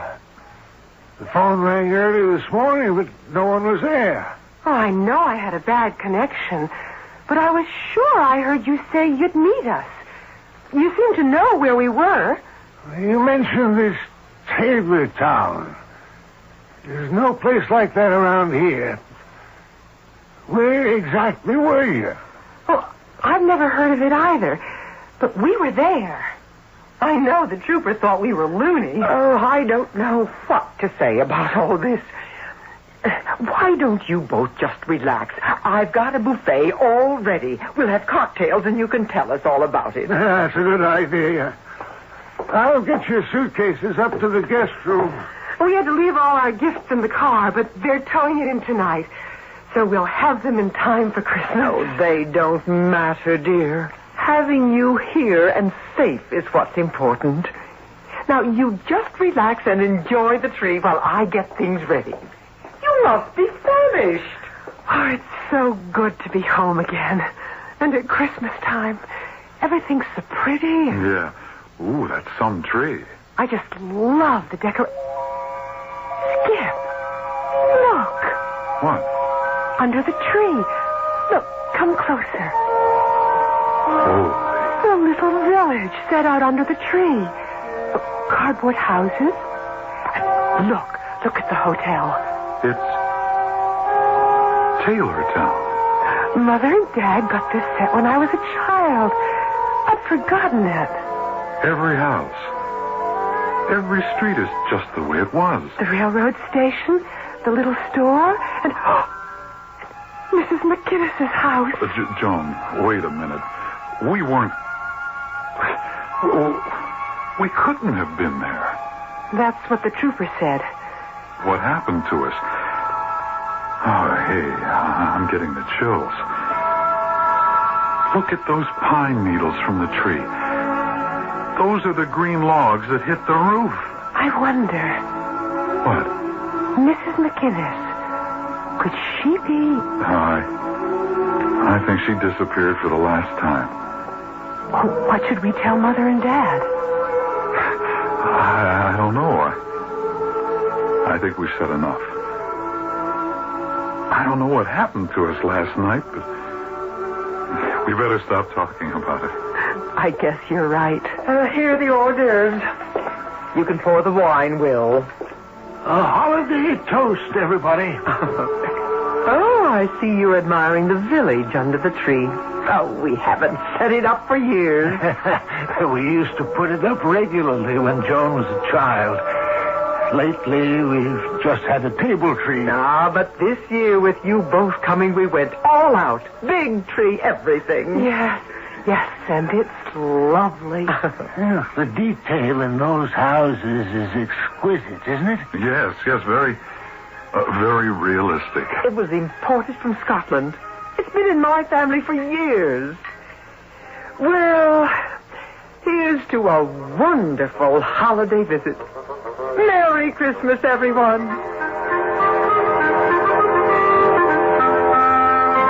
If there were an explanation for everything, where would the magic in life be? I think we'd all lose interest if everything were cut and dried, neatly packaged, just right. We need a bit of amazement now and then to soften the blow of reality. Skip and Joan left reality for a brief period, and it gave them something to remember all their lives.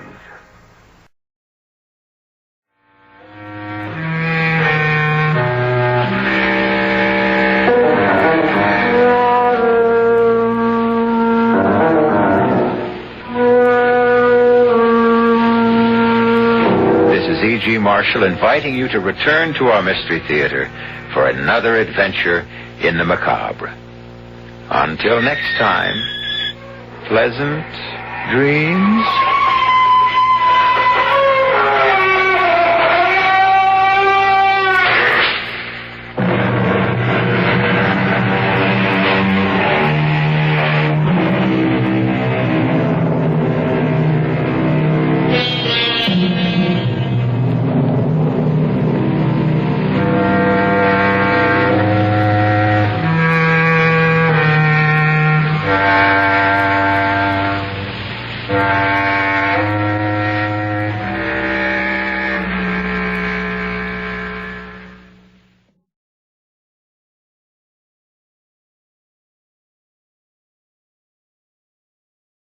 The CBS Radio Mystery Theater presents...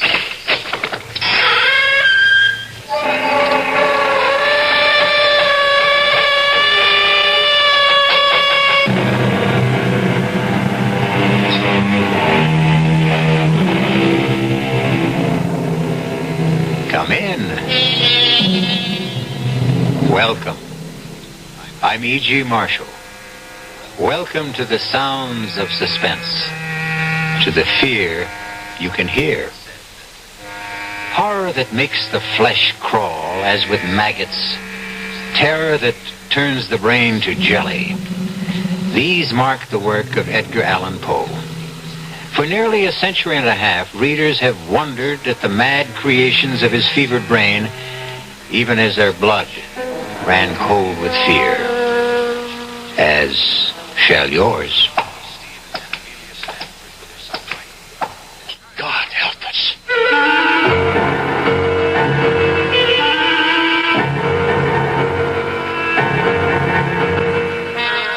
Our mystery drama, The Fall of the House of Usher, was especially adapted from the Edgar Allan Poe classic for the Mystery Theater by George Lothar and stars Kevin McCarthy.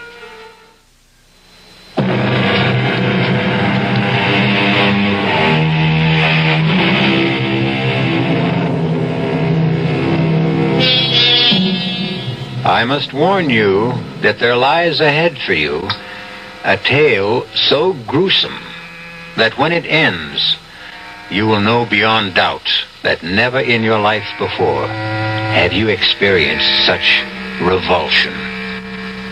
Are you prepared for this?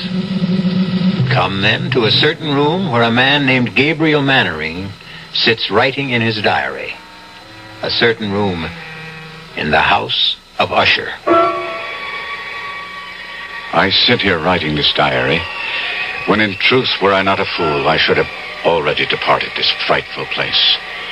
Already I have sensed such horrors in these first hours of my visit that I tremble at the thought of what may be in store for my friend Roderick Usher. And for me. During the whole of this dull, dark autumn day, I had passed on horseback through a singularly dreary tract of country, and at length found myself, as the shades of evening drew on, within a view of this bleak and melancholy house, the house of Usher. I felt at once an iciness, a sickening of my heart, and wondered what it was that so unnerved me. I was soon to find out.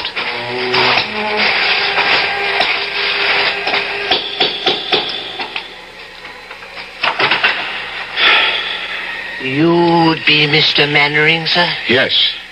My master waits you. One moment, my horse. We'll be well cared for, sir. Oh, that carriage standing there. That black carriage? Is there another visitor? Only the doctor. He is attending Miss Madeline. This way, sir. Thank you. Follow me now, sir. We turn here, the passage on our left. Now, this to the right. I had no idea the house of Usher was so vast. Ah, yes, vast. Above and below. Below? There are chambers underground, vaults, dungeons that even I have never seen, and I have lived here as servant to Mr. Usher more than 30 years. Here we are, sir. Come. Mr. Gabriel Mannering, sir. Oh, Gabriel. My dear good friend, you've come at last. Roderick, I came immediately on receipt of your letter. It gave me cause for concern, deep concern. After all, Roderick, not having seen each other in years, nor corresponded even, to receive a letter from you was in itself a surprise, but the contents, Roderick, the contents were a shock. How ill are you? Ill? I'm not ill. Not ill? But in your letter... I am not ill! Oh, I may have mentioned something of the sort in my letter, but... More than mentioned. You spoke of acute bodily illness, of oppressive mental disorder, of a malady, dear friend, so strange you could not bear to face it alone. Now, that is why I'm here. That is why I came at once. The terrible agitation in your letter. Oh, mood. It was nothing but mood. Mood of the moment, nothing more. Come now. Cato, the port. Good. Thank you. I'll pour. And, Cato. Sir? Dr. Wyndham is with my sister still? Yes, sir. I would speak with him before he takes his leave if he feels I can bear to... Sir? Nothing. Just say I wish to see him. Yes, sir. The vintage port, Gabriel. You'll enjoy it. Its aroma, its fragrant bouquet will delight your nostrils. Its taste will fall sweet on your tongue. Your health, good friend. And yours, Roderick.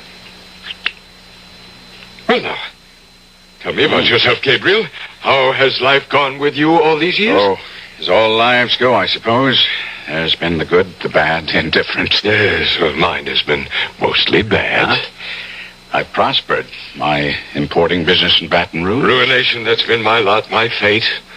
The fate of the House of Usher. Well, if you are financially in need... No.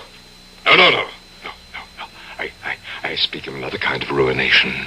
Decadence. I speak of the evil that moulders within my body, my mind, my house. House? Oh, no house this. A tomb that houses the living dead. You are ill. Yes, I lied. I am ill with what? With what? With fear. Fear? Of what? I know not. Well, what do we all fear, each of us? What living thing has not known fear?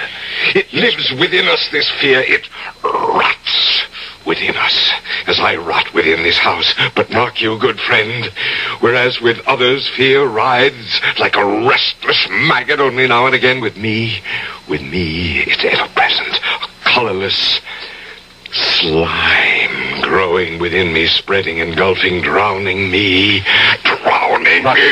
Roderick. No. I'm all right now. I'm all right. You must go. Go? Well, you shouldn't have come. I shouldn't have asked you. You must leave this house of death, this tomb. Stop that. Now hear me, Roderick. I came a great distance through the foulest time of the year to be with you, and here I shall stay until you are well again. No, you don't understand. I shall never get well. Of course you will. No, she is dying, you see, and I... Your sister? Is it she who is dying? Yes, Madeline. But it's she who is dying. If it is... No, you don't understand. Come in. Dr. Wyndham. Come in, Doctor. Thank you, Cato. May I introduce myself, Doctor? Mr. Usher, as you see, is not himself. I'm a friend of his, Gabriel Manning of Baton Rouge. Oh, how do you do? Louis Wyndham. I entreat your pardon, both of you. Now, Roderick. My nerves sometimes... Yes, I know, and I'm sure Mr. Mannering understands. You've been taking the laudanum I prescribed? I used the last only yesterday. Well, I'll see that you get more. Oh, thank you. My sister? There's no change. How long? Before death. I don't know. Your sister's malady baffles me. I don't know what is killing her, nor do I know what keeps her alive, when in truth, she's all but dead. Oh, would it be an impertinence, Doctor, for me to ask you what you mean by that? Well, no, Mr. Mannering. Quite simply, there have been times when Miss Usher, Madeline, has been devoid of all vital signs. By this, I mean I've been unable at these times to detect a pulse, blood pressure, any respiration whatsoever. Yes. And yet, moments later, she's opened her eyes and returned to the world of the living. Strange. Yeah, I've encountered nothing like it in years of practice. It's not too far from the truth to say that she is dead, and yet she lives on. Yes. Like the house itself. Now, Roderick, you mustn't harp I tell you, we are like this house, my sister and I. We are this house. The house is us. The house is dead, and yet it stands. Your aberration about this house... It is no aberration. It's the truth. The house of Usher crumbles, yet it will not fall. Madeline is dead, yet she will not die. And as for me, oh, heaven, the horror that awaits me. I'll send the laudanum as soon as possible, Mr. Mannering. There's little else I can do. Yes. I have other patients to attend. Thank heavens it's a moonlit night. I have many miles to travel. Good night. Good night. Roderick. Yes? Roderick, I want to help you in every way I can. That's why I'm here. But now, you must do your part to help yourself. What do you mean? Well, I could be wrong, but it seems to me you let yourself go to pieces all too easily. This talk, this wild talk of your sister Madeline being dead and yet alive. Well, now, that's nonsense, you know. No. Yes, well, I'll agree with you with one thing, and one thing only. In a way, you have become this damnable house. No healthy, sane man could live here for long without beginning to lose his sanity, without serious damage to his nervous system. I've never seen such gloom. Inside as well as out. This very room reeks of dejection, despondency, undusted cobweb furnishings, black drapes covering the window. Here, let me throw them back and at least get some moonlight, if not sunlight, into this place. There. That's... Roderick. What is it? There's a graveyard. I can see it in the moonlight. The family graveyard, yes. Who would be walking in it at night? But what do you say? Well, where do you see that? There. Amidst the headstones. Oh, it's Madeline. What is she doing out there? Well, we'd better go and find out. Good Lord. In the doorway. What is it? Madeline! Am I that horrifying to look upon, dear brother?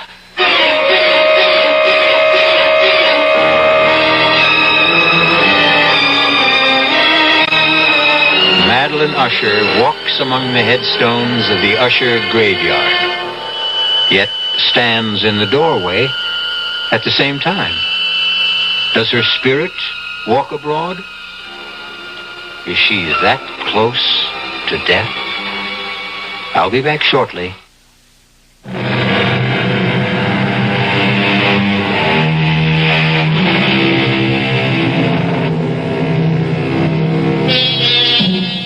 Again, I must ask if you wish to go on, and warn that if you do, you will experience a kind of horror for which I can find no words.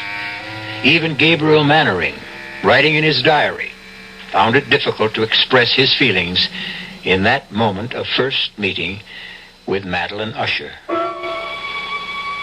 I seek and cannot find words to recreate the terror of that moment. Not a woman, but a corpse stood before us in the doorway of that awful room. The very woman, or corpse, if you will, that but an instant before Roderick Usher and I had glimpsed in the moonlight graveyard beyond the window. If she is alive, I thought, she should be dead.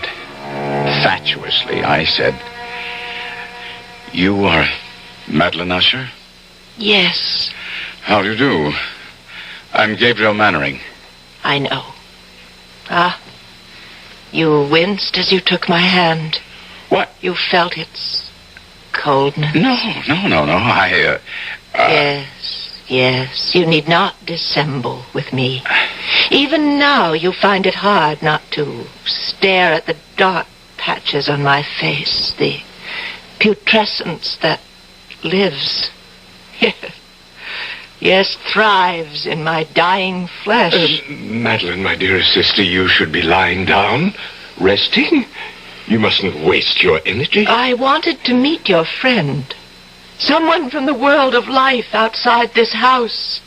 This tomb. I needed. Falling, catch her. Put her on the couch, Gabriel. No. Still, we'll carry her to her room. There's no pulse. No heartbeat. Is she? Well, heaven help me. It's impossible to say. Can you carry her alone? She weighs nothing. Follow me, then. Oh, what evil stalks the house of Usher. Help us, dear Lord, please help us. Put her down, Gabriel. Gabriel. In what? In that? It's her bed. A coffin. Well, nevertheless, it is her bed. It's where she rests and sleeps. And haven't you noticed what she's wearing isn't a night dress? A shroud? Yes. She's been ready for her burial for nearly a year now. Oh, look, see? Her eyes are fluttering. I'd have taken my oath she was dead. Not yet. Oh. Gabriel, my friend, come. Well, you don't leave her like this, alone, no company to cheer her when she wakes. She may not waken again today. She may not waken again. Come? No. Oh, wait. There's something about her. Something in her face it reminds me. Well, of course, it's you. Oh, you see, then? The family resemblance. Obvious. In spite of what the intimacy of death has done to the face, the resemblance is still there. It's more than a resemblance, Gabriel. What do you mean? Well, we are twins.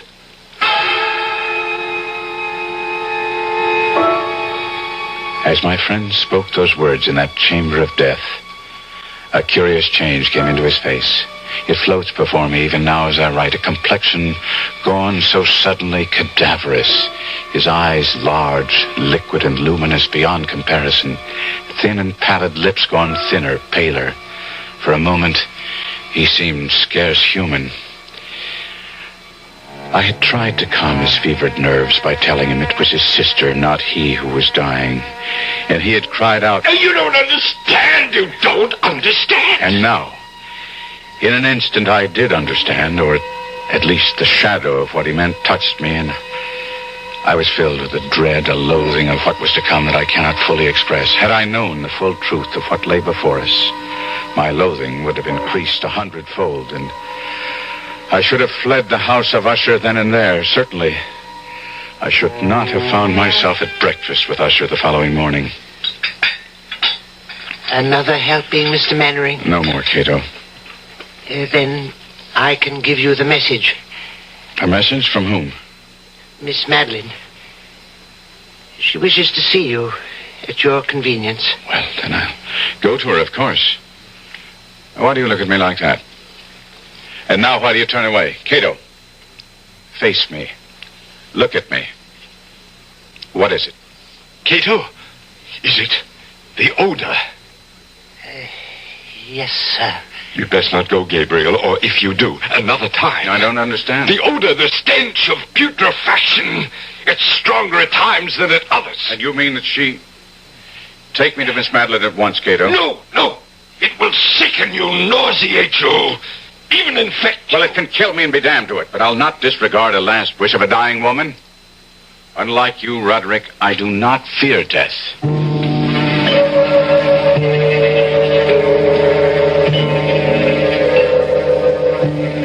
Miss Usher.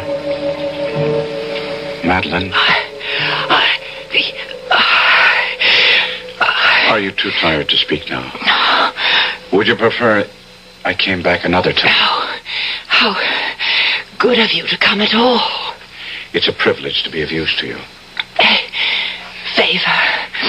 I wish a favor. Anything in my power. I want to die. I'm in such pain and I want to die, but I cannot. Cannot? I'm afraid. There's nothing to fear.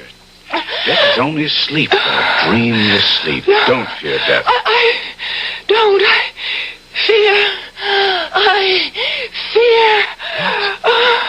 You fear what? Burial alive.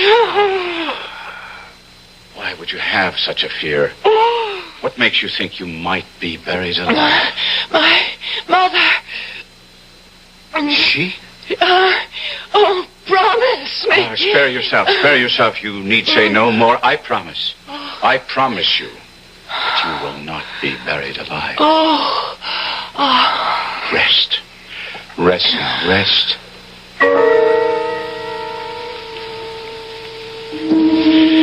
That is what you meant, Roderick, is it not?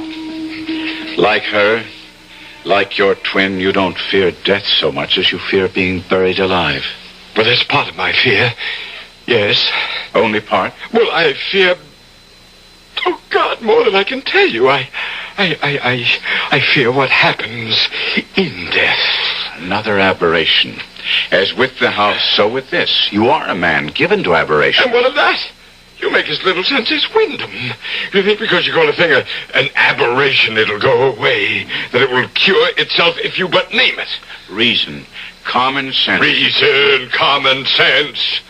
Well, you speak to me, and Usher, of reason and common sense, Do you not know of the madness that has tainted this family through its history? From the beginnings of the house of Usher, this house, this family, until now, until Madeline and me, the last of the Ushers, from beginning to end, from rise to fall. Roderick. Rise to fall. Roderick. From rise to fall. I had not thought on it before, but that is what it will be when she and I are dead.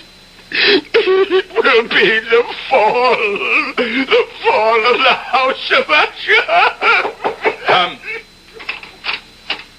Yes, Cato. The laudanum, sir, from Dr. Wyndham. Oh, thank heaven. It has come none too soon.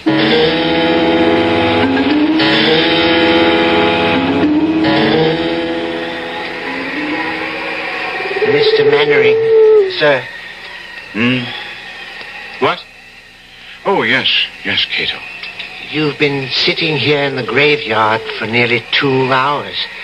That long? Yes, sir. Tell me, Cato, how long have you been servant to Mr. Usher? More than 30 years, sir. But I thought I'd told you that the night you arrived just a week ago. Did you? Oh, then I forgot. Were you here when the mother died? The mother of Mr. Roderick and Miss Madeline?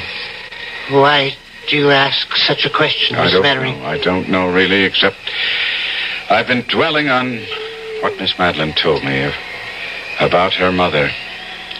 Buried alive. Was she indeed? Sir, don't ask such questions. Don't dwell on such thoughts. Why not? It was discovered the mother had been buried alive?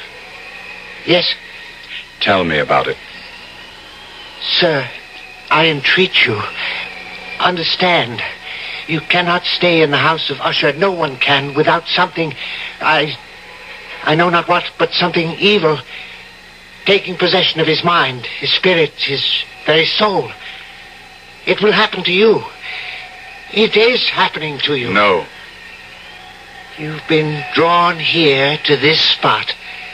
You've been sitting here in the damp and chill for hours because you, too, have taken the first step toward madness. How did they discover she'd been buried alive? Sir, I beg you, turn your thoughts away from... How? if you must hear it, a few weeks after she had been buried, the coffin placed in that vault you see under the trees, it was discovered that she had been buried wearing a valuable ring. A ring? It contained a stone worth a fortune. It had been hers. She had always worn it, and when the undertaker encoffined her, he neglected to remove it. He had no idea of its worth, or surely he'd have inquired whether the family wished her to wear it to the grave. And as you will understand, such was Miss Madeline's and Mr. Roderick's grief. They didn't think of the ring until weeks later. And decided to retrieve it? Yes. We went to the vault, the three of us, slid back the slab that covers it, and... sir, let us go in. Finish what you're telling me. There lay the coffin. The lid was in two parts. A lower part that covered her body from the waist down, an upper part from the waist up. This I pried up, and there... Go on. She lay face down. Her hands had torn chunks of hair out by the roots. Such was the agony of terror. Hands, do I say? Claws. They had become rigid in the death throes. Yes. We turned her over. Her face, oh, my God, be with us. Her face, I cannot describe. I cannot. Enough then. Oh, this chill is getting to me. No! Madeline! Quickly, come. Heaven help us, what is that? They're coming toward us from the house. Roderick! Help me! What? Help me! Roderick! What is it, man? A corpse! A corpse! What? Madeline, dead. She's dead at last. Dead, but... What? What is it? She tried to take me to the grave with her. She tried to drag me into her coffin. No. Roderick, pull yourself together and tell us. I went to her chamber to see how she was. I called her name again and again and again, and no answer. I felt for a pulse, none. I lay my head against her breast, no heartbeat, and then... Oh, God! Her arms were entwined around my neck, her cold arms around my neck, and I tried to break free, but I couldn't. I grabbed her wrists and I tore her arms from around me. Sir? I've got him. Help me carry him inside.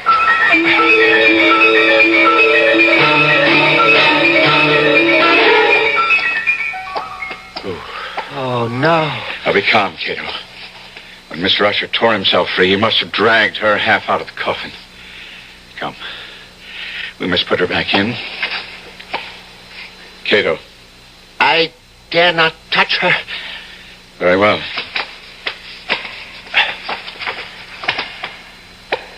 There.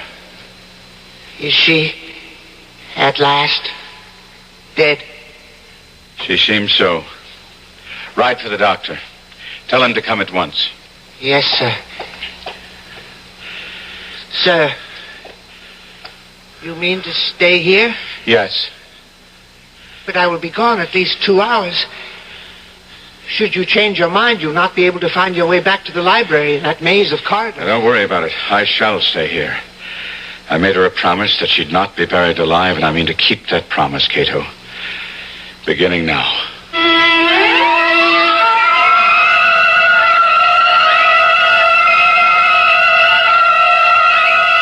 Alone in that chamber of death, within the house of Usher, Gabriel Mannering seats himself beside the coffin of Madeline Usher to keep his vigil and his promise, and wonders if he himself may not be going mad. I'll be back shortly with Act 3.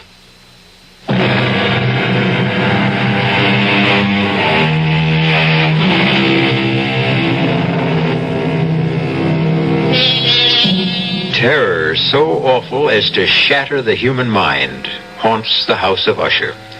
Hangs like a shroud in the air.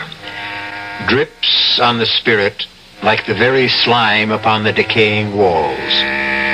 As Gabriel Mannering sits beside the coffin of Madeline Usher, he feels this terror seeping into him. Seeping into me like a rising tide of pollution. Cato said he would be gone 2 hours in fetching Dr. Wyndham, but to me, it seemed like 20 before I heard his returning footsteps. You don't look well. I'm all right. Sir, you deceive yourself. Never mind now. I'm seeing Miss Usher. My bag, Cato? Thank you. Heart first. Mm-hmm. Is she? No, there's no heartbeat. None whatever. No pulse. No vital signs at all. She is gone, then? Hey, Mr. Mannering, I've attended her in this strange illness for nearly a year. I've seen her in this state 4 times before. What's to be done? What indeed? Well, I would wait a few days at least, and then I should bury her. No. Oh? She feared to be buried alive. Yes, I know. Her mother.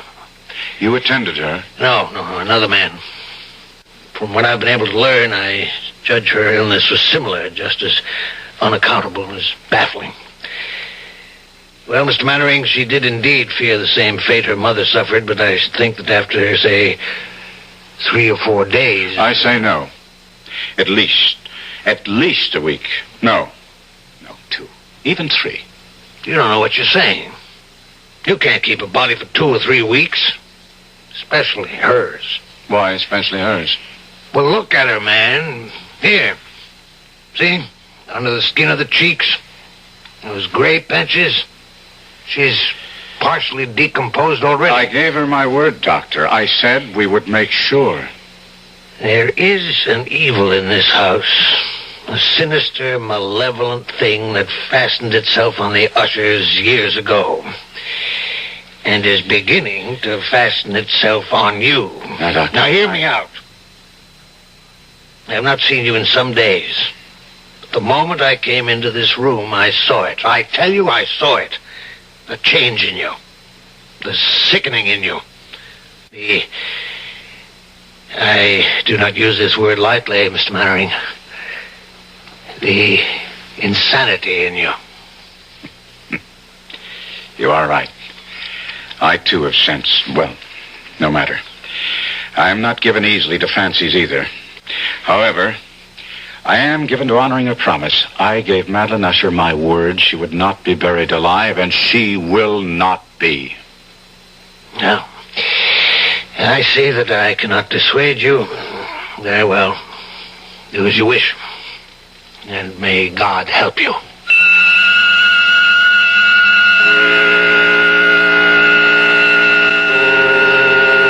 I stayed by her coffin for yet another hour or so, making sure there were no signs of life. Then I returned to the library, led there, of course, by Cato, for I could never have found my own way through that maze of corridors and passages. I found Roderick Usher seated bolt upright in a wing chair, staring at I know not what. Roderick, I must talk to you. Do you hear me? Yes. Now, Roderick, as I told you, I promised your sister to take every precaution against her being buried alive. She is dead. I know it in my heart, my soul. I know it. I believe so, too. But we must be certain. Now, that presents a problem. Roderick, are you listening? Problem? Yes. Decomposition. If she is dead, she will decompose. And after a period of days, well, if you could imagine. Days? Days of what? Of visiting her coffin, at least every 12 hours, say, to make sure she's dead. Are you mad? We must keep her body. 1 week, 2. And the question is, where? Where? We'll have to leave the coffin open in case she should regain her senses. On the other hand, if she is indeed dead, Well, there are vaults deep down beneath the house. We could put the coffin in one of those. Good. We'll do that then. Yes, we'll do just that.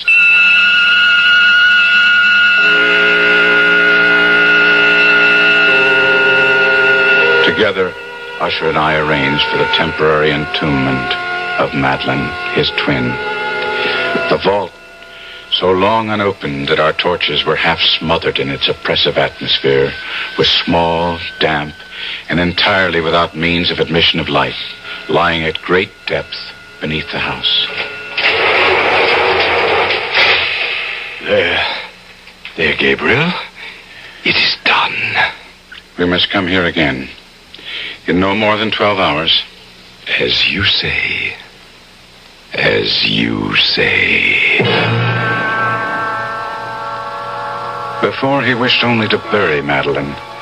Why now did Roderick become so compliant? Agree so readily with what I said? If only I'd asked myself that question. But I did not, and in consequence faced an unexpected problem. Why do you not believe me? It isn't that I don't believe you, Roderick, but I wish to see for myself. There is no need for you to do it. I have done it. You have? I have visited the coffin at least once every 12 hours, sometimes twice. She does not live. Take my word for it. It is my word that concerns me. I gave my word to her, not yours. She is dead. I assure you, she is dead. It was about that time the sounds began. The strange knockings, creaking. Perhaps it had begun before, but I had not heard at first. But I would hear some curious sound from below and say to Roderick, "What was that?" What was what? Listen. What is that? Rats, perhaps? Rats? Well, you know the house is infested with them. I've never heard rats make sounds like that. I answered. Time went on, and it seemed to me the sounds grew louder, and I would say to Roderick, "Listen." And he would answer. A door banging in the wind somewhere. And I would say, "But there is no wind," and he would answer, "Well, then it's something else. Don't bother me." And then on that fatal night as we sat in the library, he just sitting, staring vacantly at nothing, I trying to read, but my mind focused on that awful chamber of death far below, and outside the wind gathering for a storm. It happened. I became aware of distinct, hollow, metallic, yet muffled reverberation. Completely unnerved, I leaped to my feet and looked at Usher. His eyes were fixed before him, and throughout his whole countenance there reigned a stony rigidity. I said, "Roderick, do you not hear it?" Yes, I hear it and have heard it, as you have. Long, many minutes, many hours, many days have I heard it. Yet I dared not speak. No, touch me not. I am accursed. For I heard the sounds as did you, but I dared not speak and dared not go. Not go? My God, are you telling me? That not once have I gone down to see. I dared not. We put her living in the tomb. She comes for me. Listen. Now listen and know. We've heard the rending of the coffin, the grating of the iron hinges of her prison, her struggles within the carpet archway of the vault, and now, she comes for me. In a moment she'll be here. I hear her footsteps on the stair. I hear the horrible beating of her heart. She comes. For me, she comes. I tell you, she stands outside the door.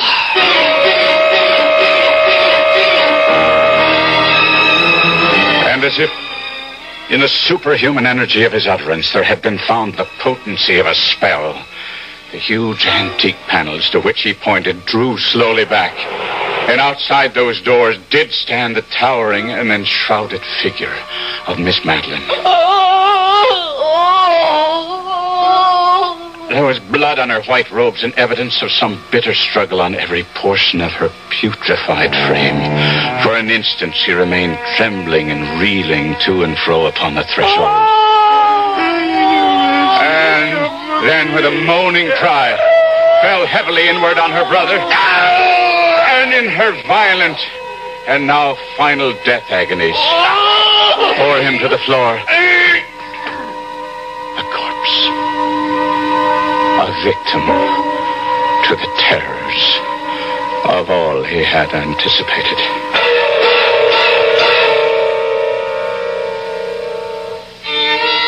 This is E.G. Marshall. I shall return shortly.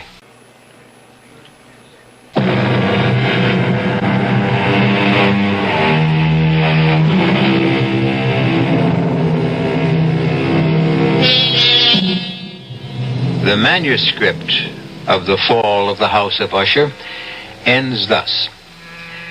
I fled from the house, leaving all behind me. As I ran, I heard a sound so horrendous it made me stop and turn.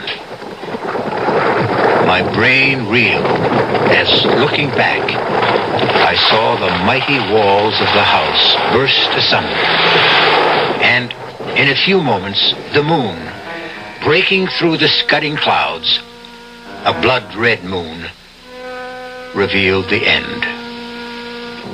The fall of the House of Usher.